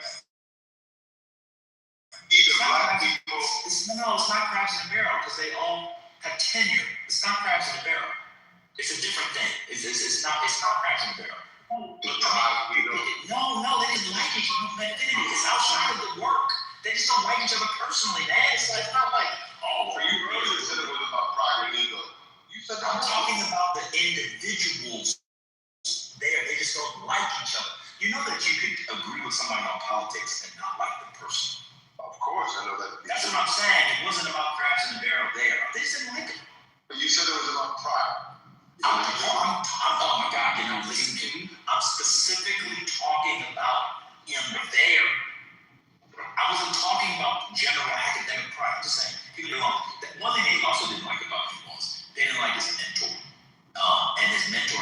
sordid history there, and it was very personal, and that towards Glenn Lowry. Oh, Glenn Lowry. No wonder they don't like him. Glenn Lowry was damn good. Oh, he was good when he was beating his wife's ass. See, there you go. Something that ain't got nothing to do with what I know about. No, I'm telling you. Social commentary. I'm telling you. No, I'm not talking about you. I'm saying this is why they don't like him. I'm saying it's a small community. So a lot of people are like, oh, they don't like him because of his work. They don't like him because they remember when he had those prostitutes and crackheads around the office and had his mistress in an apartment and then And what were those same people who were accusing him or criticizing him? What did those people do behind closed doors? One of them, well, I'll tell you, one of them, well, they weren't doing crack. One of them was nursing his dying wife of 40 years. Another one was picking up the pieces because Glenn Lowry was fucking his wife. Glenn Lowry talks about this in his memoir. Oh yeah, you all should read Glenn Lowry's memoir. It's insane. Glenn Lowry was a dirty boy. Dirty boy. He was fucking his best friend's wife for decades. Mine was the mentor to Roland Fryer. Huh? Glenn Roland Fryer. Glenn mentored Roland Fryer. Is that what you said? Not like in a like direct way, but he kind of came up under his heterodox. Yeah, Glenn Lowry used to go to Dorchester, Roxbury, Mattapan, etc. When you're finding crack whores. Huh? What's your opinion on Roland? I'm sorry. Can I just tell the story?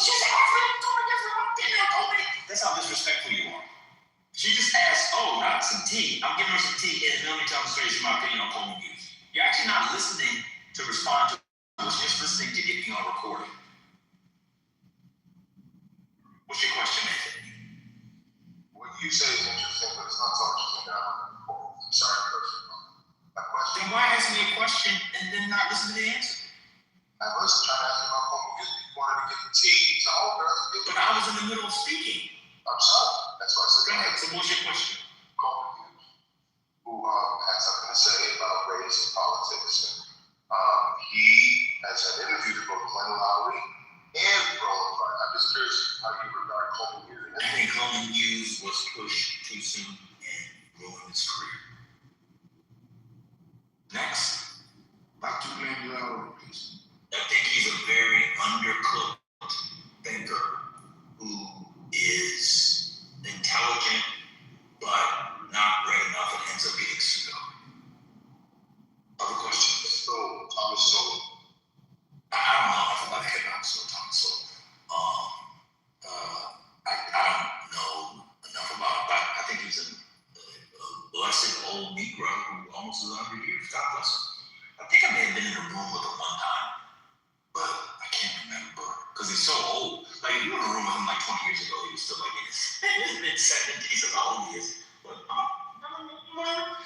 I think some of his books are really bad, but that's just because he was biting off more than he could make money. But anybody else? Coleman Hughes was like, he's like a Van Dave. Yeah, that's one good. Maybe 3 notches of that, but yeah, that's one good. Yeah, well, it's big. I mean, I saw him debate.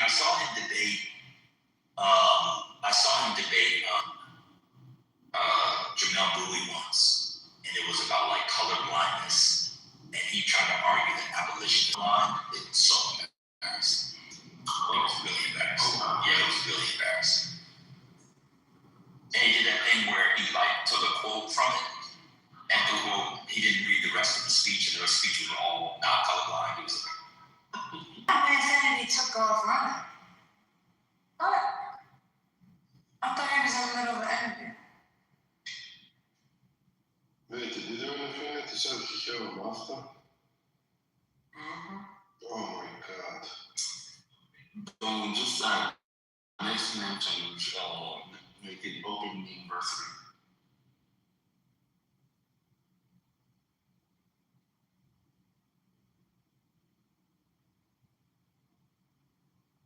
Earlier, man, Infinity was being pretty sick. He was like prompting us like we were AI. It was like, tell me how this happened and why.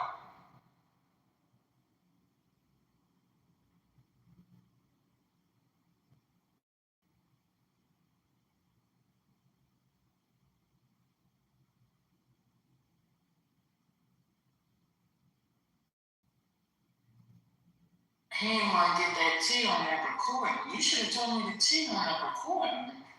Hello? Yo, you was listening to the recording of Glenn Lowry's book. Glenn Lowry used to get crack whores, and he wouldn't even sleep with them a lot of times. He would just go to crack with them and then go to where you're coming from. It's in the book. It's actually in the book. That's crazy. How old is he now? Late 70s. So he just recently told that story? No. Well, you know about it because he was nominated by Reagan for, we know a lot of this. He was nominated for Undersecretary of Ronald Reagan in the 80s, and a lot of this stuff came out. It's about 40 years. Damn. So again, all you do is become conservative, and the conservatives, everything you did in the past doesn't matter. Was that somebody Foster? Where's Kimberly? I see her green dot on here in the morning sometimes, but I've never seen her in the room, so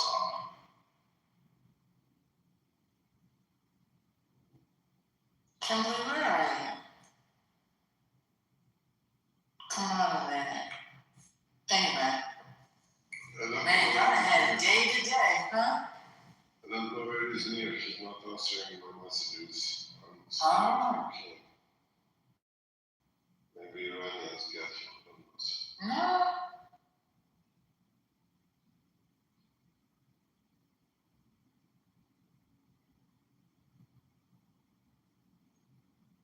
isn't it convenient to know my wrong prior sexual harassment? Yeah, we can do some bullshit. I know this. He lies all the time. He's constantly lying. He's fundamentally dishonest. It's sad though, because he really is fucking dumb and a liar.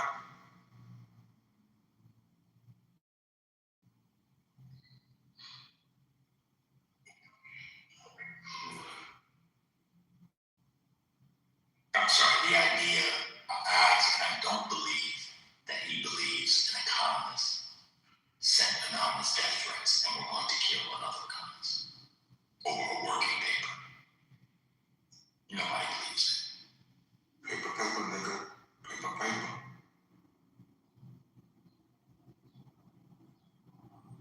He's saying, why is an economist studying criminology? Motherfucker said Noam Chomsky.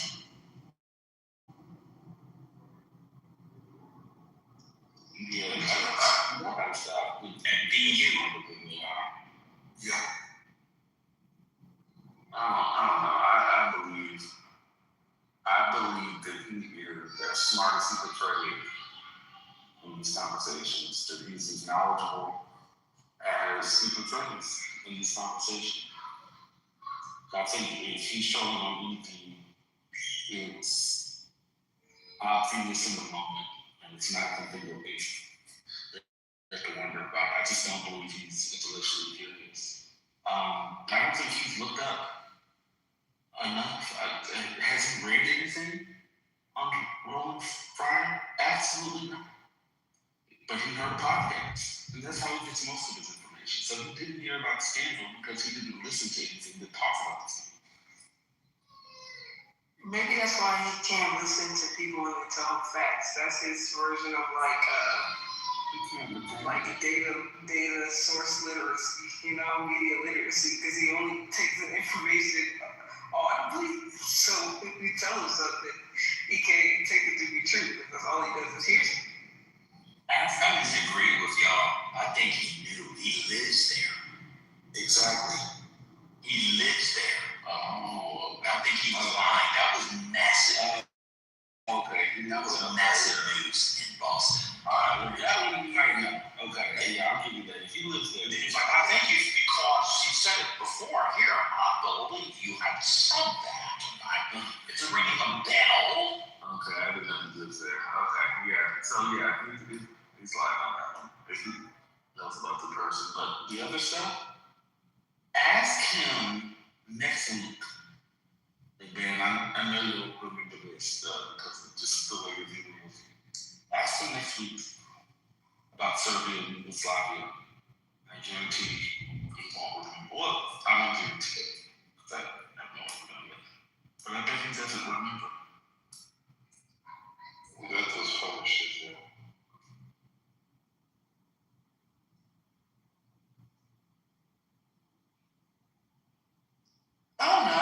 just has a different way of learning. So he might remember. Which is to not. Yeah, that's crazy for them. You seen him learn first learning? Perhaps. Okay. I'm not gonna put you on the spot and reveal that you're lying, but I'm not gonna do that to you.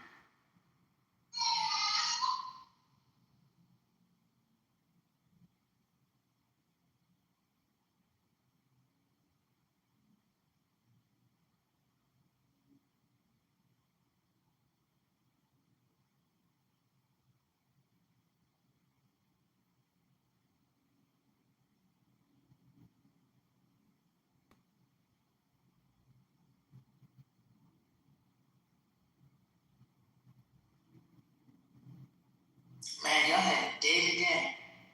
Y'all had some hot ones on here. You ever had the same day? I didn't see Trent. Was Trent in this? Steam lost last night. It's a morning day. I kicked out the playoffs. Oh, no. He's probably not well.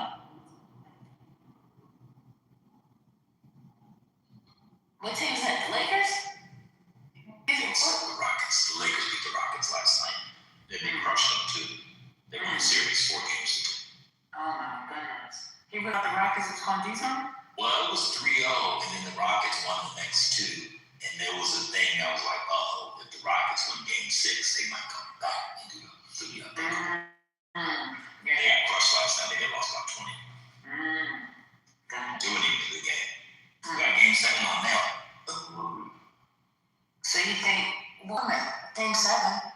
With the same people? No, that's all. Right, Celtics. Philly. Well, don't take the word for it. You should not do it. Yeah, that's true. And Philly is right now beating them by 11. This would be crazy because the Celtics were up. Wasn't it 3 games to 1? Went through some, yeah. Drew up. If the Celtics win this series, I don't know who's coming out the East. The East is wide open, yo.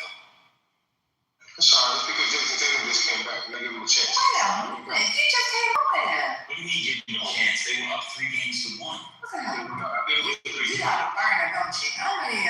No. I don't do burner. Wait, Celtics, Sixers. I think it was 3-2. I don't think it was 3-1. Well, I think it was 3-2. I think it was 3-1, and then it became 3-2, and then it became 3-3. At some point.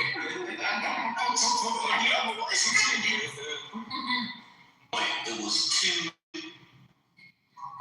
It was 3-1. The Celtics won game 1, game 3, and game 4.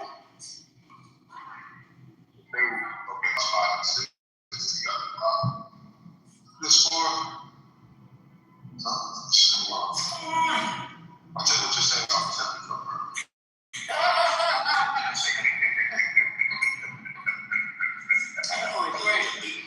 The informed guy take it with a grain of salt. I wasn't believe. The random orange guy. It's not good, right? You have to break into the soccer right now to watch this. Oh, I told you. All right, yeah, we'll be get arrested. That never happened. You know how to say it. No, it's actually good. I was waiting for this moment. What? But when you get arrested, I'll take it with a grain of salt.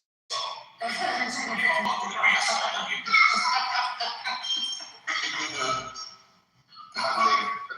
think my approach to information will help because you remain so about all things get taken and manipulated by people. I don't believe it. No, skepticism keeps you a fool. That's not how skepticism works. You're informed by something. You don't have a base knowledge. So if you're asking questions out of pure skepticism, you're actually not being skeptic. What you're actually being is a kind of contrarian. That's actually what you are. You're trading just by different names. Contrarian, Spumerian, it's all the same thing. My point is, I don't you take people at their word. You know what I'm saying? See, everybody else is not true at all. So, some of the I just want to say, we're from my bookshelf. I told you some of the authors that are on my bookshelf, and y'all want your opinion on them. Anyway, we were talking about basketball, and here he come inserting himself. And you need to start inserting yourself in different places, sir. I can read you some books here. Into the mix and the rivers. Okay, but it's not just about you. You act like you're the only person that exists. Somebody give you a piece of their time, and then you just want more and more and just never grateful for the time that you have spent. So next time, can we do God that? dang. About bookshop. I'm not talking about being live shopping. Let's get it off the app. Okay, what? You said buckshot. What you said, brother? You said what shopping? I did not say buckshot. Oh. Whatever they want to do, in the privacy of their time together is for them. Oh. What's going on? I'll say you else.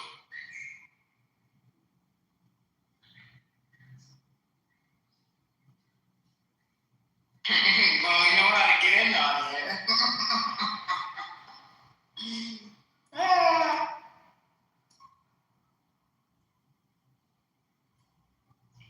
Well, you was talking about basketball, right? I was gonna say, y'all talking about how the Celtics about to lose?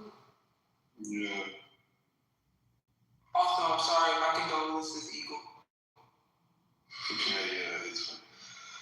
I had a debate with, not debate, but stuff with Leaf. Should Denver Murray or Yes. What do you guys think? Gordon or Murray? Trade Murray ASAP. I would do that, yeah. He had like 35% of the field goal, field percent of the shot. 35% is in playoffs, and he's the second player, so he needs to go.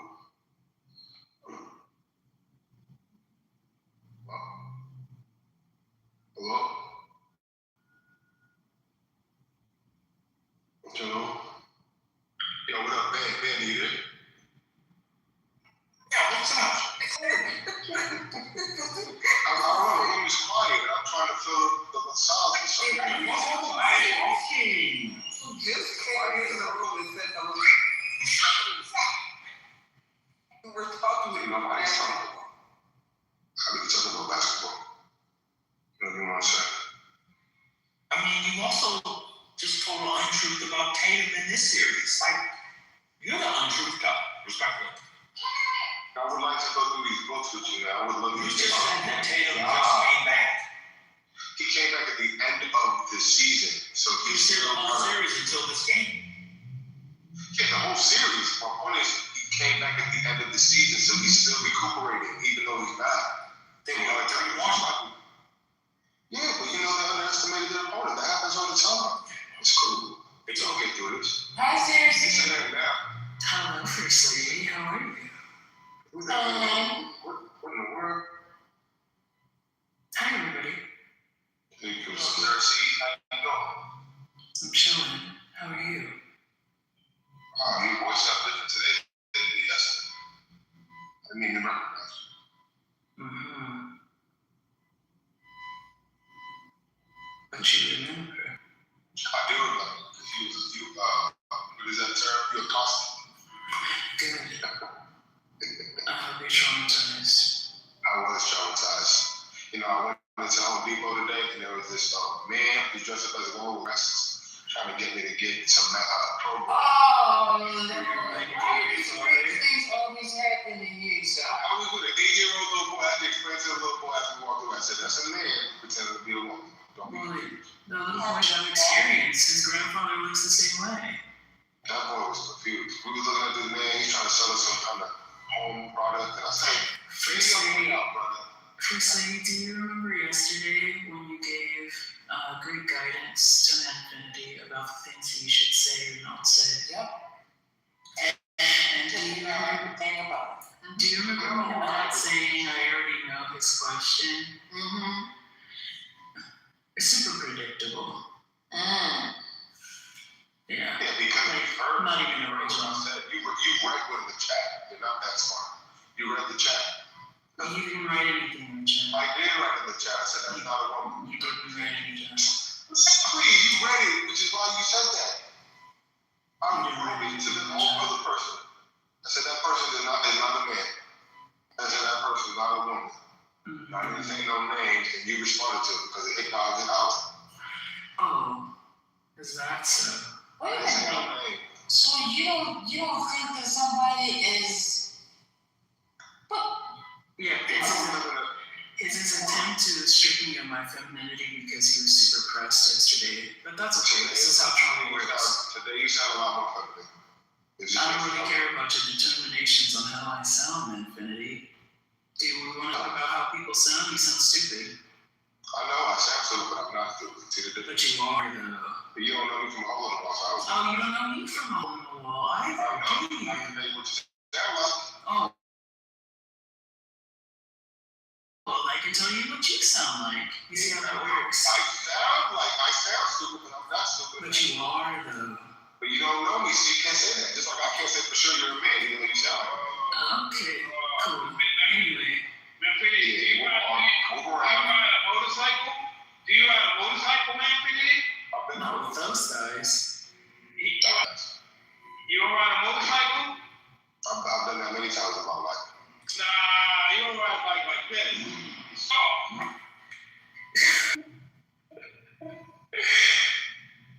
Oh, you got your bike outside today, Devon? Hell yeah, I did my car. Man, what a ride. It's cold. Oh, that was real good. Again? Can you? Look at that. I want that 5 Hold points. on, your mama want to hear it. Shut up. Yeah, thank you. Oh, man. Dang. Oh, no, that's fine. Go on. Hold on.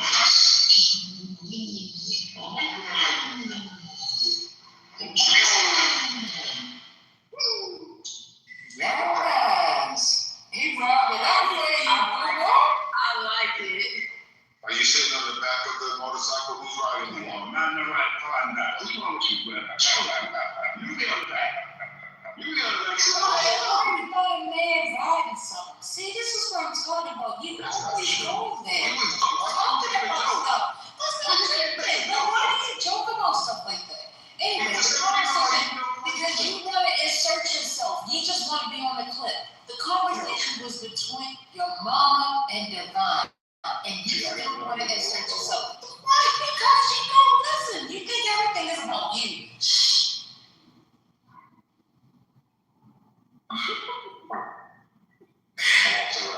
Anyway, how are you guys today? What have you been discussing? Stop concerning yourself. I got to talk. Let your mom talk. Let's talk about the motorcycle. Stop concerning yourself and saying hello. Hey, she just told me to hush, bro. Anyway, how y'all doing today? I was in here earlier, I had to leave. I said, you know what? I called her Janet. Janet was calling me. So I had to go do what I do.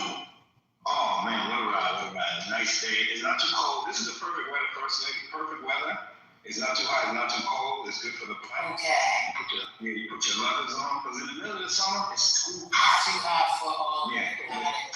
In the spring, I do ride in the summer, but the fall and the spring, we call it catching blocks. I was catching some blocks, and yeah, I'm good now. Call it catching blocks. Oh, that's right. So Janet, your name is Dandy. Oh, wait a minute. Okay, never mind. It's just a new name. Okay, so I'm happy to meet Janet. Thank you for introducing us to Janet.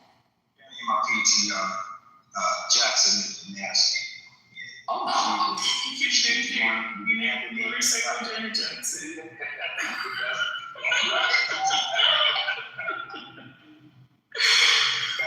My name is Jada, so it's Jada and Janet.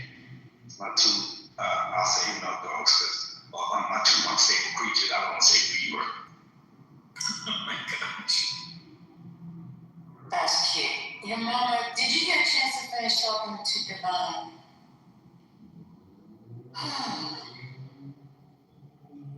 Yeah, I just wanted to hear the bike come back or something. They don't want anything for your mom. You already know.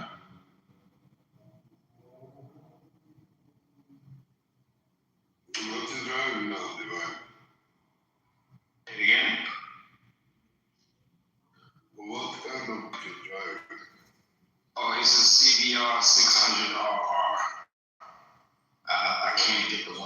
The 1,000, I don't want to hurt myself, so I'll stay with the 6. It's good enough. I'm in the city. Don't need all that speed and power. Yes. Hey, Butter, your mama, Sherry, how you doing? Hey, Brett. Hello. Dr. Library, Louise. Hi, Miss One Lady. Hey, Miss Lady. I'm sorry, First Lady. I'm calling you Miss Lady. How are you, Mom? Good. How are you? Great. You know, Sherry, every time I look at this PTR from a distance, it looks like a strawberry cake. It looks like slices of cake. Every time I look at it, I'm like, dang, I want a piece of cake. You know, it just says jazz, that's all. I know, once you open it up, you can see it, but from a distance, I don't know why I see cake. I guess I can see it. It's pretty colorful, though.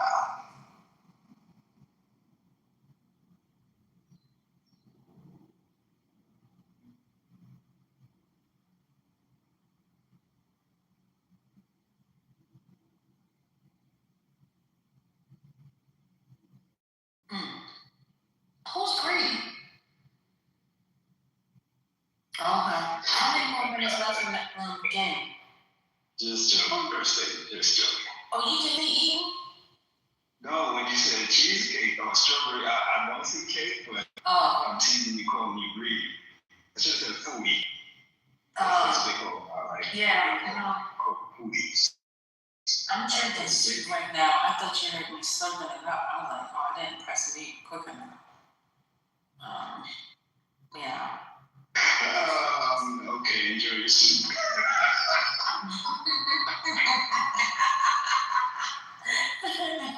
Soup is different. You were propping it up. You know, I thought I did it off a mic by mistake, and he heard me. You ain't let no drips come out. We had the drip. Huh? Usually, typically, when I drink it off of a spoon, it doesn't slide off. Not unless my mouth is numb or something. Oh, why is it mouth numb? Exactly.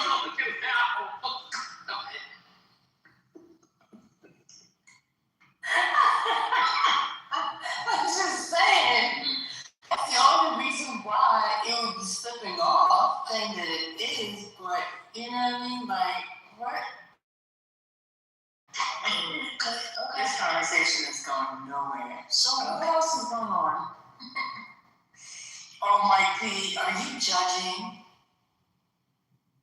Would you like to come to the stage so they can beat you up? Anyway, so it's been a very eventful day. Guys, had a great day.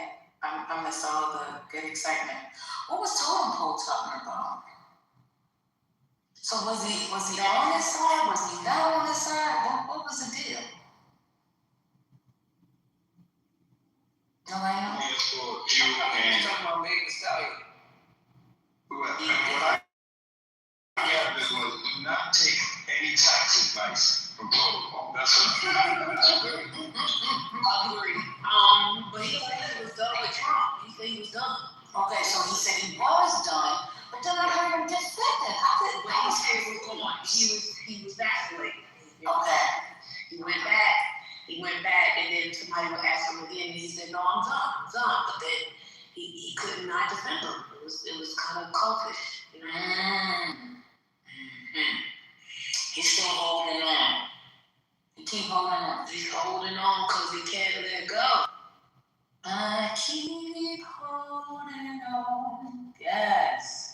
Keep on holding.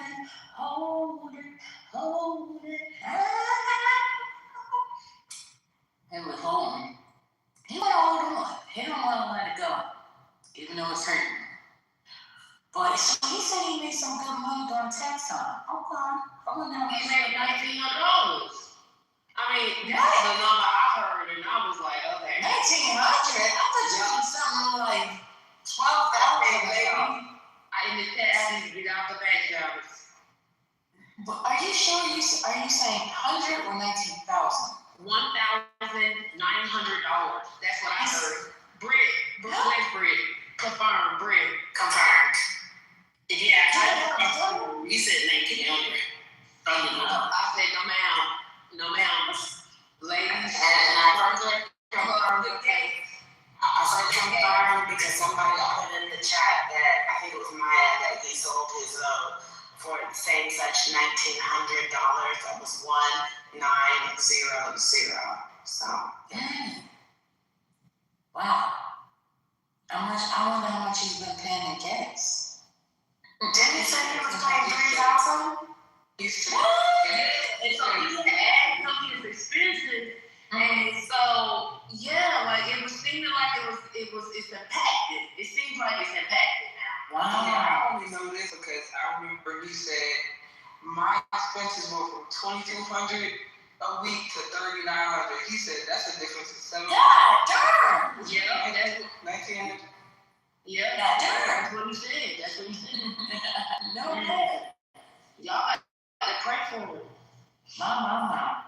Well, I'm gonna take the brother in prayer because he said some nice things about me. So I appreciate that. Definitely gonna keep the gentleman in prayer. Hope he get right. You know what I'm saying?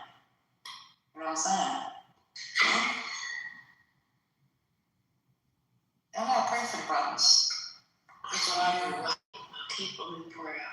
But he was breaking down when they asked him if he could go back, if he would have voted for Kamala. He sounded like he was breaking down. But then he said, no, he didn't. He called y'all all. No, before that, you gotta remember, before he was struggling.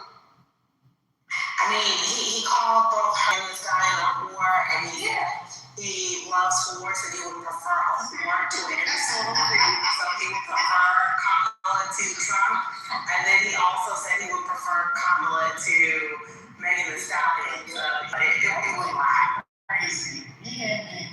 I don't know. He said because Trump is green and greedy, and Kamala is female. Yeah, the pick between these. I'm gonna tell y'all where she made a mistake. Oh shit. Y'all calm. Okay, go ahead. See, you gotta give both an imagination. And she's not giving voters enough imagination. People were, black men needed to imagine her sexuality. They needed to imagine it. And she didn't give them enough imagination. Next time, she gotta give imagination. Or whoever else, they gotta give imagination. You gotta make people think what they imagine. You don't gotta say nothing. You just gotta give them enough to make them think and imagine. That's all.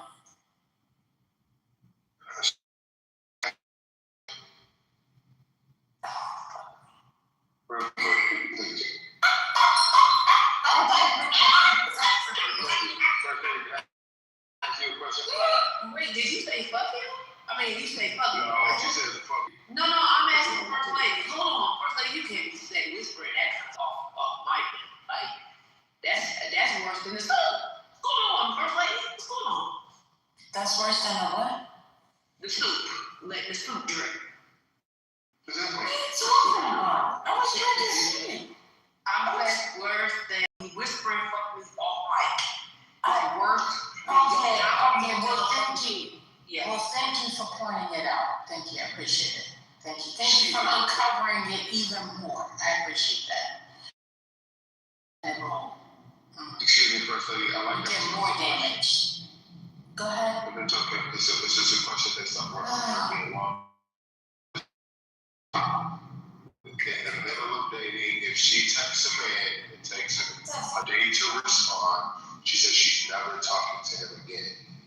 Do you have that same standard in your life? Like, if you're interested in a man, it takes about a day to respond.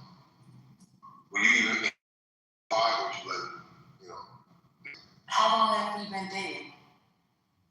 Damn, she didn't say that. She just said It's so many different things that have to go along with that decision making.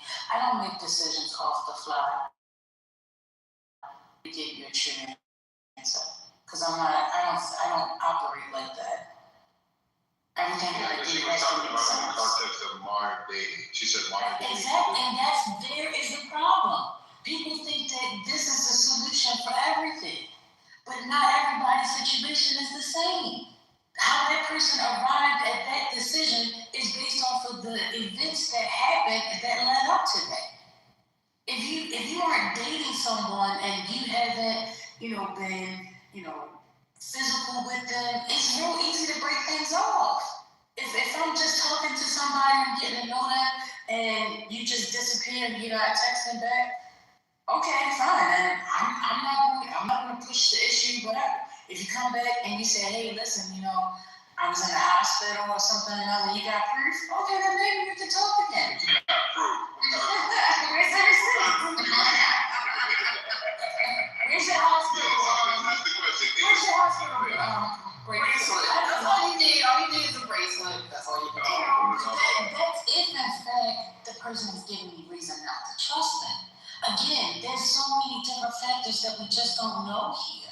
And I think a lot of times people listen to these podcasts, they don't pay attention to the actual context and what the person is speaking of, or in some cases, they don't even listen to the full podcast. So they come in, somebody takes a clip of it, and then somebody goes back and creates it, and because the person said the thing, and now somebody else is narrating it, you're going off of the narration of that person versus what the actual person was saying.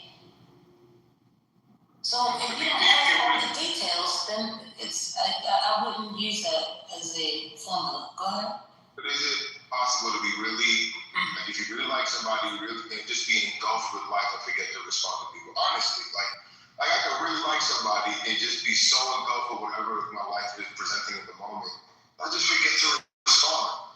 And you think that's, I'm not saying you, I'm just saying in general, if you're in the getting to know somebody phase and somebody doesn't respond within 24 hours, I think that's her.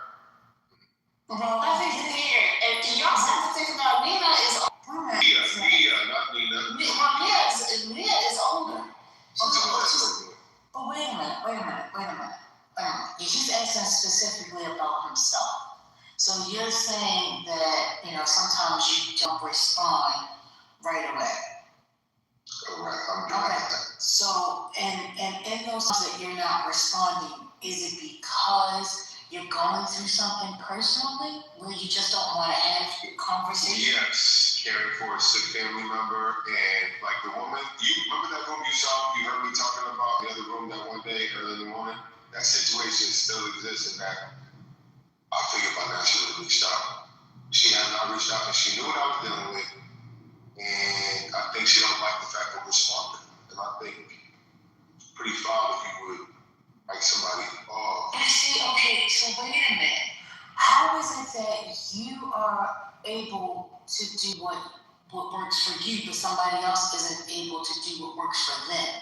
And then you see it as being wrong. She can't see that what you have done is being wrong because it then impacts you.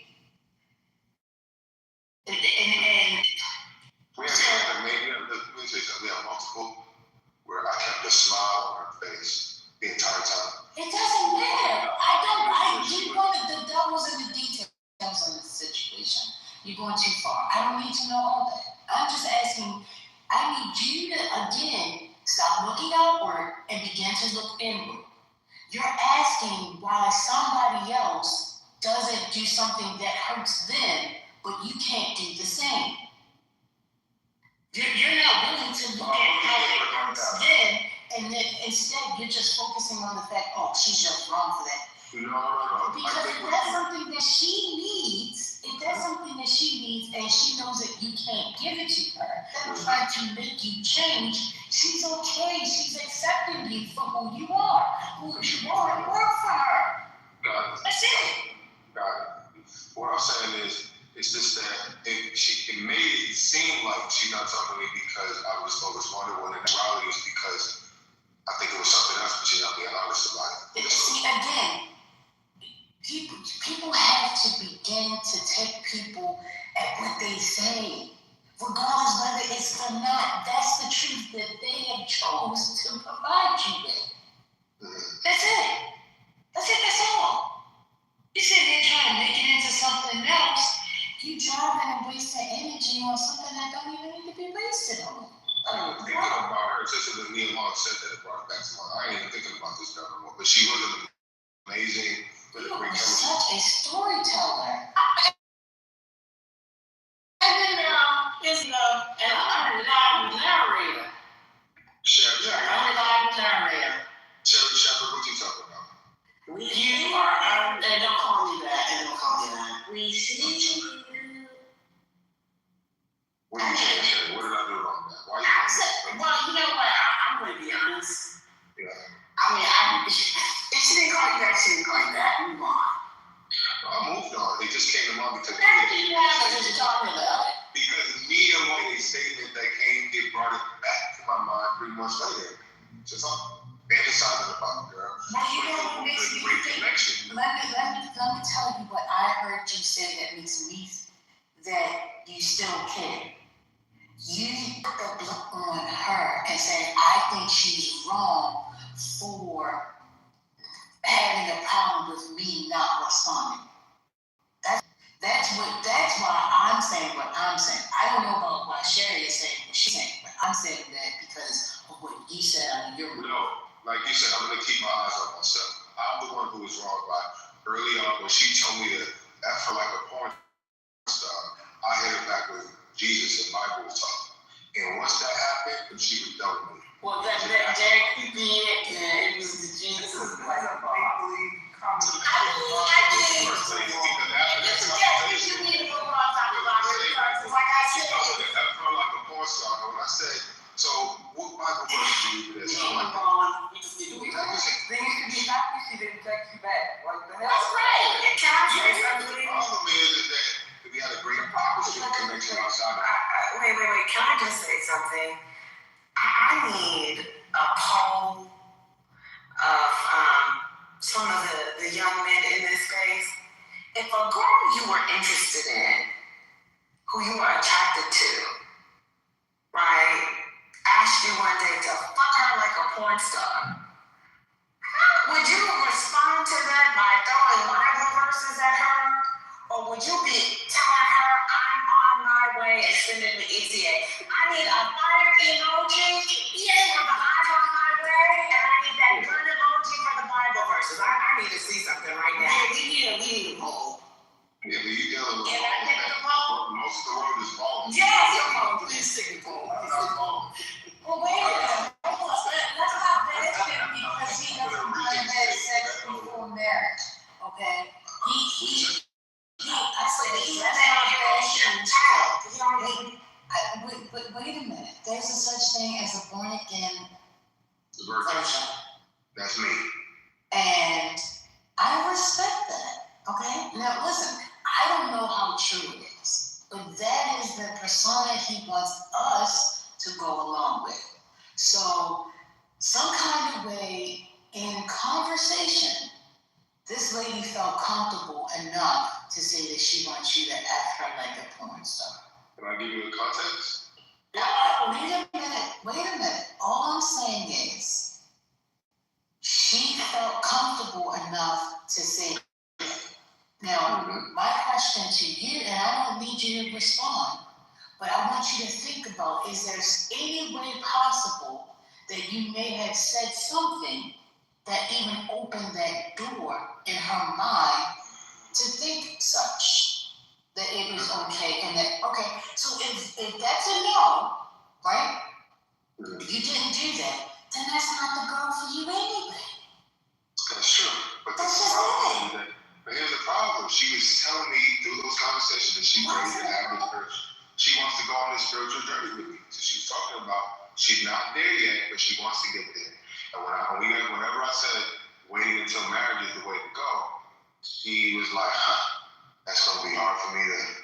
So I think she's using the slow response as a way to not to end it because she wanted to have sex. Okay. And I wanted to wait because I really thought she was a special young woman and I wanted to treat her as such. Okay. Beautiful girl. You know what I'm saying? Well, then maybe just like the guy that Megan was dating. What's his name? Blake. What is it? Clay Thompson. Who is it? Clay. Clay Thompson. Yeah. Okay. So just like Clay said, he don't want to be, in a monogamous relationship anymore. She didn't want to play the Christian game with you anymore. Okay. She made it seem like it's because I was Oh my God. It could be all of the above. I don't want to deal with you no more because you're going to try to make me wait until marriage and I'm not ready for that. Instead, what she's using me being a slow responder as a way to. Are you mad with a woman? I'm curious. Are you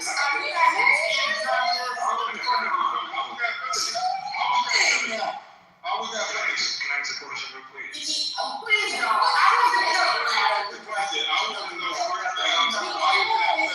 Because it's feminine because of the fact that going beyond what it is and what has been advised to you, and you still trying to say, well, she could have at least said this, but who cares? If she obviously didn't meet your standards, clearly, because the way you're describing her, you're trying to make it sound like she's a hoe anyway. So, yes. Oh, yes.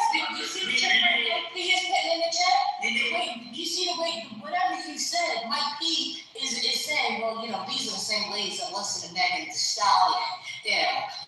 Somebody that's hot and fresh. Because of the fact that you're sitting there saying she said she wanted you to, screw her. I'm not saying that you did. I'm just saying that the way you put it out there, you made it seem like she was not holy enough for you. That's right. And yep. I'm sorry. You're on a pedestal. The fact that she cut things off because I was slow to respond, I think is a coward's way out. But you're saying, it's feminine to use my perspective. First lady, can I take your husbands? Yes. I think what First Lady is trying to tell you, and I'm not saying this feminine as in you are a woman, I'm talking about, I guess, the energy of the behavior. You don't need to play any guessing game as to why that young lady does not want to be with you anymore. There is no reason to ruminate. There is no reason to create an issue in the room that it was actually because I told her I like green paint instead of red paint. It was because I told her I wanted to wait for marriage. It's because I told her I actually hate Alfredo sauce and she loves Alfredo sauce. Like, it does not matter the reason. She told you why her reason is, and whether you believe it or not, that does not matter. She said, I don't like you anymore, I don't want to do this anymore, and she peaced out.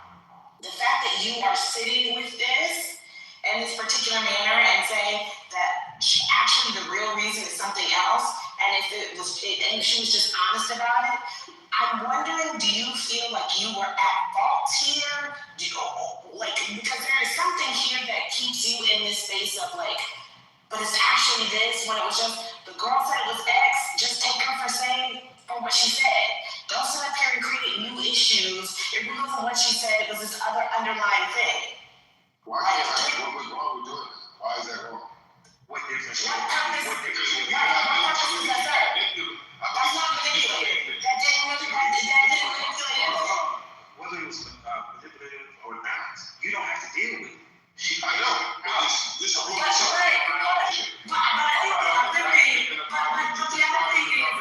But the other thing is, and I will say this goes back to your earlier conversation, you took, what was that, Roland Fryer, you took him at his word for what his reality was, and yet with this young lady, you feel like she's manipulating the truth. So she can have her own, she gives you her reality of, I don't want to be with you anymore, and this is why, and now all of a sudden she's manipulating the truth. She didn't even do that, Bray. What happened was because I didn't respond to a text that she sent me, okay, and whatever she deemed the appropriate amount of time was, that was it. There was no conversation. We had multiple great dates, had her smiling the whole time. The chemistry, the connection was awesome. And she would tell you that because she was telling me she had to smile this much, blah, blah. Anyway, my point is... He wanted to try out that porn stuff.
PTA will do 10-4, big buddy. I'll be there. Yeah.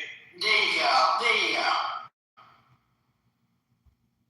So I would just start the conversation as like, and end the conversation beating your chest about the thing that you said that should be given grace. Like he was like, oh, I just didn't text her in enough time, and I don't think that should be, regarded as a deal breaker. And then at the end, he's like, I didn't text her not once. Oh, bro. We know. Me too. And in these types of days that we live in now, it's either you want to get serious about it or you don't. And, wasting time to respond, if you weren't mentally there, then you just aren't mentally there. And it wasn't your time to start dating anyway. But, I don't think somebody has to respond within, a certain amount of time. You play it by ear. And if that person has said something to you previously and what they need and had expressed that and you already agreed to it, and then you went back on your word, that's also something that you had to take accountability for. Again, a lot of times people don't want to look in the mirror and take accountability for the things that they have caused. They would rather look outward and find, problems and responsibility on other people. But I challenge everybody to start looking in the mirror. Go ahead now. Try and tell. Yeah, I understood what he was saying. Being ghosted does suck. It's like kind of inhumane and rude and all the things. And ideally, no one would want to go through that. But what you're saying for Slady about personal responsibility also has to enter the room. Like, you're not blameless if she wasn't, receiving the energy that she wanted. Well, everybody has standards. I have a question. When I get in the queue. I'll just say, you create boundaries for yourself. And if that was something that was part of her boundaries and you weren't able to, adhere and agree to them, especially if it's early on. The problem is a lot of people stay in situations where they don't like something and they just keep on walking and keep on going, not liking it, and then they're in this rude relationship where you're actually screwing and actually exchanging energy, and now y'all don't like each other. You didn't like each other back then. It's like pay attention to the small signs and let it go early on versus trying to force something that don't fit. The puzzle piece, if it ain't the puzzle piece and it ain't supposed to be there, don't try to make it fit. Exactly. Chris Rock told us black man and black woman cannot be together. Think of. Oh my God, did they trade off? What's that? I don't know. Bam was in the queue. Oh yeah, I had a question first that he didn't even answer. So the young lady said that she wanted him to fuck her like a porn star. Does that require him catching her squirt in his mouth? Because that's all I see on porn these days.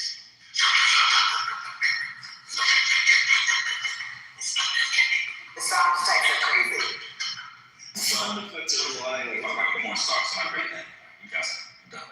I apologize. Then go back to the game. Halftime. I wasn't ready, sir. They catch it, then they go like this. Immediately stop it. It's all over Twitter.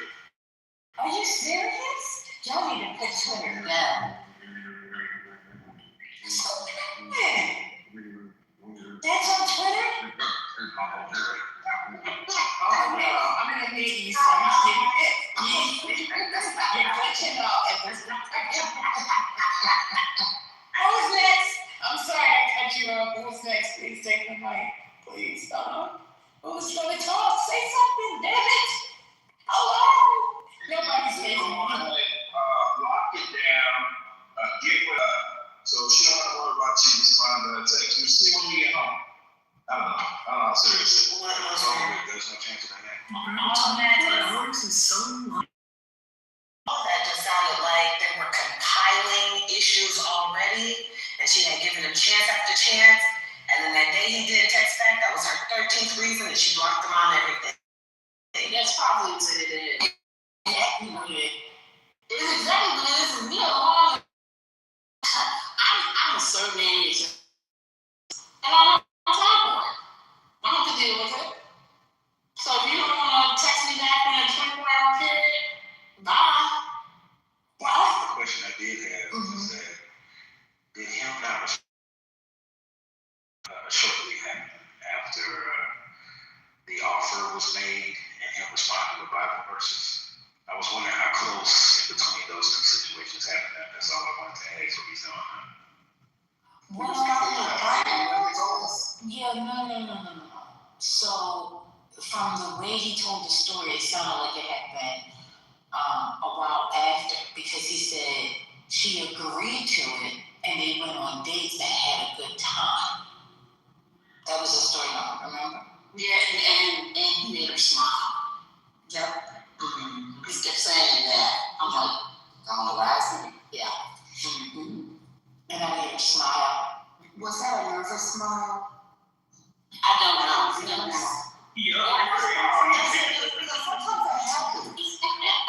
Well, first of all, that's if you believe that story in the first place. That's a good point.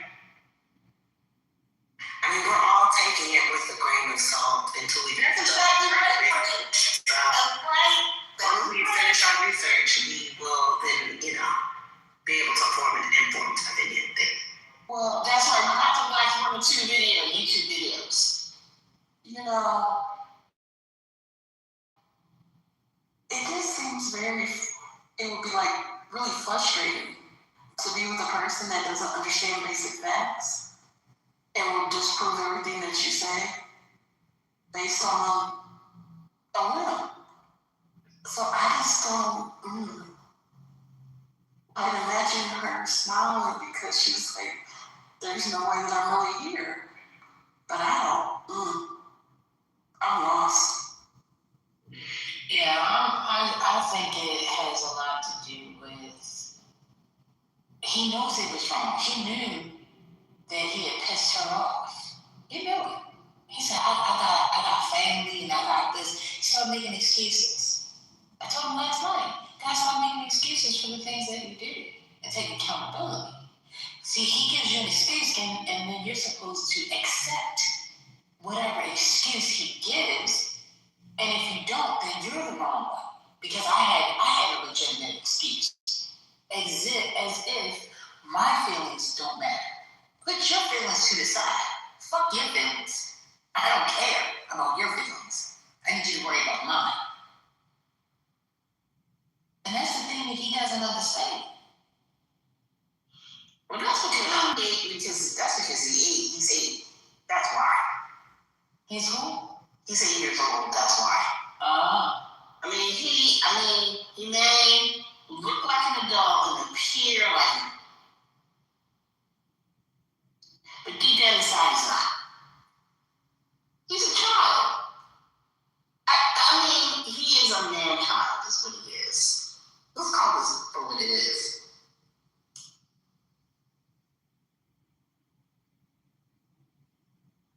I'm not sure, but he came and asked this question out of nowhere. Talk about somebody alone. You gotta be really careful with that, John. Really careful. My. Anyway, what else?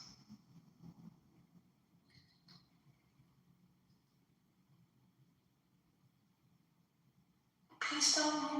He sent me something on my back channel talking about I'm full of shit. What did he say? You really be on bullshit. What did I do? What's wrong with him? I don't know.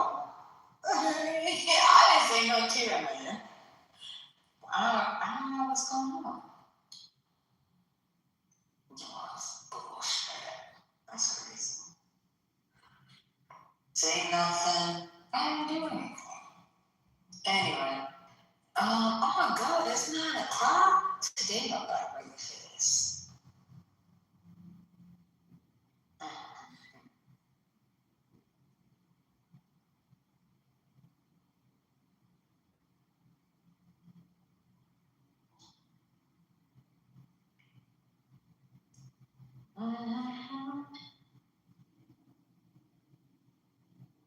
Can I hear nothing at all? Y'all got so much content today.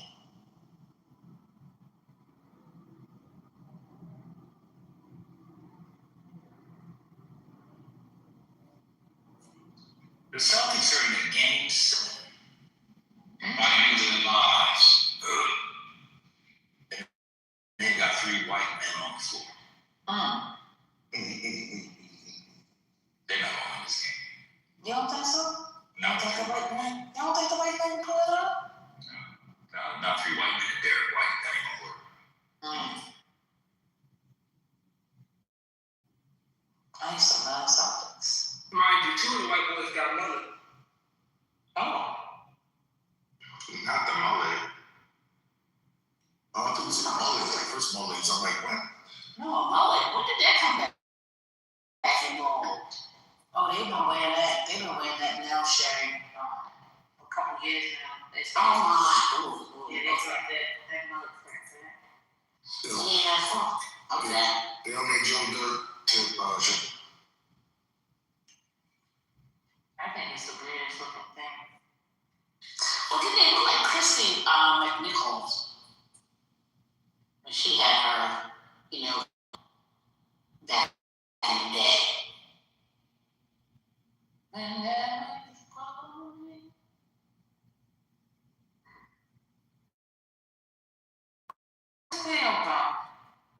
she left us. I think New York Knicks taking this. Not sure.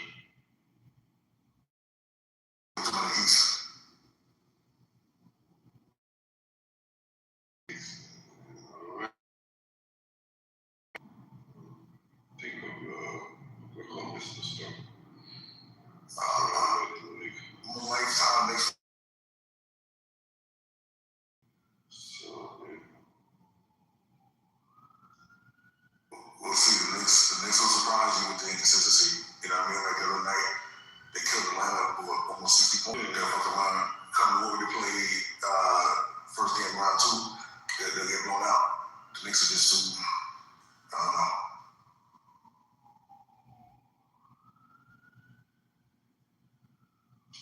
Oh, you know what? I think that was the first Saturday of the Kentucky Derby.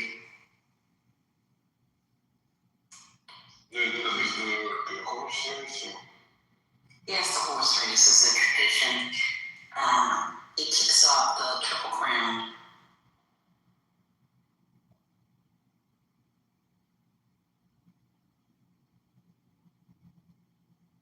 You ever been to one, Sarah? No. I have not been to Kentucky. Oh, okay. There's the one in Belmont. I've been there. Yeah, Belmont. That'll be the closest thing. Yeah. Did it? What's that boy's name? Do what you want to do. Say what you want to say. What's his name? He was a rapper. I think horse in the Derby the year I went. I can't think of his name right now. Was it Jay-Z? Jay-Z? No. He used to wear the saggy. He used to wear the pants that looked like a jean pants. And it was a long time ago, obviously, but yeah. I enjoyed it. That's a lot of fun if you get a chance to go like that. That's what's up. Close it up, Divine, close it up, bring us OTV. And I ain't no mommy. If I see no mommy track. Did y'all talk about Spirit? There's a bunch of memes going around about Spirit Airlines going away. People are acting like they're going to the funerals for Spirit Airlines. They crying over Spirit Airlines. Right.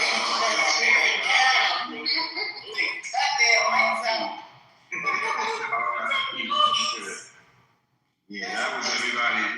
New York to Atlanta, everybody. I never flew on Spirit.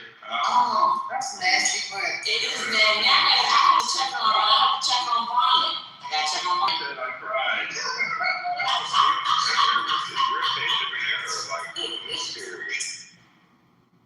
Whenever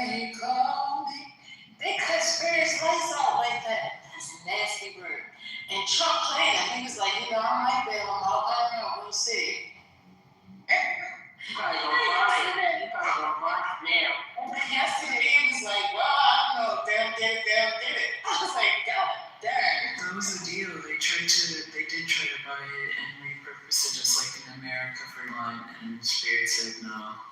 How many employees is Yeah, Spirit said no. They still like if you won't stay open. I think it was, I want to say it was over 12,000 employees, I think they said. Was laid off. Around 16,000. About 16, I say, yeah, those are the teams. Why? Don't other airlines usually buy? Why nobody ain't buying it? Yeah, go ahead. Yeah, no, I was going to say they tried to do 2 mergers. They tried to do Frontier a couple of years back, and then they tried to do the merger with JetBlue. I think both of them are successful. I forgot the reasons why, but they definitely attempted. So the Frontier offer was too low for Spirit, they declined, and then JetBlue was antitrust. The government said no.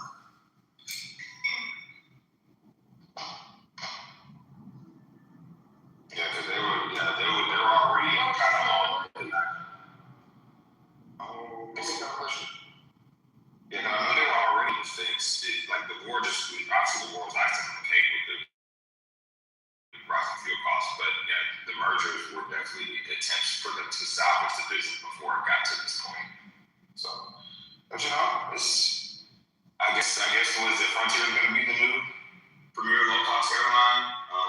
I'm still trying to find what Southwest's new marketing tactic is. Now they got rid of my 2 free check bags, but you know. I mean, Southwest, in all honesty, probably knew. That's why they could raise their rates. Man, I'm looking right here.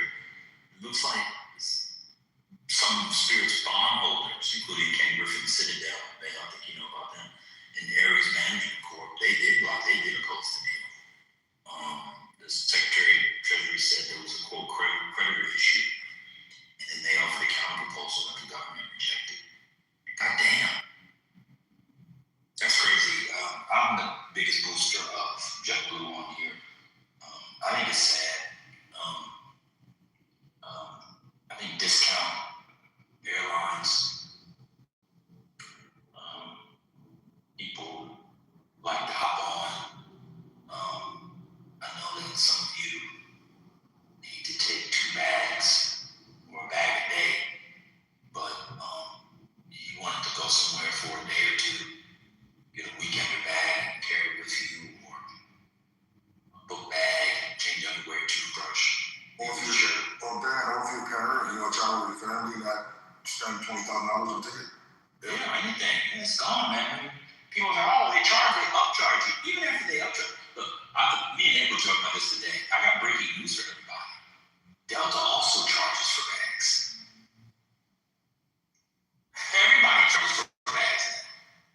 Delta been charging for bags. That's what I'm saying. People go say, oh, well, it's a discount too, you have to pay for bags. Everywhere you have to pay for bags. Yeah. The only thing you didn't have to pay for, the only thing that was extra was the overhead bag. On thing. But you still have to pay for the bags.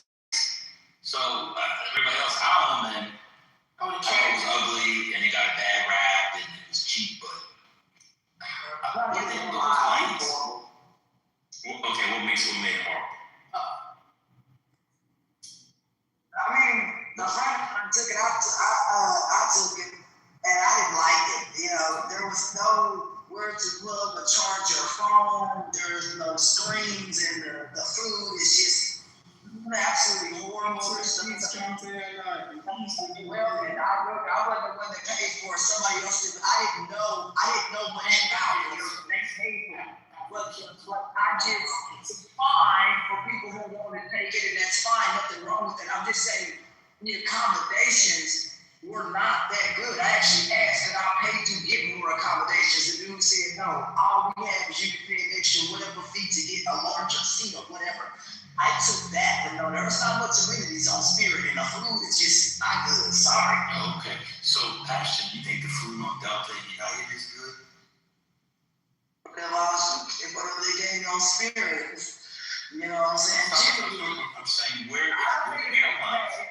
I think the food is okay. I think it's better to get the food at the airport. I ain't gonna lie to you. I get a bunch of food and bring it on the plane. I think I cannot bring it.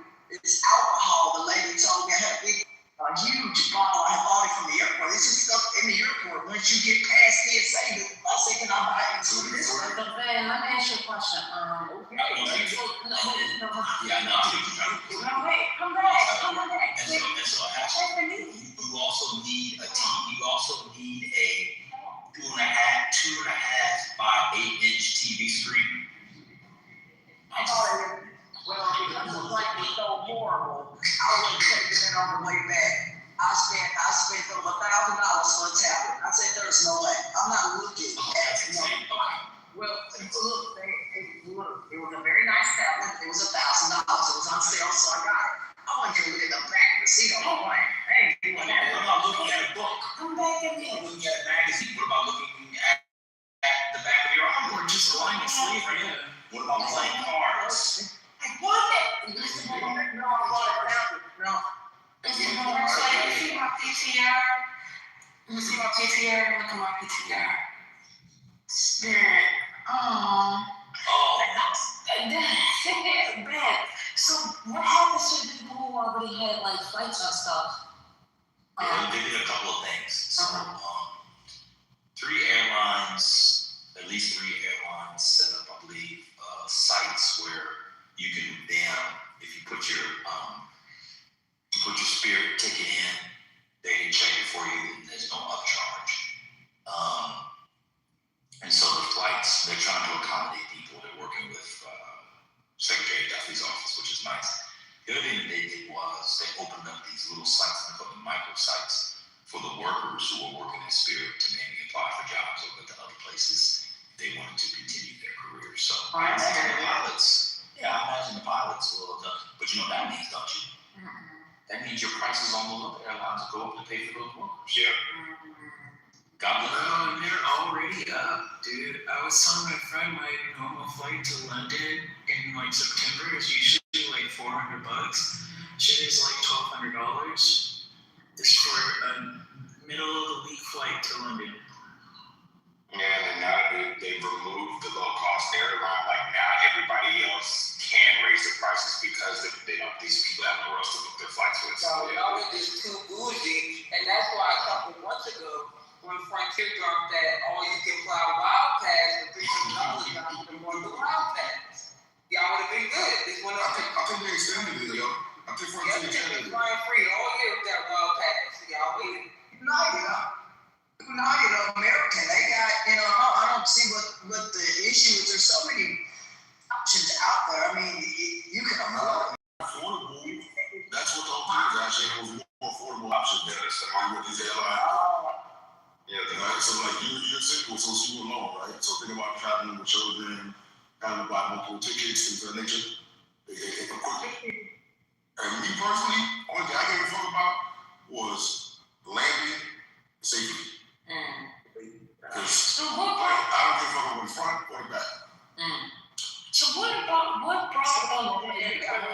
the back, brother? You can't be in the back on no plane, brother. I tried that. My 6'3" ass was squished back there. I had a first class, and she said she had one in the front, and I bought one. I'm not going to be twitching the back of a plane on a 14-hour flight nowhere, and you can't do that anymore. Never.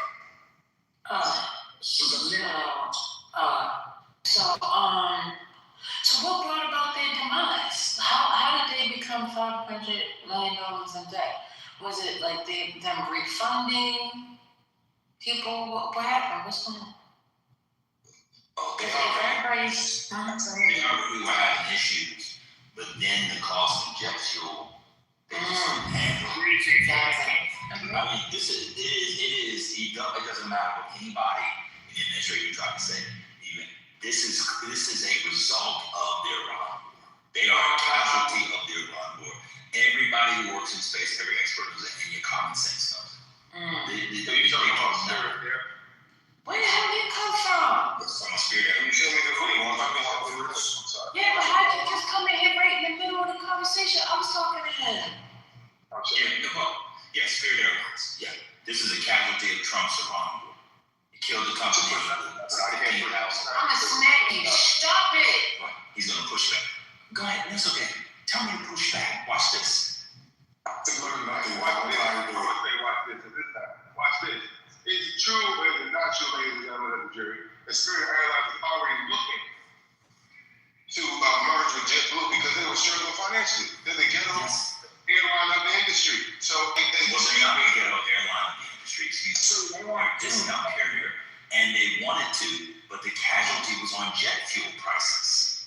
Right, but you're ignoring the fact that the greater context that I actually said that they had been having financial issues, and fuel prices pushed it to the brink. Over the brink. You're not saying that this is a casualty of the jet fuel. It is a casualty of it. If I'm surviving a thing and then something happens, I will survive it. Guess what? I have cancer.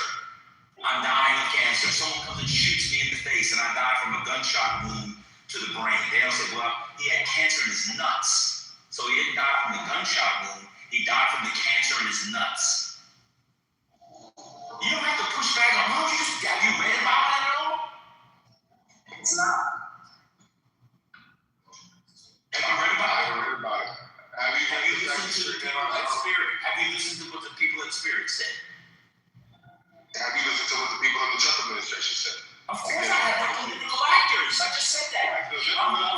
Sean Duffy, Infinity, we know was a war because the Trump administration people talked about it before when they were thinking about bailing it out. But you know what? The industry experts, my own eyes on jet fuel, TNN, I don't even know. Trent's been talking about jet fuel prices in here now for about 6 weeks. You're right. It wasn't the fuel. It was that they were the ghetto airline. That's what it was. And we should believe the political Republicans, the Trump administration, because they're always honest. They're always honest with the American people. No, I'm agreeing with you. You shouldn't take the Trump administration. I'm saying you should listen to Spirit, listen to Trump, and then Trump's administration, and take a balanced perspective and say, why don't you take your own perspective? The perspective. Do you see the price of jet fuel? Do you see the price of have you checked the price of jet fuel?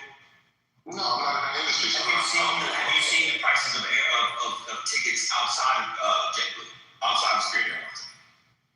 Have I seen the ticket prices? Yeah, I know they're very expensive. I had to spend a lot of money. Have you seen the spikes that have happened in the last 2 weeks specifically? Yes, I booked the ticket. So if you can't be a discount broker, if you can't afford the jet fuel, then make you a casualty of the jet fuel. Okay. But what I'm saying is that why not tell the full truth? Is that I did. You literally came in and said, "Are you talking about Spirit?" I already said that. What I'm saying is for you to reduce it to a jet fuel. You didn't hear what I said in the beginning. I said that part. So then why do you think it's a casualty of that instead of saying it's also a part of the fact that it is a casualty. The linchpin. So that's what they're doing. Oh my God, yo. You cannot have an adult conversation if you have to defend Donald Trump's administration all the time. It's annoying. Everybody's chilling. Everybody's chilling and having a cool time watching TV. Hold on a second. You didn't hear what I said. We've been talking about it for the past 15 minutes. You weren't in here. Everything is a political thing for you. It's sick. You made the indictment. I did not make it. I said it's a casualty of the war. It's not an indictment. It's just a fact. But it's a half fact. We were already talking about the failed merger. Scroll up in the chat. You missed the conversation.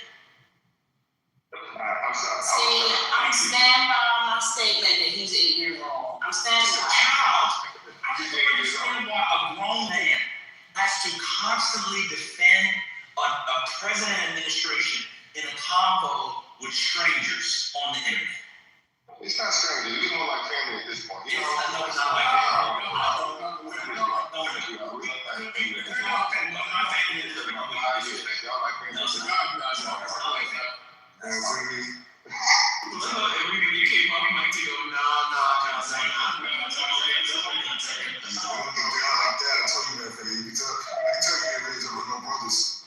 That's not the truth. What are you talking about? I got brothers, cousins, uncles. Man, I have a question. This is, man, Infinity. I gotta be honest with you, right? You're the worst kind of teller, man. I can't. You don't know why you're coming. You're from Cape Verde, stop. That's That's another lie. You just make it. Right? Your family's Cape Verde. You beat that. It's not. Oh, you beat that though. He's first in the picture, right? I don't believe you. I'm taking you I think he's Haitian. I think he's Haitian. I was born and raised in Boston. That doesn't mean your family's not Cape Verde. Why do you think we're Cape Verde? That's so weird to us. That's Guys, not how weird. you're a professor from university and you talk about university. Yeah. No, I don't talk about them at the university. I'm talking about the both of them, but I don't think university. No. See, this One second, sir. So you want to know, my last lecture was on Gropius. That's what I'm talking about. I'm doing a project on Gropius. So there you go. You just take it with a grain of salt. I don't understand why you're talking about a tether. My people from the backyard is Alabama. My grandfather. Okay, I can't believe you. I take it with a grain of salt. So you ain't gonna tell me. I take it with a grain of salt. And I don't believe you. That's what I'm being one. All right, move on. So why you do the personal stuff then? Let's talk about the issue. Why you want to bring up me and being this and being that? Because I don't know Black Americans who act like you. You literally came in and said, "Oh, I didn't hear the conversation. Now, y'all talking about X, Y, and Z," and then you tell me what I'm doing. You literally apologize for butting in the middle. Most people, because you were colluded with coming after the Trump administration. I didn't come after them. I said it was a casualty of the Iran war, and it is. It's all over. And then I asked you, I talked about it beyond that. You weren't here for the work. What's going on? That's why they're all sitting back. Man, they're a low-cost airline. What's wrong with Cape Verde? That's already a part of the issue. So you can't be a low-cost airline and then If you want to read any more of my books, just let me know. But you have to do full price. I'm not giving any discounts. I like how, you got offended by this saying I was thinking you're from Cape Verde? That was offensive to you? It's very offensive to me because it's not true. How so? Call me a tether. What's wrong with call me a tether when I'm a foundation? What's wrong with being a tether? I'm a foundational Black American. You calling me a tether? What's wrong with what's the insult? But that's not what's the insult. The insult is that I don't have roots in this country that go back to the slave days. I'm related to Lafayette, the man who came up with the stamp. Lafayette, what's his name? What? The French nigga? The French nigga?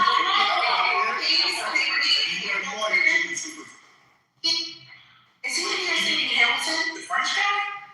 No, I'm about to tell you who I'm related to. Give me a second. I can't remember his name. Give me a second.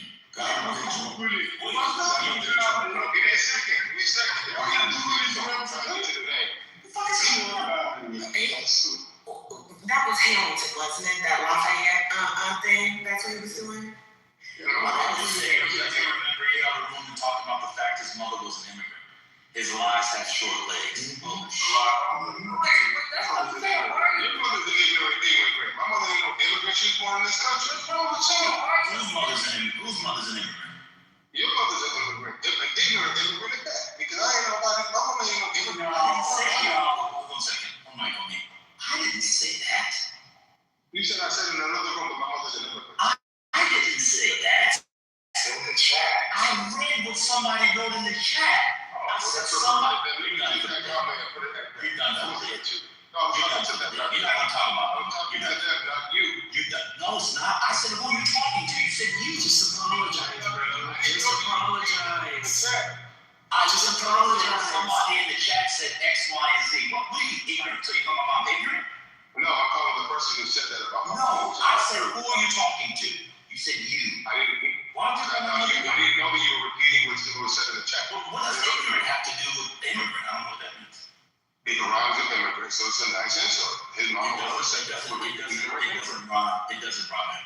Immigrant don't rhyme? Yes, it does. No, you're done. Just apologize, man. You're done for the day. I apologize. I meant it to whoever said it. You're done for the day. That's what I meant it towards. You're done. I meant it towards the person who said it. You're done for the day. Go ahead, Vito. All right, so here's the James Armistead Lafayette, who I'm related to. James Armistead Lafayette. Revolutionary spy who helped us in the Revolutionary War. Look him up. James Armistead Lafayette. You're not a DB. I said he's a tether. Who is a tether? You said I just said James Armstead Lafayette. Why do you think Armstead is in this thing? Because he had rights to slave owners, probably. Oh my God. We don't need tether. They were all tethers. We were originally tethers. Let's move on. Man, do you lecture about economics? I don't lecture about anything. Oh, no, not here. I mean, your professional life. No, I don't charge anything. These people are so obsessed with me personally, it's scary. Oh, that's People scary. have followed my children. They have 18 fake accounts of me on here. No, I'm gonna be honest with you, it's all men, except one person's a woman who doesn't stand. And it's the gayest, it's like the gay version of the show You. It's absolutely insane. Clubhouse is strange, bro. It is a strange place. I don't know. Just being a new person All here, I was Cape Verde, he started talking about what he thinks is my profession. He called my mama ignorant. These men are insane. That's what I reacted to. Not the case. What's wrong with being a tether? You tether? That's probably in and of itself is an insult. Are you serious? No, we all being tether because we use tether all the time. When we use it at this point, it's like taking the sting out like an N-word. I didn't know a non-tether would get that offended by being called tether. Why don't you go ask Dr. Umar how he feels? If you ever call him a tether, see what he would do. He would probably say, brother, Dr. Umar calls himself African. What are you talking about? No, call him a tether. And you'll see what he does. He would love to be a tether. Stay with the other guy. Stay with the other guy. Are you talking about Tariq Nasheed? He's another one. If you call him a tether, he'll come after you with whatever he thinks. Dr. Umar is the prince of Pan-Africanism. What does he care about being called a tether? I've heard him go after people for calling him a tether. He just made that up. For a guy who calls himself the prince of Pan-Africanism, why would you be upset to be called a tether? I can get it. Because a tether means that you're basically you're a hanger honor to the work that the Foundation of Black America did in this country. What is the Foundation of Black America? Somebody who's got roots in this country to the original African slave trade, which is where our roots come from. Which is when? To the transatlantic slave trade. Those people that came over on the bottom of slave ships. My family my roots go back to that time and to those people. So to be called a tether is denying me of my actual denying me of the actual reality. I'm related to those people. What happens if your family came from Jamaica, but they were enslaved in the Caribbean and came to America in 1810 or 1800? Are you still paying the foundation or is that tether? It's very nebulous. Yeah, depends on the person. Nebulous? How is that nebulous? Like it was specifically tether, like you just said, this tether applies to the people that came in the 1800s. Who knows? It depends on the person. 1800s? What? You just talked about a Jamaican coming in the 1800s. Did you just say? They say he came in the 1750s. What happens if somebody was enslaved and there was a slave owner? He had property in Jamaica and South Carolina. They used to traffic slaves back and forth. They were human traffickers. What happens if you come from somebody that was trafficked from Barbados in 1750? Are you a tether? I just know the tether is an insult. I don't know the specific definition of how it would be applied to what you just described. So it's an insult, but you don't know what it is. No, because I do know what it means in terms of what you were trying to do. You were trying to call me a tether, meaning I came in last generation or something. No, my generation goes back most. You don't know the roots of the word. So can you find out you call me a first generation immigrant. I don't know about you first generation immigrant. What's wrong with that? How long prepare? It's gonna be first generation immigrant. Can I just say, I asked you to talk to me and you started talking to him, and this is why we're here. You allowed him to insert himself in between our conversation. You see that? It's fine. Go ahead, continue to insert yourself everywhere. Go ahead. First generation. No, it was before. It was the It was the. Oh, since you can find clips, where can we find the clip of Dr. Umar being upset with being called a tether? You said on the Breakfast Club? I mean, Breakfast Club and on as many podcasts. It's all throughout. I mean, it's how many. Wait, Dr. Umar? Dr. Umar Johnson. Yeah. The Virgin Medical School. Well, maybe they did. Maybe they did. I don't know. I think it was Tariq Nasheed. Tariq Nasheed. And he made up the term. Obviously, Tariq Nasheed did it. I know about Tariq Nasheed. I know about Tariq Nasheed. Tariq Nasheed's a grifter. Tariq Nasheed, in the first 3 installments of Hidden Colors, was saying you shouldn't celebrate America. America enslaving was horrible. Now he's making money saying you should celebrate America. Who listens to Tariq Nasheed? His whole last 10 years go against his whole list of 15 years before that. The whole Hidden Colors was about how not American black people were. Now he's saying we should celebrate July 4th. Did he ever mean the term tether as a compliment? No. And you're using it towards me. Have you listened to Tariq Nasheed's documentaries? Have you watched that? Plenty of times. So you saw the one with Haiti and all that shit and all the stuff he put out there? I can't remember all the details. Dr. Umar uses tether in a completely different way. Exactly. That's why I said we didn't do. You lied again. No, I didn't lie. I didn't say Tariq Nasheed. That's what they to me it was the same part of my brain. Wait, Tariq Nasheed. This is Tariq Nasheed. So when I asked you if you meant Tariq Nasheed, you said no multiple times.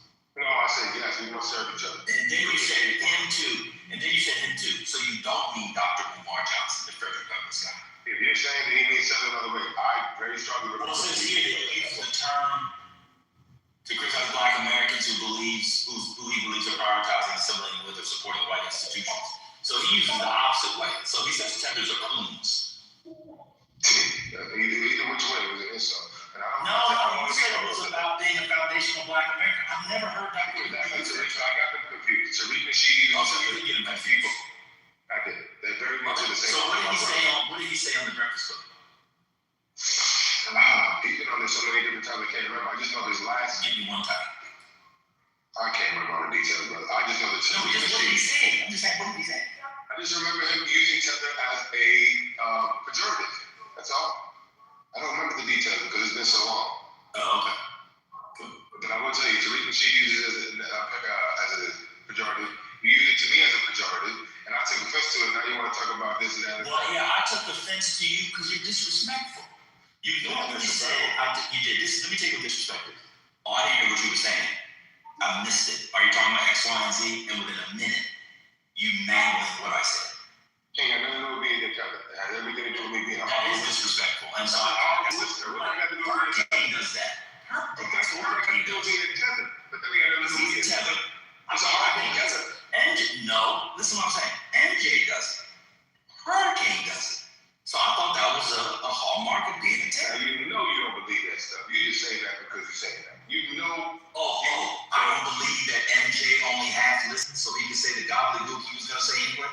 You don't think I really believe that? You don't think that them half listening is a function of them being a tether. You don't. I do. Because you know half listening cuts across tether lines. It cuts across humanity. I do. Come on, man. I think it's a specific way that blacks speak, and Nigerians are great at it because they're going to say what they want to say anyway. So this is how a conversation with a Nigerian goes. Hey, you want a glass of wine? Red or white? Oh.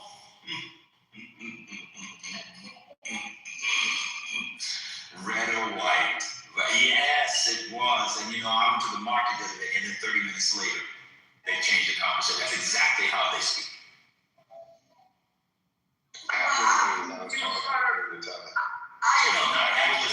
Not listening has everything to do with being a human. So they don't half listen. They're not listening because they're going to say what they want to say. A minute ago you said half listening. Now you're saying not listening. Yeah, not listening. Well, the Nigerians don't listen. MJ half listens. Me not listening and me being a half listener, whatever you want to call me, is not a function of me being a tether. Well, you said you weren't a tether. I take it. So Roger was lying when he said that thing about your mom. Yeah, Roger makes it. You know what Roger is obsessed with me. You got obsessions? I got people who are obsessed with me. He's my number one obsession. Number one. Oh, does does he go around saying what he thinks is your profession and talking about it? Absolutely. You should see what he does about me. And he says it on stages and has fake profiles. No, he don't ever come on stage. Something wrong with him. But he goes in the check and he lies about me all day long, just like he would lie about you if he knew what I knew about your personal life. And I wouldn't do that. Well, I think Roger knows more about my personal life than you do. Okay, well he likes you. He don't like me. He agrees. Do you know my address? You know where my homes are? I do. Well, I know you don't got no home. I know you got one home. I know you ain't a daddy. You ain't got no kids. I know all these details. I wouldn't put it out there because I got respect for you. That's fair. That's all fair. Do I own it or rent it? You know, I wouldn't put your business out there. Just like the other day, I gave you the opportunity to put me in the information. And what you said you would put nobody's business out there. And No, but I'm asking you, do I own or rent? I wouldn't want to put your business out there like that. And you don't have any children. You do not have any children. You are not a father. Come on, you know, he said, come on, man. You don't have to do this. You don't have to go into personal business. If you disagree with my perception on something, let's just keep it there. We ain't got to talk about me being a tether or you being a professor or failed professor. We ain't got to do none of that. Let's just keep it on the up and up on the issue, bro. Oh, failed? What is failed? You thought you could sneak that by. That's crazy, bro. I always like when he says failed because he said at the end of the day, the tier was disbarred. No, I repeated the allegation. She's an alleged failed attorney. No. You worked your way there, brother. You worked your way there, but you said that she failed. He said that Hurricane is a failed attorney. Yeah, he was a failed attorney too. everybody's a failure, according to my family, who's not a Trump supporter. So everybody but him. The guy that doesn't know that Israel. He had to take a call. Shared border. He said he had to take a call. So you can call him some. No. He said you don't have children. I just don't have. Well, I'm selling the AI agent, so if you let me know what you want them to look like, it'll be like in the future. Y'all Baltimore Negroes be faking all the time. Imagine faking having children. Why would anybody do this? Especially This is gonna sound horrible, so I apologize, but I gotta tell you. When he said that, the first thing I thought was how much money I would have if I did that. man, that's terrible. I can think about was all the money I spent. I was How much love you would have. I was like, all those tuition, all those school fees, as the Nigerians call it. What car you would have? All them kisses. You would have to. I have no car. I would live in Paris or something. I'd be on a bicyclette. Yes. Which Paris? You would like to live in Paris, you think? No, I thought I said or something. Oh, okay. You know, retarded. Not retarded. But anyway, I'm upset about NBC or NBC. retarded. This man has to defend the Trump administration at every turn. But We can't just have a regular conversation about airline. he didn't even hear the whole thing was radio. But it's sad, the Spirit Airlines. I know. What do you? I don't know. People. I guess everybody gets bougie except me for flights.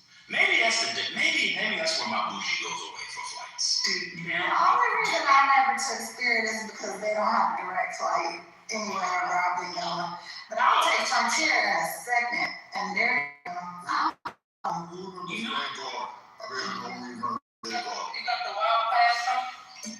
I don't have the wild pass. If I was going like every week, every other week, somewhere with a direct, then that might be worth it. But with the wild pass, you can't take no luggage.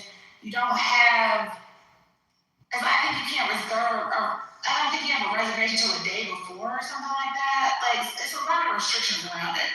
Like, if you had a boo in another city that, just, okay, what we doing this weekend, and they had a direct, it would be worth it, I guess. I remember being 18 years old in Kansas, Junction City, Kansas, right? And the airline I used to take was Vanguard. That was the cheapest airline as far as cost-wise to be able to get back home to New York and leave, right? So as a young 18-year-old, probably, that was a blessing to be able to go from fucking Kansas all the way to New York for like $20. And I'm sorry, everyone, from seriously, her voice, I don't know. Sorry guys. Yeah, I'm just not trying to overpower my mic. I was just gonna say, like, for me, I'm not personally affected because I would never fly Spirit. I'm 6'5". It's just not it. But I think what this does is like significantly limits people's ability to even explore their own country. Like for people who can't typically afford vacations, even more so now, this kind of puts everybody on the back foot, and for me, it has like a direct through line into like, well, you shouldn't strive. Well, certain people, the state would not enjoy to strive for more. There are other methods to get around. It takes time and money and all those things, like trainings and stuff like that. But if you're just trying to go and see your family, or I don't know, start at the beginning of Route 66, or like if you even have genuine interest in seeing other parts of the country, like what does that look like? And yeah, I don't know, like other countries have their own kinds of these like kinds of smaller airlines, and they're suffering too, and many of them have shuttered operation as well, but it's like kind of an important thing for them to be able to explore. And I think it's goofy and weird that the state in 2026 would still support limiting people's ability to access travel in their own country. Yeah. What do you mean about the limiting? Wait, what are you talking about? What do you mean? Well, it's not like they made them close. They didn't want them to close. They were thinking about bailing them out. They offered them a shitty deal, right? So like typically if the state were really invested in the things that I'm talking about and the endeavors of its own people to have like low cost affordable travel, they probably would have met Spirit where they were. What they did was try to give them a funky deal. I didn't know what the deal was. How do you know what the deal was? How do I know what the deal was? Yeah. I don't know what the deal was. I know that they didn't offer them enough is the thing. And typically in Spirit's history, once they don't receive, like with Frontier, they didn't receive enough. They gave a counter offer. They were like, no. But even with the JetBlue thing, the government flew in and was like, oh, not antitrust this, antitrust that. They tried to give them an America First thing. I'll find that for you. That's all I really know about the tenets of the deal, man. But yeah, it's just, they couldn't have done more. Word of the Greek capitalists, right wingers. Well, I mean, I know when I see America First in an article from a reputable source, I already know the deal is kind of not really in the interest of serving what the intent of that company would be, right? Just to serve other people. I have a question. Access.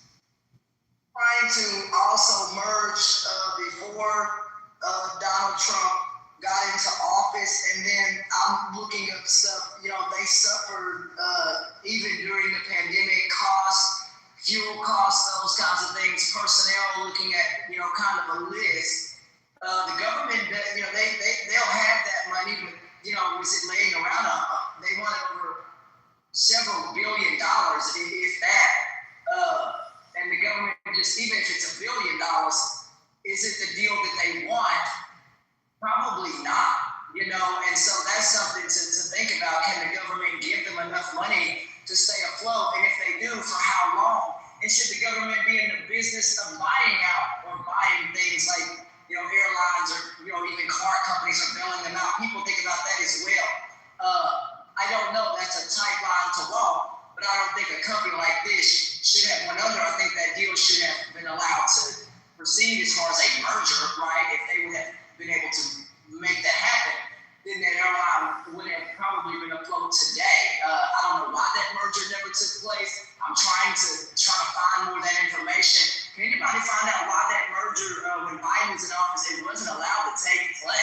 there some deals going on that I'm not looking up on here?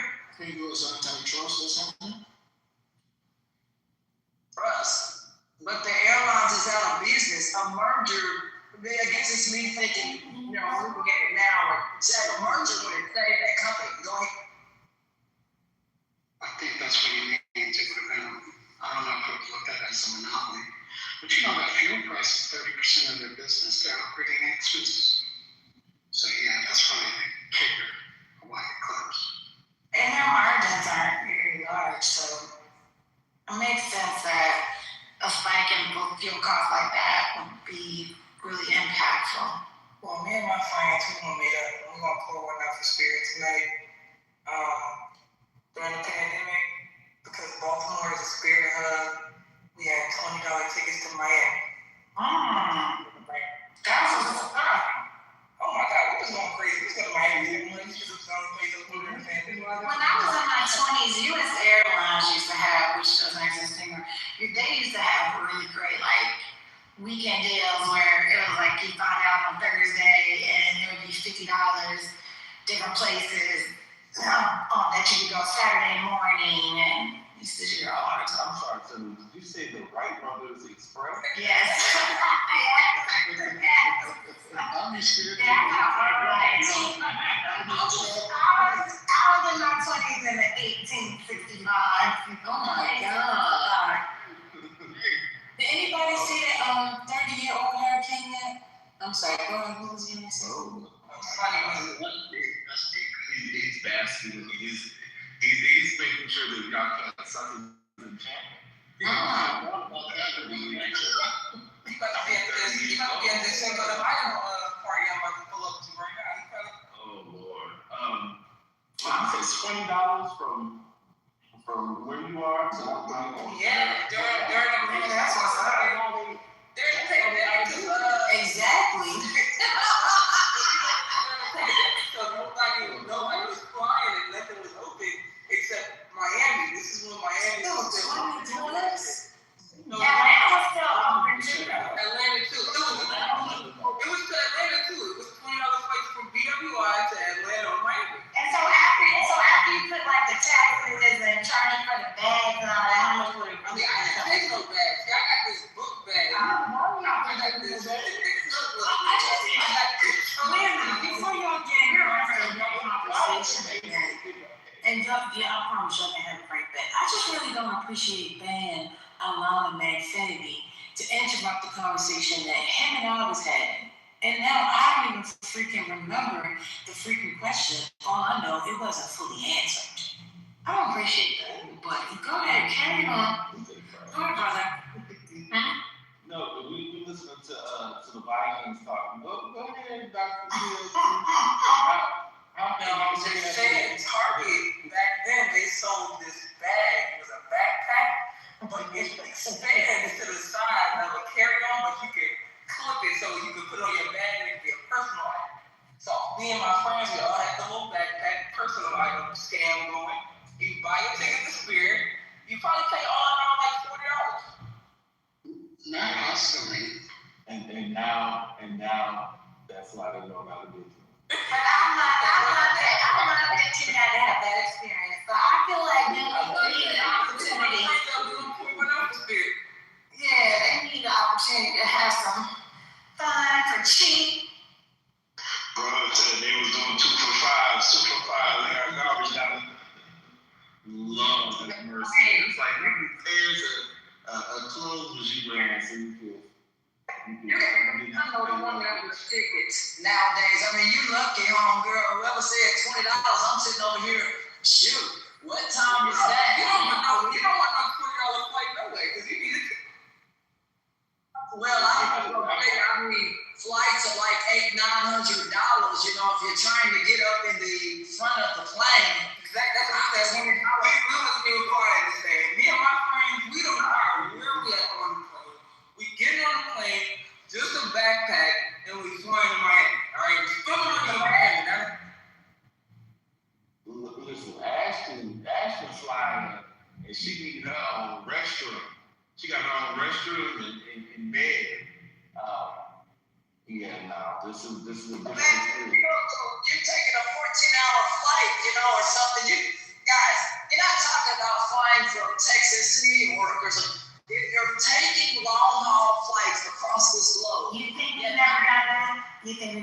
know y'all have, I'm just saying.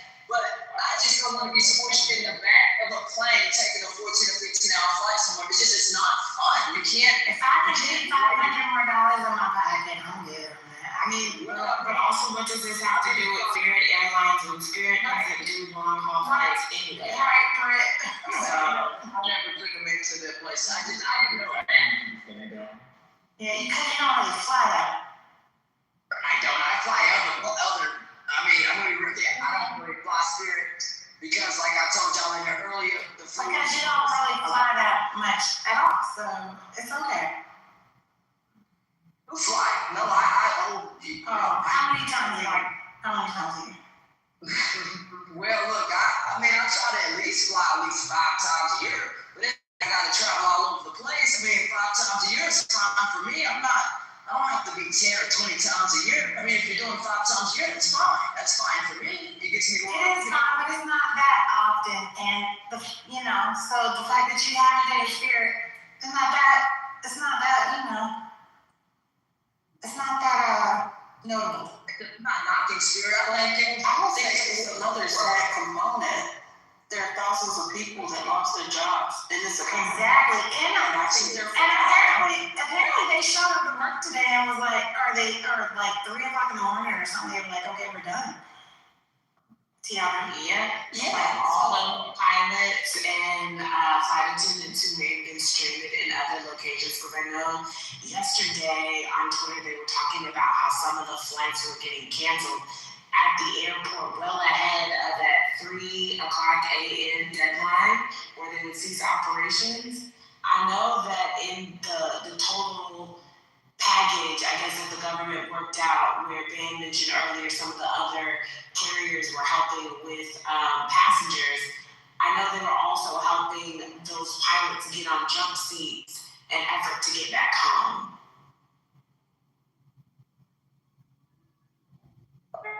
Carriers lower their prices on routes. That was also something that come across the news, and other carriers during this time said they will be lowering their prices to accommodate those on Spirit routes from coast to coast. Stay tuned for more details will come out about this. TSA and others will have more details. So this just came across the news. So I hope that that is the case, that they can lower prices so these folks can get home. I really do want people to get home and those folks to also get a share in jobs. Someone mentioned that as well, that they will hopefully push some of the pilots and stuff to the front of the line or accommodate them so that they can get on at other carriers. That was also something that was mentioned here as well. So I hope that all comes together for people.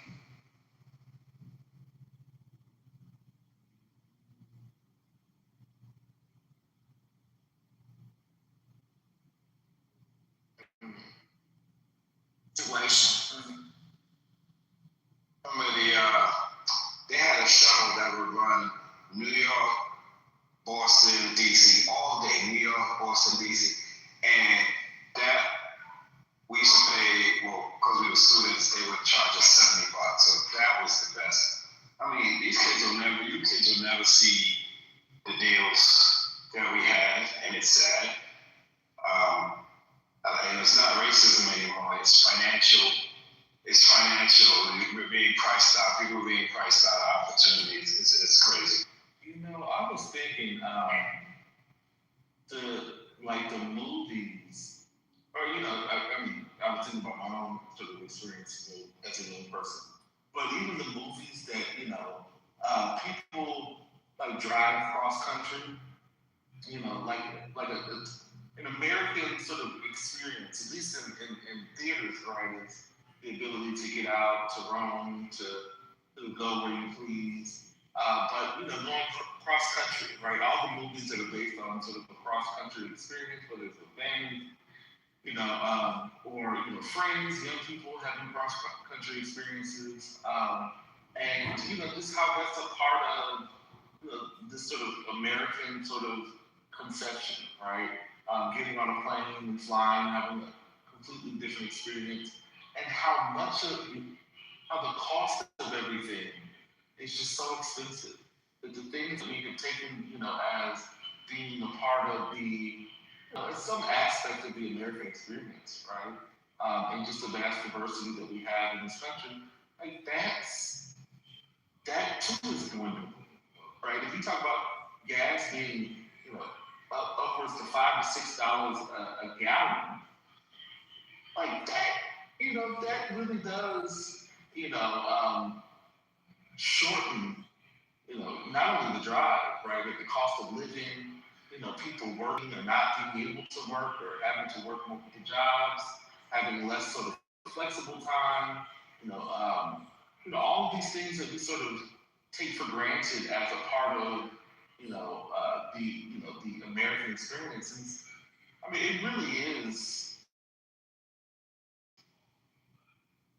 we're getting so short. It's really cheapening.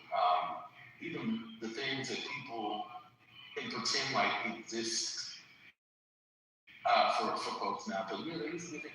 I would take my 97 Honda Civic, and I drove all over the country. Drove all over the country in my little car. Imagine my big ass driving. But we went everywhere. We went all across the country driving aimlessly, back and forth to and fro, all the time. Now I've never done all the way East Coast, all the way West Coast, but I've done a lot. I would go from east to west. Yeah, I never done that. Expand. But it's ridiculous in a truck or something. It's like, you better take $200 or $300, man, because when you filling up a pickup truck or some kind of, a Suburban or something like that, you can't be trying to travel across America on some kind of shoestring budget. I'm just gonna tell you, you cannot do it. You can't have a duct tape budget. You could have a airtight budget if you could travel today. I'm dead serious because it was expensive as hell yesterday to fill up a damn pickup truck. I was driving it. The guy said, well, that'll be $97.60. All right, yeah, God. Yeah, I mean, I don't know. I think, and I've thought about this before, but this is just passing, fleeting thoughts. And other people I know have written about this and written about it, and written books of novels and stuff. But I mean, I do think that there is something special about that. And think about sort of being able to do that.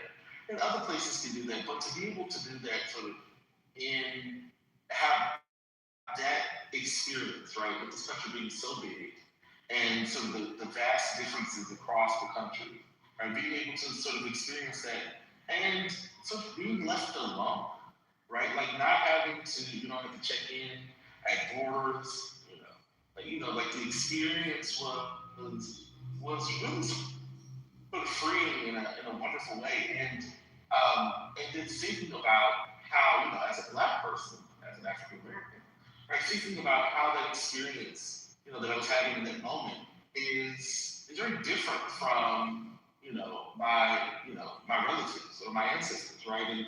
And something did feel, very special about being able to do that, sort of going wherever I wanted to and checking in with people, right, with loved ones, let them know where I was, but being able to do that and not having to, and not being, I don't know, it was just something great. And it's I feel like there's something lost, right? Like gas prices are, like it's a necessity for work and, daily travel. But, vacationing, there's something, I don't know, special about that I feel is being lost, that we're, just another aspect of, at least maybe the mythology of American life, right? I don't know, I think there's something being lost. And I say that as, someone who has 37 kids and it's summertime, thinking about where we go and what we can do, So, but the experience lasts I mean, there are experiences that you have on the train. It's but you're confined in other ways, right? So as someone who grew up making cross-country trips, as a family, I've grown to appreciate about that ability to put a stop and go if she please, and just sort of endlessly driving. It's something enjoyable to me.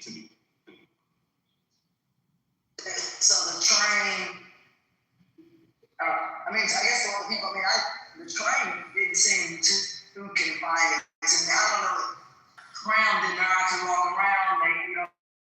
Some of the trains across America have actual beautiful glass, looks like a glass ceiling, and you can see, if they go over the mountains and all this stuff.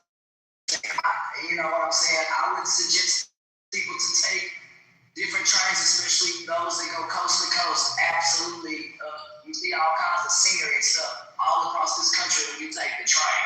It comes to the highways, the mountains, you name it. The drive, you can lift it. I'll take the train. I will drive if I have to, but I do find that sometimes taking the train is really cool, especially if you get one of those large sleeper cars and stuff like that. Man, you moving, you got it going on, you got your own bathroom, all that stuff in there. So you.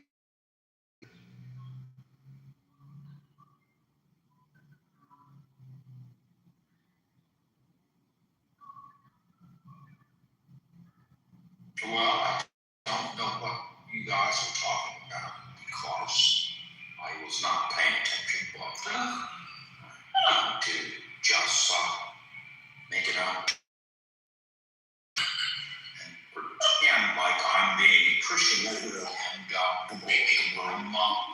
Oh, well, I just want to let everyone know that forgive them, Father, for they knows not what they do.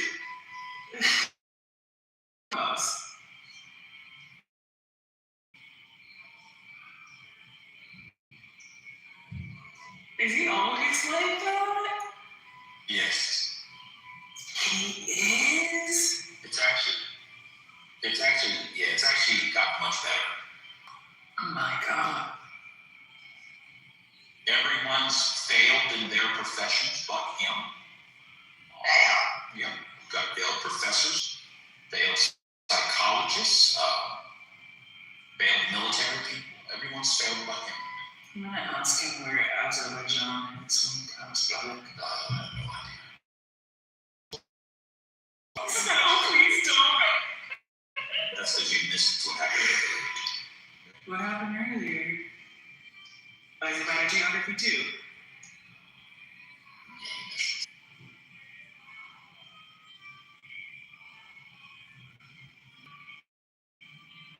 At a certain point, it just becomes kicking a dead dog.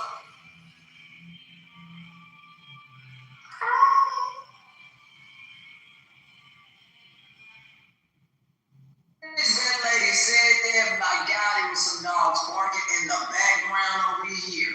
Man, oh, whoa.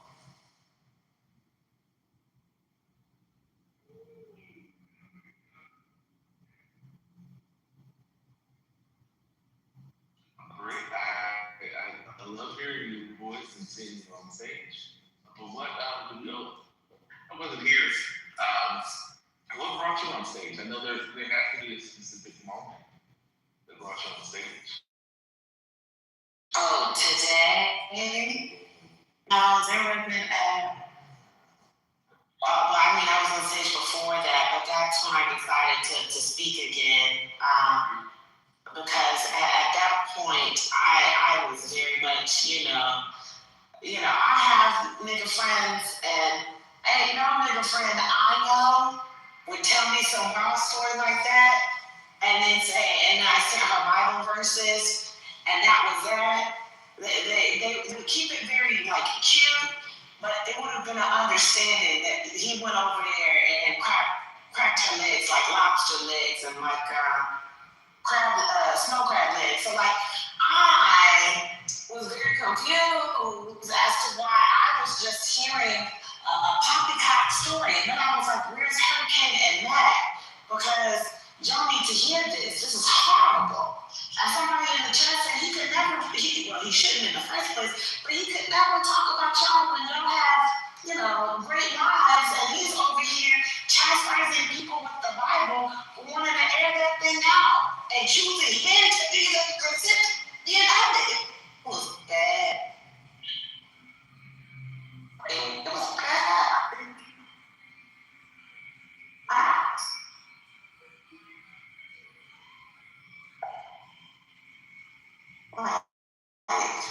I just.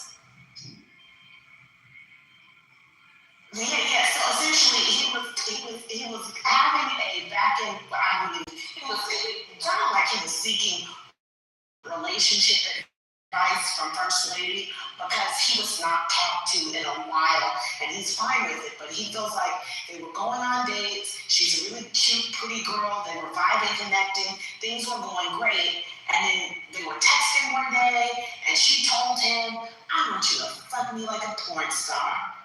And then instead of him, listen, he told us again today. And instead of him saying, "Oh, okay," get his dick pills, telling her, "Hey girl, I'll be there in 15 minutes," and then queuing up all the way there and all the way back, all of the gospel music, so he can pray and ask for forgiveness and play We Fall Down on a loop. As he's weeping, because a sinner's just a saint. No, he instead got that Bible open and decided to berate her with Bible quotes because I guess they had talked about earlier in their journey towards a relationship that they were both going to wait till marriage and do the Christian, Christly, chaste thing or whatever. But, he got her out of the car that day, so she wanted to have him pop the hood open. He didn't want to. And so one day later, on a separate day, she texted him something. He didn't respond, and he never heard from her again. And so, in his mind, he feels like now, I am still kind of confused because he made it seem like she ghosted him and he never heard from her again. But then it was like, she basically said it was because he didn't text her within an adequate enough time, and so that's why she dubbed him. Either which way, in his mind, he feels like he was dubbed because he didn't put out and open them legs.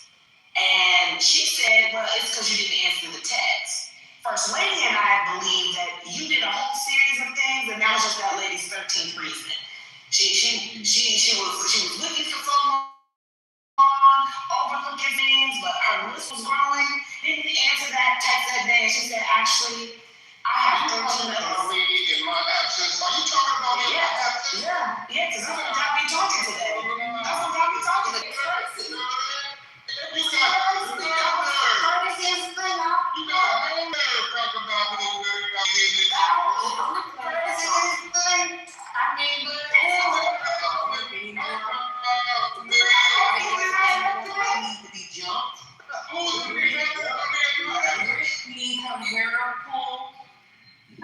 You got a whole lot of nerve. I want to say this. Rich, you got a whole lot of brother. Let me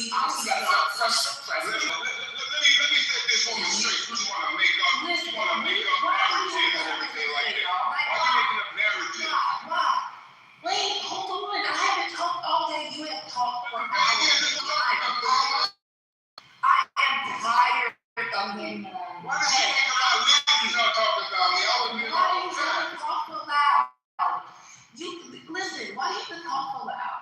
You are so annoying, and I'm so tired of Brother and Britt keeping it going. Find a new topic. No, you don't want to talk about that. I get to say something. No, I get to say something. She want to talk about me in my absence. And I can come to First Lady that they have.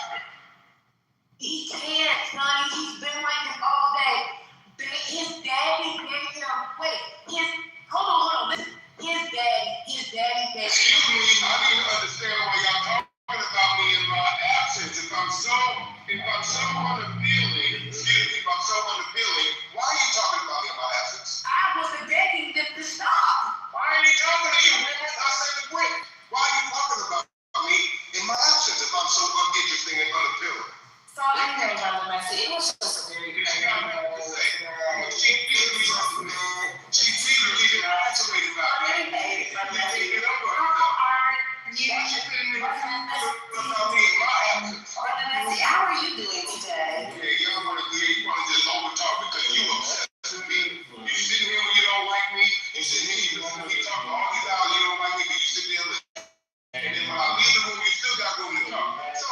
with you, woman? What's wrong with you, Bricks? So we Are you obsessed or what? Get it together. riding bikes. I don't understand these people. I'll leave the room, you want to have a whole good coffee clash about me. What's wrong with you? Get your shit together. If I'm so uninteresting and so unfeeling, why am I in your mouth when I'm not here? Why am I in your mouth when I'm not here, woman? Speak up. You got all that written that people I'm going to say this. Wait. Because I'm certainly pissed. I don't give a damn. Because somebody. No. Because one person sat up here wants to sit up here and make it my fault that this bitch nigga can't keep this shit together. And then that bitch is supposed to come my face. You listen to everything I got to say. You saying he's going to listen to what I got to say. I overtake people because I put out what you call main character energy. Y'all sit there and y'all love it every minute of it. And then I leave the room and y'all still talking. Brittany's obsessed with somebody. She hates me because she hates to love me because she sits in this room and talks about me when I'm not here. And she want to call me a bitch later. She please. All them big level lips you got going on, you still talking? Then you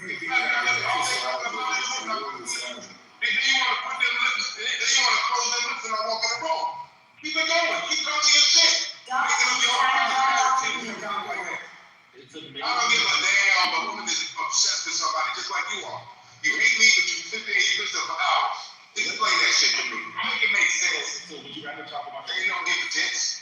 Make it make sense, brother. You make me so much. That's why you can read according to you. But you can sit there and listen for hours. What's that got to say about you? comments on? Stop enraging him. What's that got to say about you? If First Lady wasn't alive, Bridget would be doing that thing. You lucky First Lady was a handbrake, she would have shut your shit down. You don't talk about people behind me dead back. I come in the room and here she go, yip yapping and flip flapping about her lips about me. Shut your ass up about me when I'm not here.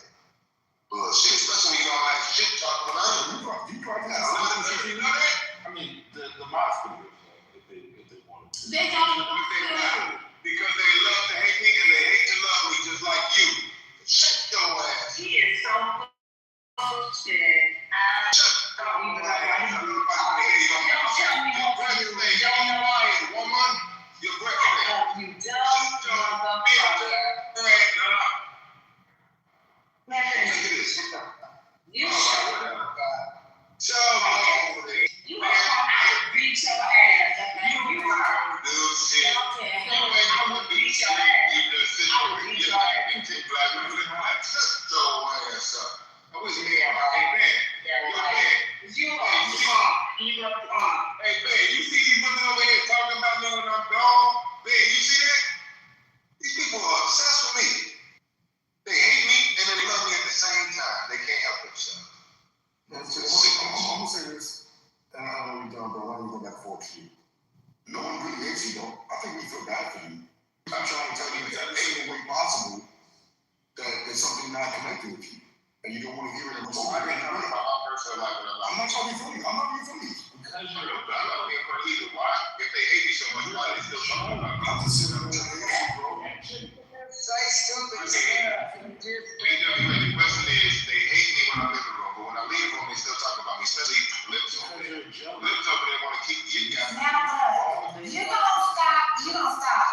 For real. You're gonna stop. Like seriously, you're gonna stop talking about her like that. I'm gonna say call her Shut the fuck up. because he moves her lips around in the room. All about me. And she want to put her lips on me, but I never let her do it. I would never let her put her lips on me. You like to laugh at you. I like to hear stories about stories that remind me that you're a single man. Now you don't know what I am. You don't know what I am. Oh, I you don't know what I am. You don't know what I am. Understand. And you're married to a woman that's secretly gay. You're married to a woman, but you're secretly gay. That's the man out there. So what's up? What do you say about that? You look at secretly gay, stay like that. That's a shame. You're unable to achieve a relationship. Brother, let me say this because question, right? Because I know I might sound weird to some people, but I'm not really one of the people that into watching porn and stuff, right? And one night I was on Clubhouse and somebody started talking about furry porn. I never heard that term before. Never knew what the fuck that was. Never knew that people watch characters, right? Porn. Okay. So like I had to actually Google the shit in my phone. And I felt kind of weird. You're right, I should do it that way. You're right. But the same person that was talking to me and telling the room what furry porn is the same one that thinks they can speak the gospel. Where's your first part come up? And her name is John. John. My first part come up in the conversation. Tell me. You don't want to I don't even go that porn, but I don't watch porn anyway. So you want me to remind you? I don't watch any porn, so you want me to remind you? You want me to remind you the Kitover? All right, the context was we were playing Family Feud, and it was one of the damn answers on the freaking board that came up. So you want to talk about me bringing up, nigga? You not say you watch furry porn. You not say you watch furry porn. I don't watch furry porn. We were playing Family Feud.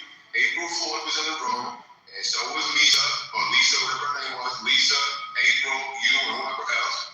And we were playing late night Family Feud, which was risque. And it came up in conversation, and now you want to say just because I mentioned it, what are you talking about, bro? Tell us what I said. It's very accurate. I never heard a conversation that for me. I never heard the term, but that doesn't mean it ain't my fault. It's accurate. You got it. All right, thank you. Come on, man. You're bringing stuff up to muddy my name. At least tell the truth. Infinity, you don't tell the truth. Sometimes I listen to you and you say things about the Bible with no validity. Of course, I know about the Bible, you know that. And so, we don't got to agree. We don't got to agree to respect each other. It's just that there's people in this room. Hold on. I'm not arguing with you. I'm gonna say one thing. You may want to take heed, okay? And stop playing with God's name. No, God's I'm gonna say you, bro. I understand that. Because I profess to be a God man, and I get down in the gut. I understand that. So, you have every right to call me out for that hypocrisy. I see it for my own self, and I aspire to be better. That's not what I'm saying. You're basically telling me not to profess God with the gutter way that I act on here sometimes, because these people bring the worst out of me, and I should have better self-control as a man of God. You're absolutely right to calling me out on that. I'm the first one to call myself out. I cry when I'm over this app, man. I shouldn't be acting like this up on here. But when I come up in the room and Liz is over there talking her stuff about me, when I'm in the room and she says, "Oh, you suck, take over the room," and then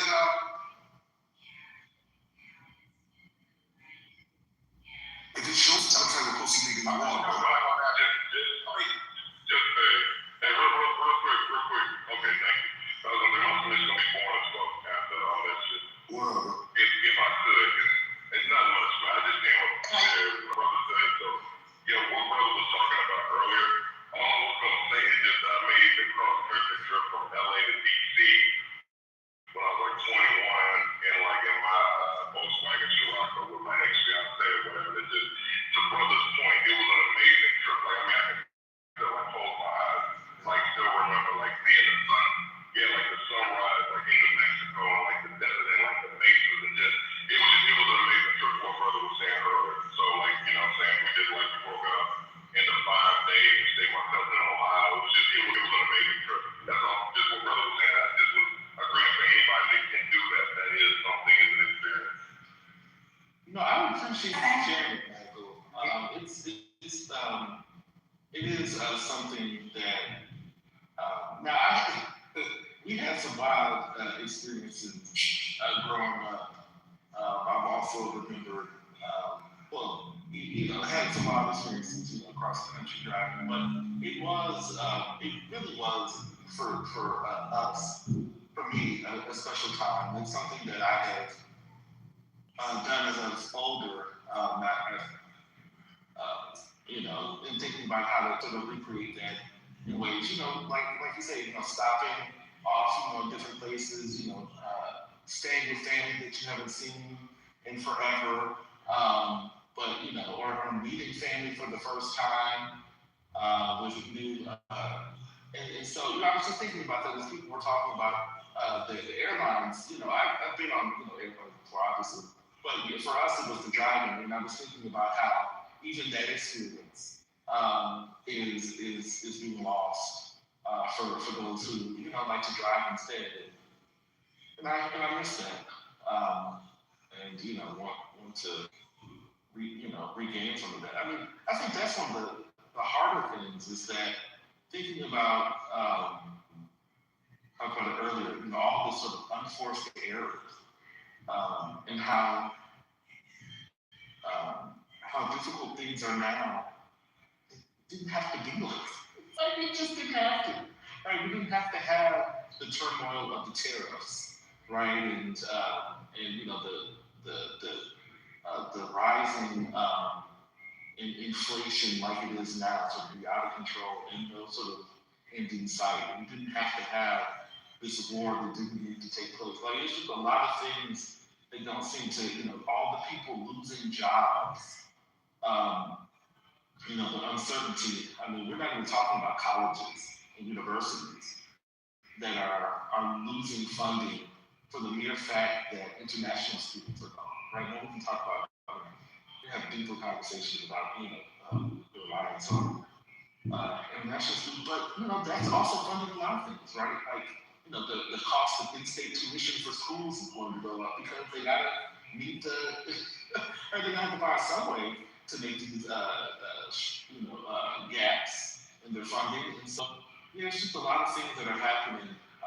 They're sort of eroding some of the things that made us special, even as we were a fucked up nation and doing fucked up things to people, in the country and outside. Right? There were still things that we could hold on to and sort of remember, and sort of enjoy. And I feel like those things are slowly dying off, or maybe rapidly dying off.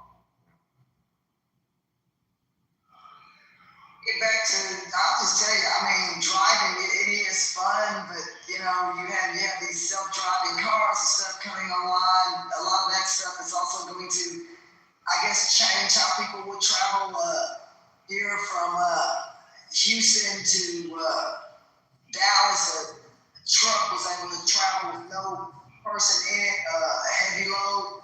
They were able to travel, so I mean, even that is going to change the way the freight moves. A lot of things is going to change, but driving is always fun. I drove to Slaughter, Louisiana. I tell you what, that is fun. There's a freedom in driving. Of course, I told somebody if I'm going to drive, I'm not going to be in whatever somebody want to get a small car and just going to work. No, a Lexus or something. It's going to be comfortable if I'm going to drive somewhere. I'm not going to be crammed in places or none of that, man. So if I'm going to drive, you're not going to be talking about an ash in a small car. That's never going to happen if you travel with me. Never.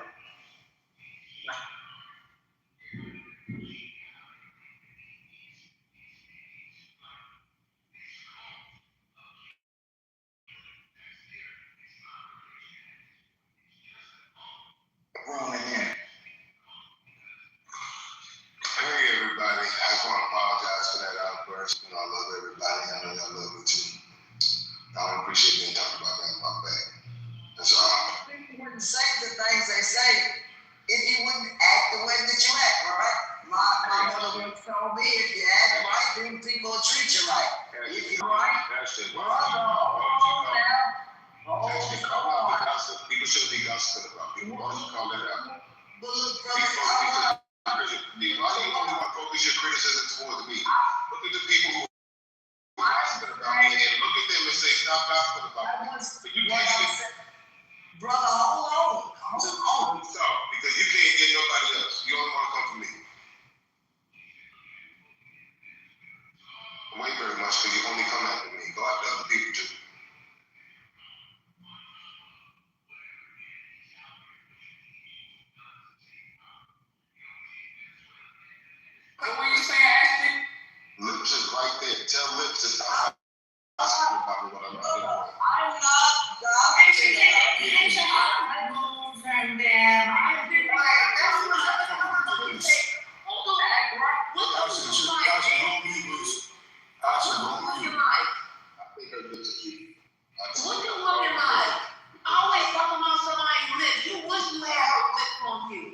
fucking I think she incel. got beautiful lips. You can Nigga, you come on this app every day.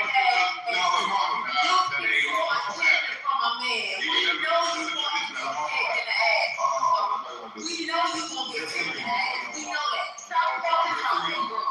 Hold on with your mama. Your mama is your mama. Call your mama. Don't do that. I told you like several times today, bro. I'm really not trying to go ahead with you, bro. But again, you show me bitch behaviors and bitch ways. Why the fuck you keep going after her for? Nigga, I told you the bitch all day. And told you the bitch all day.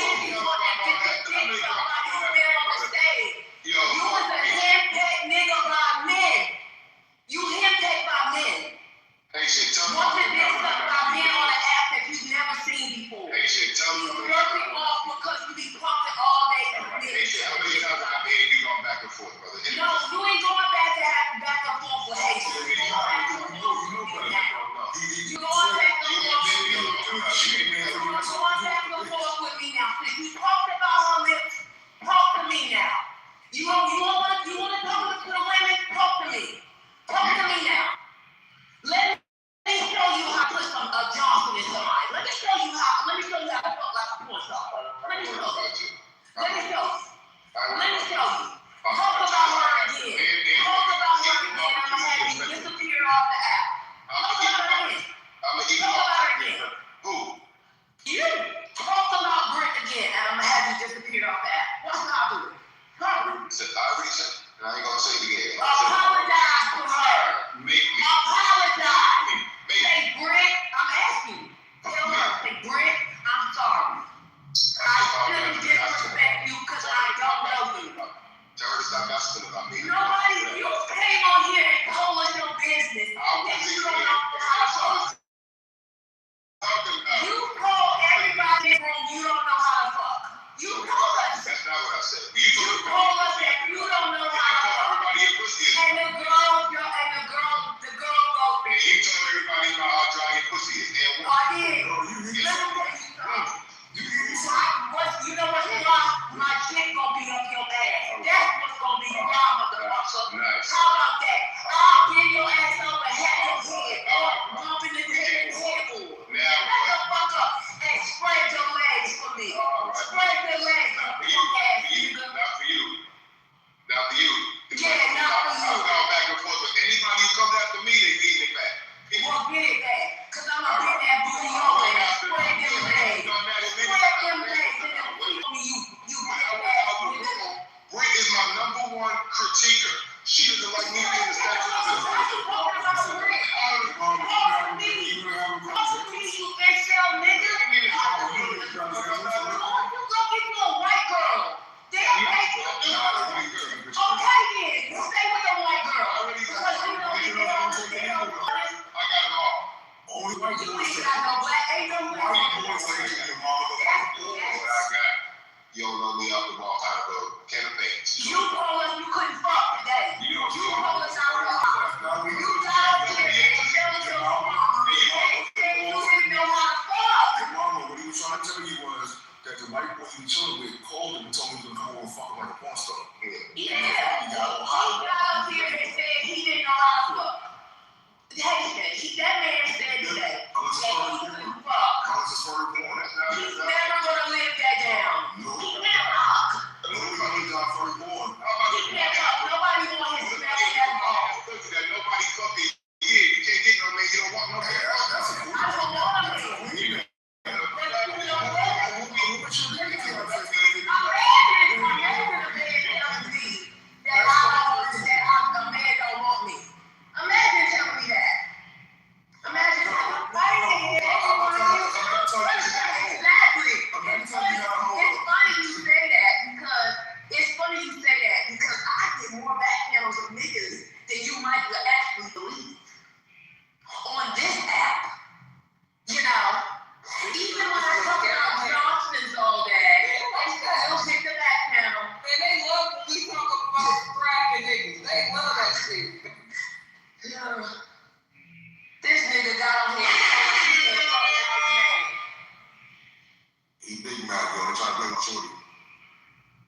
who wasn't here.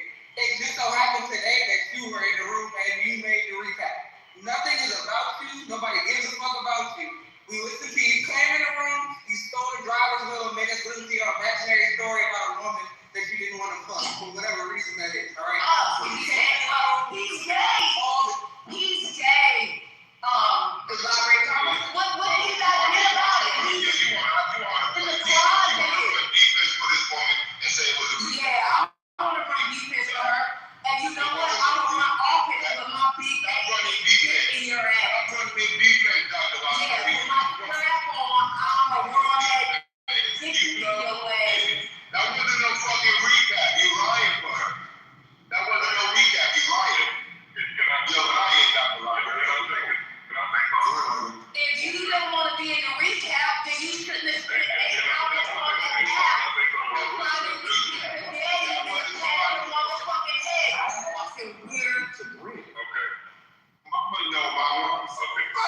Hey, I want to do a poll. So he actually said Van died, but he wants Van to be his daddy and adopt him. So he wants the plan to be clear. Shut up, 100. I just want to say for anybody that has kids on the stage or for all of the things about having kids, when your kid does this is called attention-seeking behavior. And the way that you stop this is a lesson in what y'all doing with this child that's acting up, that's on a fit. That's not the way you handle it. You ignore the children and then they will move on. If you give them attention, you feed or reward the negative behavior and they will never move on. I'm just like, you know, when you have kids. Hey, Michael, she was talking about me when I left the room. Why she do that? I couldn't help myself.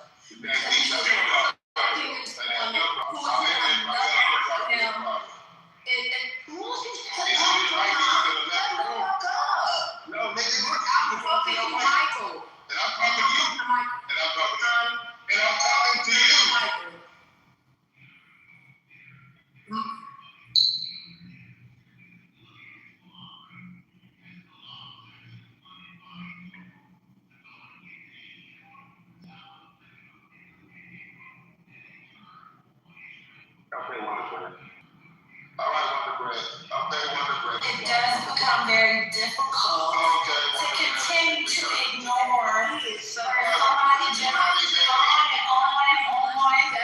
I know. Probably look like my niece is 3 months old.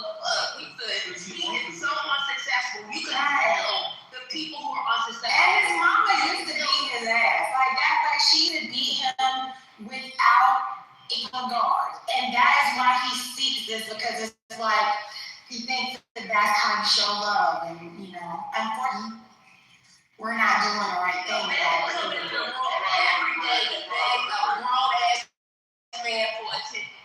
You say today, man, I want to show you these books. That man is a grown-ass man. Leave him alone. Yeah, because he got interesting to say. Imagine you come into a room every day, being the boss of the girl, and asking him,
There's nothing fat and flabby about me.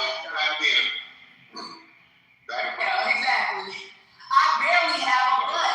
Your mama, I barely have a butt. Cause somebody goes to Your mama, I bet you don't be the container of booties. He got butt do. Her stomach ain't got more than her butt do. Oh, my stomach hangs out? Oh, okay. That's right. Got That's you. right. He come find out good about the butt. Can't nobody say that.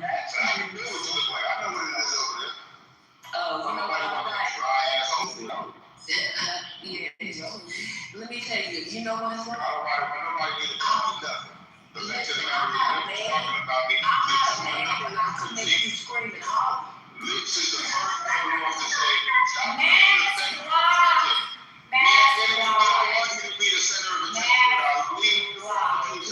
And she wants to be the center of attention. It's hypocrisy at its worst. How big are your titties, man? What size bra do you wear? That's why you don't like you can't bigger than mine. That's not true. Oh Lord, so you part of the city committee? No, I'm not flat tested, but I bet your Are you black? bigger than mine. Make up your mind. Which one are you? Are you black tested or you got black? You areola. I bet your areola look like you had a baby last month. All right. You ain't gonna be quiet. You don't know how to do that. Big ass areola with you don't even know how to do it, does it? So be quiet. Don't nobody want to listen to your dry ass mouth. Oh, nobody wants. What's my mouth? Your breath stink. Be quiet. Be quiet. Your breath stink. Nobody wants to. Your breath stink. Be quiet. Why you be? I'm saying that to you. You gotta take a break from your woman. You can't. You got your phone. You got to say, can you think for yourself? What's wrong with you? I'm looking for your mind, girl. What's wrong with you? Everything I'm saying back to me. All right, well, they don't. I don't want to be your ass. I don't want to be your ass. My I don't want you to follow me. So wrong with you. That was not crazy. Go wash the ass now so I can get up in that. All right. He had a mother and then he went into CPS custody. I wish First Lady was here to back you up. First Lady was a pill ass. Wow. This is. So which First Lady got what? Link in the chat. Getting down. First Lady got what you need. This is the your mama. Click on the link in the chat. Which First Lady got what you need? Which First Lady got what you need, ladies and gentlemen? But I think it's seriously, bro. Just novelty, bro. It should be in normal. Oh no, but the shit I told you is real, bro. I just don't sugarcoat it, bro. I just don't try to be tactful when I say things. I just keep it into how it is, right? But you literally being here pretty much all day, bro, doing the same stuff, bro. So what's my question? You know, person too, maybe. So I've been sick since yesterday, that's important, right? So usually when I'm on this app, I'm moving around, doing things. So like I'm hearing you today, right? Because I'm been pretty much in the same fucking spot all day. Bro, you can leave. You need help, bro, seriously. I mean, you can leave quietly, you can put on some music, you can go talk to your dog. No, but I'm not even trying to you go to the side, you can sit on here and just listen. Listen to my whole point, my friend. I'm not even trying to clown you, right? And even me saying this on stage, it's not me attempting to clown you, because everyone already knows how you get down. So I'm really saying this to you, bro, as a black man to a black man, bro, you need to there's resources out there. I'm not a black man.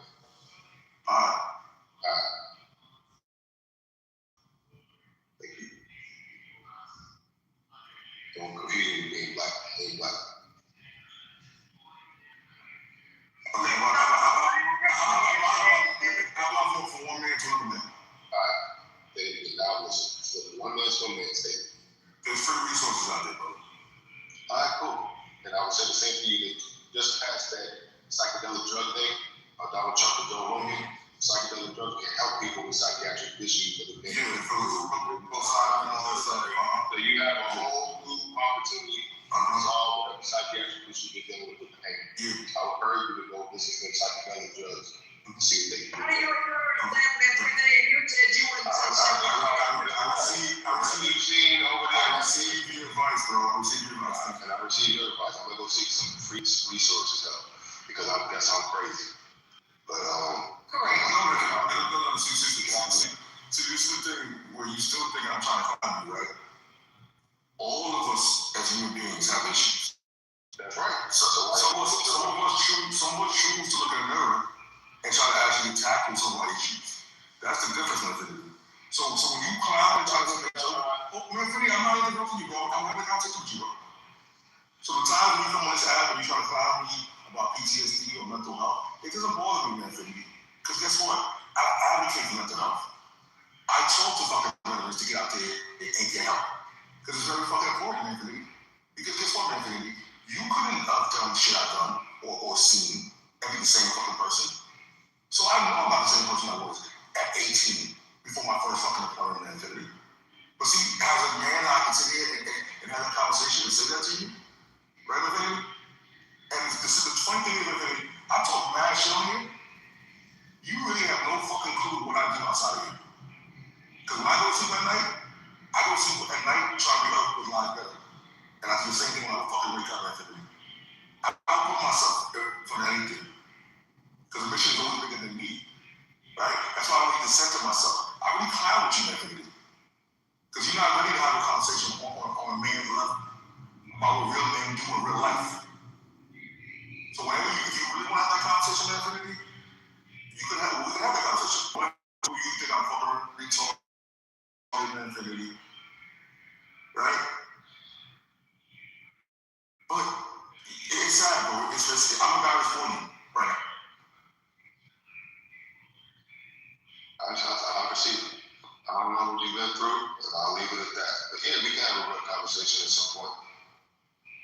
Right? And then I'm the person that you guys clown. Some of you mad bitches will say, oh, you know what? You're not a patriot because you don't think we should be going to war anywhere. It's very interesting. Because you think I'm fucked up. I'm someone born me. How many Palestinian kids do you think they created of me? Maybe. No, I understand that.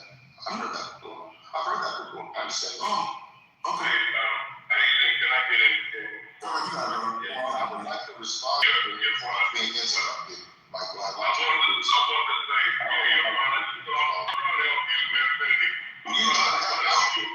you try to help. So here's what I'm saying. So you propose to be a Christian, like you said you're a Christian, and you're not I'm not a Christian.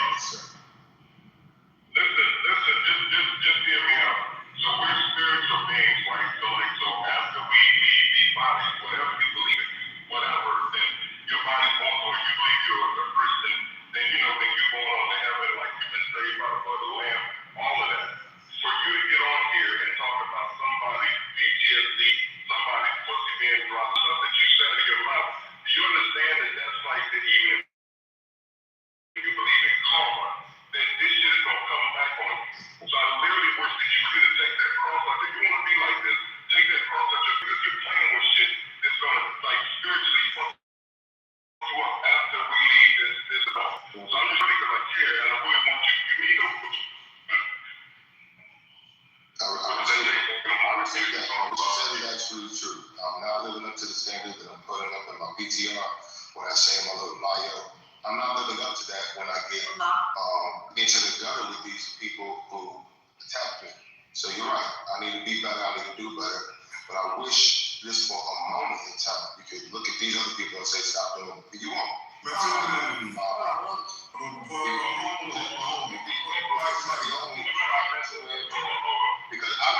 don't happen in the back. The stuff that I say, hold on, man, wait a minute. The stuff that I said to your mom about dry ass, whatever, it was in response to her saying a lot about me, about my sexual prowess. So why would you ever say one thing? You want to just look at me, you got to know somebody.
then proclaimed, and then told us that he could not have sex. He said he couldn't have sex. He said that he couldn't have sex. The woman asked him and he couldn't do it. And what did he do? He asked the woman, you know why he couldn't have sex? He was looking for a man. He was looking for a wet man's mouth around his penis. That's what he was looking for. If he can't have sex, they don't need a great one. Can I just say real quick? I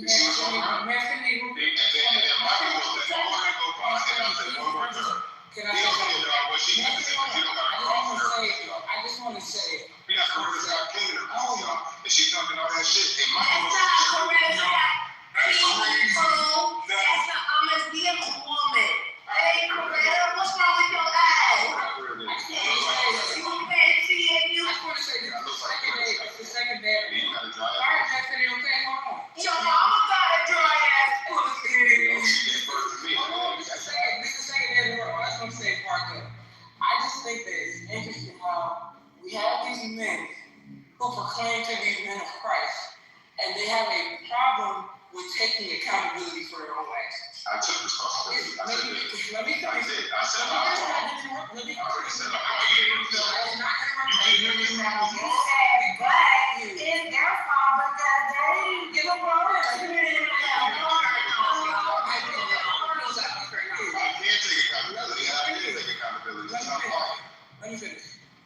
Discipline and accountability doesn't look like y'all don't say nothing to nobody else. They said something to me. It looks like I was wrong and I was better. Period. Point blank. But you can't. No, I can't do that, but I will point it out because Michael wants to get hoity-toity with me when he knows he's a motherfucker to tell you all this shit. So that requires you talking about your mama's private. She's talking about my kid. She's talking about my Hold on, your mama. Let me finish. The reality of the pussy was probably fucking wet like motherfucking bush gardens and every fucking beach. And that's why you told me that it's at the door right now because you have mommy issues. Because mom was fucking in it. All the niggas come up there talking to me. No. That's why you like to protect who you want, bro. You have mommy issues, bro.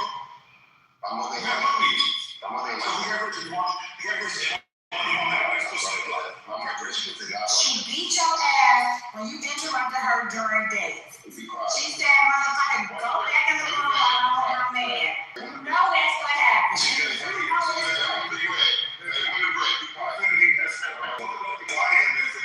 My parents are going on 60 years of marriage. So I'm happy.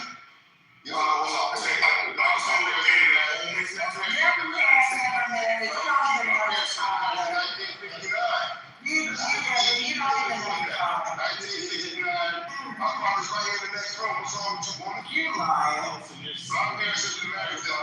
You're yelling about your mother's pussy in the room next to your mom.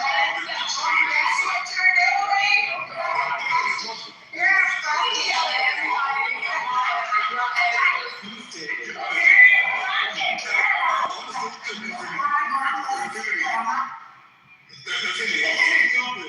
And so such as I am on this app, I would be fucking ashamed, bro, if my father was in the next room hearing this conversation.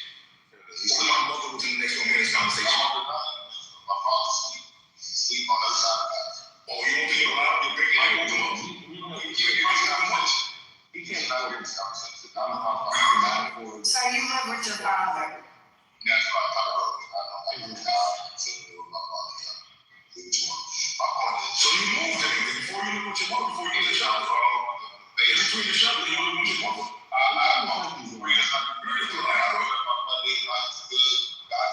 We know he doesn't know his father.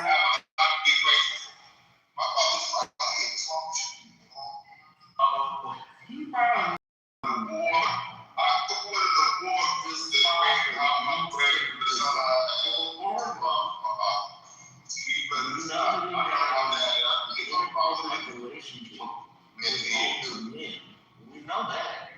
That's right. You don't know nothing about it. That's why you got to for free. Right, that's why he comes in here begging for man's attention every day. That's not company.